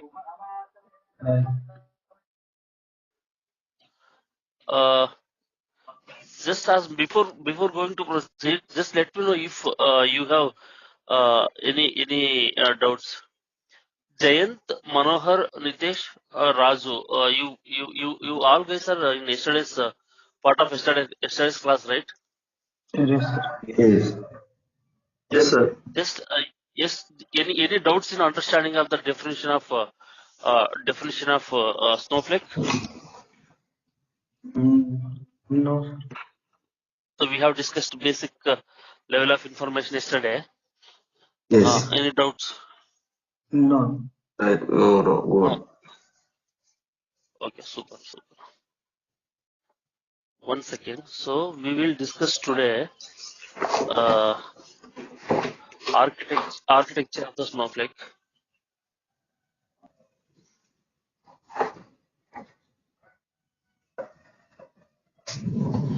Architecture of the snowflake. One second.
Guys, actually, we have a three layers in snowflake architecture. We have three layers in snowflake architecture. One is cloud service layer. Another one is query processing layer. Third one is database storage layer. Let me repeat once again. One is clouds. Guys, just I am suggesting you and recommending you after the each and every session, whatever we are going to discuss, the theoretical part and then code part, I will share you end of the session to all of you to your personal mail IDs. At the same time, just please prepare some running notes from your end also, so that it will be easy to rewind the things. Just make some notes from your end also. Fine. Sure. Okay. Yeah. So we have a cloud services layer, and then query processing layer, and then database layer. I am repeating once again. So why I am repeating once again and once again? This snowflake architecture is very much important. Damn sure you will get a one or two questions from the snowflake architecture in the every interview wherever you go in all the companies. That's why I am repeating. So we have a cloud services layer, we have a query processing layer, we have a database storage layer. Now we will discuss one by one. So what is this database storage layer will do? What is this database storage will do? Storage component is this is a one of the database storage component. This is one of the component of the Snowflake. Nothing but, so we have a like storage and then compute component like that. This is a storage component of the Snowflake. And so whenever you load the data, into a Snowflake, automatically the data will be stored in a continuous micro partitions. Guys, what is the meaning of this micro partitions means? See, if you have a some 2 TB of CSV file, 2 TB of CSV file in your source system. When you load that 2 TB of CSV file data into a Snowflake data warehouse, automatically that data will be stored in the tables. And then from the tables, in a database storage layer, in storage component, so we have a micro partitions. Where your business data is going to reside into the component. So the least component of the storage layer in the Snowflake is micro partitions. When you store your data in a Snowflake, automatically the data will be stored into a continuous micro partitions. Each micro partitions will be having the size 50 to 500 MB. Fine. So apart from these micro partitions, the data will be stored in the columnar format. Data will be stored. Do you know what is the meaning of this columnar format? Yes. Means column format. Yeah, column format is. See, first let me explain you what is the meaning of the micro partition, how it looks like. See, this is the micro partition structure. I will tell you what is the advantage to have the data in a micro partitions, and also what is the advantage to store the data in a column format. See, if you speak about the traditional database or a data warehouse, data will be stored in a row format. In our traditional data warehouse or a traditional database. For example, traditional data warehouse, if you consider a SQL server, where in a SQL server RDBMS or else in a SQL server data warehouse, the data will be stored in the tables in form of columns and rows, and then so the data will be stored in the form of the rows in a traditional database or a traditional data warehouse. In case of a Snowflake, the data will be stored. Stored in a columnar format. I will tell you that one.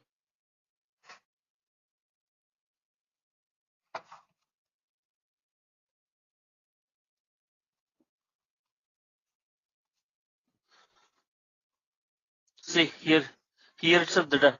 I will tell you. See, this is one of the example. This is the one of the example of the table. So we have a column called type, name, country, date.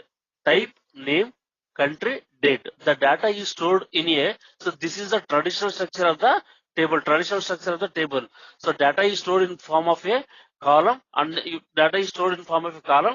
then rows. See, we have a type column, name column, and then country column, and then date column. When the data is loaded into the Snowflake, the data will be stored in a continuous micro partitions. This is a one micro partition. This is another micro partition. This is another micro partition. This is another micro partition. Within these micro partitions, your table data is going to loaded into multiple micro partitions. If you see here, the column, type, name, and then country, date. So this is our traditional structure. In case of your Snowflake, See, the data is storing in a micro partitions in column format. See here, the type is here. Type is one column, and the name is another column. Country is another column. Date is another column. See here, type, name, country, and then date. This is a row format. So this is a column format. This is a column format. So your first record first record type is 2. See here, type is first record type is 2. Second column, name is A, and then country, first record is UK, and then date, first record is 11/12. So what is the advantage of this having the columnar format means, if you want to search a data, instead of searching a whole rows in a whole columns, just it will traverse only in single direction instead of checking the all the data from your all micro partitions, so that you can able to retrieve the data in a very faster. As I mentioned earlier, the data will be stored in a micro partitions and compressed way, and then optimal way. So this is what you can able to pull the data very fast from the Snowflake. See here, suppose if you want to search, like type equal to R, name equal to Y. See, Y is available in micro partition 3, and then micro partition 3. So if you write a query, select star from table where name equal to Y, So the value from the name column is available in the micro partition 3 and then 4. So what it will do, if you hit a query into the Snowflake data warehouse, instead of searching all the micro partitions, it will go into the particular micro partition in a column format. It will go into the particular micro partitions, and then it will retrieve the data from the from the Snowflake data warehouse for you. So what is the benefit here? Suppose consider for your one table, if you have a n number of micro partitions, the data is table related data is stored in n number of micro partitions. If you are searching for the particular set of the result set, instead of searching the n number of micro partitions, directly it will go into the particular micro partitions, and then it will retrieve the data. So that what is the benefit here? Instead of searching the all the micro partitions, it will go into the particular micro partitions, and then it will retrieve the data, so that you can consume the execution of the time of your SQL code. Then how this Snowflake will know? How this Snowflake will know? If you write a select star from table where name equal to Y, then it will go into the only particular micro partitions. How the Snowflake will come to know that the Y is available in the micro partition 3 and 4. So we have some metadata table. Suppose when you store your data into a table, automatically the data will be stored into the micro partitions.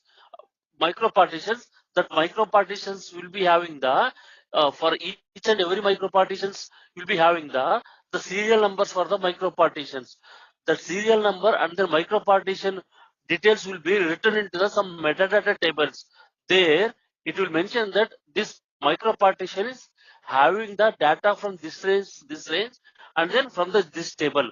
So using that metadata tables, when you query for your table, then it will check the metadata tables, and then so based on that it will identify the which micro partition has the data for your query, and then directly it will go into the particular micro partition, and then it will bring the data for you. So that instead of searching all the micro partitions, instead of searching the n number of micro partitions, directly it will go into the particular micro partition, nothing but micro partition number 3 and then micro partition number 4. So it will save to search the remaining 2 micro partitions. It will go into the directly 3 and 4 micro partition, and it will bring the data for you. And one more thing is, so as you have a data in column format in Snowflake, instead of searching in your suppose if you write select star from table where name equal to Y, it will come into the name column, and it will traverse all the records, and it will identify the Y, and then it will bring the entire record for you guys. So this is and all. It will take the long process to search the data and then return the data. So to overcome all these things, in Snowflake they have designed the architecture in a very simplified manner. So whatever you want, suppose if you want to Y, only it will come and then it will search into the only this way and then it will bring the data for you guys. So this is about the database storage layer in the architecture of Snowflake.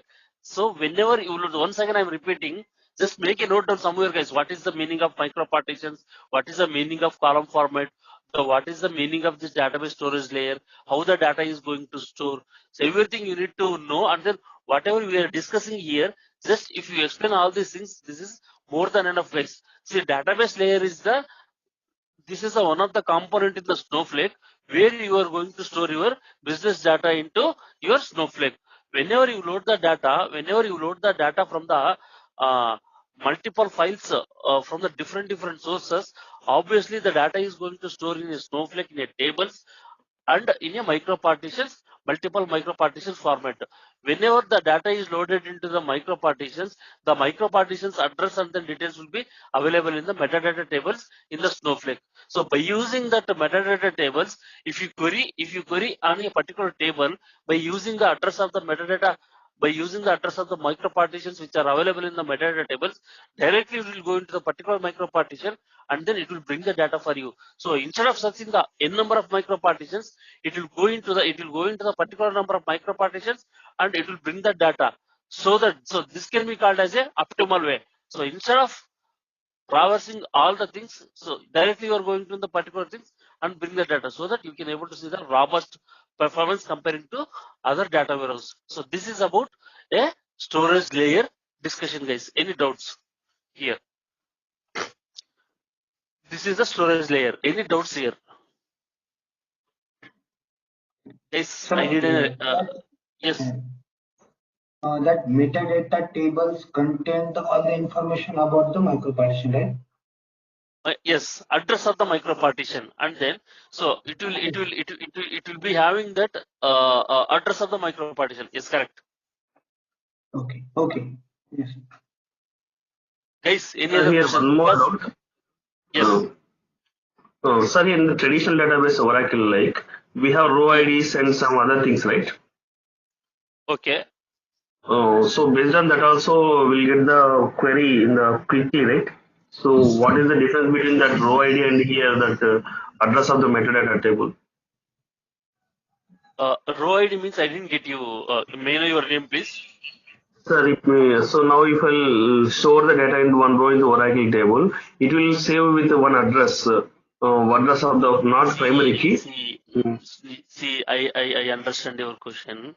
See here, actually, see row ID when you create a index, not only Oracle, whatever the RDBMS, traditional RDBMS, when you store the data in your traditional RDBMS, on top of that,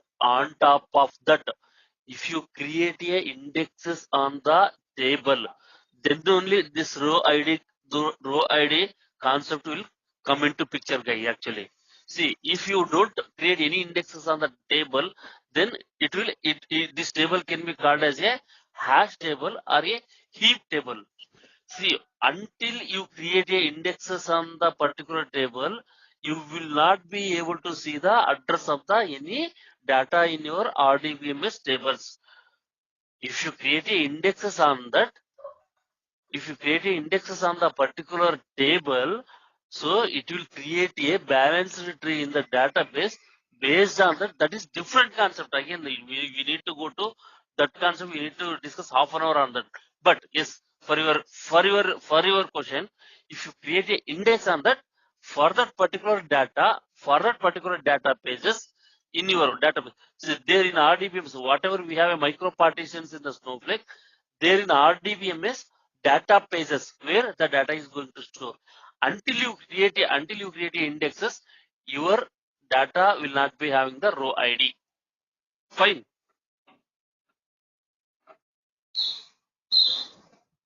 Sir. Hello.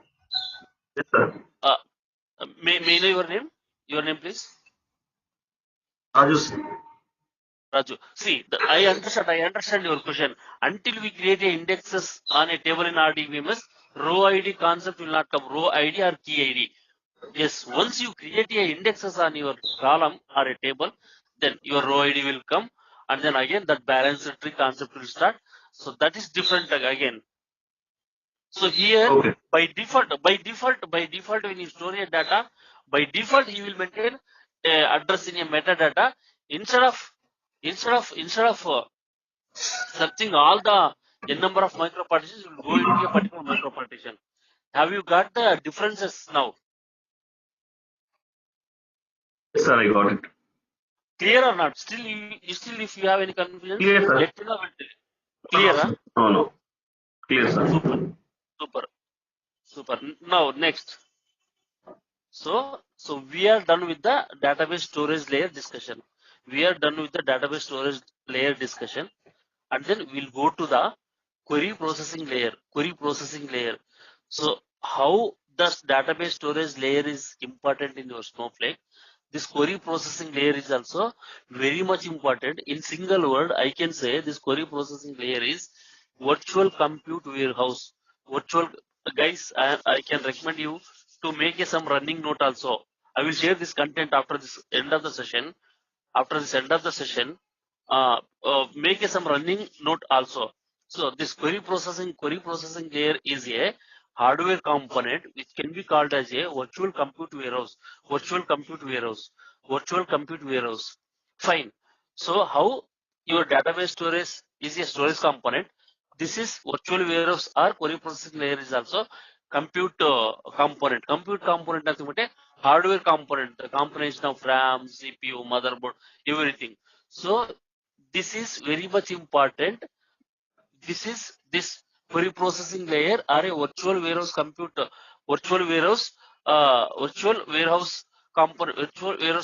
is very much important, because how you are going to store your data into your storage component. This virtual compute warehouse, what it will do, whatever the operations you do in your Snowflake data warehouse, whatever the operation, if you are loading your data, if you are submitting your workloads into your Snowflake, what is the meaning of workloads? Workloads nothing but a number of SQL queries. If the number of users are connecting to your Snowflake and then they are retrieving your data, right? If you are processing a large volume of data, if concurrent users are accessing your Snowflake data, whatever the operations you do, your virtual compute warehouse components are very much required, which are a hardware component in your Snowflake, So whatever you do, data load or the data processing, data retrieval, your hardware resources are required to process your request,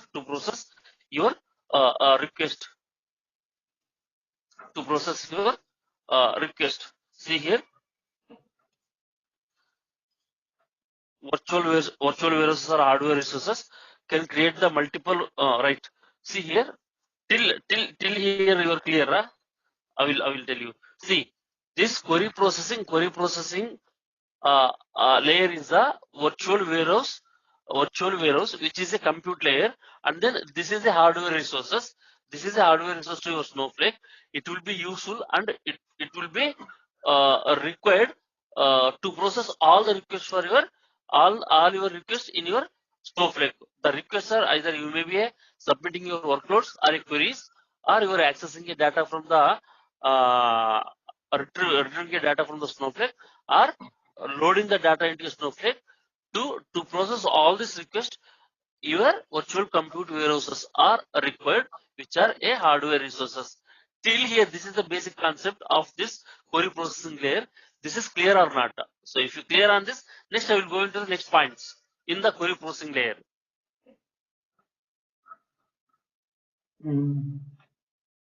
Okay, miss. In the query processing layer, virtual warehouses is the hardware component which Hardware processes component. the request. See, in your traditional database or a data warehouse, you will be having the CPUs, memories, and then everything, right? Right. Like that, this is also a virtual warehouse. Virtual warehouse is the hardware resources in your Snowflake. So just you can't able to see those physical devices, those things and all. This is architecture. I will show you how to create the virtual warehouses, how it looks like. So you need to create virtual warehouse. This is also one of the object, like how you are creating a table. So this virtual warehouse is also one of the object in your Snowflake. You are going to create. You are going to create a virtual warehouses. Fine, guys. Yes. So now, so you can dedicatedly you can able to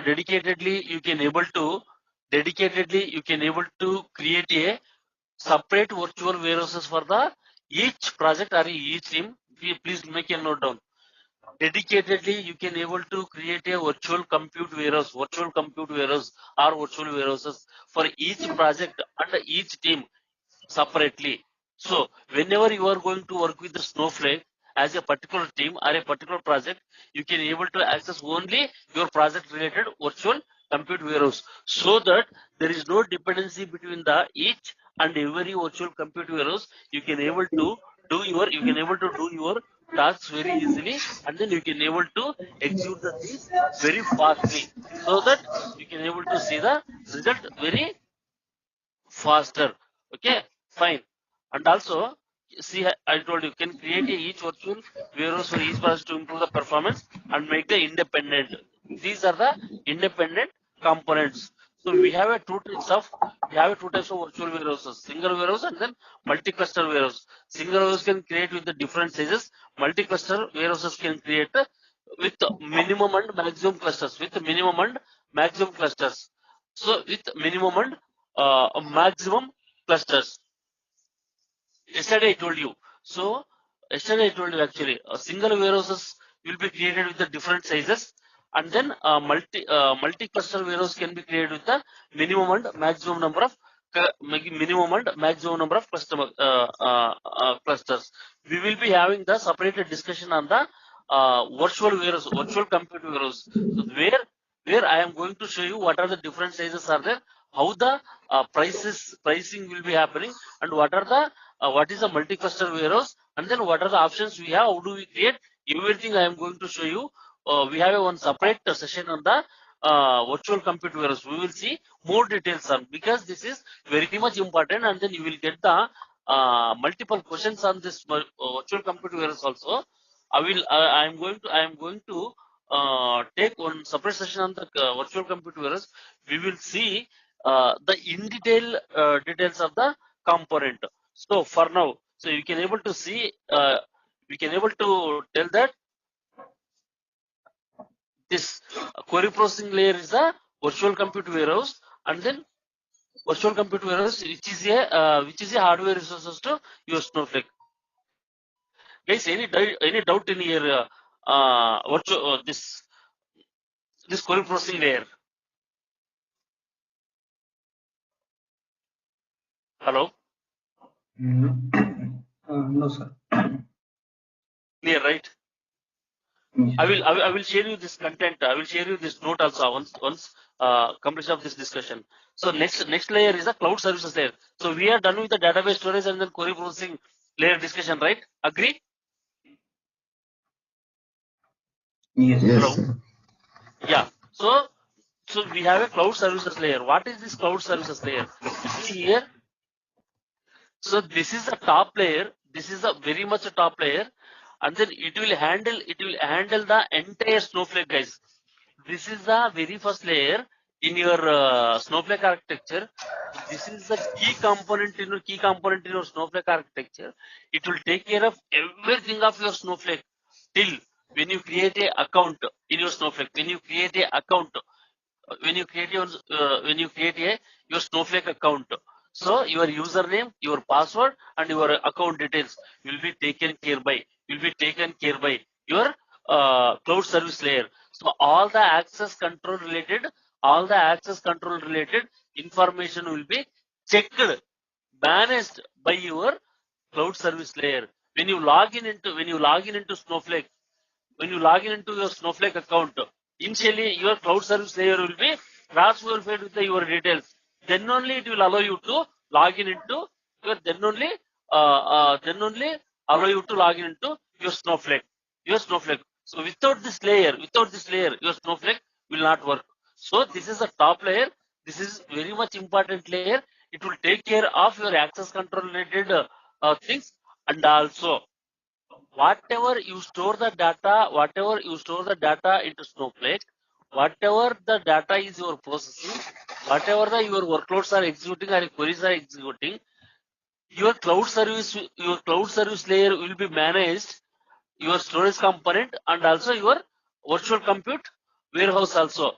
Everything will be managed by your cloud service layer. See, if you execute one query in your Snowflake, till once you hit the query in your Snowflake data warehouse, till you get the result into the end users, entire thing will be taken care by. What it will do, it will receive the request from the user. Suppose Razu is executing one SQL query in Snowflake. When the Razu started to execute the SQL query in Snowflake, what this cloud service will cloud service layer will do? It will parse your query. What is the meaning of parse?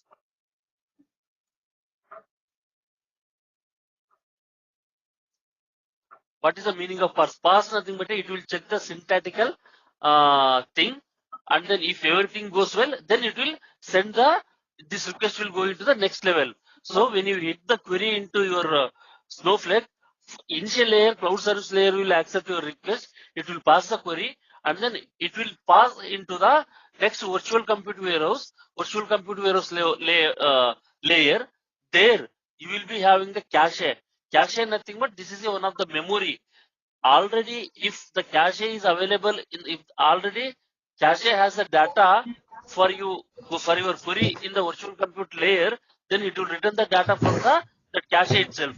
The cache is don't have in virtual compute warehouse layer, then the request will go into the your storage layer where the data is going to store in the Snowflake. So from there, the data will be returned into the your cloud service layer. So what I mean to say, cloud service layer will accept the request and then it will push into the next level and then it will bring the data and then it will submit into the end users. So this is one of the things, and also remaining things it will take care of the infrastructure manager and then metadata manager. I told you metadata, those things and all, whatever the metadata tables will be having, those things and all it will taken care by your cloud service layer. So this is about the cloud service layer, guys. Then now we have discussed database storage and then query processing and then database cloud service layer. Guys, any doubts in this discussion architecture?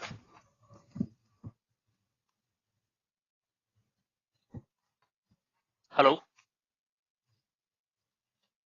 Good, sir. Good. Yeah. Good, right? Yes, good. Yeah.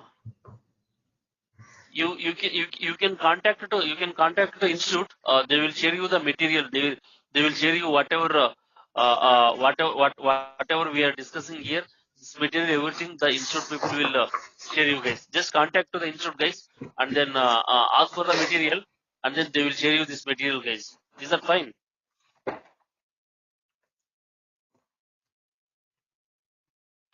So tomorrow we will be tomorrow we will discuss on the in detail of the virtual compute warehouse and also how the pricing is doing and then what are the different editions are available in the Snowflake. Tomorrow we will continue with that class, guys. Is that fine? Yes, sir. Sir, I have one question. So can you practically a small query and how to store it? Miss, can you give one example how to store the data in the column and what mechanism they use like metadata how data is address is stored in the metadata tables I will give you, But actually, when you store your data into a Snowflake, how the data is going to store in the Snowflake, that we can't see. Actually, we can't see that one. Actually, the internally it is happening. Okay. But Okay. we can able to see the metadata, how the data is stored and what is the address. We can able to see the metadata. As part of the course, I will give you that metadata tables. Okay. Sure. Fine. Any other questions?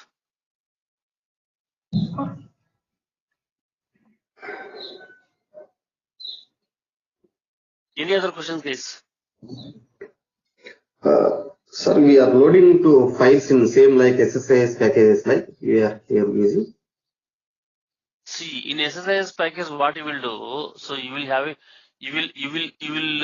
having the some CSV files in your some shared locations or in some different sources. From that CSV files, initially you will load the data into your staging tables, right? So from there, and then on top of that staging tables, you will apply the lot of transformations, or you will write a number of stored positions on top of your staging tables, and then required data you will load the data into your target tables which are available in the production servers, right? That is the thing happening in your SS package, correct? Yes. In Snowflake, what you will do, the advantage of the Snowflake is instead of loading a data into your staging tables, directly you will load the files into Snowflake. So from there you can able to do a ETL.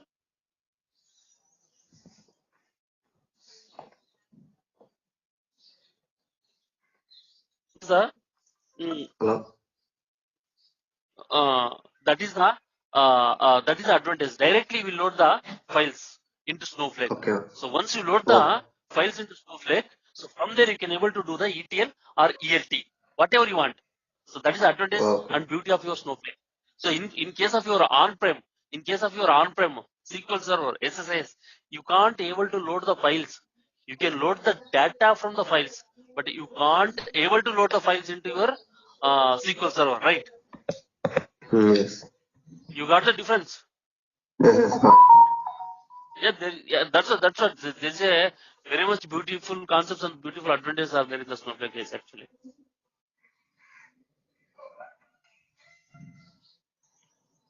Clear? Clear. Thank you. Shall we continue tomorrow? Yeah, if sure. you have any questions, you can ask me, or else we'll continue tomorrow. Yes, sir. Yeah, thank you guys. We will meet tomorrow.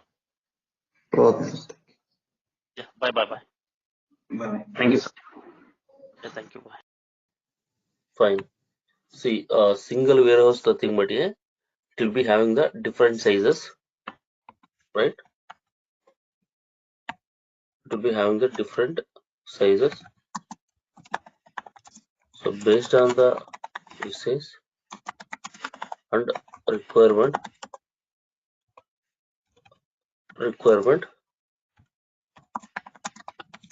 we can choose the size and create the warehouse. I will show you. So what is all the options. And second one is multi-cluster warehouse. Multi-cluster warehouse is we have a see here 1 second.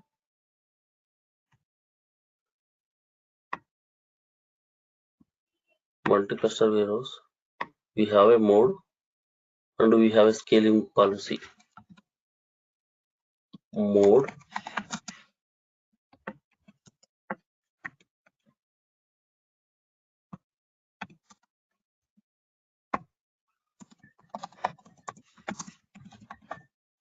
scaling policy.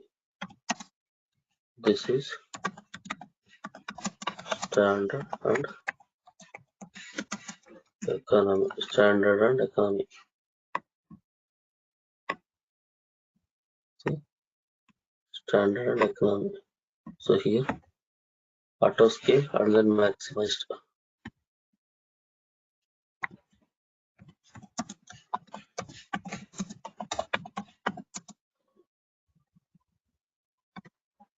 Auto scale and maximized. The combination, we can create this multi-cluster warehouse like this combination.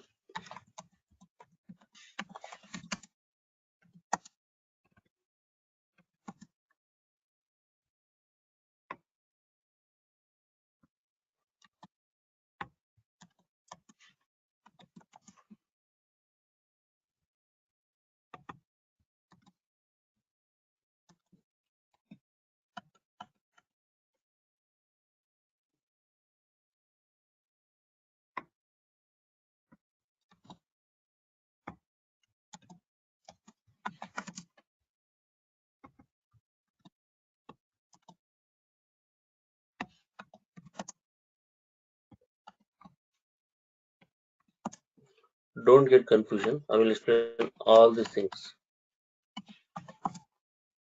Maximized. Fine. So this is the best practice.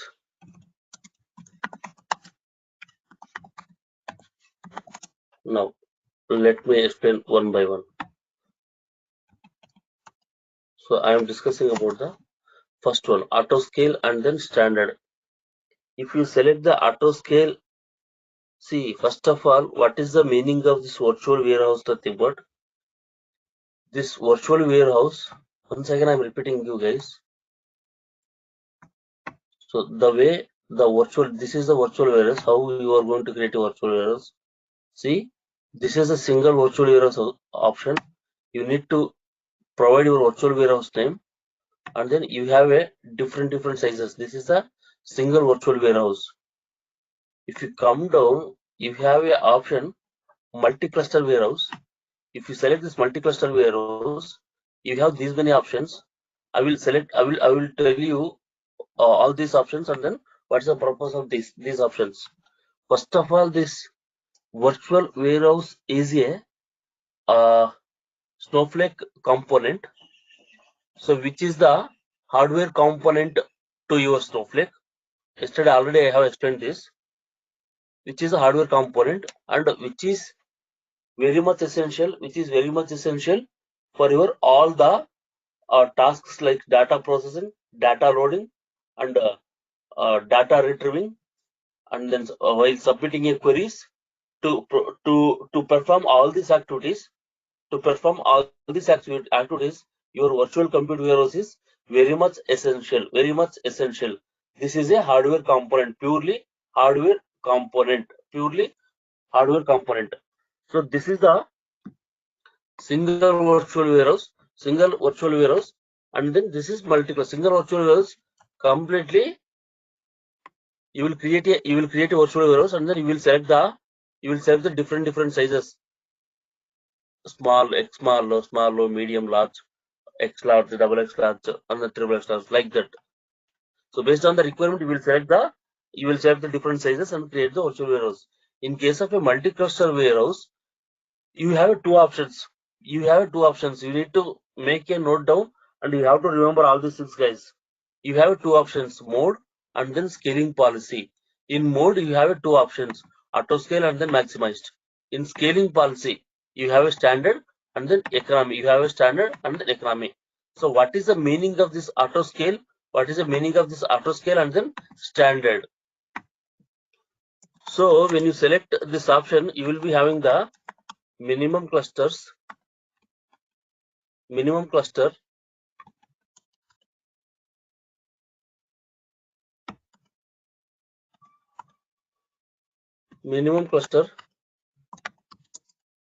maximum clusters. You can give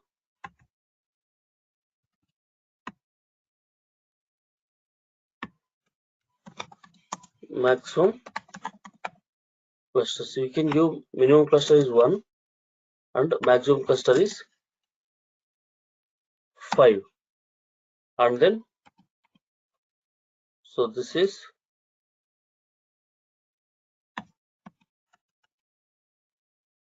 mode.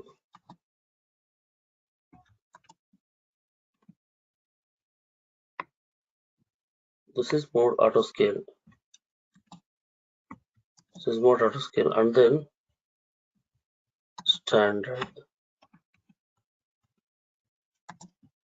This is scaling policy.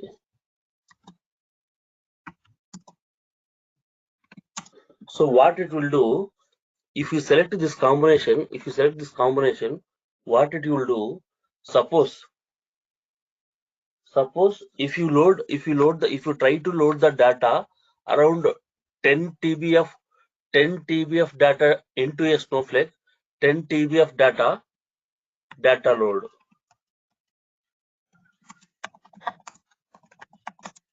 Data load 10 TB of data. Fine, this is one of the scenario. If you are trying to load a 10 TB of data into your Snowflake, so what it will do, if you create your virtual warehouse with the multi-cluster warehouse along with the mode as a auto scale and then scaling policy as a standard, and if you select the minimum cluster is 1 and then maximum cluster is 5, what it will do internally before loading a data, internally it will calculate. So how many clusters are required? Required for this process? First, it will start with the 1. Directly, it will not start with the 5. It will start with the 1, and then it will start loading the data. If the minimum cluster is not sufficient, minimum cluster 1 is not sufficient, and then it will increase the maximum clusters to 2, and then even 2 is also not sufficient, and it will increase to 3, and it will increase to 4, and it will increase to 5, like that. So based on the requirement, based on the workload, based on the data processing, based on the data load, the maximum clusters will be increased. Maximum clusters will be increased. So this is the one case data load. Suppose you are submitting complex SQL code. Around 10.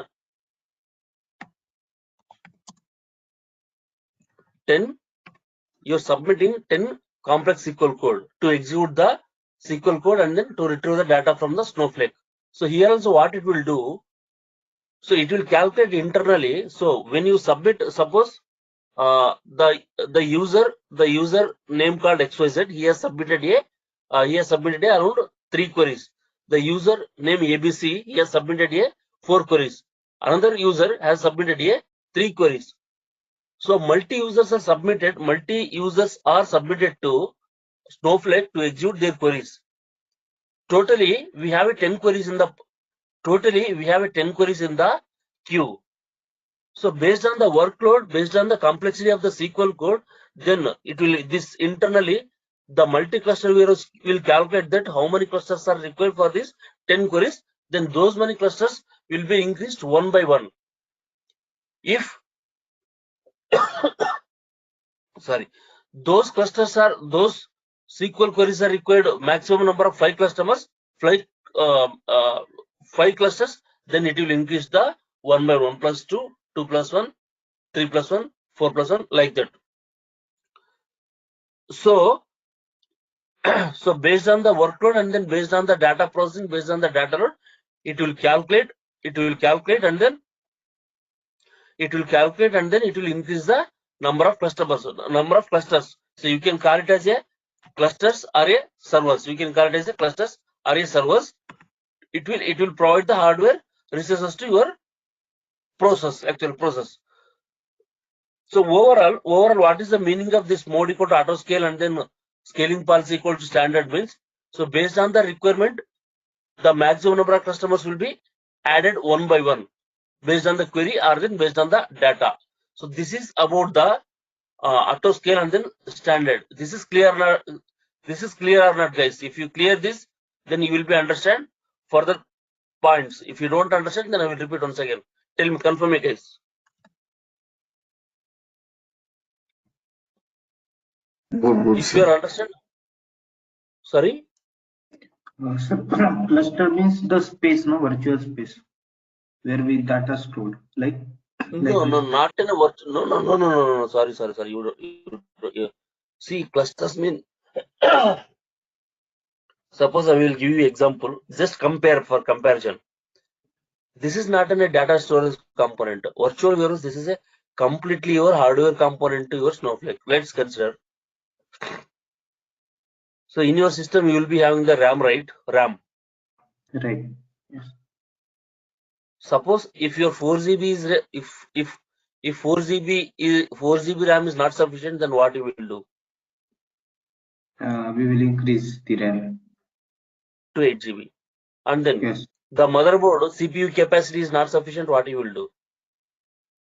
We will increase the capacity of the CPU. Like that only. So the multi-cluster warehouse or single cluster warehouse, purely hardware component. If your existing warehouse is warehouse size is not sufficient, then you will increase the next size like that.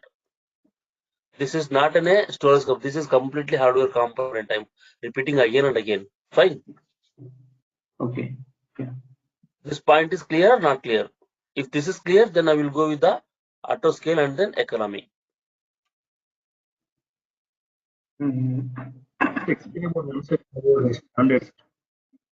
Your voice is not clear. Sir, just once again explain this standard concept. Standard and then auto scale and then standard. Auto scale and then standard. Scaling policy standard. Only that. No. Scaling policy standard. This is the like not only a scaling policy standard. The combination of the mode and then scaling policy. It will not come only a standard. So the combination of mode. If you select auto scale, the scaling policy here. I will tell you. That's okay, fine, guys. If you ask me a number of questions, also not a problem. But the thing is, you guys need to understand. See here, the mode. What I said, the mode auto scale. Agree? Mode auto scale. Agree? Say yes or no. Yes. And then maximum number of customers, minimum customers. I have selected 1 to 5. Whatever you select. Agree? Yes. And then I have scaling policy standard. Agree? Correct. So you can't select only a standard or you can't select only auto scale. This is a combination. So what is the meaning of this overall? I will tell you in one point.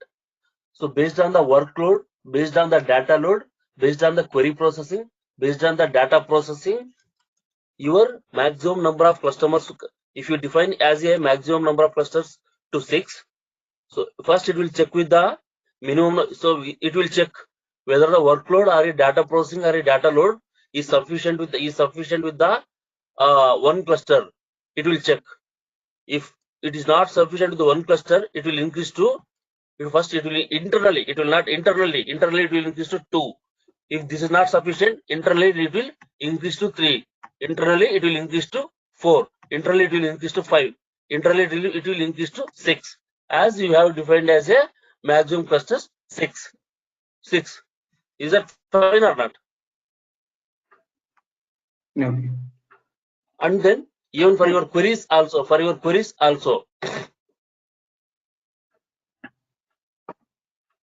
So this is about a auto scale and then standard.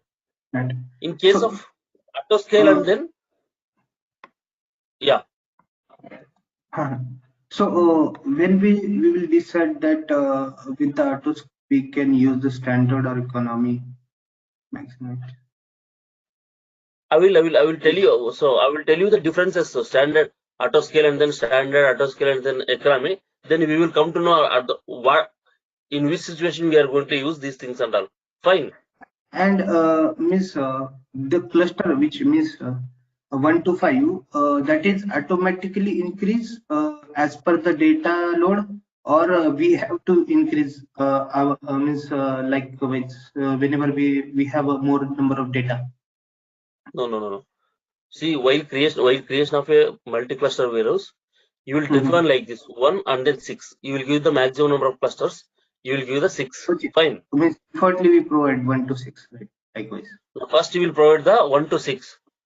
Okay. What your Snowflake will do based on the requirement, as you have created this maximum number of 6, even though you have provided a maximum number of 6, it will not use the maximum number of 6 customers, because everywhere the costs are involved. If you select the 6, the different size. If it is using the 2, different size. So to save the cost, first it will go with the minimum number of customers. No, minimum number of clusters. Fine. Right. So based on your data processing, based on your, even though if you select a maximum number of clusters, it will not directly go it will not go and then use the maximum number of customers directly. It will start with the one by one. If the things are not sufficient, then it will go to the 6. Okay. Is clear or not? Yes. Still confusion, huh? Is internally going to miss one by one, or we have to?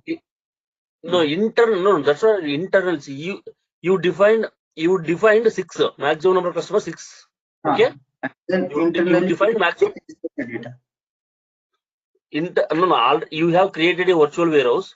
1 second. Right. Yes.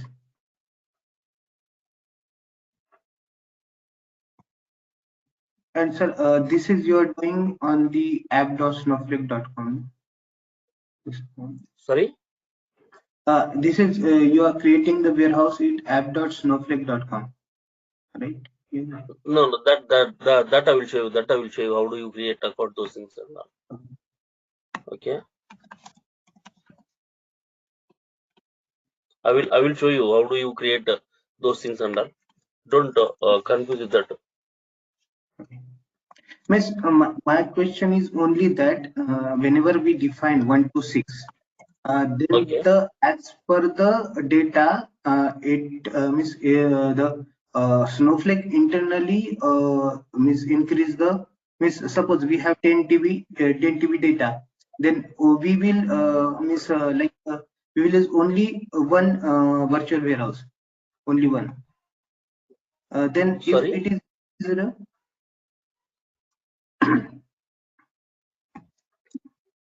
See, I have created this multi-cluster warehouse.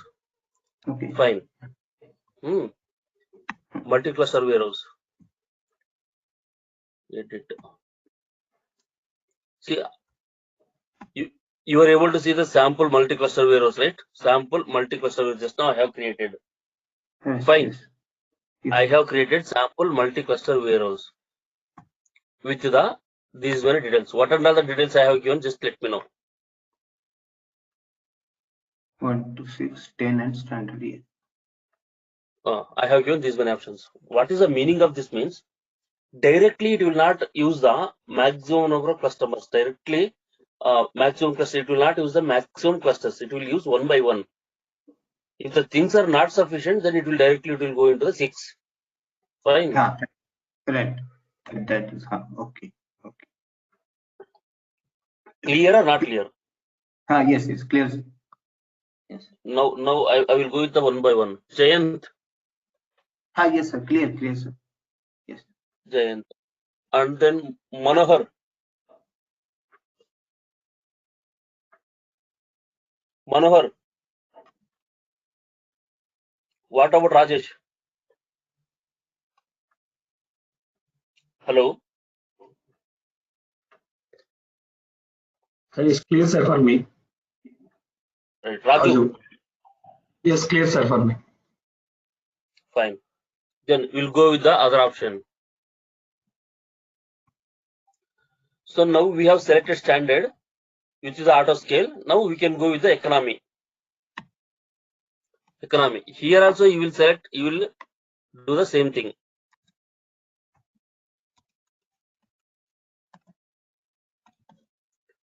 Here also you will select the maximum and then minimum number of clusters like this.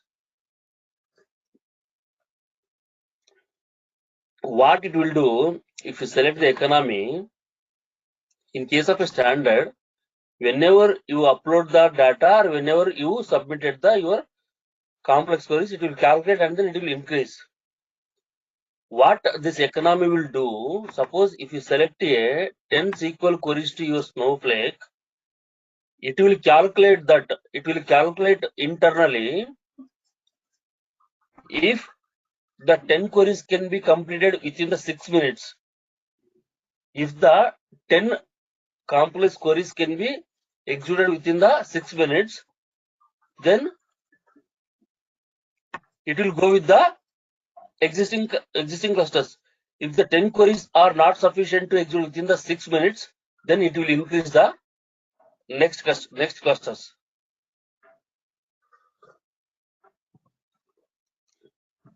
I will tell you once again here. So based on the workload, based on the data load, it will increase the next cluster. Here it will wait for the 6 minutes. It will internally calculate by the Snowflake if the queries can be executed within the 6 minutes. Whatever the queries are there in the queue, when you submit, it will be there in the queue in the Snowflake. Whatever the queries are there, whatever the data load size is there, they can able to submit within the 6 minutes, then it will go with the minimum number of cluster number 1. If the things are not able to complete within the 6 minutes, then it will increase the next maximum number of clusters. This is about economy. Okay. Guys, clear or not? Tell me. Yes. Means in this economy, whenever we select the scaling policy and economy, whenever we run the queries, it will wait for 6 minutes approx. After that, Internally, it will not wait. Internally, it will calculate whatever you guys are submitted 10 queries. Internally, it will calculate. Okay, it will consider that I received the 10 queries. I can able to complete these queries within 6 minutes or not. Yes, I am able to complete these queries in 6 minutes. Then it will go with the minimum clusters. If these queries are not able to complete within the 6 minutes, then it will increase with the next maximum number of customers. Clear or not? Tell me. Okay. No. Still, if you have any doubts, ask me. Then I will tell you.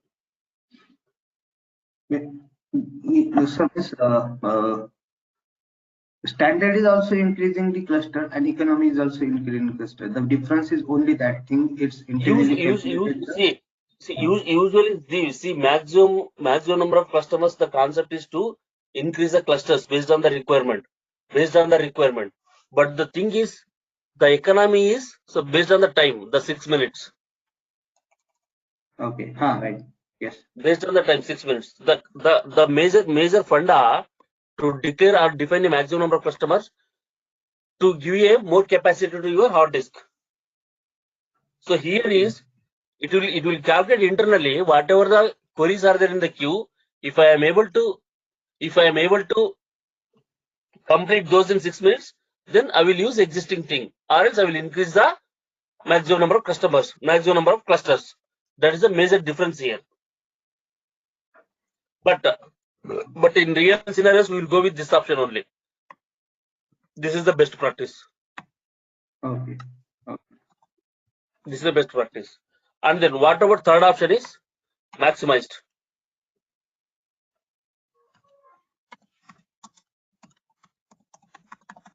I will show you here. See, if you select maximized, there is no minimum and then maximum customers.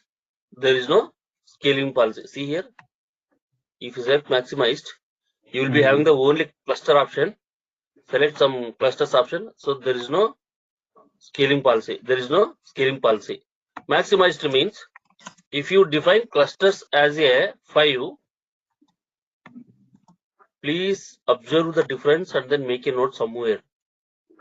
If you define a maximized clusters equal to 5 means when you submit all these things, instead of increasing one by one, all the clusters are used for your data processing parallelly. All the defined clusters are used parallelly to complete your task. This is the major difference. So here, so based on the capacity, it will increase the in these two options. In these two options, based on the workload and capacity, the clusters are increased. The clusters are increased. Fine. So here in maximize and then clusters, it will be maximize and then clusters. It will be used. It will be used parallelly. It will be used parallelly all the clusters at a time. Clear or not? But this is not recommendable. This is not recommendable because if you select very small query also, then it will try to use all the clusters at a time. When you use number of more clusters, more clusters, then it will charge that amount onto your organization. So whenever you try to use minimum number of clusters and then minimum number of storage component, then it will charge that much of amount only. If you use more storage capacity and then more hardware disk virtual warehouse, then it will cost the more on your organization. Clear, guys? Yes. This is clear or not? Virtual warehouse or virtual multi-cluster warehouse.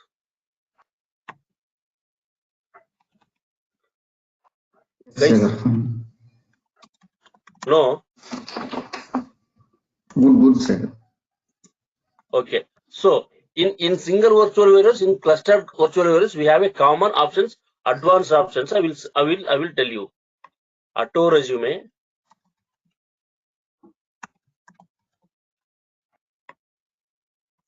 auto suspend,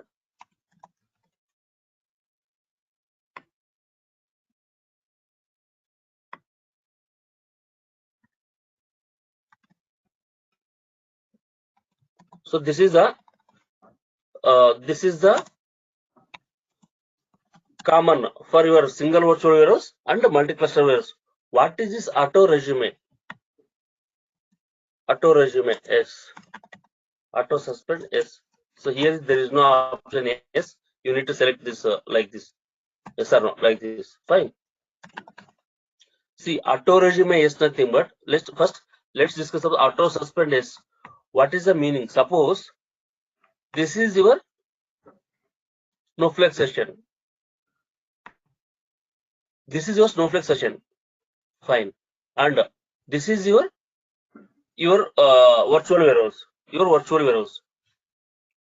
You created recently, right? This one, guys. Sample multi-cluster warehouse recently. Just now we have created this one.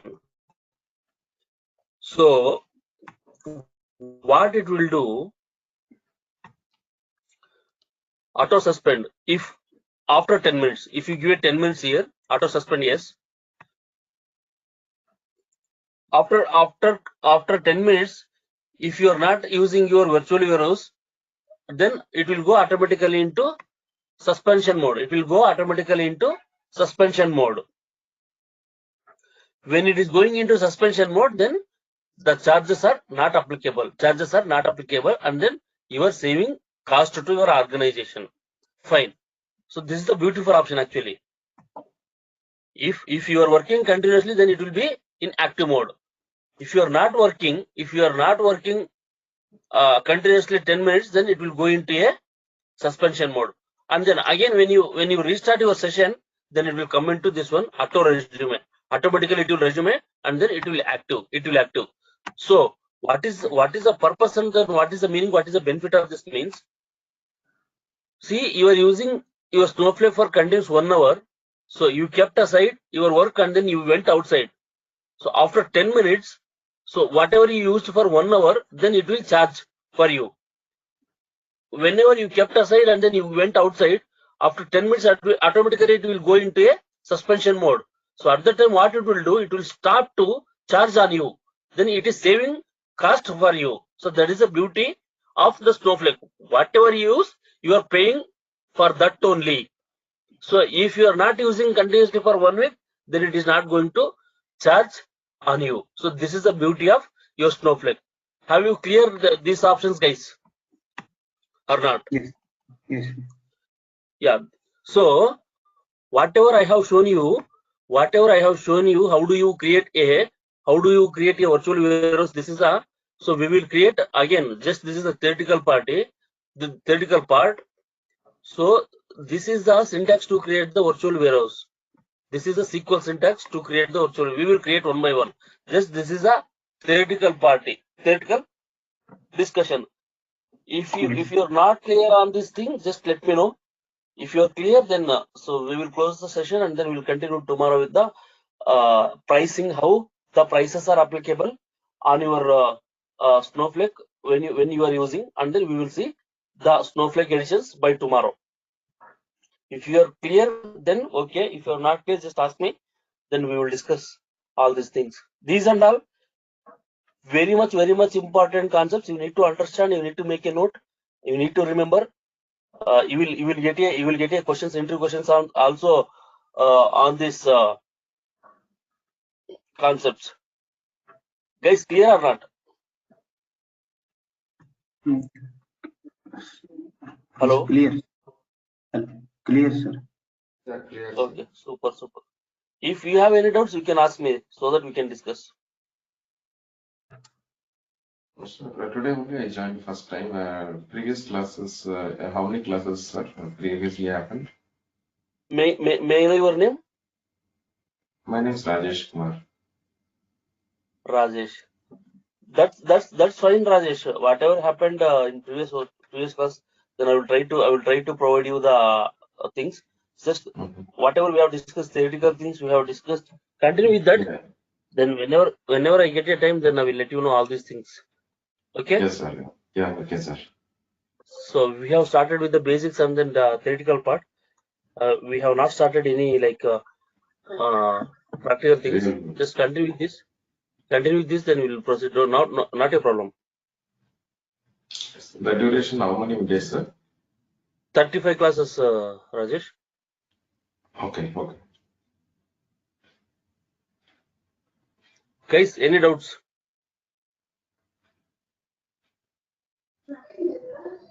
No, sir. Shall we close the session and continue tomorrow, same time? Okay, sir. Fine. Thank you, guys. We will meet tomorrow. Yeah. Okay, sir. Thank you. Bye. Yes. So you need to contact the institute for the notes. Okay. They will give you. Okay. Fine. Yes. Thanks. Bye. Thank you.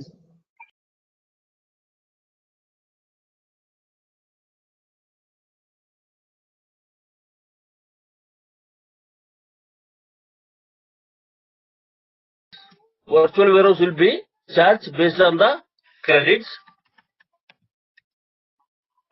Nothing what?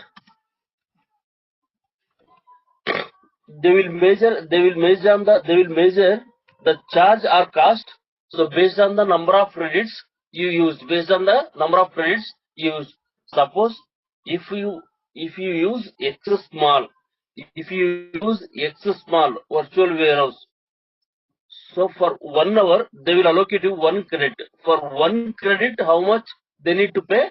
How much they need to charge? They will see for 1 credit $2.7, $4 for different edition, $5.4 into another edition. Suppose if you use large, for 1 hour they are going to consider 8 credits. 8 credits into $2.7 for this edition. 8 credits into $4 for this edition. 5.4 into 8 credits for this edition. So based on that, they are going to charge you guys. Have you clear about this virtual warehouse calculation or not? Tell me. Yes. Confirm me, everyone. If you clear, then I will proceed further. Yes. Clear, Yes, right? So this is about the hardware component usage calculation. What about the storage? See, if you have taken you have taken Snowflake subscription. Suppose let's consider this is the January month.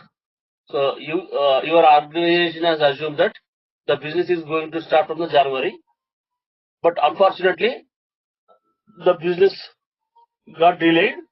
Already you have taken the subscription, but you are not using.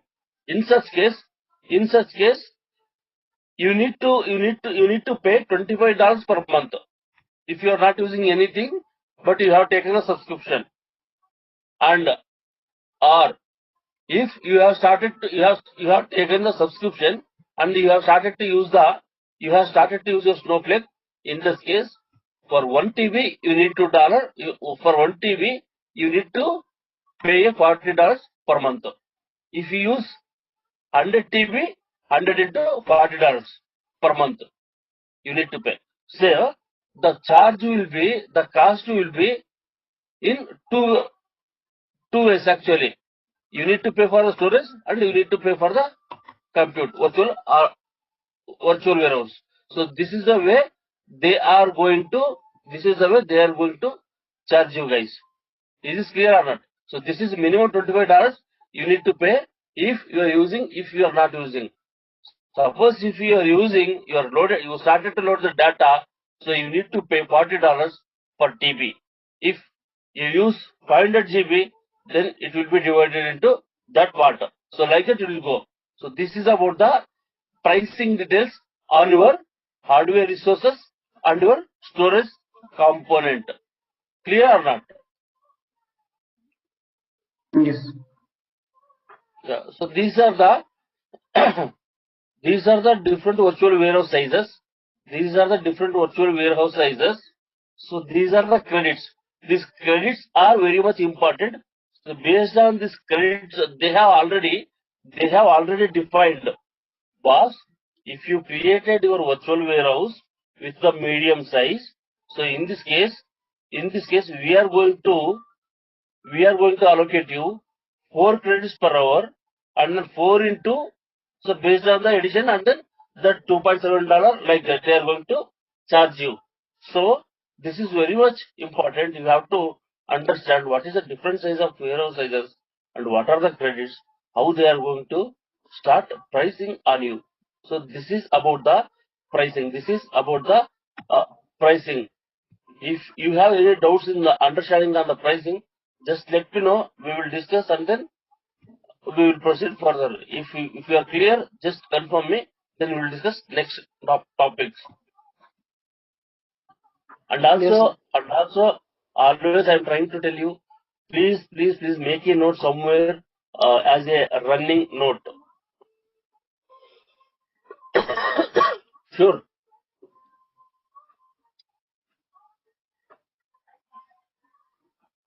Yes, sir. Guys, clear or not clear? Yes, sir. Okay, fine. Then we'll go to discuss the different editions are available in the Snowflake. Different editions. We have 4 editions actually: standard, enterprise, business critical, virtual private. So I'm repeating once again.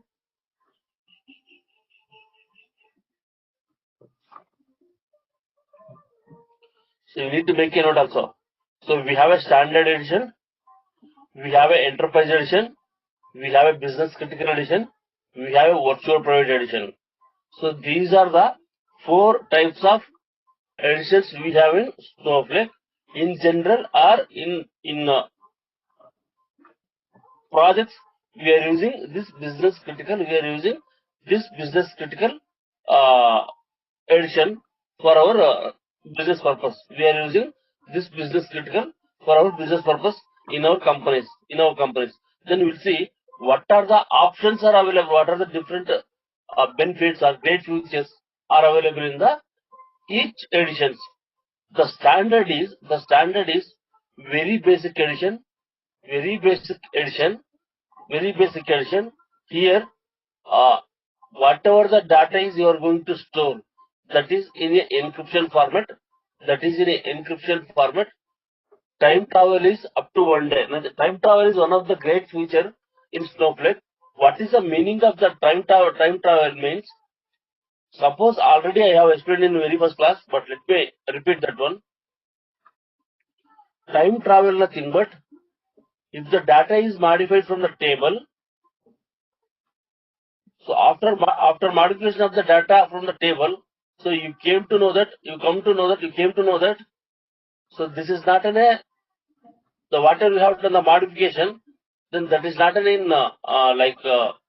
is not a good modification. You need to restore the original data into your table. So in such scenario, in Snowflake has provided you an option, the time travel option. Nothing but you can go back to the history of the table, and then you can bring the original data and restore the original data to table. So in the standard edition, this history will be available for only 1 day. So suppose if you done the modification to the table today 6 o'clock, till tomorrow 6 o'clock, you can able to go to the history of the table and then bring the original data and then restore the data. It will available for only 1 day. If you cross that 1 day, then it is not possible. And then what about the disaster recovery? Disaster recovery nothing but suppose if databases go offline, then you can able to bring that into online. What about this data share? Data share nothing but a secure data share. So you can able to share the data between the Snowflake accounts. This is about your standard edition. Coming to the enterprise edition, whatever the features are available in the standard, that will be available. That is very basic. Second one is multi-cluster warehouse. Yesterday we have discussed single warehouse and then multi-cluster warehouse. In standard edition only you can work with a single warehouse. This enterprise edition will be supporting the multi-cluster warehouse also. This time travel in enterprise edition will be there for 90 days. In case of standard, time travel will be available only 1 day. In case of enterprise, time travel option will be around till 90 days. So this is a great feature actually. So suppose 90 days means if you have done your modifications today, till 90 days, if you want to bring the data, then it will be available for the 90 days. So within the time, any time you can able to go back to the history of the table and then bring the data. And then next, what is this materialized views? Materialized views, one of the concept in Snowflake, which is used to improve the performance of your SQL query. Suppose your select statement is taking around 5 seconds to return the data. On top of that, if you create a materialized view, then you can able to bring the data in within 1 second. The beauty of this materialized view is it will improve the performance of your SQL query. Where your SQL query is taking 1 minute, but your materialized view will give the result within a fraction of seconds. So that is the great benefit of your materialized view. Search optimization, column level security, these things are provided in enterprise option. In business critical, so whatever the features are available in the enterprise edition, by default that will be there. Additionally, all the objects, all the things are encrypted everywhere. All the options, whatever you are going to create the objects, those are encrypted everywhere in the internally. We can't see those encryption and all, but internally it is happening. So that is a great feature. Already enterprise edition has so many features. Those features are available with the business critical plus this data encryption everywhere, and then failover and then disaster recovery. So failover and then disaster recovery nothing but if your database is crashed, if database is crashed, and then you can able to bring that database into online. Bring that database into online. So this is the great feature in the business critical edition. What about the virtual private? All business critical features are available in the virtual private, and then the extra is you need to create a separate environment, separate servers for different environments. Suppose if you are maintaining QA server, if you are maintaining testing server, if you are maintaining dev server, if you are maintaining production server. So for that you need to create a separate servers in your virtual private. So this is about your Snowflake editions, guys. Any doubts in this? These are some theoretical parts. You will get the interview questions. What are the different types of editions are available in Snowflake and explain them. And also you will get the what is warehouse, what is multi-clustering warehouse, and what is the Snowflake architecture, how many layers are there, what are the functionality of those architecture. Can you explain all those things? These are the theoretical concepts. So you have to, for sure, you have to remember, understand, and explain thoroughly. Whatever we are discussing in the sessions, if you understand that and explain it clearly, whatever we have discussed here, that is 100%, 1000% more than enough, guys. That's why I am asking you. I will share you the note. Along with me. You also prepare your some points in your notes, so that you will check the material and then you will check the note, so you will become a comfortable. If you get any doubts, again you will come back to me and we will discuss on the same topic, so that you will become a comfortable. So this is about the editions, guy. Any doubts, let me know.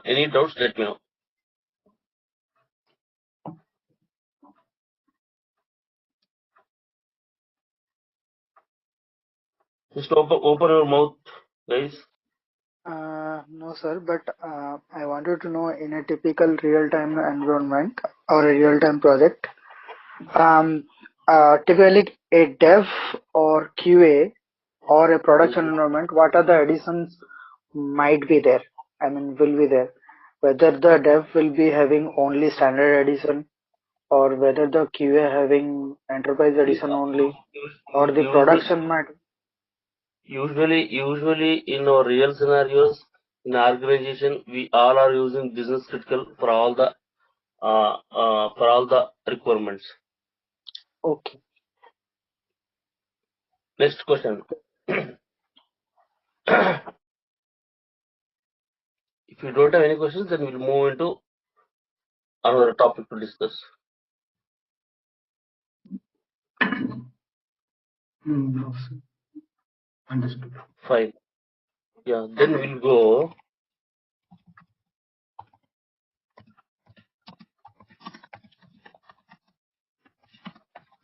How to connect to Snowflake.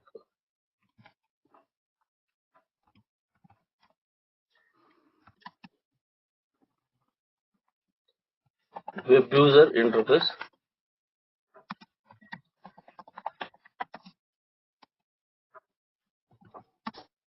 Second one is NoSQL through the DOS command.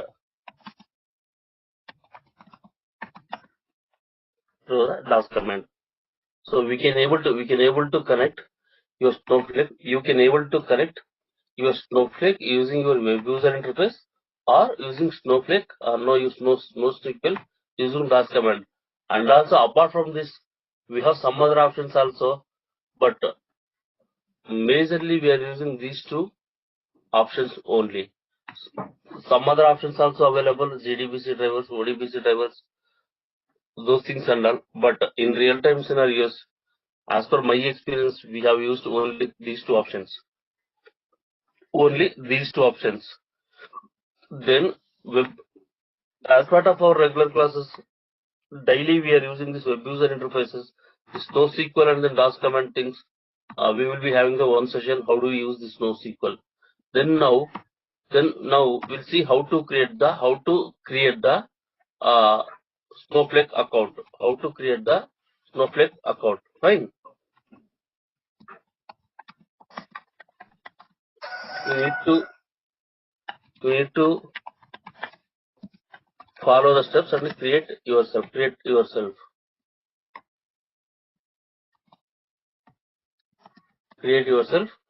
And then we'll explore what are the options are available in your Snowflake account. Then go to Google. So here make a note somewhere. Snowflake.com.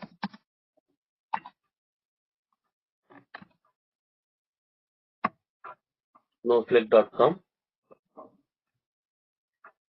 Guys, have you make a note? Snowflake.com. Yes. I need confirmation from all, because you need to create account from your end. This is the free account. This is a free account. It will be available for the 1 month. You can practice in that environment. You need to create. You can create, which is very easy step. You can create from your end also. Just you need to follow what I am doing, right? Just this is snowflake.com. Enter the snowflake.com. Then you will get into this home page. Click on the start for free.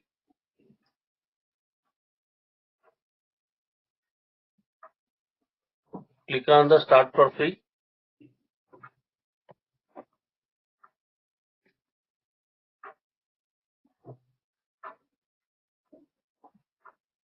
So here provide your all the details. First name I will give the Durga Soft.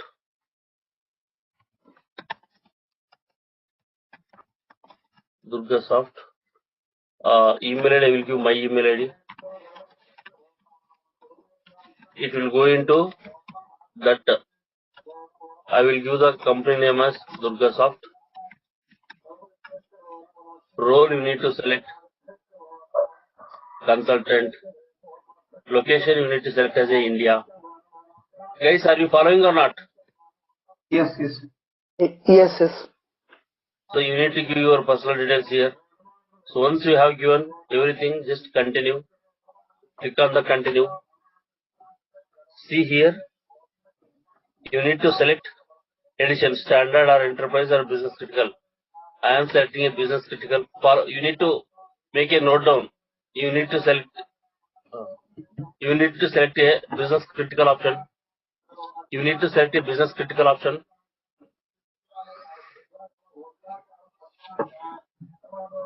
This is the option to select the edition. Once you select the business critical, this is the option to select the cloud provider. You need to select the AWS. Guys, you are following or not? Yes. Super. So you need to select the AWS. See here, it is asking continental information. So as we have selected India, just select this Asia specific, Singapore. Then click on the get started. Click on the get started.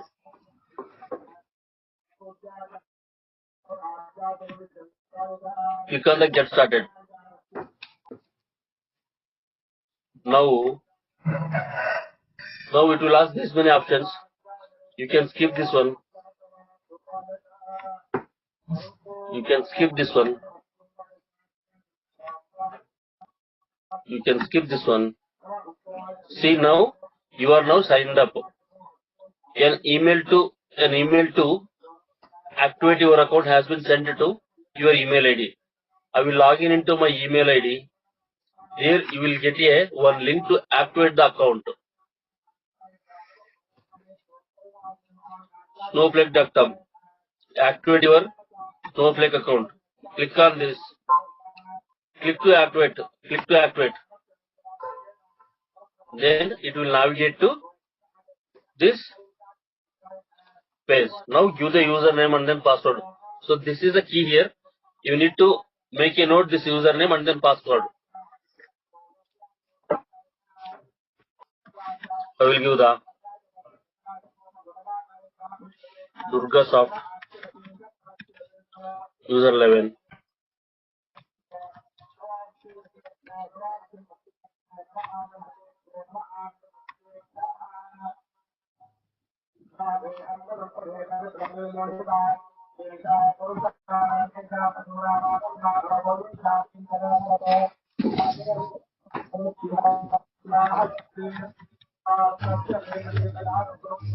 One second.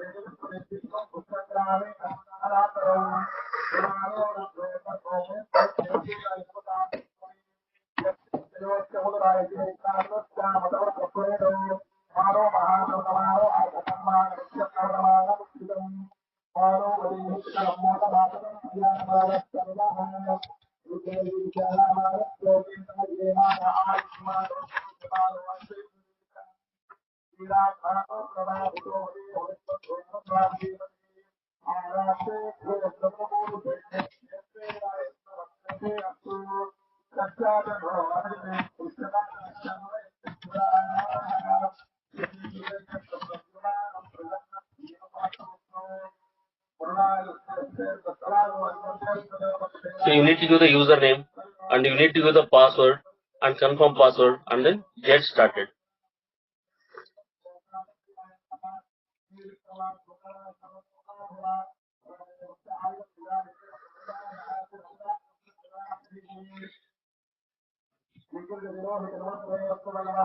So this is your home page of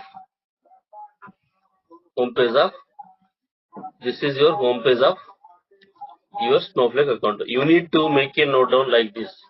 This is your account URL. This is username.